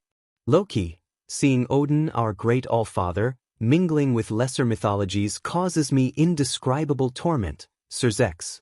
Odin, leave, Loki. If you return to Valhalla immediately, I'll forgive you for this public affront. Loki laughed. Loki, really? You can shove your forgiveness. If he chooses to sign an alliance with the other mythologies, it will make things incredibly difficult for me to set Ragnarok into motion. Rosweiss, Ragnarok. Zazel, look kid. You're just another clown working for the Cows Brigade. Loki, working for. Working with. But I admit this op was my idea. Now, let me introduce you to my beloved son. Loki soon summoned a giant wolf, commonly known as Fenrir. Sona, what's going on there? Tsubaki, I don't know, MDM president. But I have to say, something feels wrong. Suddenly, a figure dropped down and shattered a window. Sona and Tsubaki jumped in surprise. Out came a young boy with many ghouls joining him. Kiba, it's Spider. Azazel, Spider too. That gang of ghouls. They're working with Loki. Loki, indeed. This effort also aims to make a fine acquisition for my army. Why don't you come say hello now? Soon, arriving and jumping off of Fenrir, was a young teenage boy with familiar red eyes and now white hair. From Rias's servants to Sona's peerage, everyone was shocked. Tsubaki, is that? Zenobia, no. Akino, it can't be. Their veins went cold and no one could blink. Asia's body was shaking. She slowly took a step closer. Finally, she could only mutter one word to the boy. Asia, I think me. The boy looked up at Asia, closed his eyes and reopened them after a few seconds. He stared at everyone before him and responded with 2 words that sent chills through the crowd. Hajime, who's? Tomio, my name is Tomio Rushafel. Chapter and previously, Hajime, who's? Tomio, my name is Tomio Rushafel. Hajime's subconscious, third-person POV. There was darkness. Everywhere was pure darkness. Suddenly, a hand reached out, followed by loud screaming from a familiar voice. Soon, the upper body of Hajime Akimizu emerged from the darkness. Hajime, what the hell is this? It's the mind, kid. It's been corrupted. Hajime turned and found the demon inside him, Alaster, chained to the floor before him. Hajime, Alaster, in the flesh. Hajime looked down and saw chains on his wrist too. Hajime, what the hell is this? Hajime tried to pry them off, but it was no use. Alaster, I would stop trying there, kid. This corruption is quite strong. Probably because you're a Rushafel descendant. Hajime, not really helping Alaster. Alaster, then let's do something helpful. Hajime, Alaster, I'm sensing it. Something big is going to happen. I'll need you ready. Come here, I'll be transferring all of my power to you from now on. Hajime, but Alaster, I'm only at like 40%. Alaster, if you're at 40, then all of it will be no problem. Now quit the yammering and get on your knees and hands out. Hajime sighed and joined Alaster. They held hands and closed their eyes. You know something? This reminds me of when we first met. Alaster, don't you love the nostalgia? Underworld Tomio Rushafel stood before the few people he once called friends. They seemed horrified as Loki had Fenrir with him, along with Tomio's gang of ghouls, Spider. Soon, the rest of Sona's peerage arrived. Kiba, you guys made it. Tomo, looks like a serious fight. Ruruko, we'll go after the ghouls. Tomio, Ayato. Ayato arrived at the scene and leaped upwards, beginning a fight against Ruruko. The two engaged in a fierce battle, dodging and blocking each other's attacks. Loki snapped his fingers, and Fenrir leaped upwards, causing damage to the building. Akino fired lightning at the beast, which made Fenrir turn towards her. Akino gritted her teeth as the wolf charged at her, but a sudden bright light made her cover her eyes. More lightning blasted at Fenrir, and when Akino uncovered her eyes, she found her father, Barakiel, wielding lightning and defending her. Barakiel, this girl is off limits, pup. Loki, a hero. Suddenly, green light surrounded Loki, Fenrir, and Spider, causing Ruruko to stop fighting Ayato and kick him away towards the rest of the group. Loki turned to see one of the 4 Devil Kings using magic against him, Ajuka Beelzebub. Ajuka, you let yourself open. Loki, Beelzebub. Tomio made a sound of annoyance. Tomio, we'll see you shortly. And when we do, you'll regret it. Loki, Fenrir, and Tomio vanished from the battlefield. Ayato turned to the group. Ayato, find the MSTR. Spider, sir. Spider fled the battlefield they had created. Surzex turned to Ajuka. Surzex, well played. Barakiel checked on his daughter. Barakiel, are you hurt, Akino? Akino refused to respond, and Barakiel decided not to push it and walked away. When he did, Akino looked back at him for the first time. Meanwhile, Rias, Issei, and Kaneko were battling Kuroka and Mercedes. Rias fired her destruction magic at Kuroka, but it missed. Kuroka, impressive attack. But still useless. Issei, boosted gear, go. Issei unleashed his boosted gear but faced some trouble. Drake informed him that he needed a catalyst to unleash his balance breaker. Kuroka seized the opportunity and unleashed her magic at Issei, hitting him directly. She continued to attack, and Issei took the hits. Mercedes was confused. Kaneko, Issei, stop. If you keep taking those hits, she'll kill you. Kuroka, why does Valley have such a grudge against this kid? Mercedes, I honestly don't get it. Say, and yet, I don't understand how you can be such a poor mother to your own son. Mercedes, excuse me. Issei, that's right. I know what I said. You abandoned your son, and now you think you can re-enter his life. Someone like you should be ashamed. Mercedes gritted her teeth while Kuroka fired another shot at Issei, causing him to drop to the ground. But he got back up again. Issei, I don't care if you're her sister or not. You made Kaneko cry, and that's something I can't tolerate. Kuroka, Now I really feel bad for Chiron. Some wannabe loser is enough to creep any girl out. Kaneko, Issei is my friend. Issei, maybe she's right. Even with a legendary dragon's power, I can't use it properly. Talk about a disappointment. I must be the worst. Kaneko, most Red Dragon Emperors became obsessed with their power and lost control. Just like Hajime's mother. Sure, they have power, but once they lose control, it's too late. Kaneko sat up a bit. Kaneko, it's hard for me to say this, but you may be the least arrogant Red Dragon Emperor that has ever existed. That's why you're kind of a total wimp compared to the others.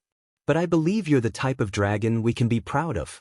Issei turned to Kaneko, then to Rias and Kaneko, kneeling to his sir. Issei, I need your help, Rias. Rias, what do you need? Issei, I need to. Rias shook her head, seeming a bit overwhelmed by the situation. Rias, geez. But if that's what it's going to take, I'll allow it. Rias undid her top, looking away as her cheeks flushed. Rias, do it quickly. It's a little embarrassing. Tannen was yelling at Issei, but he ignored the distractions and pressed forward. Suddenly, power surged through Issei, and he smiled with amazement. Issei, it worked. Drake, you did it. Welsh Dragon Balance Breaker. Kaneko was unimpressed. Kaneko, you're the worst. Issei finally unleashed his scale mail, his balance breaker activated. Kuroka grinned, and Mercedes smirked. Kuroka, finally, this gets interesting. Kuroka used her magic to attack Issei, but it had no effect. Issei, is that all you got? Kuroka, no. You brat. Issei charged at Kuroka and attempted a punch but stopped just short of her face. Issei, don't make my friend cry. You feel me? Kuroka looked stunned for a moment before gritting her teeth in anger. Issei, if you go after Kaneko again, it won't matter if you're a woman or her sister. You are my enemy. Kuroka leaped back into the air, and Biko arrived to catch her. Kuroka, eat me, tch. Mercedes charged at Issei, but he intercepted her and punched her squarely in the face, slamming her into a tree. The impact was like glass shattering, and even Rias and Kaneko could hear it. Issei, I'm not done with you. Kuroka, Mercedes.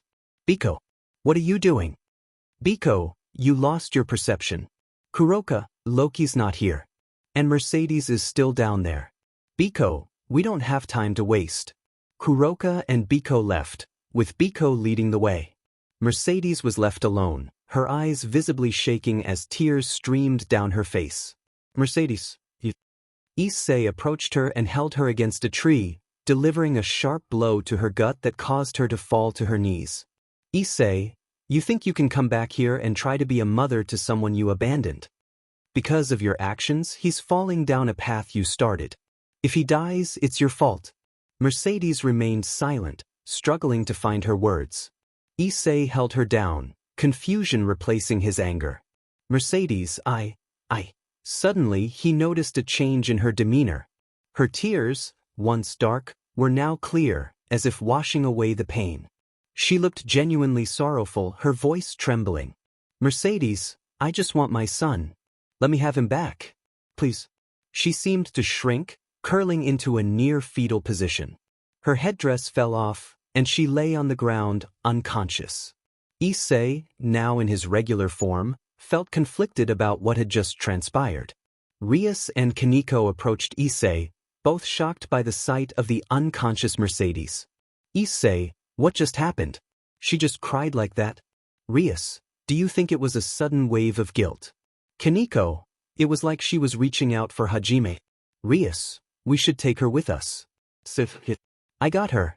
He lifted Mercedes into his arms, adjusting her position for comfort. The trio of Rias, Issei, and Kaneko left the forest, returning to the party with the once-wanted criminal, now changed by recent events. Time skip gathering the place was chaotic, but the trio arrived safely.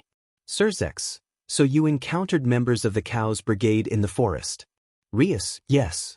Kuroka and Biko, along with Mercedes Rushafel. But we captured her. Surzex, that's excellent news. And Kaneko is back in one piece.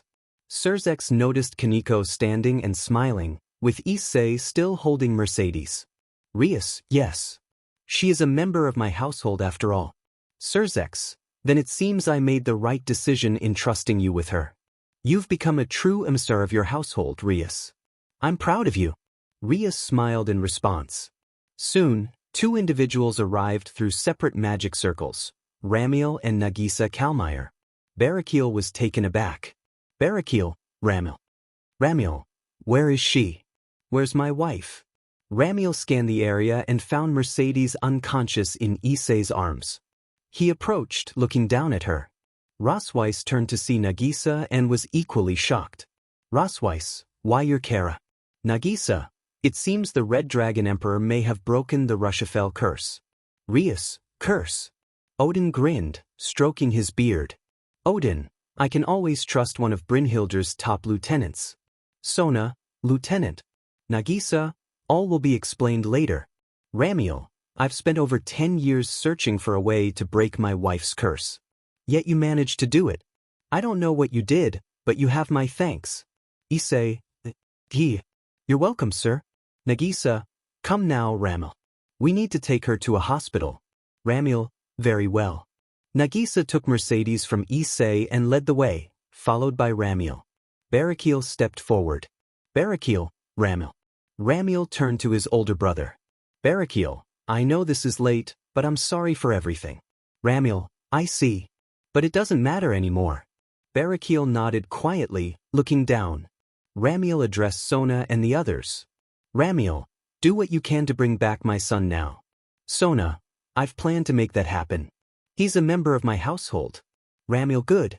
He turned and left with Nagisa. Ramiel's POV as he left for home, Ramiel felt a mix of relief and concern. His wife was back, but she was unresponsive. Mercedes, you were the reason I chose to be a different father for our boy.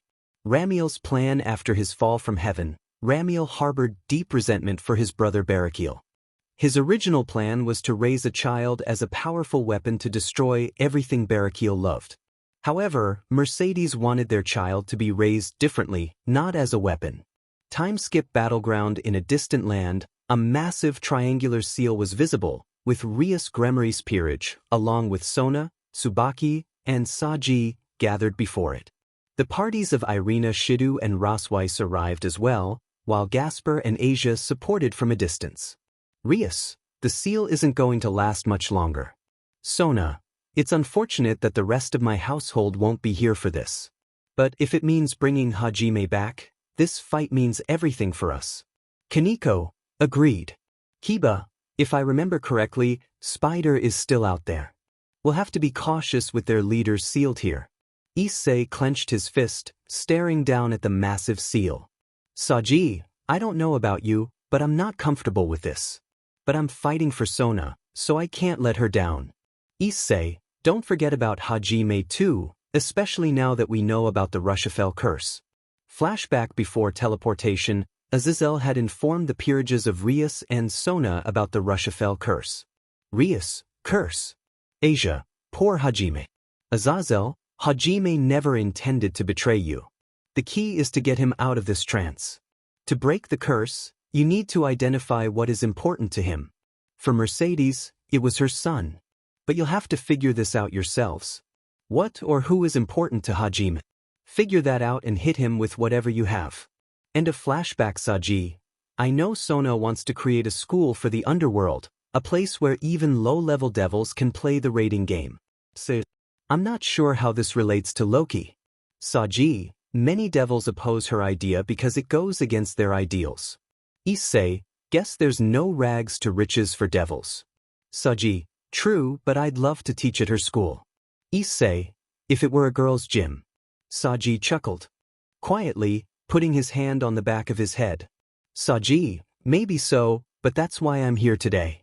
I don't care if they're a god or a stuck-up devil. We'll take on anyone who gets in our way. Issei, I'm right here with you. Rias, he's coming. The group turned to see a massive flash in the seal, which was undone. Loki appeared with Tomio, who landed on a cliff below him. Loki, well, that was annoying. Tomio, you don't say, yes sir. Rosweiss, hear me, Loki. Attacking the All-Father is unforgivable. If you have a problem, you should file your complaint through the proper channels. Loki, and who will unforgive me? Please. Talented as you may be, you cannot challenge a god. Tomio, filthy little worm. Like an insect that doesn't know its place. Rosweiss narrowed her eyes at Loki. Rosweiss, you were always such a spoiled brat. Loki, what a shame. I was hoping for better in the opening act of Ragnarok. Loki summoned Fenrir again, along with his children, Hattie and Skoll. Tomio grinned and unleashed his Kakugan. Tomio, now this is a party. Rosweiss, could this get any worse? Loki chuckled wickedly and Tomio laughed. Tomio, stupid question. Loki summoned another of his creations, a clone of one of the 5 great dragon kings, Midgardsormr. The 4 monsters, along with Tomio, stood together to face the group. Rias, now that's worse. One of the 5 great dragon kings. Irina, did we seriously plan on facing legendary monsters? Rosweiss, no we didn't. But I should have expected this. Rias, keep it together. Our families are relying on us to hold Loki at bay. That's exactly what we're going to do. Vanguard, right? The monsters charged, and Issei unleashed his balance breaker. Loki, the Red Dragon Emperor. I'm still disappointed. Loki snapped his fingers and fired shots at Issei, but they did nothing. He sent Fenrir instead, which sent Issei flying. Before Fenrir could reach him, Zenobia and Kiba intercepted. Issei, thanks, guys. Kiba, no problem. Zenobia, leave this beast to the knights. Tomio approached Issei with crossed arms. Tomio, Red Dragon. Issei, Hajime, I want you to know I've gotten stronger. Issei fired a shot called Dragon Shot at Fenrir, hitting him in the face. Kaneko jumped onto the beast's head. Issei turned to Tomio and clashed fists. Tomio, not too bad. It's a shame I'm better. Tomio went low and kicked Issei's legs. Issei lost his balance and was sent crashing against a wall.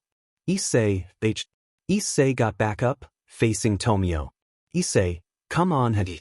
Can't you remember? You're a powerful pawn for Sona in the House of Citri. Issei stared at Tomio, who seemed to twitch slightly but then reverted as if nothing had happened. Tomio, funny, I don't recall a thing. Meanwhile, the 3rd years faced the Midgard serpent. Akino fired her lightning but it did nothing. The serpent unleashed its dragon fire. Tsubaki used her sacred gear, Mirror Alice, to absorb the hit. The deflected attack struck the Midgard serpent, burning its head. Sona, that's Tsubaki's sacred gear, Mirror Alice. Rias, thanks for the heads up. A countering gear like that could spell big trouble for an offensive team like mine. Sona, desperate times. I planned to save it for a game. Sona used ice magic to try and freeze the serpent, with Rias assisting. But the serpent broke free. Rias, well, we know now it's resilient. Sona, good thing we're only trying to buy time.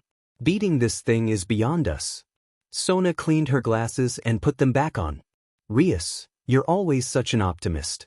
With Rosweiss and Irina, they faced off against Fenrir's children. Rosweiss, don't underestimate them. Their bite is worse than their bark. Irina, that's what I wanted to hear. Zenobia, Irina, remember you're still human. These things have you outclassed. Irina shook her finger. Irina, that's where you're wrong. How about I show you all the new me? Irina put her hands together, and a glowing seal appeared. Soon, pure white angel wings sprouted from her back, and a halo formed above her head. Kiba's eyes widened. Kiba, well, that is unexpected. Issei, since when did she become an angel? Irina, that's a long story. Issei was then blindsided by Tomio. Tomio, focus on me, you worthless mutt. Irina, Issei. Kiba, focus on pulling Hajime out of that curse. We'll handle these dogs.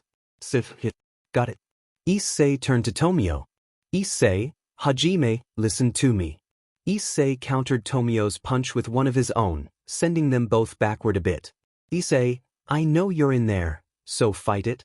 Rias, getting Hajime out is gonna be a hard one.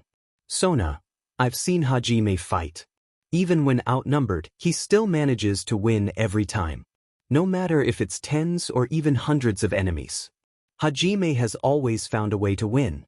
He's my ultimate offensive weapon. If we fail here, it would be my greatest downfall. Sona's POV. Wait. That's it. I'm really getting behind in my tactics. I should know better. I know what I have to do. So I turn to Rias. Sona, Rias. Can you, Akino, and Tsubaki hold off that serpent? Rias. I can try, but it may not work forever. Sona. I'll take what I can get. Sona turned to Rias's pawn. Sona, Issei. SW's out with me. I'll take care of Hajime. Go assist the others. Issei, what? Okay, whatever you want, I'm on it. With that, they swapped areas. Finally, it was Sona and her corrupted servant. Tomio, we finally meet at last. Sona, yes. I happen to agree too. Time skip third-person POV. Over the course of the fight, Fenrir's children had been defeated, and Akino and Kaneko finally accepted their heritage powers. Akino unleashed true lightning and defeated the clone of the Midgard serpent. Kaneko revealed her cat ears and tail, using senjutsu to fight alongside her rook abilities. Tomio was engaged in a one-on-one battle against Sona. She used her water magic to create water clones to slow down and combat Tomio. However, he easily defeated the water clones, but Sona kept them coming, as if it was part of her plan all along. Sona, remember when we first met? You were a giant black and red monster. You asked me to hold you. Tomio, damn it. Shut up and fight.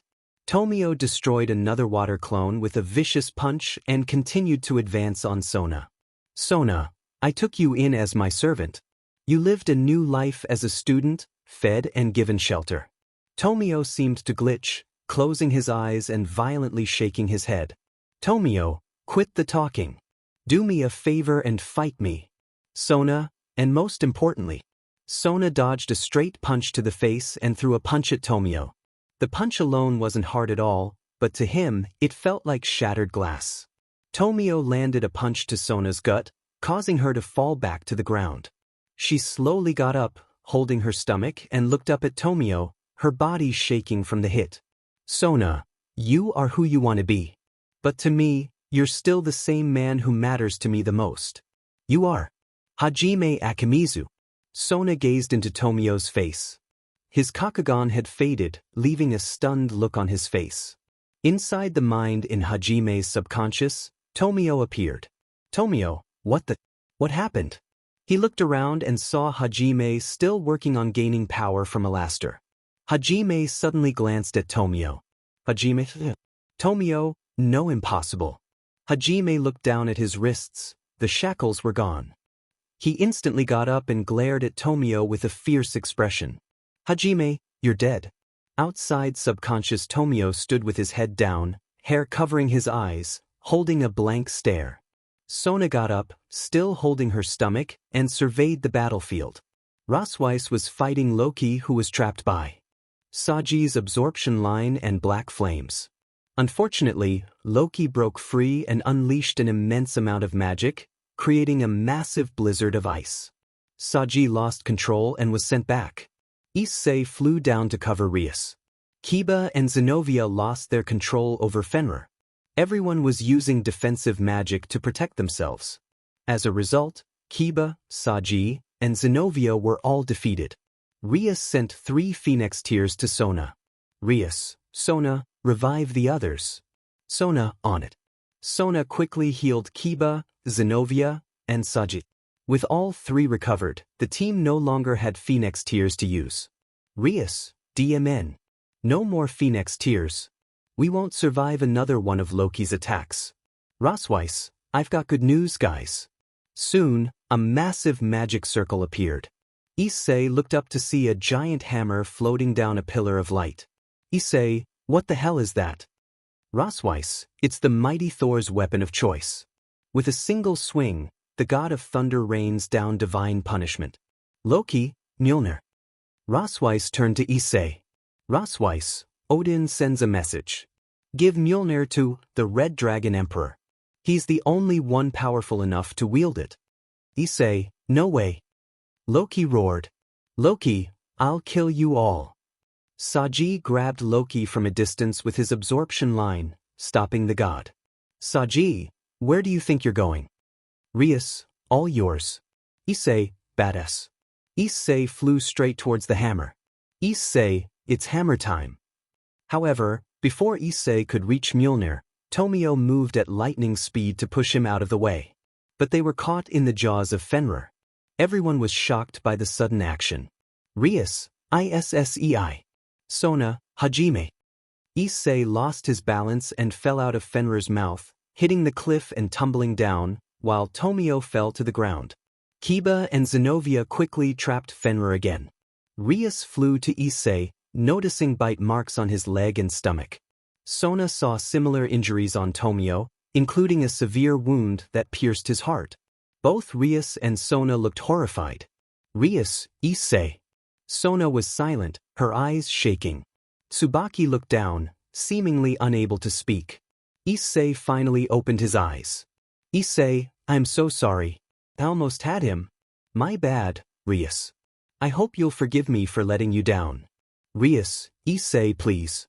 Issei, you gotta go. Save yourselves. Rias, no way. I'll help you to say. You won't be alone. I won't let you die here. You're going to be okay. Issei slowly tried to get up but groaned, losing strength. Hammer. He fell, bleeding out in Rias's arms. Sona, Hajime. Hajime please. Wake up. Tears filled Sona's eyes. Sona, Hajime. Don't you leave me. Tomio slowly opened his eyes, reaching out with a bloody hand and smiling weakly at Sona. Tomio, take care. He closed his eyes, his arm falling to the ground as blood oozed from his wounds. Tomio had died once more, in Sona's arms. Tsubaki, no. Kaneko and Akino looked at Issei and Tomio. Kaneko, the perverts. They didn't make it. Akino, no, they can't be gone. At that moment, everyone was filled with rage. Akino, Kaneko, Kiba, Zenobia, and Irina unleashed their attacks on Fenrir. Rosweiss stood alone, and Saji once again lost power. Akino fired true lightning at Fenrir, tears streaming down her face. Rias's rage grew, her power reaching new heights. Loki watched with interest, but concerns spread among the others about Rias's stability. Suddenly, Rias noticed Ravel's gift fall from his pocket. Sona, no. Rias. This is bad. In Hajime's subconscious, he stood alone in a white void. Hajime, I guess I died again. Not quite. Hajime turned to see Alastor smiling, despite his wounds. Hajime, Alastor. What did you do? Alastor, I couldn't let you take over, so I took your place when you killed the corrupted one. Hajime, but Alastor. What about the others? Sona. Alastor, come here. Take my hands. Hajime hesitated, tears falling as he took Alastor's hands. Alastor, listen close. I don't have much time left. I'll transfer the rest of my power and use my life force to restore your heart. Hajime, but you'll die. Alastor, I know. And it's okay. I lived my life. I regret nothing. Hajime, but what about the pact? Alastor smiled. Alastor, you showed me your dream. Now make it come true. Hajime looked at Alastor, tears streaming down his face. Alastor, from this moment forward, Malebranche is yours. That is my last gift to you. They may not acknowledge you at first, but if that's the case, then make them. Hajime, Alastor. Alastor, don't cry now in my final moments. Well, my friend. Hajime tried to smile through his tears. Hajime, thank you. Alastor. For everything. Alastor, and thank you, Hajime. Sayonara, my friend. In his last moments, Alastor faded away, leaving Hajime alone in his mind. The aura dissipated, and Hajime fell to his knees, crying. Hajime, goodbye. Alastor.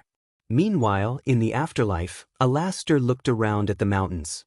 Alastor, so this is the afterlife. Who would have guessed that a malevolent demon like me would end up here? Alastor. Alastor turned, alert. There he saw a dark-skinned woman with long ears. It's been a long time, Alastor, she said. Alastor smiled at her. Lanarina. My dear wife. He walked up to her, and they embraced. I missed you too. I've waited here all this time for you, Lanarina replied. So this is the afterlife? Alastor asked. Lanarina nodded. Our afterlife. They walked together, holding hands. Alastor then put his hand to his chin. You know, in my last chapter, I met this boy, he said. Is that so? What was he like? Lanarina asked. Alastor chuckled. It's a long story, so I hope you're ready to hear it. Anything for you, my love, she replied. Alastor smiled and looked up at the clear blue sky. Then get ready for me to tell you the story of Hajime Akimizu. Meanwhile, in the underworld battlefield, the gift from Ravel was revealed to be another phoenix tear. With that, Issei was revived. To everyone's surprise, Fenrir was captured by 2 members of Valid Team. Kuroka had used Gleipnir to capture Fenrir, and he was sealed by Arthur Pendragon. Loki was furious. Your MSTR will regret this decision, he shouted. Issei, the only one that will regret their decision is you. Kuroka retorted. Arthur stuck his sword in Fenrir's head, completing the capture. Fare thee well, everyone, he announced, bowing like a butler. Ta-da. Oh, and sis, I'm in a bit of a rush today, but I'll come back for you again sometime. Toodles. Kuroka said as she and Arthur disappeared in a magic circle with Fenrir. Loki grew furious, but then he saw Issei pick up Mjolnir with the boosted gear. His wounds were visible but healed. Issei lifted the hammer, and everyone used their power to trap Loki again. Diamen you all. Loki yelled. Saji used the absorption line to trap Loki by both arms. Not so fast, he declared. Diamen it. Let me go. Loki shouted. Issei swung the hammer and hit Loki. Psycho devils and gods. When can I meet the god who created amazing beauty? A plague on all your houses. Loki cursed. Sona and Rias looked up in alarm. A plague on all your houses. May you suffer greatly before death. Loki shouted. In the magic circle he was now trapped in, Loki was sealed for good. Issei dropped Mjolnir, and Sona ran back to Hajime's body. Man, is it over? Saji asked. You did a good job, Saji. I'm being serious here. Well done, Tsubaki said. Man, Sona. Rias said suddenly. The Midgard serpent attacked again, but Serorg easily killed it with one punch. Serorg. Issei exclaimed. No time. How's Hajime? Serorg asked. I don't know. I was so focused on Issei when he got bit by Fenrir. Rias realized something. No. Sona. She shouted, running straight for Sona. Let's go. Kiba urged, and everyone followed Rias. At the place where Hajime's body had fallen, they found Sona alone. Hajime's body was gone. Oh no. Sona. Rias said. Sheet. Sona sighed deeply, closing his eyes as if he had failed. Sona fell to her knees, looking down at the bloody ground. Damn it. Damn it. Finally, she looked up and screamed, Damn Neite. Then she looked back down and started crying. Rias flew down to Sona and crouched beside her, tears filling her eyes. Issei looked away, his hands on his head.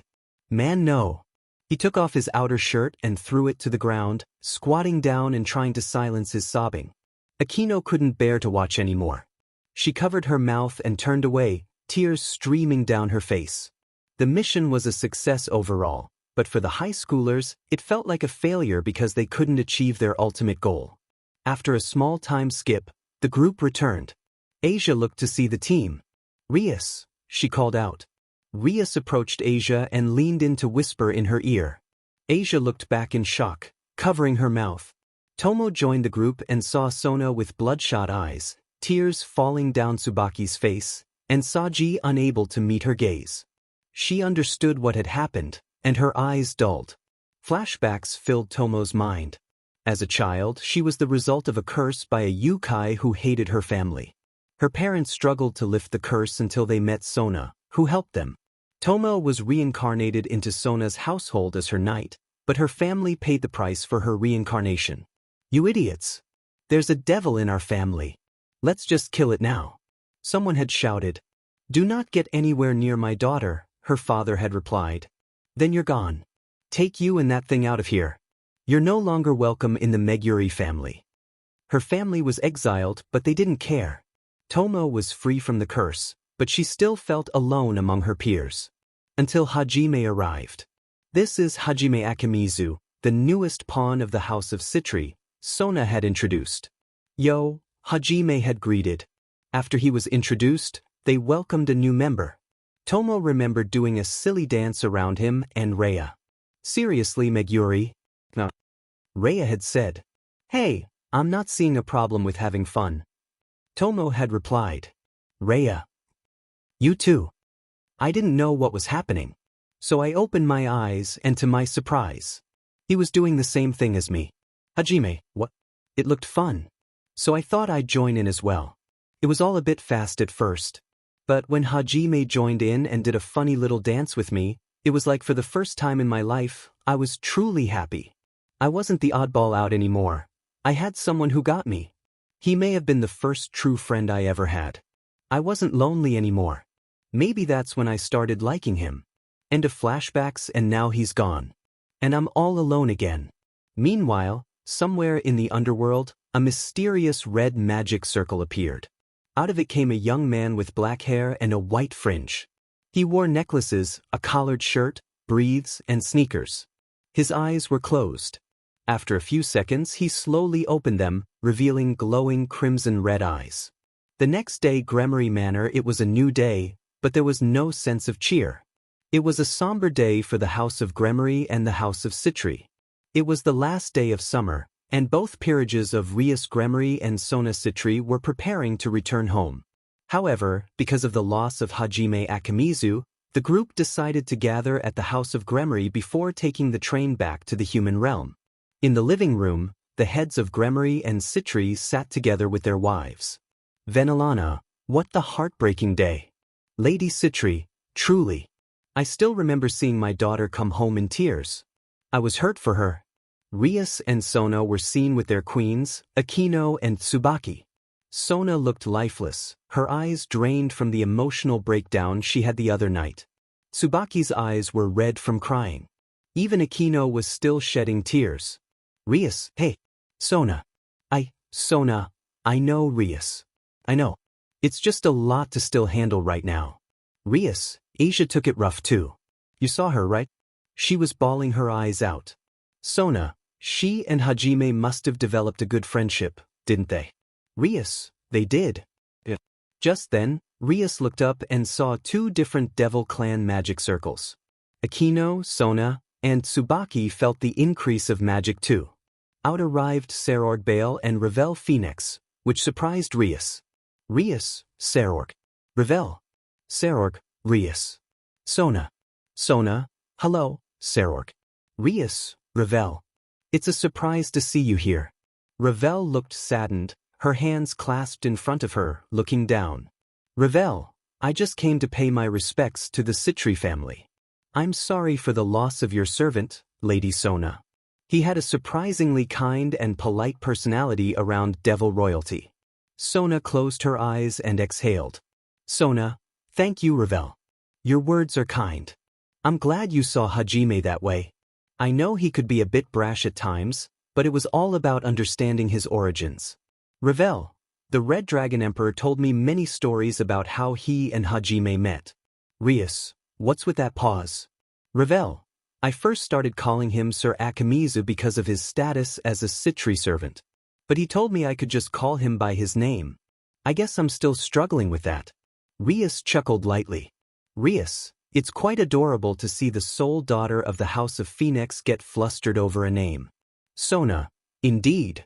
Serg, yes. Hajime was a great friend. Perhaps one of my best. We joined in on a fight with some guards that he started. I found myself enjoying more fights now. I wish that one day Hajime and I could fight against each other. Sona, I see. Suddenly, a visibly upset Issei burst into the room. Issei, man it should have been me. If so, maybe he'd still be alive. Asia ran up to him, followed by Irina and Zenobia. Asia, Issei. Stop it. Zenobia, knock it off. What's done is done. Say, no. I'm still here, and Hajime's gone. I hate knowing that he's gone because of my mistakes. I'm tired of being so pathetic. Issei turned and slammed his fist against the wall. Issei, damn it, Hajime. Damn it. His voice broke as he fought back tears. Issei, if I hadn't gotten hurt against Fenrir, then maybe he'd still be alive. Why do I still have to live like this? Irina, Issei. Irina grabbed Issei and turned him to face the three girls. Asia, stop saying such horrible things. This isn't what Hajime would have wanted for you. I know he'd want you to keep moving and living. Can't you make that wish happen? For us, please. Asia was crying into her hands. Issei sighed and wiped his eyes, pulling Asia into a gentle embrace. Issei, I'm sorry, Asia. Asia leaned into his embrace, while Rias turned away, looking down at the ground. Everyone was mourning. Rhea could be seen sadly looking at the sunglasses made for the man she loved. The leaders of the three factions, Surzex, Michael, Serafal, and Hazel, were all present as well. Surzex, just a devastating loss from yesterday. Michael, truly a tragedy indeed. I don't know if the Gremory or Citri clans will recover anytime soon. Azazel, I'd watch what you say, Michael. This kid was much more than an ordinary friend to these kids. It's clear from how highly they speak of him. Michael, yes, I understand. Azazel, Alastair's host suffering a tragic fate like that is a sucker punch straight to the gut. Right now, they need to mourn for a while. It's without a doubt therapy, and keeping watch on them will be a much-needed precaution if they're going to move forward. Serafal, geez, Azazel, it's like you're trying to be a father to these households. Azazel turned to Serafal. Azazel, is that how you're seeing me? Serafal shrugged. Azazel, look, I'm just trying to point out the obvious. These kids lost a good friend. A simple forget and move on is out of the picture. Surzex, Azazel is right. You can only imagine the pain your sister is in, Serafal. Serafal looked to see the pain in Sona's eyes and felt sad to see her this way. Serafal, I've never seen Sona like this. It makes me want to hug her so tight and never let her go. Surzex, same with Rias too. Michael, unfortunately, without the power of Alastair's host, we may not have the easiest way to advance. Azazel, as I said, we should consider what's best for the households and let them mourn. If we don't, they'll fall into a dark place that not even death could let them escape. They'll need time to heal. Suddenly, a crash of glass echoed, capturing everyone's attention. Milikas, who was with his mother, Grafia, stood close to her as she reached for him. Milikas, mother. Grafia, stay close to me, Milikas. Rias and Sona stood up, alert as they saw a group of men and women with Kakugan. They were ghouls, a gang. Azazel, of all places, why is Spider here? Soon, one of them stepped forward, making himself known. It was Ayato Kirishima, the second in command of Spider. Ayato, a bunch of no-good trash. Just pathetic weaklings weeping about a dead man. Issei glared at Ayato, holding Asia close. Issei, shut your mouth about him. Hajime was the best person I've known outside the House of Gremory. Ayato, I admit Tomio was a great leader, but he was getting stale. With him gone, I can lead this gang. It's time for a spider rebellion. A revolution of ghouls. The ghouls cheered around him as everyone readied their weapons, only for the ghouls to laugh. Ayato, what idiots! Don't you know anything about ghouls? One of the ghouls shouted, I can't wait to eat the Gremory heiress's head. Another added, I want the citri thigh. Ayato soon noticed Serorg and Ravel. Ayato, oh, and what do you know? The heir to the Baal throne and the sole daughter of the House of Phoenix. How charming. Even better for us. Azazel, well, ain't this a party? Listen up. The peerages turned to Azazel, while some faced the ghouls. Azazel, you knights will need quinqua steel to combat a ghoul and their kagun. It's made from their kaku, a sac that produces their RC cells, also known as red children cells. Issei, quinqua. Azazel, ghouls have immensely hard skin. No ordinary steel will cut it, not even a single pierce from a knife. But using magic shouldn't be a problem. Ayato, you'd be way wrong, buddy. Now get them. Spider made the first move and charged straight at the team, including the clan heads and their wives. But Momo stepped in front of everyone and unleashed a sacred gear. Momo, applause wall. A large barrier of energy formed. The ghouls ran into it and crashed. Issei, what the Azazel was smiling. Azazel, hey, what do you know? One of the artificial sacred gears I gave the Citri kids came out to play. Say, what? Artificial. Azazel, it's just like my downfall dragon spear. It's artificially made as a sacred gear. This is Momo Hanakai's applause wall. It can create powerful barriers made of pure energy. Saji, that's an incredible ability. Momo gritted her teeth as the ghouls tried to beat and break the barrier down. Momo guys, I don't know how much longer I can keep this up. Get ready. Everyone prepared. Magic circles formed in their hands, fists were cracked, and sacred gears were unleashed. Momo slowly began to step back. Sona placed her hand on Momo's arm, drawing her focus. Sona, great work, Momo. Way to act quickly. Momo, thank you, MDM President. Sona, you can let go now. We're ready. Momo nodded and closed her eyes, lowering the barrier. Both sides charged at one another. Tsubasa and Kaneko teamed up and knocked down a group of ghouls. Kaneko unleashed her senjutsu, creating blue fireballs and throwing them at more ghouls. Kiba, Zenobia, Irina, and Tomo stood guard, focused on protecting the heads and their wives, including the faction leaders, Grafia and Milikas. Milikas was anxious and stayed close to Grafia. What's going on? Milikas exclaimed. Stay close to me, Milikas. Don't look at them. Grafia urged. Okay. Milikas thought to himself, feeling scared and unsure of what to do. Suddenly, a deep voice echoed in his head. Sleep. Milikas felt everything fade to black. Suddenly he collapsed. Grafia looked down in alarm. Milikas. Milikas. She called out. Surzex turned to her, concerned. What happened? I don't know. Did he just fall asleep? Grafia replied, noticing Milikas seemed peaceful, as if truly asleep. A hint of relief washed over her. Thank goodness. But what happened? I don't understand how he just fell asleep like this. This is strange, Surzex said. Meanwhile, Rias and Sona unleashed blasts alongside their queens, Akino and Tsubaki. Damn it. There's too many. Akino shouted. We can't back down. Sona insisted. Just then, Issei and Saji arrived to assist the kings and queens. Saji managed to trap the enemies in one go, while Issei blasted them away with his boosted gear. Thanks, Issei. Rias said. Good work, Saji, Sona added. No problem. Issei replied, while Saji thought, getting thanked by Sona. I don't know if I like that. Saji returned just in time to assist Ruruko. Tsubasa was still fighting the ghouls, feeling his sanity slipping away. He thought of Hajime, wishing he could have done more. A tear slid down his face as he gritted his teeth. I'm so sorry, Hajime. But from now on, I'll have to fight without you by my side. As he tried to strike a ghoul, it dodged him. The ghoul wasn't after him, it was after Asia. The ghoul charged straight at Asia, who screamed in pure fear. Eahah! Everyone turned to see the danger, their eyes widening. Asia! Issei shouted. The ghoul was just moments away from reaching her when a powerful force sent it flying back. Asia had her eyes shut, bracing for impact, trembling in fear. After a few seconds, she hesitantly opened her right eye.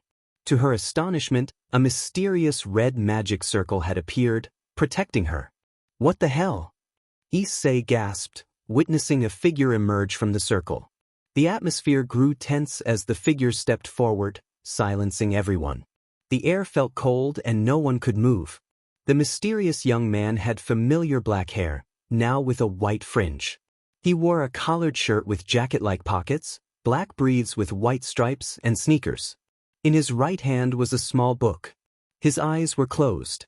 A man sometimes devotes his life to a longing which he is not sure will ever be fulfilled. Those who laugh at this folly are, after all, no more than mere spectators of life, he quoted, closing the book and putting it away. He grinned and opened his eyes, revealing a deep red color known to everyone around him. I have to say, Ryunosuke Kutagawa has truly written some of the most fascinating books I have ever laid my eyes upon. I suggest giving his work a good read. A ghoul growled at him. Who cares about books? This is a fight till someone dies. The ghoul shouted, charging at the man. With a casual motion, the man extended his right arm and opened his palm. The ghoul ran headfirst into it, and in an instant, it was defeated. Honestly, I could take you all on. But I ask myself this, why should I toy around with a bunch of mongrels? He smirked at the remaining ghouls. You all think you're strong because you're banded together, but let's be real here. You're weak. The ghouls were furious, one of them charging at the man, only to meet the same fate as his fallen comrade. Fear spread among the remaining ghouls as they witnessed the man's power. You're a monster. Who are you? One ghoul shouted. Oh right, I never introduced myself. How rude of me. I'm the red-eyed king, and the new chief of Malebranche. Rias gasped, Malebranche. Is that? The man closed his eyes, then opened them with a new intensity. My name is Hajime Alaster. Sona stared in shock, her heart racing. Reia's eyes filled with tears as she struggled to maintain her composure. Tomo dropped her katana, falling to her knees in disbelief. Hajime. Issei stammered. Hajime smirked. Since my friends are watching, I think I'll show off a bit. He vanished, reappearing back to back with Ayato. Ayato swung at him but missed, falling in embarrassment. Hajime effortlessly dodged and teleported to another ghoul, using his cleave ability to eliminate it. Now to get really creative. Spiderweb. He crouched, weaving a deadly web. Seriously? A spider's web? A ghoul laughed. Unfortunately, you don't know the half of it. My webs kill. As the webs descended, ghouls fell apart in horror. Which mongrels are next?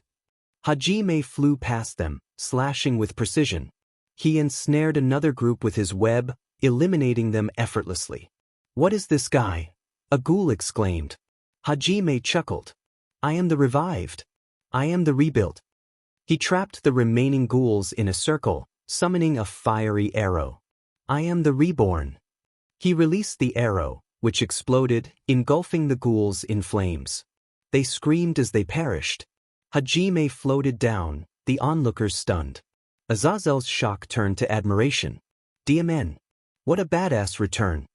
Hajime looked down, then raised his arms wide, a sadistic grin spreading across his face. I alone stand above the pinnacle of hell. Hajime Alaster, the reincarnated pawn of Sona Citri and new chief of Malebranche, stood alone in front of a dying fire. Most were stunned, except for Azazel, who smiled. Momo whispered. Hajime let out an unimpressed grunt. That was boring. Couldn't they be a little tougher? I might have enjoyed it more. He groaned, rubbing his head. Where are my sunglasses? Reia stepped forward, tossing them to him. Tsubaki called out, Kusaka? Hajime caught the sunglasses, adjusting them with one hand. He looked up, then down, a smile forming as he lowered them to his nose. That's more like it. Reia put her hands together and looked down. Hajime chuckled and put his sunglasses back on. Man, that's awesome. Good to have these specs back. He began to walk around a bit. Ruruko soon got up and stepped forward, hesitating with her hand at her heart. Finally, she spoke up.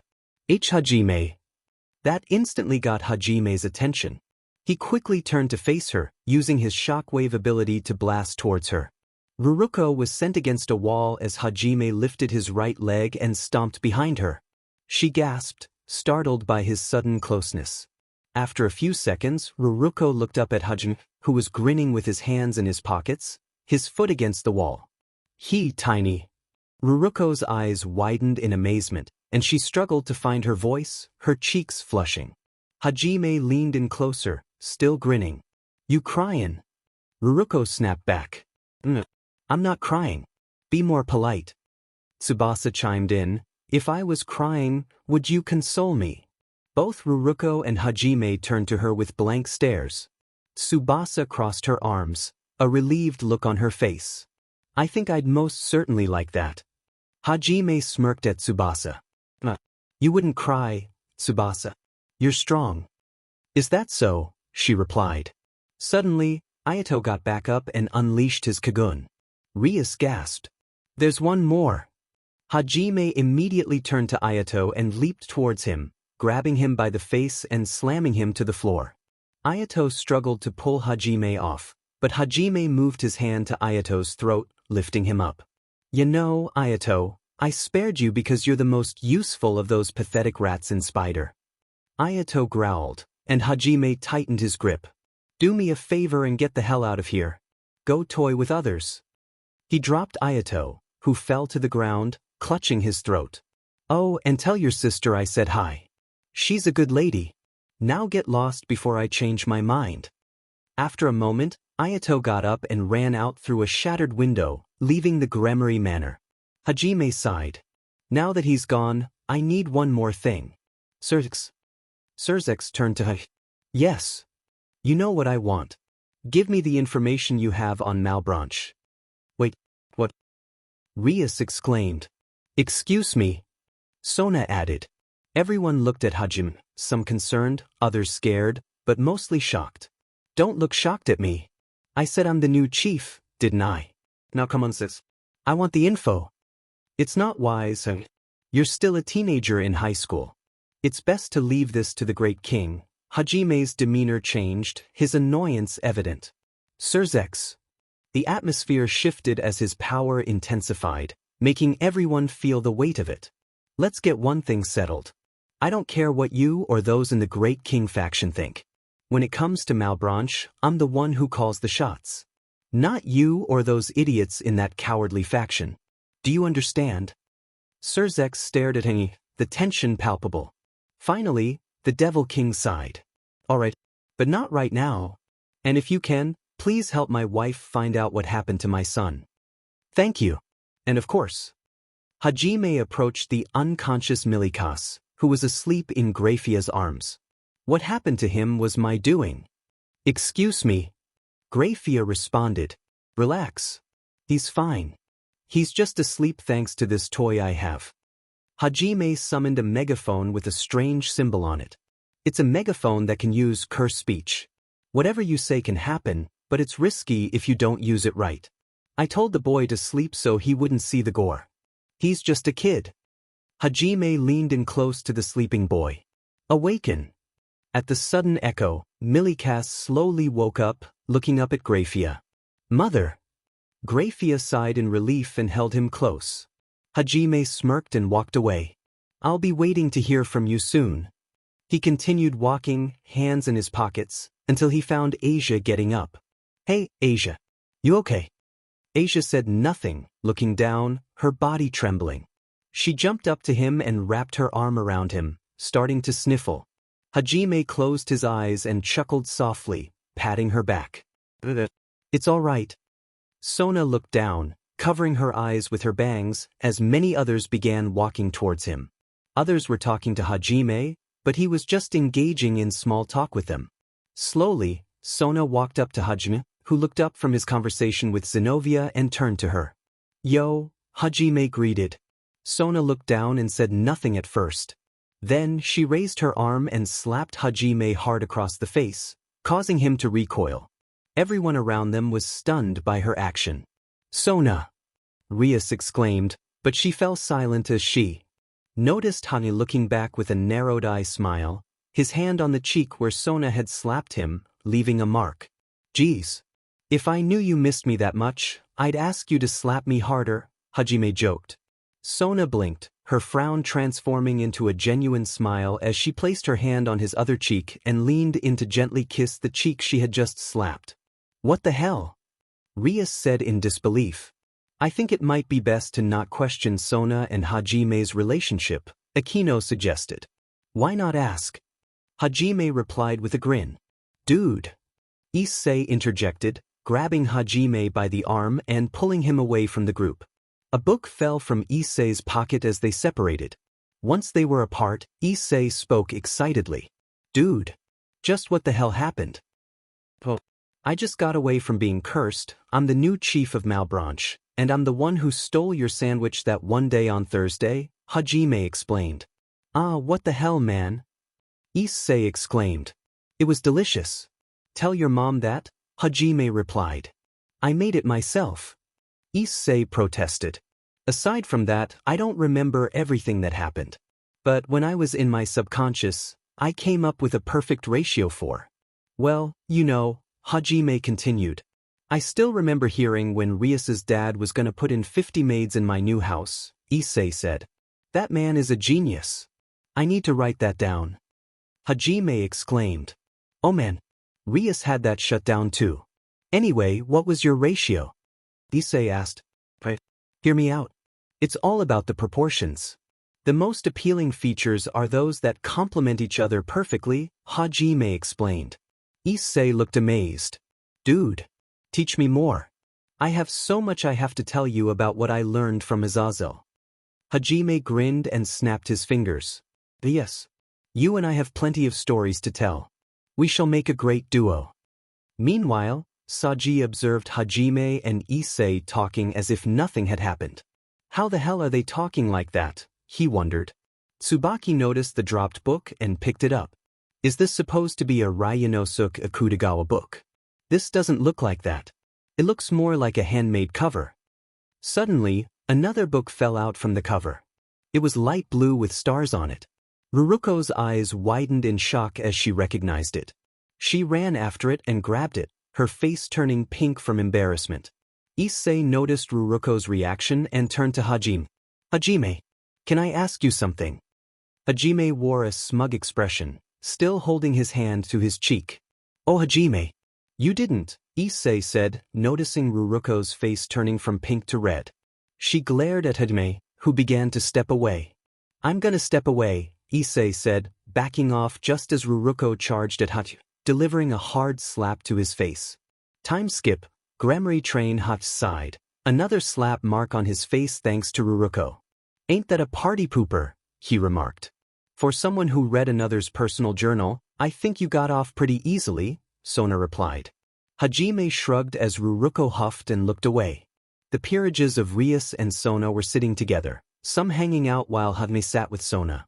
We were heartbroken at first, but seeing you here, I have to say I'm relieved to have you back. I know I'm not the only one, Rias said. Yeah. I know, Hajime replied. So you really don't remember anything that happened? Tsubaki asked. Unfortunately no. It was like a month-long coma, except I was corrupted. I remember being with Nimura and then vanishing into some void, Hajime explained. Sounds like you went through a lot, Akino noted. No kidding, Hajime agreed. Hey Hajime. That Malebranche thing. You weren't kidding, were you? Tomo asked. Hajime closed his eyes, adjusted his sunglasses, and stood up. I wasn't. It's most definitely real. He stepped away and looked out a window. Let's just say Malebranche was a Laster's organization. They're ruthless, but as far as I know, they're sealed. What do you plan to do? Son asked. Hajime said nothing, turning to the girls around him with a smirk. It's a secret for now. Sona sighed and stood up. Fine. I understand you won't talk about it. She walked up to Hajime and leaned her head on his shoulder. I missed you, she said softly. I missed you too, Hajime replied. Issei watched the moment between them and chuckled loudly as he approached. Man Hajime. Guess it took only Sona to break your curse. Hajime shook his head and laughed. Issei looked at him, confused. What's so funny? Issei asked. You still don't get it, do ya? Hajime replied, turning to everyone around him. All of you are important to me. I wouldn't be able to control myself if any of those worthless mongrels tried to hurt any of you. It makes me happy to see you all here. Rias and Akino smiled as Sona grabbed Hajime's hand. Hajime turned to Sona and kissed her forehead, causing her to blush, but she didn't seem to mind. After some time, Hajime found himself alone, staring at the stars. I'm going to begin the next phase of my plan to unseal Malebranche, he thought. Meanwhile, in an unknown area of the underworld, a appealing woman with pale skin stood alone, wearing a BLNDFLD and black clothes that accentuated her figure. She smiled as she gazed at a cliff. Finally, Alaster's successor has been born. I can't wait to finally meet you, Alaster, she said, her voice laced with a mix of Stockton and malice. Gremory-trained Saji turned to Hajime. So there's no memory of anything that happened? No.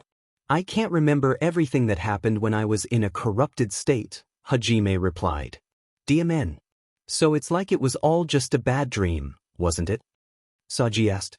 Close enough. All I could see was darkness and then. Alaster, Hajime said. Saji looked thoughtful. Hey, I got a question. If you were cursed and all you could remember was nothing, could it be the same way with your mom? Yeah. Probably. Maybe. I don't know, to be honest. She was cursed way longer than I was, so the chances she remembers any fragments are slim. I don't even know her current status, Hajime admitted. Actually, just before the fight with Loki, Issei captured her. He said something about her curse possibly being lifted, Saji informed him. Is that so? Hajime responded, turning away and pulling out his phone. Then it's a family miracle. At least maybe for my dad. Tsubasa soon walked over to the boys. Sona's about to speak. You should listen. Saji turned to Tsubasa, who was now focused on Sona and the others. Hajime remained on his phone. Listen up. Once we're back in the human realm, school returns. If there's work you need to get done, tonight might be your best chance, Sona announced. Yes, Miss President, the Citri peerage replied in unison. Very well. Rias informed me the stop is getting close. So let's be ready to get off and go home, Sona continued. Understood, Tsubaki said. Meanwhile, Ruruko approached Saji and Hajime. Only Saji noticed her as Hajime was still on his phone. Just so you know, Akimizu, I won't forgive you for that stunt you pulled. You better take responsibility for what you did. Ruruko warned. Hajime tapped Saji on the shoulder, prompting him to turn. Did you change your phone screen? Saji asked. Hajime turned his phone screen to Saji with a casual smile. Isn't she hot? Ruruko grew annoyed and raised her voice. Listen to me. Her outburst caught Sona's attention, and she darted her gaze toward Hajime. Soon, the train announced that they had reached the human realm stop. The doors opened, and Hajime stood up and walked out, leaving his phone behind. As everyone exited, Sona grabbed Hajime's phone and glanced at the screen, surprised by what she saw. It made her heart race, and a light pink tint crept onto her face, though it went unnoticed by others. On Hajime's screen was a picture of her posing with a smile. Sona remembered that moment. Hajime had asked to take a photo of her, and she had agreed. She hadn't realized he still kept it. Sona approached Hajime and handed him his phone. You forgot your phone on the train. You should be more careful next time, she said. Thanks, Hajime replied, a goofy smile on his face. Sona walked away, arms crossed and eyes shut. Saji, however, turned to Hajime with narrowed eyes, suspicious. You did that on purpose, didn't you? Saji accused. Hajime just smirked. Hee. I don't know what you're talking about. Saji shook his head, still suspicious. Clever guy. Akimizu residents Tomo and Tsubasa were catching up on summer homework. Tomo sighed, pressing her hand against her forehead. I wish I had gotten this done earlier, she said. You don't say. I've been thinking the same thing, Tsubasa replied. But hey, at least we're more caught up than Hajime. Tomo chuckled. That's true. But speaking of which, where is Hajime? I think he's studying with Kusaka and Hanakai, Tsubasa said. He should be in good hands then. Meanwhile, with Hajime. Hajime. Just calm down. Momo urged. Take it easy. We're right here. Rhea added. Hajime was overwhelmed by the massive amount of homework he had missed. Hee ha ha. Aya ha ha ha ha. Rhea slapped Hajime across the face, bringing him back to reality. Thanks, he said, rubbing his cheek. Why does that work for you? Rhea asked. Why not? Hajime replied with a grin. Never mind. Let's just start with one at a time. Rhea suggested. Yeah, got it. Momo handed Hajime a piece of paper, and he smiled as he held it. Hey, I can read. My eyesight is better.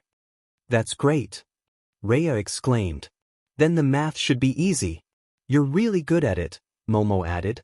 Practicing saving money at a young age sure gave me some experience. Hajime said proudly. I don't know if that's a good thing to brag about, Rhea remarked. I wouldn't think so either, Momo agreed.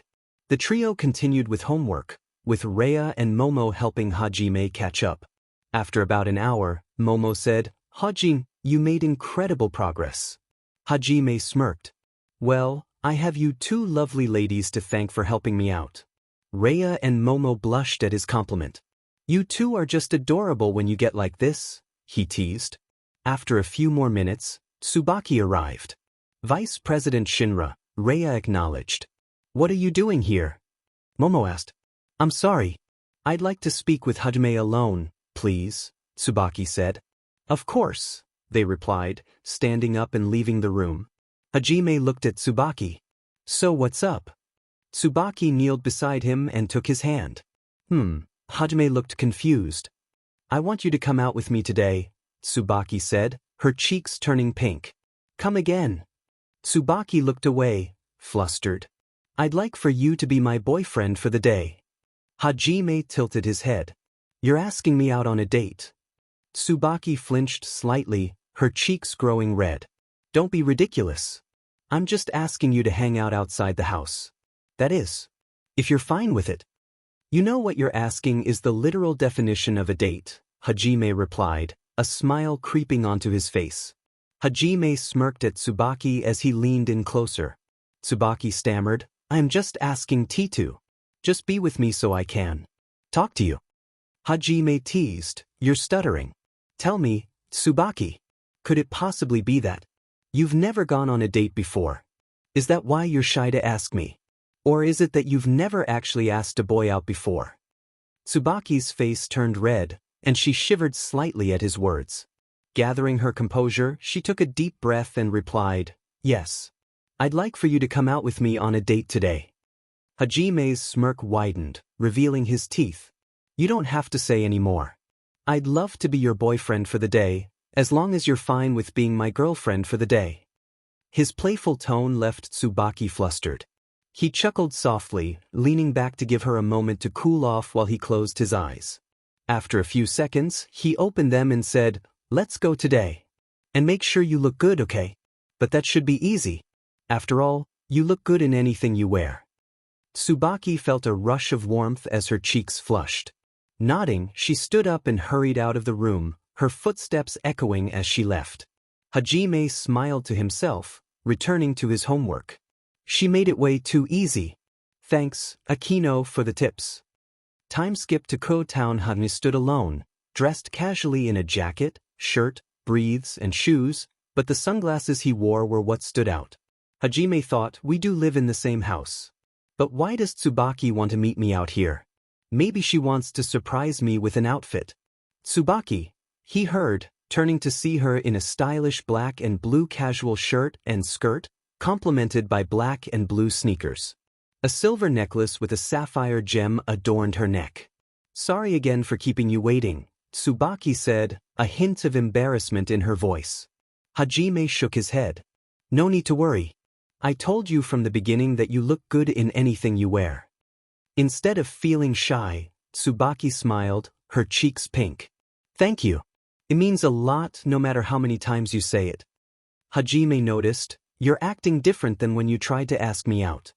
Tsubaki replied, I got some tips from Sona from when you and she had that one date after the Phoenix party. But I should be honest with you, I've never been on an actual date before. What exactly should we do? Hajime smiled. Whatever we want. Come on, let's walk together. He offered his hand, and Tsubaki took it, wrapping her arms around his right arm as they began to stroll. At a crosswalk, Hajime spotted a puddle nearby. Hold on to me, he instructed. Why? Tsubaki asked, puzzled. You'll see. Without hesitation, Hajime lifted her effortlessly, causing her cheeks to flush pink. As she looked down, she smiled at him. You're such a strong gentleman, she said. I always aim to be strong and respectful, he replied with a grin. Tsubaki rolled her eyes at his teasing. Once they crossed the street, Hajime gently set her down. They continued their date, visiting a shop where Hajime bought Tsubaki a silver bracelet to match her necklace. Next, they tried street food, sharing a taiyaki. They both took bites from opposite ends, enjoying the moment. As their date progressed, they spotted two familiar faces, Issei and Akino, also on a date with a few people following them from a distance. Issei. Hajime called out. Ah. Issei exclaimed. Tsubaki. Akino greeted. Hey, Akino. Tsubaki replied. How are you? Akino asked, smiling. I'm doing great. How are you? Tsubaki responded. I'm good. Akino said cheerfully. Hajime turned to Issei. Yo. Hey man. Issei replied, and they exchanged a high five before pulling each other into a friendly hug. After that, they pulled away. Issei, it's really good to see you back after all that time away.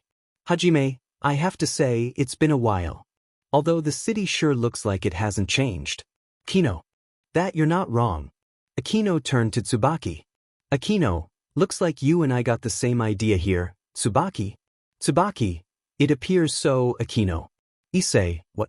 Upon queen date. Issei turned to Hajime with a slightly wide-eyed expression. Issei, could a double date happen? Hajime raised his hand and shook his head. Hajime, we shouldn't walk in on your date, as you have ours. Akino, he's right, Issei. These moments are for you and I as it is for him and her. Hajime, Hajime looked past Issei to see people watching them. They looked instantly familiar. Hajime instantly looked annoyed. Hajime, ain't that a kick in the breeze? Hajime turned to his cousin. Hajime, Akino.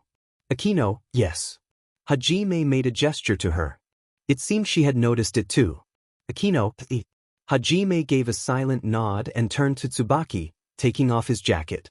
Hajime, can you hold these for me for a moment? Tsubaki, HM. Yes, of course. Hajime, thanks. Hajime gave Tsubaki his sunglasses and jacket. He walked up to the group of people watching them, which became clear to them that they had been spotted. Once up close, it was clear it was Rias, Asia, Kaneko, Zenobia, and Gasper in disguises. Hajime began to show off his grin to them. All of them began to sweat and shiver in anxiety. Rias, Hajime. All five of them looked up to see Hajime tilt his head with a crazed, sadistic-looking grin on his face as he opened his mouth, with his shoulders and eyebrows also moving up as well. Hajime. With Issei, Akino, and Tsubaki, all that could be heard was fast thumping noises in the background. After a few seconds, Hajime was returning, cracking his knuckles and neck. Issei, Hajime. What happened? Hajime, nothing for you to worry about, my man. Hajime turned to Akino and gave her a wink and nod. She nodded back at him in response. Hajime then turned to Tsubaki and took back his jacket and sunglasses. Hajime, okay. Ready to go. Tsubaki, yes. Hajime, awesome. Hajime turned to Issei and his cousin. Hajime, well, it was nice seeing you. Enjoy the rest of your date. Issei, you too, man. With that, the two pairs split off, walking separate ways. Unknown to them, Rias, Asia, Zenobia, Kaneko, and Gasper were all seen with spiraling eyes and thumping bumps on their foreheads. Time skipped to the park. Hajime and Tsubaki arrived at a park, where they saw a fountain and many trees and benches, including a kid's playground for entertainment. Hajime, want to sit and take a break? Tsubaki, if that's all right. Hajime nodded, and the two sat at a nearby bench, looking around at the park. Hajime gave a light chortle, which Tsubaki noticed. Tsubaki, what is it? Hajime, it's strange. I feel like I recognize being here at this park. But I don't remember being here at all at the same time. Ain't that just plain weird? Tsubaki, yeah it is. Hey Hajime. Hajime, what is it? Tsubaki, this date. I wanted to show something to you. Hajime, it's okay. Whatever it is, I'll be ready for it. Tsubaki, okay then. Can you look away so I can get ready? Hajime, yeah, sure thing. Hajime looked away from Tsubaki and looked around the park. Tsubaki turned away herself and looked down. She lifted up her glasses and moved her finger up to her left eye. She rolled her eye back and then moved her finger out, removing what seemed to be a colored contact. After that, Tsubaki rolled her eye back to normal and fixed her glasses. She closed her eyes and turned to Hajime. With a deep breath, Tsubaki exhaled and spoke, opening her eyes. "Tsubaki, you can look now." "Hajime, all right." Hajime slowly turned his head to the right to face Tsubaki. He instantly noticed the change. What Hajime saw was that Tsubaki's eyes weren't the same. As a matter of fact, her left eye had changed from light brown to violet. Your left eye, it's like purple. You're heterochromic." Tsubaki nodded. "Tsubaki, yes. I have heterochromic eyes." Tsubaki looked down a bit but still faced Hajime. "Tsubaki, when I was younger, I got bullied a lot for having different eyes. It didn't make things easier for me, especially after I was exiled from my family clan for having a sacred gear. Hajime, the Shinra clan. If I'm right, you mentioned something about them before." "Tsubaki, my former clan is one of the 5 principal clans that are strict in their practice of Shintoism. Because sacred gears are objects from Christianity, it's considered heresy. So I was labeled a heretic from B-Arch." Tsubaki was silent for a bit. Her eyes watered, but no tears fell. "Tsubaki, even through all that, I went through a stage of depression. For a while, I felt like I didn't have any way through, until Sona came around. Everything changed since then. This is the first time I've shown anyone my left eye without its contact. I've been nervous about it since then." Hajime was silent, but he smiled at the same time. He used his right hand and cupped Tsubaki's cheek, lifting her head up to meet his eyes. To her, she could see a genuine smile. "Hajime, I think your heterochromia is absolutely appealing in every way. You shouldn't be afraid to show something that makes you the way you are. In fact, I would say it may be one of your bigger charms, your biggest charm." Tsubaki's eyes widened a bit, and her cheeks grew pink. "Hajime, I want you to know that even if your clan isolated you, you will never face your personal adversities alone. No matter what, I will always be there for you, to be your home. Whether in my arms or in the house, I will always be there for you, my stunningly appealing queen." Tsubaki said nothing as the winds blew gently around them. She closed her eyes, then reopened them with a smile. Tsubaki placed her hand on Hajime's shoulder and leaned in. Hajime accepted her kiss, and after a few seconds, they broke apart, Tsubaki looking up at him with a sweet smile. "Tsubaki, thank you." Hajime chuckled lightly. "Hajime, you're welcome, Tsubaki." With that, they shared a warm embrace, marking the end of their date. Meanwhile, in the underworld, the 4 Devil Kings, Surzex, Seraphol, Ajuka, and Falbium, met in the same room. "Ajuka, I am quite furious with these actions, Surzex. I do not agree with Hajime's decision."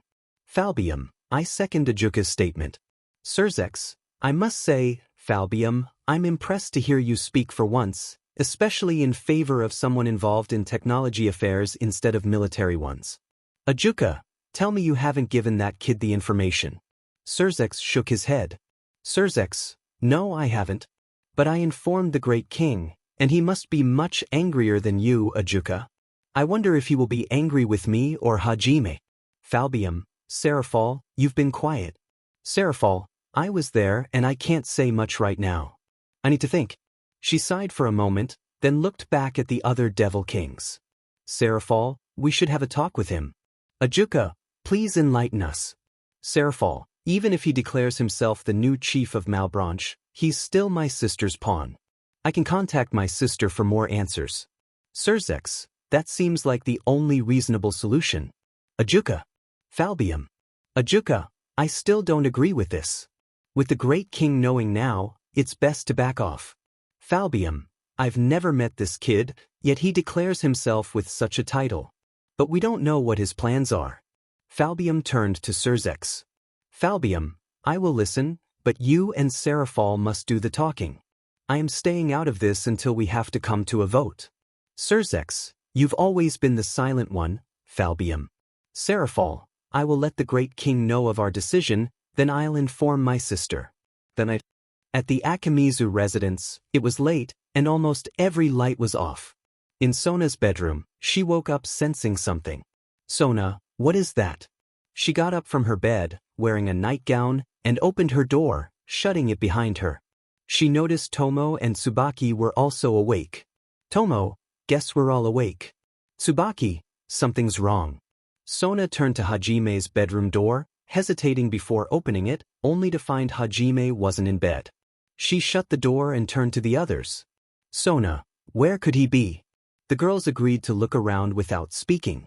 As they walked, they found Momo, Rhea, Tsubasa, and Ruruko were also awake. All 7 girls searched the house until they reached the living room. There they saw a figure at the edge of a couch. Hesitant at first, they built the courage to approach. In the light, they saw it was Hajime, and he appeared to be crying, which caught them off guard. Tomo, Hajime. Rhea, is he crying? Sona stepped closer. Sona, Hajime. Hajime gasped and looked up, confirming the girl's concerns. Tears streamed down his face. Ruruko. Momo, Hajime. You're actually crying. Rhea, what's wrong? Tsubasa, you can talk to us. Sona looked at Hajime with concern and sadness. Hajime wiped his face and took a moment to respond, his voice deep and sorrowful. Hajime, Alastair's dead. Silence followed, and the girl's eyes widened in sorrow. Rhea, Alastair's. Momo, oh no. Hajime looked away, but Sona cupped his cheek. Sona, hey. Look at me. He met her gaze, seeing her readiness to weep with him. Sona, it's okay. I'm right here. You don't have to be alone. Come here. Sona pulled Hajime into a warm embrace, her arms around his neck. One by one, the other girls joined in. Tomo's mind raced with thoughts of Alastair as she wrapped her arms around him. Hajime, stunned by their support, slowly hugged back. You guys. Tears began to flow again as he buried his face into the arms that held him. He tightened his embrace with Sona and the girls, beginning to cry once more. Over the next few minutes, all that could be heard were the sounds of Hajime's mourning for the loss of his closest mentor and friend. Time skip. Morning the next day, Hajime stood alone outside, looking down at the ground. His eyes were sunken and red from the crying he did the night before. Soon, another figure arrived. Saji, the other guy in the peerage. Hey man. Hanakai told me what happened last night. You okay? Saji asked. Hajime shook his head. No. I'm not. Saji sighed and placed his hand on Hajime's shoulder. Look, I know what it's like to lose somebody. A few years back, my parents and grandfather all passed away. My parents in a car crash and my grandpa from an illness. It was hard to raise my brother and sister alone. But with Sona's help, I wasn't alone anymore, and I could work on raising my siblings. Saji patted Hajime's shoulder. You're not alone, buddy. Sona is always there for you, and I know what it's like to lose someone you were close with. I'm here for you too, man. Hajime slowly nodded and looked at Saji. Yeah. Saji smiled a bit. There you go, man. Knowing how tough you are, I know you'll get past it. He pulled Hajime into a friendly hug and patted him on the back. Hajime managed a light smile through it all and patted Saji back. After that, they let go of each other. Now come on. We should get ready for school. Everyone's going to be surprised when they see that the Yankee of the student council has returned for the new semester, Saji said. Yeah. I can only bet, Hajime replied as they walked inside the Akimizu residence. Where Hajime and Saji stood, there was a rock that read, Alastair leader mentor friend may he rest in peace, forever Kuro Academy. Third-person POV in the hallways of Kuro Academy, Asia and Zenobia were seen talking with 3 girls from the girls' kendo club, Murayama, a girl with black hair in pigtails, and Keitase. Murayama had her right hand wrapped. Murayama, what happened to your hand? Asia asked. Murayama closed her eyes and giggled a bit. Funny story honestly. I would tell it but I'm still a little embarrassed. Long story short, I sprained my wrist. That's terrible. I can only pray that you get better, Zenobia said. Suddenly, a shadowy figure moved up close to Murayama, covering her. Murayama, the figure said. Murayama gasped and turned to the figure, her eyes widening in awe. You okay? The figure asked. Ah. Keitase gasped too, as did the third girl. Standing before them was Hajime Akimizu, wearing his short-sleeve Ko Academy uniform shirt completely unbuttoned over a black tank top. Instead of dress shoes, he wore black and white sneakers, and his signature sunglasses were pushed up on his forehead, revealing his red eyes. A sprained wrist for a girl in the kendo club sounds kind of rough. I hope you get better soon, Hajime said with a smile. Murayama said nothing as he looked down at her.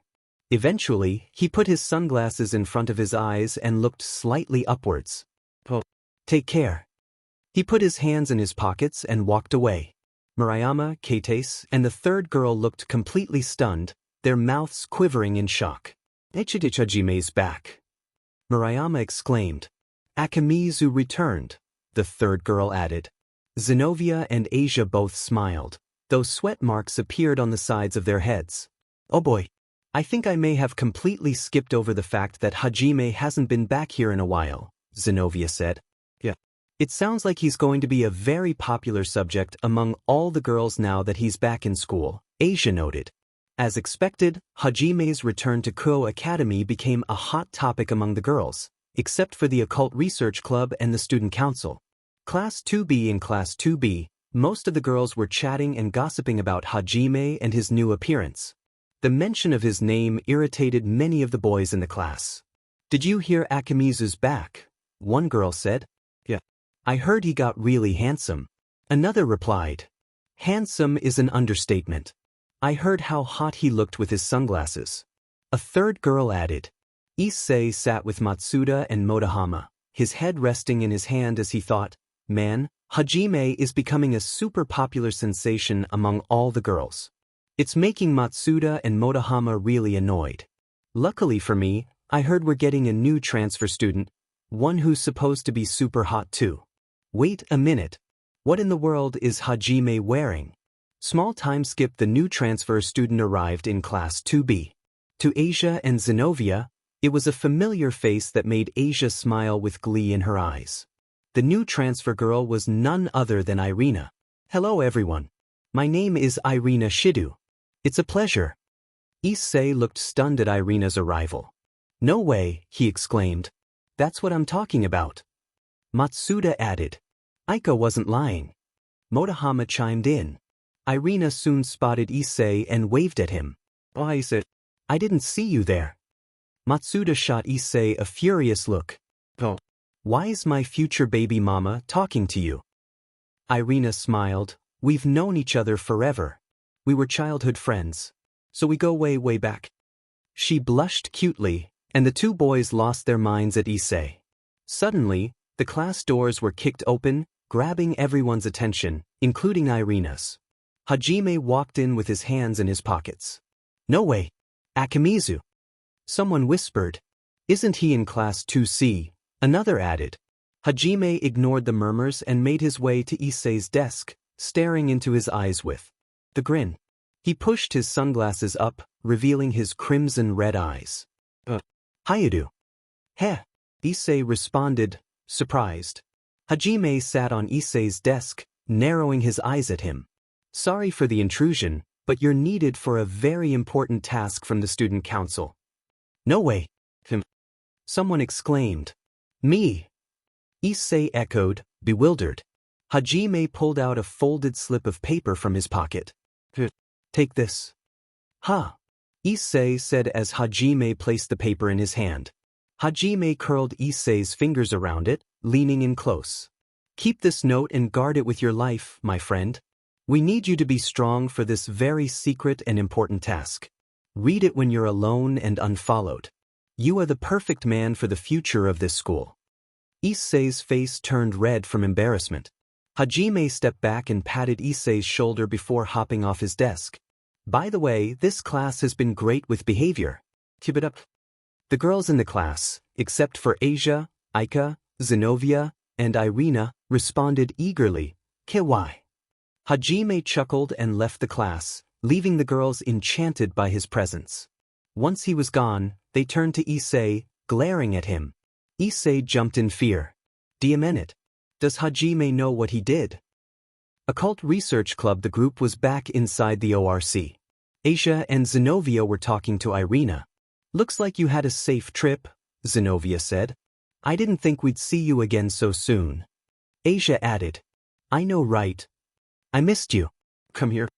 Irina said, trying to hug them, but they backed away, leaving her confused. What's the matter? Irina asked. Sorry, it's just the cross hanging around your neck. It hurts us, Asia explained. Oh, that's right. I forgot the crucifix hurts devils. Forgive me. Irina replied. Same old Irina, Zenobia noted.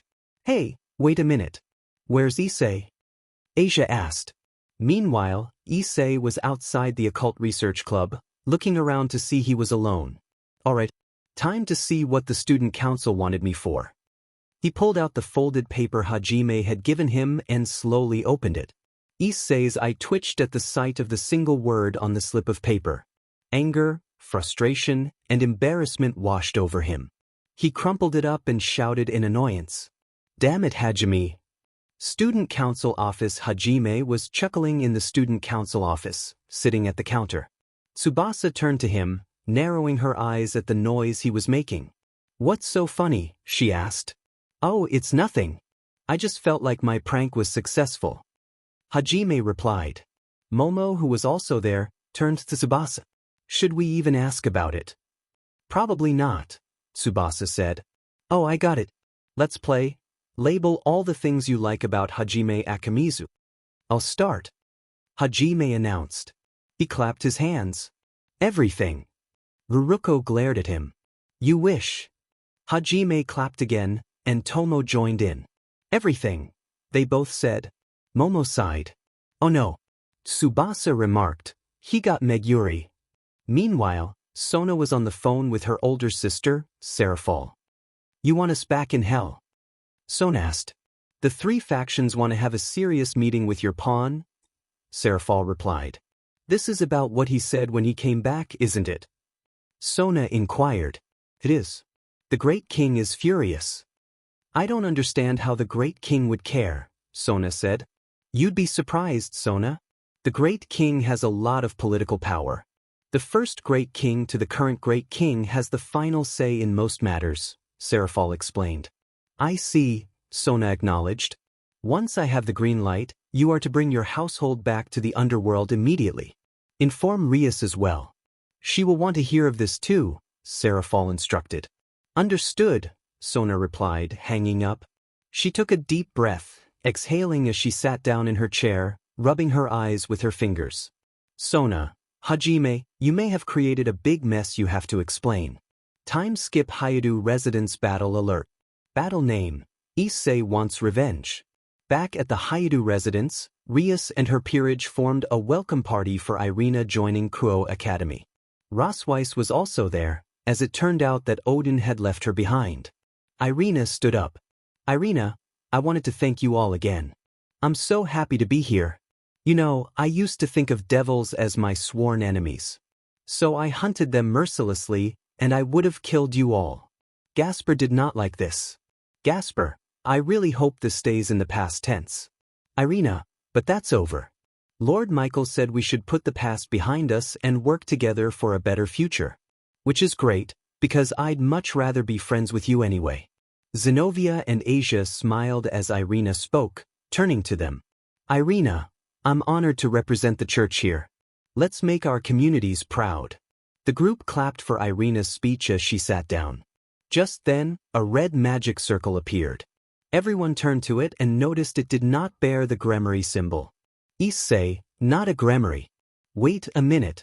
Out of the magic circle came Hajime, looking serious. Kiba, Hajime. Gasper, what's a Citri servant doing here at this time? The magic circle behind him disappeared.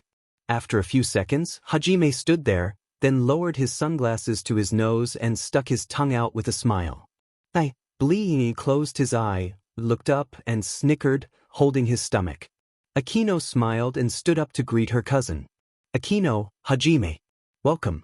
Rias, what's got you here? Hajime calmed down and exhaled, catching his breath. Hajime, oh, it's nothing at all. Just clearly eavesdropping on Irina's speech.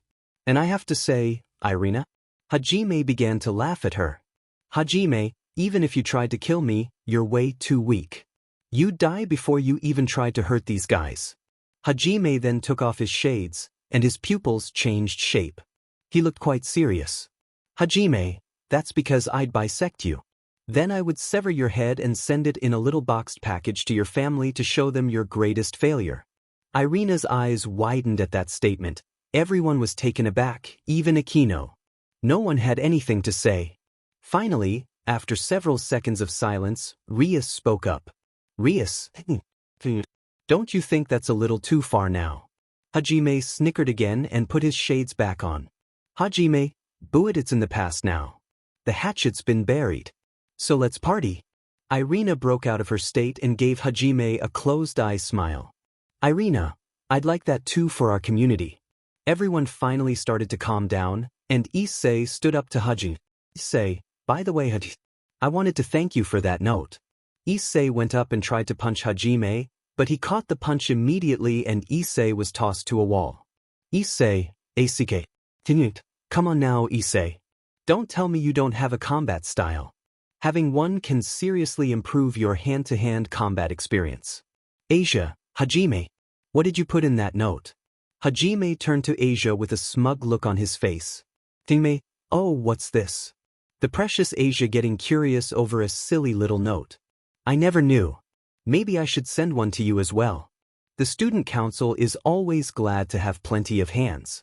Suddenly, a hand grabbed and pinched Hajime's ear.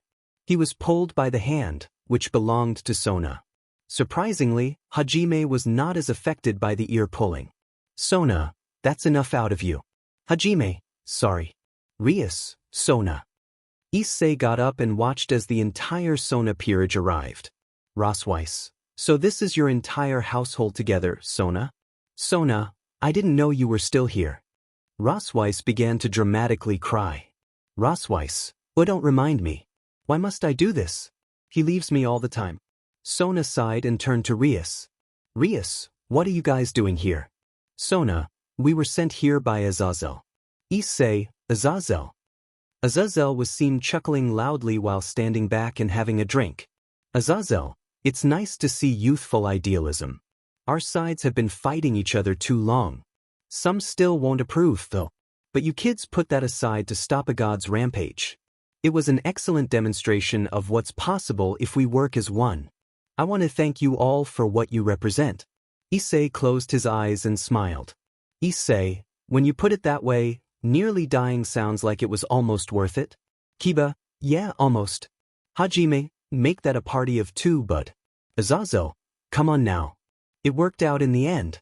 The real travesty is that there weren't any fallen angels around to make my team look good. Akino chimed in. Akino, not true. There was a fallen angel. And it fought, united with a devil. Azazel smirked. Azazel, you're right. I'm mistaken. And I know one guy who would have been proud to see it. You all stopped a god who went on a rampage to end the world, and a servant has returned home. Which reminds me. I got some news. Hajime. Hajime turned to Azazel. Azazel, I've been taking care of some business in the underworld, and I found that you have become quite the sensation. Tsubasa, a sensation. Hajime, is that good or bad? Azazel, both. Rias, oh no. Azazel, relax, Rias. The good thing is that several devil nobles have been giving high praise for your work in defending a devil king's child from a dangerous gang. Saji, even though Hajime was the one who created it. Hajime, he.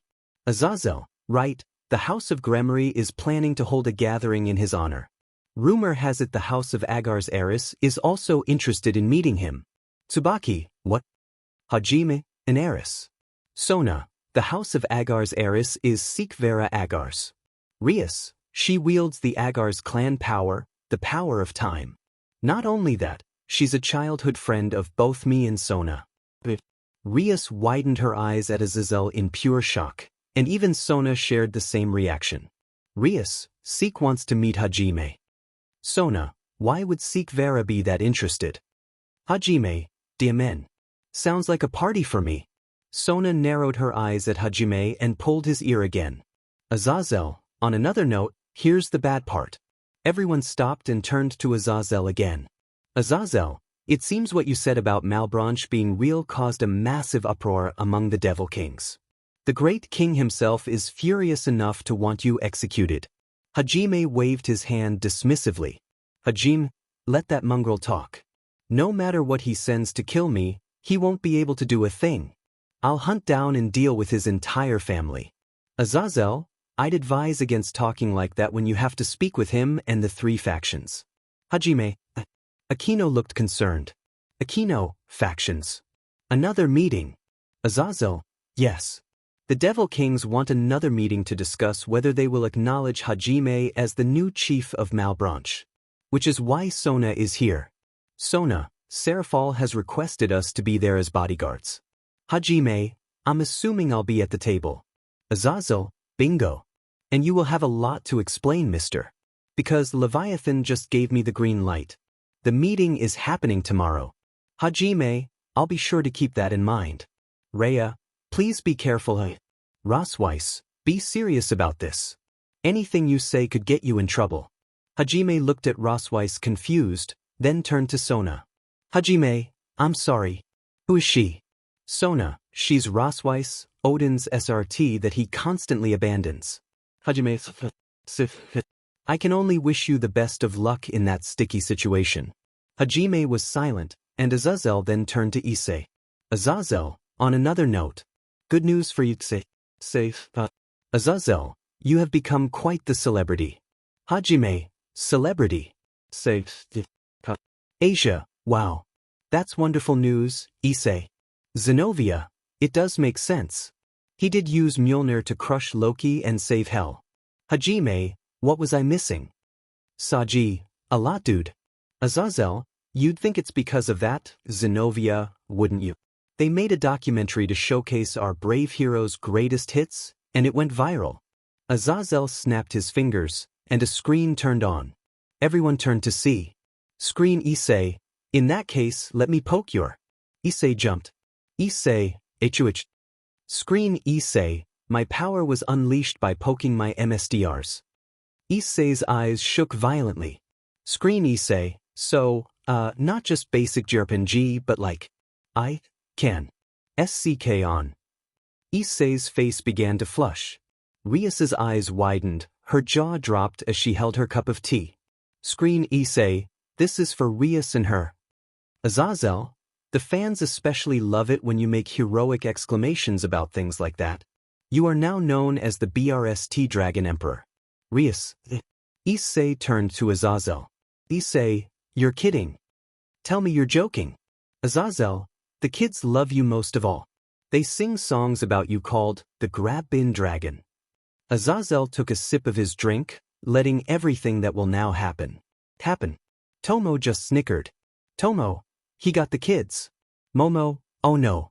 Kiba, why am I not surprised by this? Kaneko, you're the worst, Issei. However, Hajime and Saji just burst out laughing at Issei together. Hajime and Saji, haha. OHCRPISSEI. What the hell? Drake started crying hysterically. Drake, the BRST dragon. Issei, Drake. Drake, I was a demony dragon who struck fear into millions of hearts. All TOB the BRST dragon. Saji and Hajime couldn't control their laughter. They were practically holding on to each other. Hajime, dude. Look at this. Saji, Eahahahia. Issei, just kill me. Battle result. Hajime wins Time Skip Crow Academy today. The students were outside, preparing for the upcoming sports days. Irina, you ready to do this, Zenobia? Zenobia, you bet. Show me what you got. The two ran together as fast as they could. The perverted trio watched them in awe, and even students cheered them on. Issei, hot DMN. Issei's mind. Wait, why am I impressed? They're not normal girls.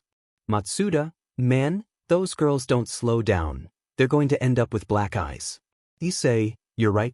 If they keep it up, they'll. Motohama, with their pistons pumping so hard, it's impossible for us to appreciate them. The three boys had mischievous grins on their faces. Issei, like a multiple-choice test. Matsuda and Motohama, answers a through D. Saji, to. Hayadu. Issei backed away to see Saji with a grip in his hand and Hajime walking casually behind him, both in their PE uniforms. Issei, Saji. Sup you guys? Matsuda and Motohama, Saji. Akimizu. Saji, not much. Issei, birdwatching titmice to be exact. Hajime, wicked. Saji sighed. Saji, you know, I should have seen that coming. Hajime, so, what's the event you got? Issei, I'm doing the three-legged race with Asia. Saji, well, aren't you just the luckiest? Akimizu is going to be in the relay race, and I got stuck in the bread-eating contest. Unknown to both Saji and Hajime, Sona and Tsubaki were walking by in their PE uniforms, with Sona holding a clipboard. Their eyes shined through their glasses. Sona, Saji, Hajime. Shouldn't you two be doing something? Saji jumped and turned around quickly. Hajime lazily turned his head. Sona, seeing as you two resemble the student council, I expect both of you to win your races. Get back to work. Saji, right? I was getting hungry. Saji ran off as Issei sighed and Hajime snickered. Say, I forget how whipped he is. Hajime, I love that woman. Hajime put his hands together and closed his eyes as if he were praying. Hi, join me boys, for we have been blessed today with an appealing sight. Hajime raised his arms upward. Hajime, praise the Sona. Issei, what is with you? Hajime, just appreciating the most appealing thing I have ever seen. I want to make it known that it's mine. Issei, dude, did you say you love Sona? Hajime, I love everything about her. Her strictness, her personality. Everything. Issei, then why not confess to her? Hajime, because I plan to make her confess to me. Hajime opened his mouth slightly and liked his teeth. Meanwhile, in Sona's POV, Sona, Hajime's thinking about me again, Tsubaki. Tsubaki, what? How do you know? Sona continued walking with Tsubaki, checking things off her clipboard as they prepared for the upcoming sports day. Sona, remember when the Cows Brigade first attacked? When Hajime fought Marahim and Haruto? Tsubaki, yes, I recall it very well. Sona, towards the end, Alastair linked our minds together. I can communicate with Hajime telepathically now if I wanted to. Tsubaki, I didn't know that. How often do you talk to him? Sona, not telepathically. I prefer to talk out loud. Besides, I sometimes hear his thoughts. Tsubaki, why don't you talk to him about it? Sona, I don't plan to. Tsubaki, Hitchin. Sona, the truth is, I like it when he compliments me. Sona looked down, reflecting on her past insecurities about her appearance compared to Rias and Aquino. Sona, whenever Hajime gives me compliments, he makes me feel confident. Tsubaki, I'm sure he does the same with all of us. Sona, he truly does. Time skip third-person POV Underworld after school, it was time for the meeting between Hajime and the three factions. Both peerages of Rias and Sona, along with Irina, were present. Issei, all right. Guess we gotta go to another meeting. Asia, do you think we'll get attacked again like last time? Issei, I hope not. All I know is I'll protect you no matter what. Asia K. Zenobia, I can go and get the do. He kicked the doors open with his hands in his pockets, catching everyone off guard. He walked ahead and sat down in a chair, putting his feet on the table. Hajime, all right. I know you all wanted to talk with me about Malbranche. Azazel raised his hand. Azazel, Hajime, so do me a favor and skip the political nonsense. Representing the fallen angel faction were Azazel, Shemhazai, and Barakil. Michael was alone for the angel faction. The devil faction included the 4 devil kings and members of the great king faction, including Lord Baal. Lord Baal, you have no right to be in charge here. I am the great king. Hajime looked annoyed. Lord Baal, your MST clearly has no sense of leadership. Sona buried her head in shame. Hajime glared at the great king. Hajime, dismantle. Hajime slashed and bisected the table in half. He stood up and approached Lord Baal. Sona, Hajime. Don't. Hajime, you think I'll bow to someone who has no respect. Lord Baal, guards. Guards entered the room, aiming spears at Hajime. He grabbed his special megaphone. Hajime, kneel. At his command, the guards and even the great king knelt. Hajime's steps echoed ominously as he approached Lord Baal, his red eyes fixed in a fierce glare. You are the biggest sinner among all the devils here. Yet you think you have the right to control me. Sona interjected, Haji. That's enough. Hajime closed his eyes, took a deep breath, and then opened them again, his expression still intense. If I ever find out you've been disrespectful to any women here, I will make you regret it. Consider this your sole warning. Lord Baal gritted his teeth, visibly shaken. Suddenly, a new voice cut through the tension. That's enough. Everyone turned to see a middle-aged man with black hair and calm violet eyes, dressed in noble attire. He radiated a strong sense of dignity. The four devil kings bowed and knelt before him. Lord Zekrom, they acknowledged in unison. Rias and Sona exchanged surprised glances. Zekrom. Rias exclaimed. Zekrom Baal. The first great king of hell and the progenitor of the house of Baal, Sona clarified. Zekrom smiled. It is a pleasure to meet you all. Please rise. The devil kings returned to their seats, and Zekrom joined them. Hajime remarked, looks like you have more influence than the great Satans themselves. You may say I do, young Hajime. It was about time we met, Zekrom replied. This is the guy I like, Hajime said, nodding in approval. Let us all sit and have a calm discussion, Zekrom suggested. Hajime returned to his seat, and Zekrom took his place as well. Now then, boy, Zekrom began. What are your motives for Malebranche? What do you plan to do with them? This will help us decide whether you have our support. Hajime stood up, ready to explain. He spoke of Alastair's death, eliciting shocked reactions from the Gremory peerage and the Devil Kings. In Alastair's final moments, he appointed me as the new chief of Malebranche. My mission now, as appointed by my predecessor, Hajime continued, turning to Zekrom, is to unseal Malebranche. The Devil Kings exchanged worried glances, fear evident in their expressions. Ajuka spoke up, I highly advise against this. Those devils are crazed combatants. Surzex added, as logical as Ajuka sounds, I need to know more about your plan. Why would you want to do this? The original Devil Kings feared them. Hajime took off his sunglasses, pocketing them as he paced.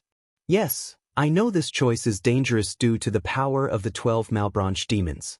They wouldn't hesitate to attack. But here's the thing you don't understand. He paused, looking directly at Surzex.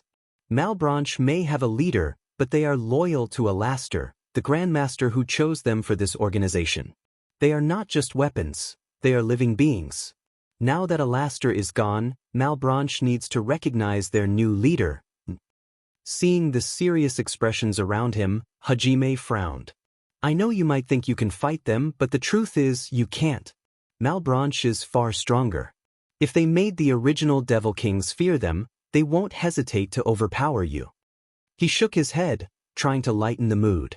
But don't dwell on that last part. Just me being dramatic. Turning back to Surzex, he asked, do you really want to show courage and fight them? Surzex replied, I remember facing a Beelzebub descendant who became intoxicated with power. One of them gave him a portion of their strength, and he became dangerous enough that my strongest form was barely enough to defeat him. Rias's eyes widened at her brother's admission. Hajime leaned in closer. And that was just a fraction of a Malebranche demon's power. Can you imagine facing the real thing? You would die. Do you want your child to grow up without a father? Your lover a widow? What about your sister being brotherless? Would you risk that to be in a fight where you would have no chance at winning? Surzex was silent and did not respond to Hajime. The young man turned to the others, specifically to the bald Devil King, Falbium. Hajime, what about the military? Would you risk innocent lives to fight a battle they will have zero chance at winning? Falbium reacted similarly to Surzex, looking down and saying nothing. Hajime walked away, gesturing towards the Gremory and Citri peerages and Irina. Hajime, are you going to send these people into a fight where they may surely die? Is that the risk you want your loved ones to take? An offense based solely on the power of the current Red Dragon Emperor. He gave them a chance to speak, but no one responded. So Hajime continued. Hajime, I can see that Issei Hayato has gotten stronger, but it won't be enough. The Cow's Brigade will only become more dangerous if Malebranche falls into their hands. Hajime turned to Zekrom. Hajime, as a Laster's successor, allow me to make this vow. I will take on Malebranche, whether outnumbered or one-on-one. I will win if I have to fight them, and I will get them on my side, the right side. Zekrom nodded. Hajime continued. Hajime, but that won't guarantee that Malebranche will join this new alliance completely. They may only be interested in fighting strong sacred gear users. After all, they are considered the devil version of sacred gears. As he paced toward his seat, Hajime declared, Hajime, so I will make this one final statement. I am strong. I will fight. And I will protect the ones I love and care about. No matter my situation, I will always come out on top. I know everything about Malebranche, their tactics and how to defeat them. It's all about where to start. Standing at his chair, he turned around. Hajime, and that is not a bold statement or a prediction.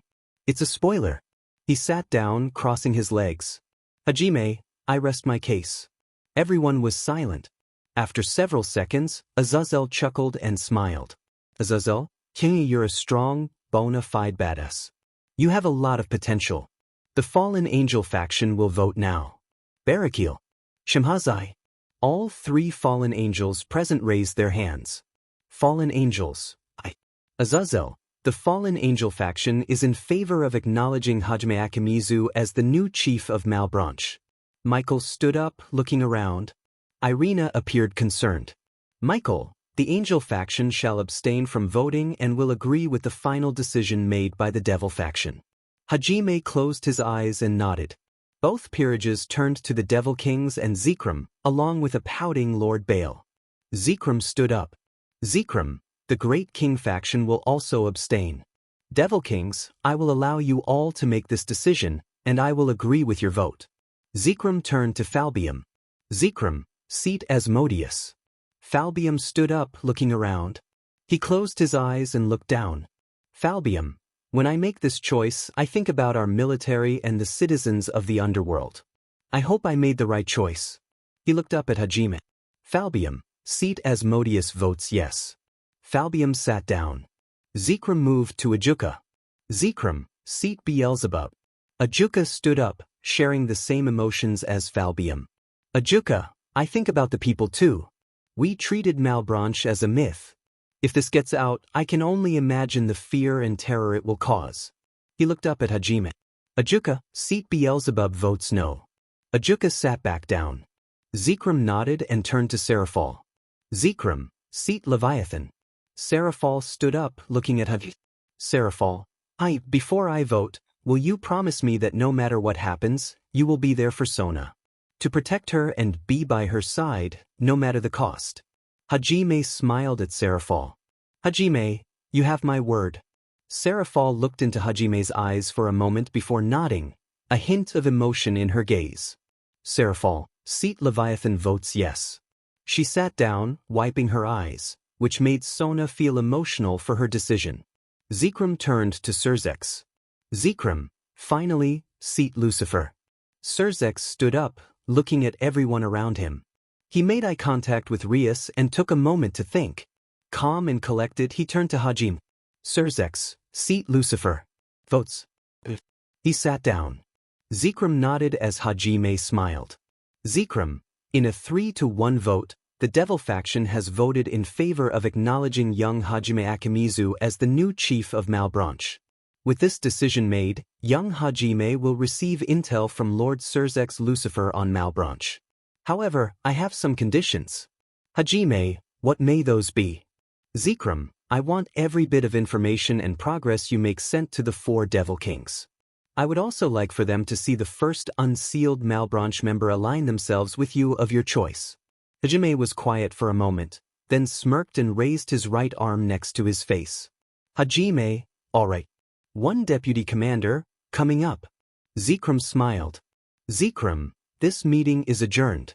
Small time skip the Great King faction, along with the Angel faction, had left. Sona was seen speaking with Hajime and the rest of the peerage. Sona, looks like you've gotten their acknowledgement. At least most of them. Hajime, guess I have to take everything I have. Issei, Hajime. Hajime turned to his left to see Issei practically running and crying at him in a comedic manner. He wrapped his arms around his neck. Issei, please don't die on me again, man. I can't take losing you again. Hajime chuckled and shoved him off. Hajime, I won't die, idiot. After all, I'm strong now. Issei looked up and smiled at him. Soon, Surzex arrived with Rias, Irina, and the rest of the Gremory peerage and Serafal. Surzex, honey, it's about time I give you the intel. Hajime, alright. I've been waiting for that. So, spill it. Surzex, very well. After the Devil Civil War, my household found a belief that 2 Malebranche devils may have been partially unsealed. Those 2 are said to be either Scarmiglione or the deputy commander. Hajime smirked. Hajime, just the one I wanted. Serafal, Hajime. One last thing.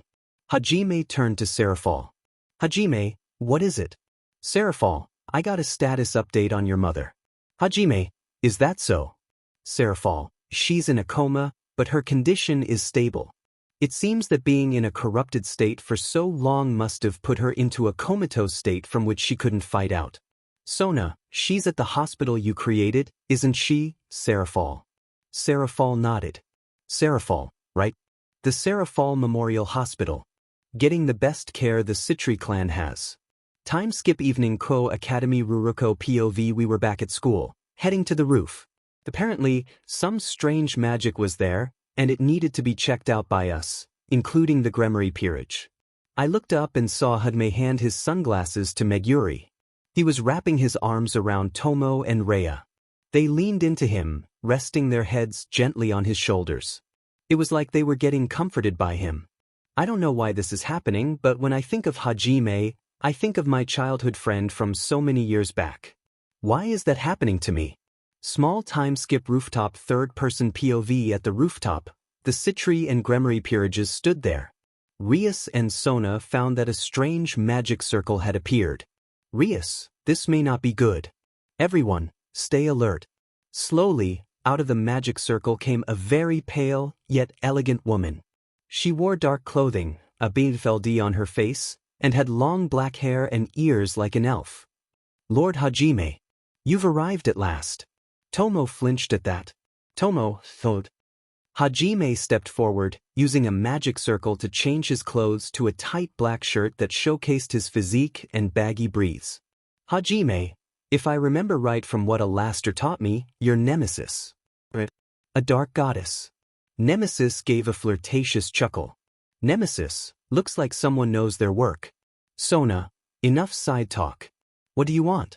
Nemesis turned to everyone.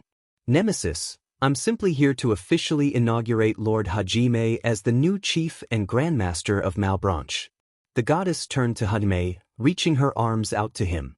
Nemesis, Lord Hajime. As of this day, you will take the reins and leadership as the new Lord of Malebranche. To be a leader of punishment and vengeance, you shall become an embodiment of the sin that fits you most. Soon, a large coat was summoned into Nemesis's hands. Nemesis, as an associate, I pledge my fidelity to you, Lord Haji. Take this gift and give me your first order, Lord Haji. Hajime closed his eyes. His smile faded. He then took the coat and made his way to the edge of the roof. There, he turned around and slowly put the coat on as the sun flashed behind him.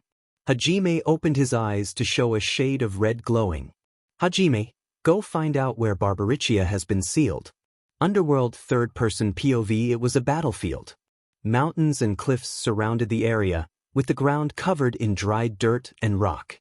Standing tall were evil peace statues, and a servant had been launched into one of them. Fighting among this battlefield were 2 young men, Serorg Bale and Zepherdor Glagia Labilus.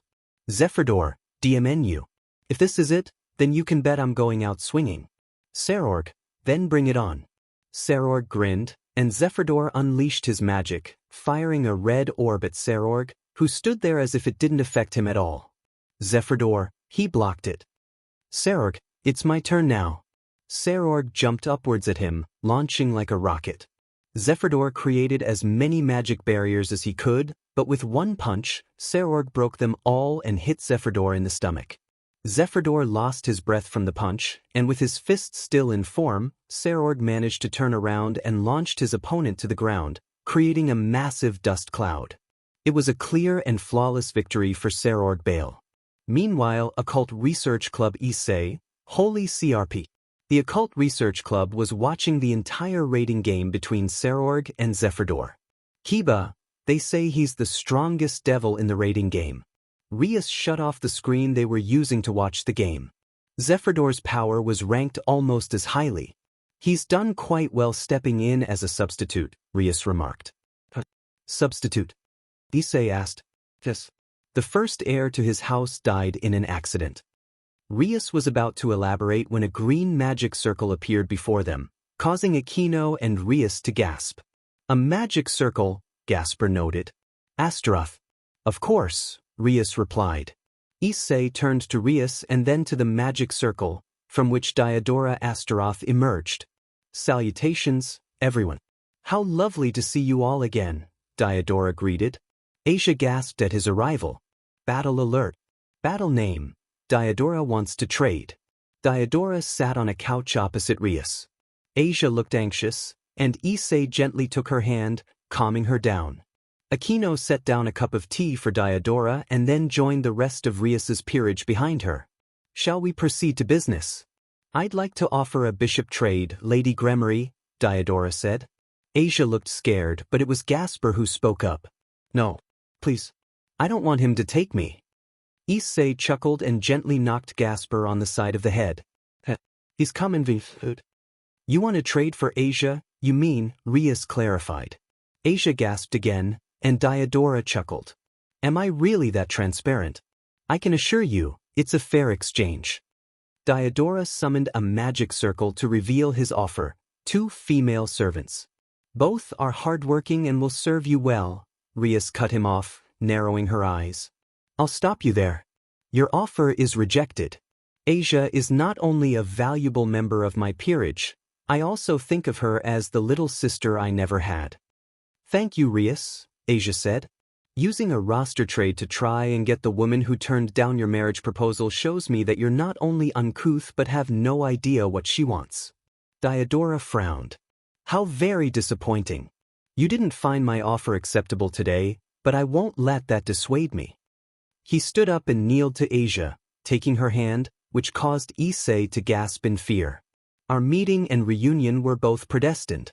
Even if all the forces in the underworld stood in our way, I would do anything necessary to overcome them all. I'll never give up. I love you, Asia. Issei growled at Diodora. Get your hands off her. He lunged at Diodora, but his hand was slapped away. Baseborn should know their place. I can't stand being touched by someone like you, Diodora sneered. You JRK. Issei retorted. Suddenly, Asia slapped Diodora. I refuse to sit here and let you talk to Issei that way. Diodora turned to Asia. Yes, I understand. My apologies. He then faced Issei. But this isn't over, Red Dragon Emperor. We'll pick up where we left off in the next raiding game. And once I've defeated you, I hope you'll accept my love, darling. You ain't gonna beat me, Issei shot back. Just then the doors burst open, and a foot kicked Diodora in the face, sending him crashing against the wall. He fell to the floor. Rias's eyes widened as everyone gasped. What was that? A short boy with glowing purple eyes appeared, chuckling as he squatted on the floor. Boss was right. There is an incompetent piece of garbage in here. What the? Issei exclaimed. Soon, a tall boy with glowing yellow eyes and a tattoo on his arm arrived, hands in his pockets. I told you could gamble on my foot to find him and make contact with his ugly face. Who are you two? And don't you know you just assaulted devil royalty? Rias demanded. Nope, the short boy replied. Who cares? We're just clones from the original. The tall boy added. Clones? Zenobia asked. It's a sort of ability only a few can actually MSTR, Aquino explained. DMN. Someone strong must have sent these guys. Someone who could literally be the game changer for us to beat this guy. And it's Hajime, isn't it? Issei realized. Just then, a familiar snicker caught everyone's attention, including Diodora, who was getting up from the impact. God damn it, Issei muttered. Kiba face-bombed. Of course. Hajime entered without his sunglasses. You mongrels and your nonsensical nonsense. I knew it, Issei said. Hajime looked around. This room reeks of a filthy mongrel scent, and there is someone that doesn't belong here. He turned to Diodora. Leave now, before I decide to pluck your worthless little eyes out from your skull. Diodora narrowed his eyes. I promise you will hear from my I don't care about what your daddy says. Now leave while you still have mercy. Because you ain't getting anything from me. After a tense moment, Diodora left. Hajime sighed. So. He turned around with a smile. What's good? Battle result. Rias wins. Everyone felt more relaxed with Hajime around. 2 more Citri servants, Tomo and Tsubasa, arrived and sat with Hajime on the couch, while the clones stood behind them. Rias, wanna explain what we just saw? Hajime, long story short, Sona fired me as treasurer. Issei, fired. Tomo, from now on, Hajime is the head of student security. Hajime, thanks, Tomo. I find that this benefits me more. I'm not really a paperwork guy. Kiba, this feels more like a promotion than a firing. Rias, it also doesn't explain the 2 clones of yours. Hajime, why don't you meet the Sin clones? Issei, Sin clones. Hajime nodded. Hajime, just an ability of mine that I've been working with. Turns out Alaster had this ability too. I can create clones empowered by the embodiment of a Sin. Hajime pointed at the purple-eyed clone. Hajime, purple eyes over here is Akio. Hajime then pointed to the yellow-eyed clone. Hajime, and yellow eyes over here is Tanuki. Hajime turned to everyone else. Hajime, there's only one catch. Only one Sin doesn't leave my body. The reason is because it's what I embody. Kaneko, you look like someone who embodies lust. Hajime chuckled. Hajime, good one. That's what I thought too. But surprisingly, that's not it at all. Gasper, then. Which one is it? Hajime gave Gasper an interested but smug look. Hajime, it's a secret. Gasper, come on. Why are you saying that? Issei, I seriously wonder if Hajime is even straight. Hajime closed his eyes, sat up and smiled. Hajime, I'm mostly straight. Gasper jumped back. Gasper, what? Issei, and there it is. Hajime then opened his eyes. Hajime, you could say that I'm heteroflexible. Most guys have been coming out like that lately.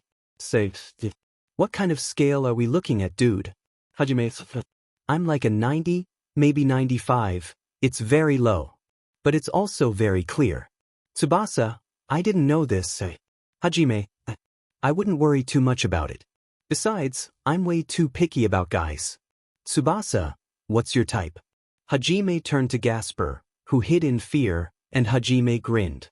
Hajime, SBM's SV blonde, pink-eyed femboys who like to wear girls' clothes. I'd like it if he wore a gothic Lolita outfit too. Gasper screamed in fear and hid behind Issei. Issei, Hajime, please stay away from Gasper. Hajime, come on now. I don't bite that hard. Hajime suddenly had a tiny magic circle appear behind his ear. Hajime, I'm sorry. I have to take this. Hajime stood up and turned around. Hajime, I see. Thanks for letting me know. The small magic circle went away, and Hajime turned to Tomo. Hajime, hey Tomo. Can you call Sona? Tell her to bring the rest of the peerage here to the Occult Research Club. I need to let you all know something serious. Tomo, I'm on it. Tomo grabbed her phone and made a call. Small time skip Sona arrived with the rest of the Citri peerage in a Citri magic circle. Sona, Hajime, Tomo told me you needed us here. What is it? Hajime, you'll want to sit down. Sona, very well then. Sona and Tsubaki sat on a couch together while Akino joined Rias. Everyone turned to Hajime, who had his arms crossed. Hajime, I need you all to listen closely. Remember when I made my first order? sending off that nemesis goddess to find Barbaricia. I still remember it. Who is she anyway? Kiba. Nemesis is a goddess of vengeance and retribution. Hajime, she also has another name. Invidia. She's one of Alastor's most devoted admirers. He punished those who had sinned, torturing many people. Even Marahem grew to like him. But too bad he's dead, and I drank his BLD Issei. Don't remind me of that. That was disgusting. Well, aside from that, Nemesis found him. She found Barbaricia. I'll be heading down to the underworld to check it out. Both parties gasped. Akino, don't you think that's a little too dangerous right now? Hajime, I know it's dangerous. But that's the choice I made when I took over responsibility as the new chief of Malbranche. Rias, you know Hajime, none of us can truly understand what you're facing. Sona, Malbranche is seen as a myth, a legend among the underworld. Hajime, no worries. I can explain it. Hajime took a deep breath and exhaled. Hajime, Barbaricia is the deputy commander of Malbranche, the second in command. Unlike the rest of those deranged individuals, Barbaricia is the most serious and dutiful of them, seeing his task of tormenting the Dmed as a sort of duty rather than an art. But his creativity is never-ending. Gasper was shaking in fear. Gasper, he sounds like a really bad guy. Hajime, actually, it's a yes and no. Gasper looked confused. Hajime, on one hand, he's more serious than all the other devils in Malbranche, making it hard for them to work with him. Even Barbaricia himself admitted they are all equally intolerable. But he does care for them at the same time. He once saved 2 devils from a boiling lake of pitch. He is called the Fearsome Father. Issei, Fearsome Father. Why is that?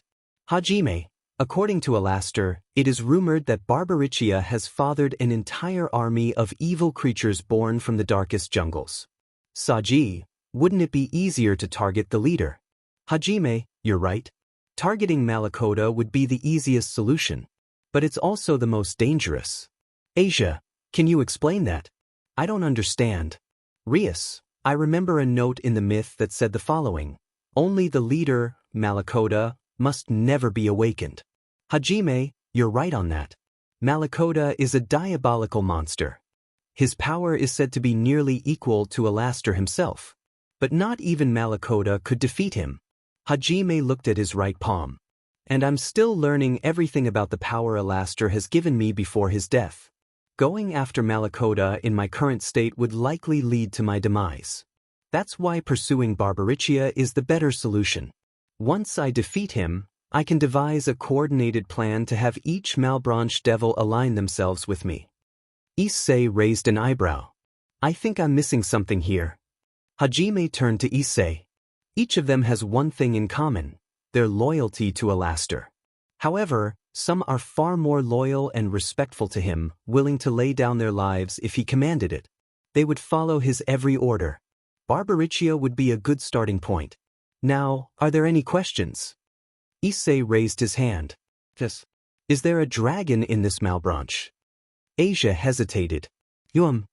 So chimed in. That alone sounds really silly. Hajime nodded. Actually, there is a dragon in Malbranche. His name is Dragignazzo. That's all you need to know about him. He shook his head and turned to the window. I gotta go. Take care. Take care, Rias said. You better win so we can see you come home, Sona added. Hajime chuckled at Sona. Don't worry. I plan on it. He summoned a magic circle and disappeared, leaving the occult research club. Issei stood up. Hear me out. If he were to go undercover, Hajime should have a new name as a disguise. It would have to be 2 words that no one would ever think to put together. Saji shook his head. What? That's silly. There was silence until Kiba snapped his fingers. John Smith. Issei's eyes lit up. Perfect. Time skipped to the underworld.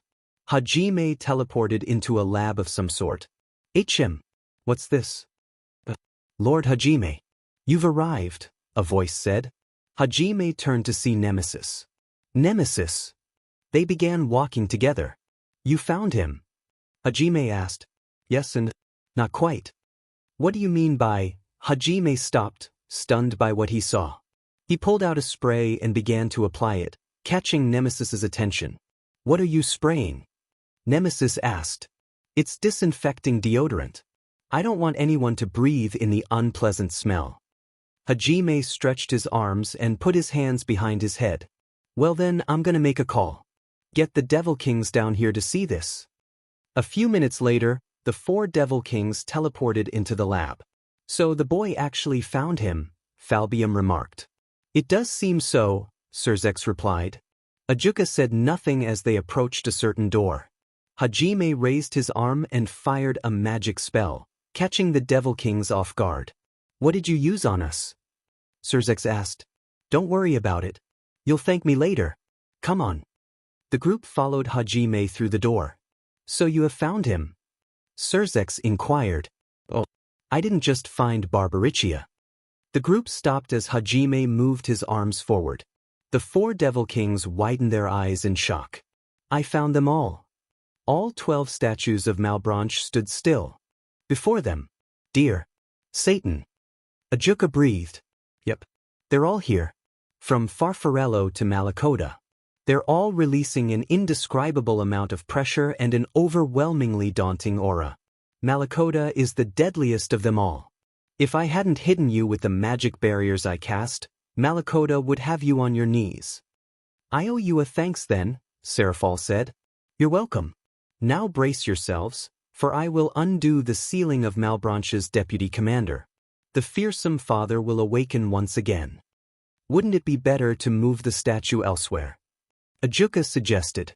"It'll be fine. I know what I'm doing. Thanks to my predecessor, I've learned everything I need to defeat them.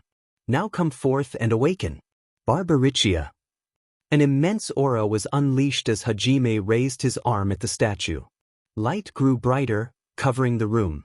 After a minute, the light faded, and Hajime lowered his arm. Red cracks surrounded the statue until finally, the stone exploded. The Devil Kings looked away, and before them stood a very tall man with long black hair and a black beard. He wore breaths and boots and was muscular, his eyes a shade of orange, looking at everyone with a serious expression. In his arms were spiked gauntlets. "The sealing's been undone," Ajuka noted. Seraphol stood back, her arms shaking, and even Surzex appeared unsettled. "Who dares to awaken my slumber?" Barbaricia demanded. Hajime stepped forward. "Barbaricia, allow me to introduce myself. My name is Hajime Alaster. Under Alaster's name and orders, I have succeeded the former chief of Malebranche in his final breaths and have become the new red-eyed king and chief of Malebranche." Barbaricia narrowed his eyes at him. "You dare to call yourself the new chief of Malebranche, yet your power and aura. It's strong but not properly guided. I cannot acknowledge someone as this red-eyed king like that. You've piqued my interest, boy. Hajime, you could say from my heritage. I'm more of a fallen red-eyed king. And you will acknowledge me. Barbaricia, you once again dare to come to me and demand that I will do as you say. How unwise and foolish. Hajime, all right then. Let's have a fight. If I win, you will serve me to the bitter end, Barbaricia. If you win, then I die. Simple as that. Do we have a deal? Barbaricia, if I win, you'll die here and now." Hajime grinned at Barbaricia. "Hajime, very well. It's a deal." Meanwhile, at the Akimizu residence, Sona's POV, I was working on some papers alone in the living room. I still can't imagine what Hajime could possibly be doing out in the underworld fighting a member of Malebranche. But still, I have to find a way to support these decisions and, suddenly, I felt like I was in a flash. It was like I wasn't in the house anymore, but in a way, nowhere. Just then I saw another light and it was a little girl. "Please. I don't want you to go." I felt my breath get taken away. I gasped and found myself back in the living room. What was that? That girl. She looked like Ruruko. But I don't understand. I only first met Ruruko last year when she discovered the supernatural and asked to join us. Why did I get this vision? Meanwhile, Ruruko's POV, I was still training. I punched, kicked, and fought even more until I kicked the punching bag off its chains. Even though I accomplished this, I felt disappointed. Flashback. Ruruko, please. I don't want you to go. Tomio, please. Tomio, Hey, relax, Ruko-chan. If you work hard enough and get stronger, I just might come back. Ruruko. I gritted my teeth. Damn it. Ruruko, no matter how strong I get, you still won't come back. I clenched my fists even harder, feeling the sweat seeping out from my hands. Ruruko, I don't care what it takes. I'll get stronger. No matter what. Underworld, soon-to-be battlefield, third-person POV. In the soon-to-be battlefield, Hajime and Barbariccia stood alone. The Citri pawn grinned and spread his arms out. A magic circle appeared beneath him, and his clothes changed to his battle attire. Hajime, do me a favor and make this interesting. I don't have the right mindset in fighting another opponent. Barbariccia, I drop the name calling once you lose. Hajime, Zashu. Batard. Mishling. Dvornyaga. Both combatants wasted no more time, and in a split second, they charged at one another. The sound barrier shattered, and both were sent back, knocking the Devil Kings off balance. Seraphol, whoa. Falbium, that blast. Hajime looked up at Barbariccia and smirked, a mark made on his cheek. Hajime's mind, spiked gauntlets. I should thank my Ghoul Emperor heritage here. If I didn't have that, I'm sure Barbariccia would have turned my head into a bowl of soup by now. Chapter end previously, Surg, my besto friendo. Everyone stood silent for seconds that felt like minutes. Suddenly, the Gremory Devils reacted in shock, even Akino. Gremory Devils, Hajime snickered and turned his smile into a smirk. Hajime, hey bro. It's been a while. Issei's mind, did he just call him bro? Sona, yeah. After your engagement party, Rias, Hajime and Serorg became friends. They even fought guards together while Issei was fighting Riser. Rias, how did I not see that? Asia, no way. Those two together. Gremory Devils, YET. Now, to current Akimizu residents, third-person POV, standing in the middle of the living room were Hajime and Serorg, facing each other. Hajime snickered at Serorg, and they high-fived one another with smiles. Issei looked astonished at what he saw and shook his head. Issei, dude, that's just crazy, man. Hajime, what can I say? Crazy things happen in the underworld. Tsubaki, are you sure that's from the underworld itself? Or is it just you starting every fight imaginable? Hajime, both. Tsubaki raised her eyebrows in a somewhat worrying manner. Tsubaki, that's not necessarily the best answer here. Hajime, well, it's my answer. And I have no shame. Because being ashamed of yourself is all about burying your potential. Issei's eyes widened at Hajime's words. Issei's mind, so awesome. Rias, Serorg. What brings you here? Serorg, just thought I'd see if my best friend here is going to make the party tonight. Hajime. Suddenly, Issei looked confused. Issei, what? I don't get it. Akino, if I remember right, it's about when Hajime defended Milikas just before he returned. Seifu. Hajime did all that. Hajime chuckled. Hajime, didn't Azazel talk about this? What's your memory like? Issei, I'm not a mongrel. Kaneko, if you forgot, then maybe you are one. Issei cried tears, more in a comedic way. Issei, Kaneko. Hajime shook his head and sighed, turning to Rias, who spoke up. Rias, my brother's going to be there, along with Seraphol for this gathering. Many devil nobles will attend, including Sikvera Agars. Hajime, remind me again. Isn't she the one interested in meeting me? Rias, you'd be correct. Hajime closed his eyes. Unfortunately, I won't be there for the beginning. I still have a mission to do today. I gave my word to get it done, he said. Geez, Hajime. You can't just miss this. Tomo replied, concern in her voice. But don't worry. I don't plan to miss it. I just have work to get done beforehand. It may take a while. Then don't be late, my friend. That's something I don't look for, Serorg chimed in. I'll be more than late, my friend, Hajime said with a grin as they high-fived each other. Serorg then left with a magic circle, leaving Hajime with Sona, the girls, and the Gremory Devils. Meanwhile, Kiba and Gasper were walking together on the streets. I can't believe we're going to the Citrus place, Gasper said. Well, Gasper, Sona does live with Hajime now, Kiba replied. Gasper shivered at the mention of Hajime's name. Don't remind me. You really don't like him, do you? Kiba asked. He's so creepy. No matter how strong he is, I can't get over. Gasper trailed off as he bumped into someone and fell backward. That hurt, he groaned. A girl with neck-length black hair and blue eyes, wearing a sports br and shorts under a large trench coat, squatted down to his level. What's wrong? You lost. Excuse me. Kiba interjected, noticing the girl. She stood up to meet Kiba's gaze. Oh. I came here to try and find Hajime Akimizu and Akino Himejima. But it seems that I'm lost. Kiba narrowed his eyes, feeling uneasy. Don't worry. I don't plan to hurt them. I'm friendly.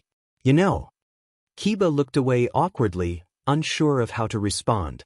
A short time later, Rias, Sona, the girls, Issei, and Hajime were all enjoying breakfast and chatting freely when a knock on the door interrupted them. Tsubasa got up to answer it. Can I help you? Tsubasa blinked in surprise at the sight of Kiba, Gasper, and the unknown woman. Gasper looked nervous. Who's that girl with you? Issei asked. Akino. I finally found you. The girl exclaimed. Huh. The group responded in unison.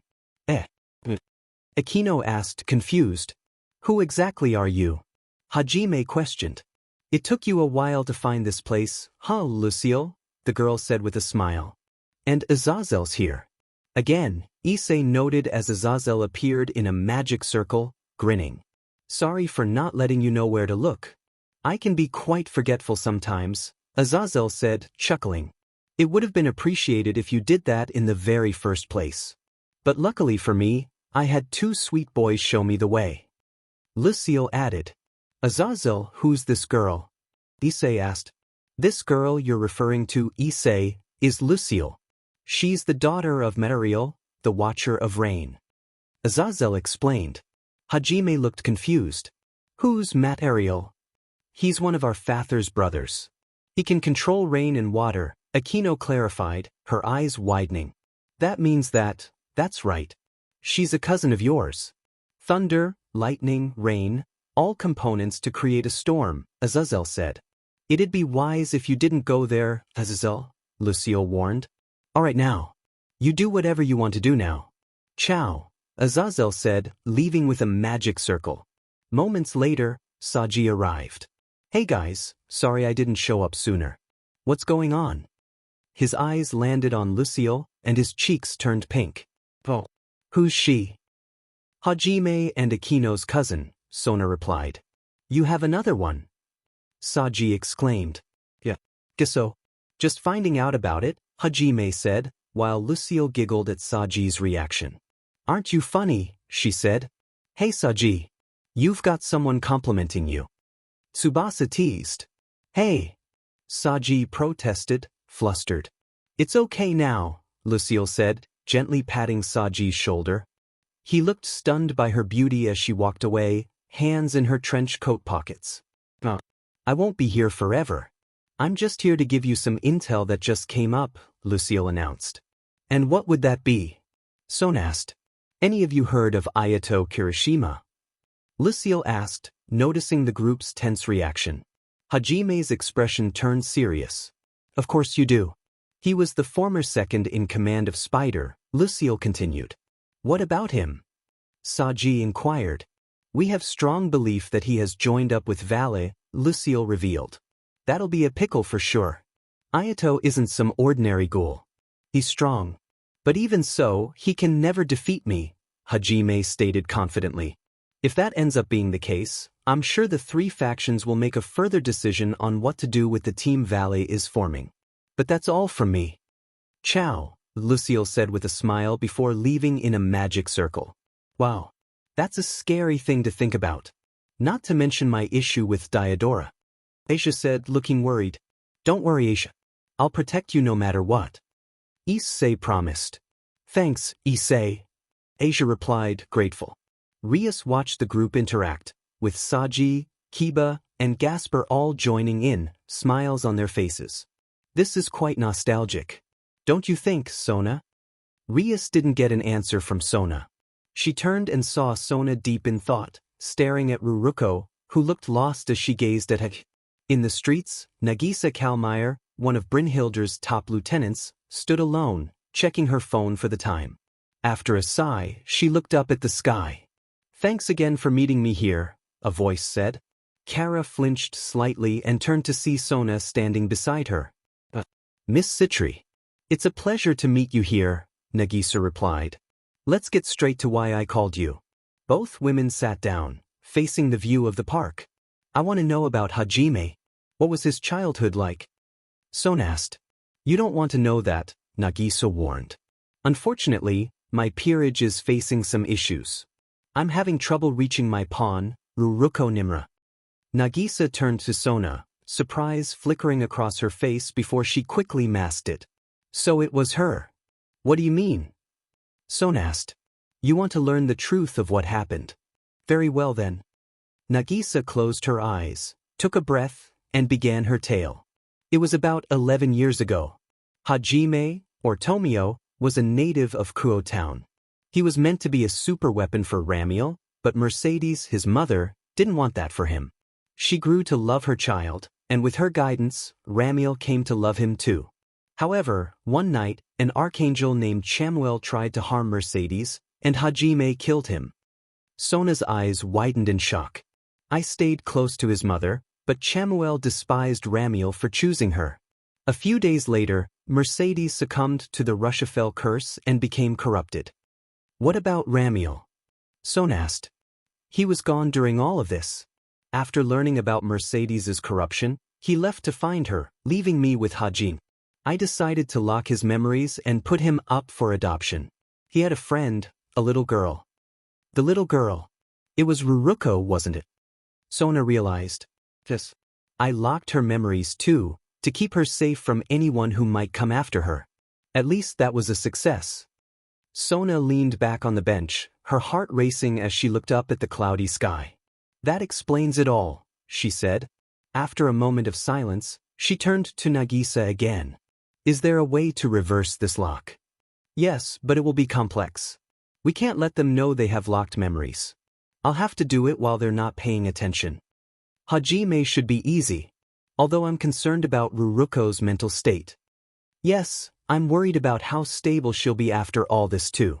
Meanwhile, in the underworld, Hajime had finished his second unsealing. A handsome man with white hair and yellow eyes emerged, wearing a hakama and smiling with his arms crossed. So, you're the one who undid my sealing, he said. Hajime Alaster, the new red-eyed king and chief of Malbranche, appointed by Alaster himself, Hajime replied. Don't tell me you're serious. Why should I believe in you? The man asked. Because I defeated Barbaricia already. I advise you to join my side and obey me if you value your life. You already defeated Barbaricia. The man looked at Barbaricia, who wore a serious expression. That's amazing. I never even went after Barbaricia, but to hear that he lost is incredible. After laughing, he calmed down. You have my word that I will join your cause, Lord Alaster. However, I have a condition. Hajime narrowed his eyes. What is it? Unseal my brother, Dragignazzo. Hajime's eyes glowed with intensity. Why should I do that? Unsealing him will benefit you by acquiring another devil and testing your might against the dragons, Barbaricia advised. I see. Very well then. Hajime turned to Scarmiglione. I'll unseal your brother under a condition I'll explain later. But for now. He approached the next statue, one of a dragon, and began the unsealing process.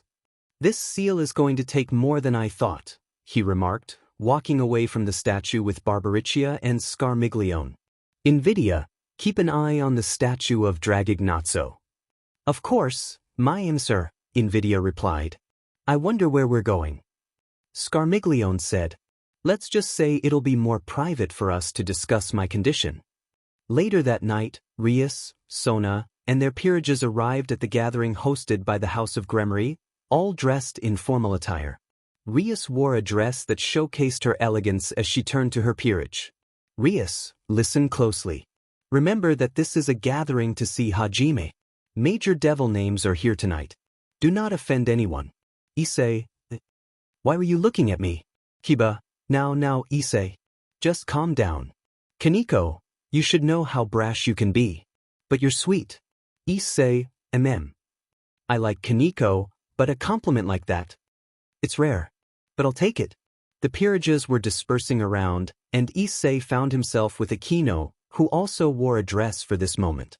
Issei, Akino. Akino, hi, Issei. You like my dress?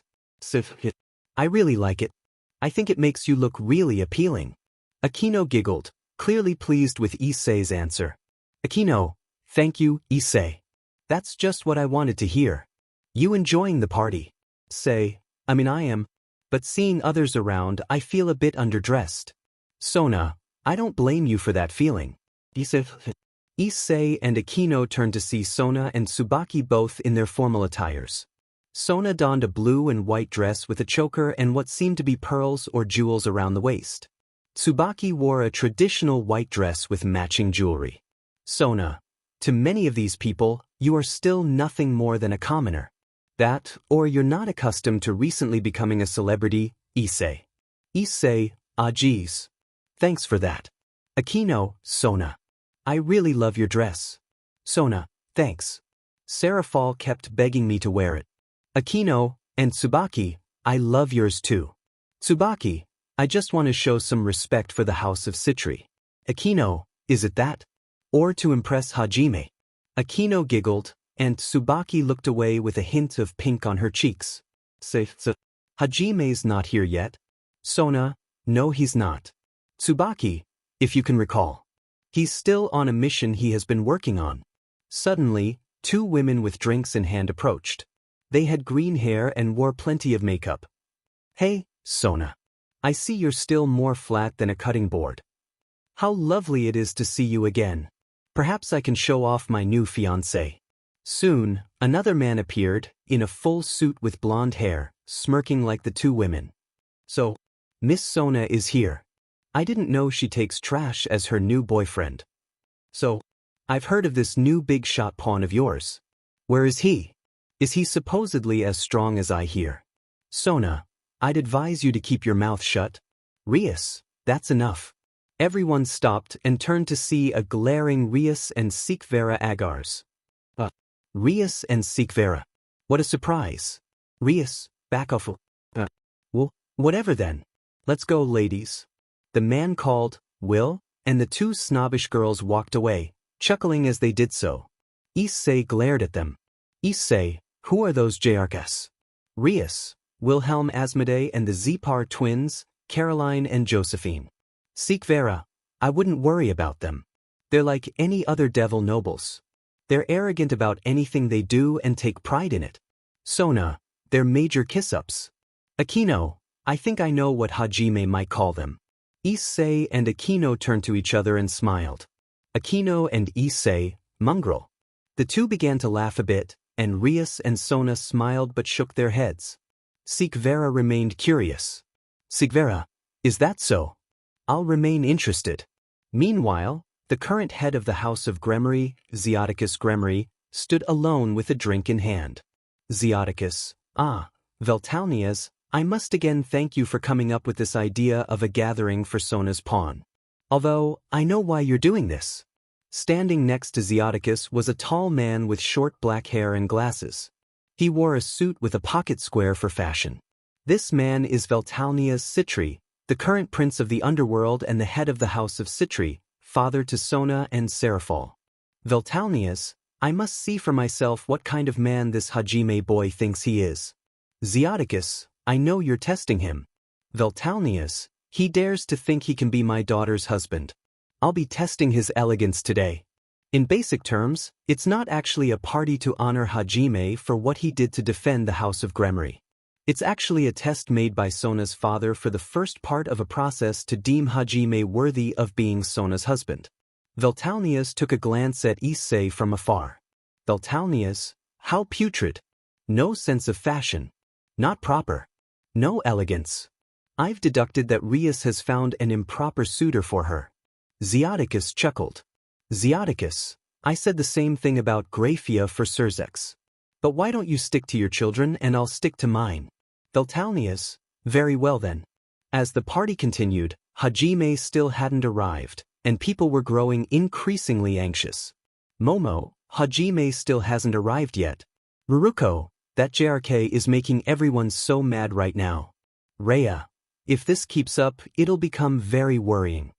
Where is this pawn? This blows. Asia, Issei. I'm getting scared. Issei, it's okay, Asia. I'm here. Issei held Asia close by holding her hand. Even Rias and Sona looked nervous. Ravel, in a pink dress, looked around and covered herself with her arms as if anxious. Rias, this is getting bad, Sona. Sona, yes, it is. Just someone tell me when this pawn is gonna show up. Just at that shout among the murmuring, the doors opened. Every single person, every noble and servant, turned to the light that was revealed before the doors. Hear me, mongrels of the underworld. Slowly, footsteps approached, revealing a shadowy figure. I must apologize for the late arrival. Responsibility is something to take care of when on the job. The voice became familiar, and the figure became clearer. A young man with black hair, a streak of white, dressed in a suit with a jacket resting on his shoulders, a blue tie, and a pocket square. He smiled through his sunglasses. It was Hajime. For this moment, be proud, smile, and be grateful for this exact moment in time. Bow if you'd like, for you are in the moment of greatness. Hajime lowered his sunglasses, revealing his red eyes. For the red-eyed king has arrived. At that moment, every girl in Sona's peerage widened their eyes in awe or shock. Ruruko thought, this idiot, while Ravel looked up in admiration, her cheeks slightly flushed. Veltalnias observed, such ignorance. His hair is messy too. How filthy. He jumped back, amazed. A pocket square. And it matches the color of his tie. How elegant. Very elegant indeed. It seems I've underestimated you, boy. Let's see. What you do. Hajime made his way down the stairs to the gathering. As soon as he reached the bottom, the Zipar twins, Caroline and Josephine, approached him. Hey there, handsome, Caroline said. You're Sona's pawn, right? We're just good friends of hers. You don't mind if we ask for your number, right?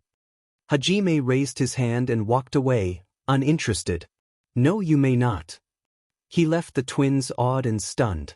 Afterward, he spotted another girl and smirked, making eye contact. You can have my number.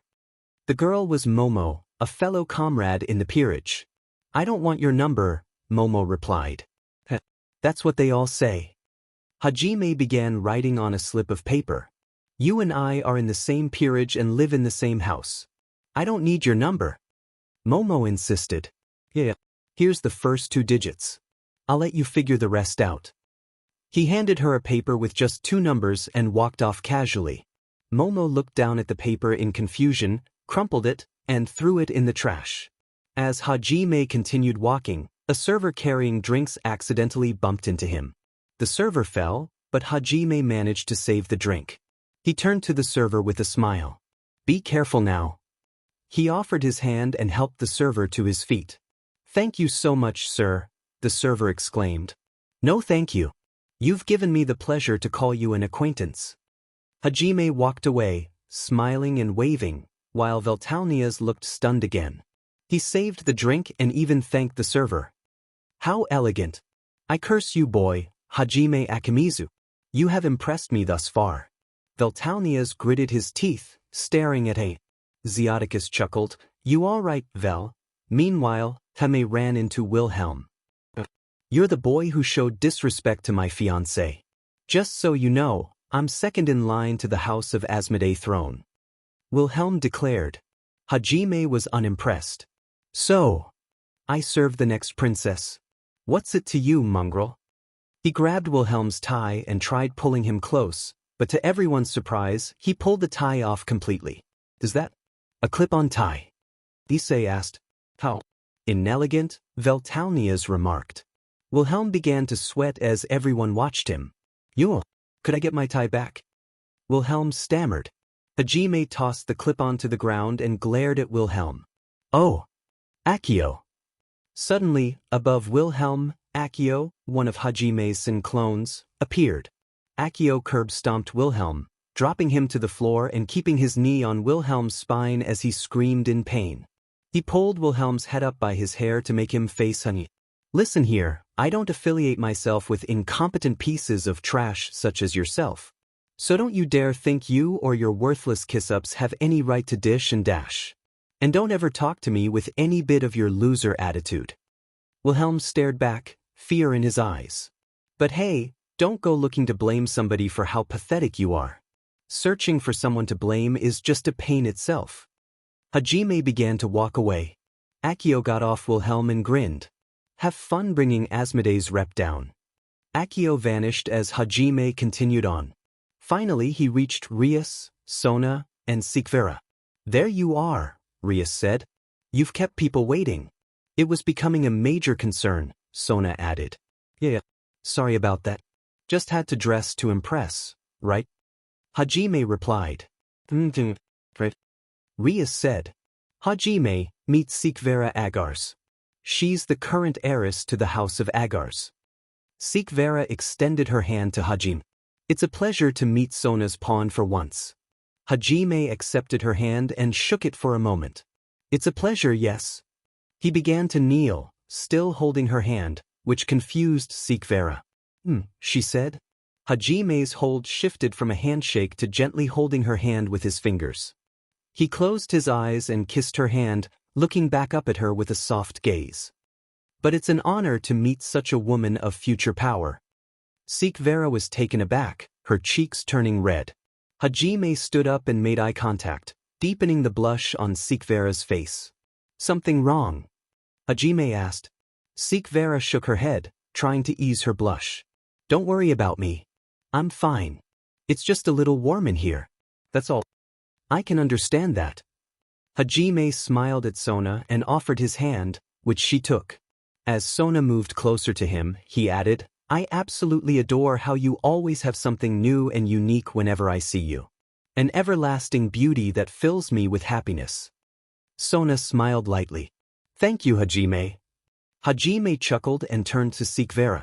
I'm glad we finally got to meet, Lady Sikvera. He walked away with Sona, leaving a smile and wave behind. Veltalnias looked flabbergasted. The way he treats and shows respect to women. Veltalnias murmured. Something wrong, Vel? Ziaticus asked. Veltalnias fell to his knees, spreading his arms out dramatically. So much elegance. Hajime and Sona navigated through the crowd when they were approached by another woman with black hair and pink eyes, wearing a blue dress. She smiled at Hajime. Tell me, are you up for a dance with me? She asked. Sona looked puzzled. What are you? Allow me to ask. You're Sona's mother, aren't you? Hajime interjected. Sona's eyes widened slightly as she turned to the woman, who giggled. It seems you figured me out. Yes, I am the matriarch of the Citri clan and current princess. You may call me Desdemona. Hajime gently took Desdemona's hand, knelt, and kissed it, looking up into her eyes. It is my pleasure and honor to greet the great lady, who is responsible for Sona's beach. Desdemona looked away, a light blush on her cheeks. Oh my, what a charmer. Hajime stood back up just as Veltalnias arrived. Father, Sona asked. I see you're the boy my daughter has taken a liking to. I am Lord Veltalnias, Sona's father. Another honor as always, Prince. Hajime and Veltalnias shook hands. Strong hands I see. Elegant attire and a strong handshake. I like it, Veltalnias remarked. After they released each other, Ziaticus and Venelana approached. You must be Hajime Akimizu. Ziaticus said. A pleasure to meet you, Venelana added. I must once again thank you for defending the House of Gremory. The clan is forever grateful for your actions, Ziaticus continued. I'm just glad to keep you all and my friends safe, Hajime replied. Sona's POV. Everything about Hajime's actions amazed me. But why was he doing this? Could it be that my father had plotted something? I suspected it might relate to a recent conversation we had about lifting the engagement rule. Was this behavior a sign that Hajime had planned this all along? Regardless, amidst everything we've been through, I was so happy to have met you, Taneakamizu. I knew he would face any challenges my family presented. As for your memory seal, Kara and I would break it tomorrow. Time skip unknown area. It was dark. A light flashed at Lucille. Well done as always, Lucille, a voice said. It's nothing more than easy. Just a weak idiot to kill, Lucille replied. We have more targets for you, and they're not as easy as you might imagine. That's why we've asked for help from a certain heiress's peerage for these executions. Bring them out. From the shadows emerged a cute girl with long, dark purple hair and sleepy golden eyes, tied in a braid with a purple skull bow. Meet Benia Orcus. She's a hybrid half-grim reaper, daughter of Orcus. She's also Sona Citri's knight. That's me. The great and totally awesome Benny. And I didn't come alone. I brought my big brother Rugal. From another shadow stepped a young man with gray hair and yellow eyes. Lu Geru, a hybrid werewolf and magician. He is a rook for Sona. Of course. We have a fourth one to bring you. Someone you may be familiar with. From the last shadow emerged Hajime Alaster. Allow me to thank you for your reports on acquiring Barbariccia and Scarmiglione to our side. I never said they'd be on your side. They're just aligning themselves with me for the time being. I see. Then I'm sure you all understand why you're here. Do what you want. I don't care. After all, you want us to execute that team, right? We'll get it done. But know this. Hajime grinned at Lucille, Benia, and Lu. I alone will kill Valley Lucifer myself. On this day, the Great King faction, in further discussions with the three factions, made their final decisions. Valley Lucifer was labeled a traitor and sentenced to death. Biko has been sentenced to death. Arthur and Lu Fei Pendragon have both been labeled as SS rank criminals and also face execution. Grigori Agent Lucille has been assigned as Kuroka's executioner. Knight of Sona Citri, Benia Orcus, will execute Arthur and Lu Fei Pendragon, while Rook of Sona Citri, Luguru, has been assigned to Biko. Additionally, Pawn of Sona Citri and Chief of Malbranche, Hajime Alaster, has been designated as Valley Lucifer's executioner. Unfortunately, this day also marks the moment when Diodora Astaroth is poised to create chaos. Next, Sona and Kara will work to unseal the memories of Hajime and Ruruko. Hajime's strongest form and ability will be revealed after a kidnapping rescue escalates into a rampaging incident involving Issei's sacred gear.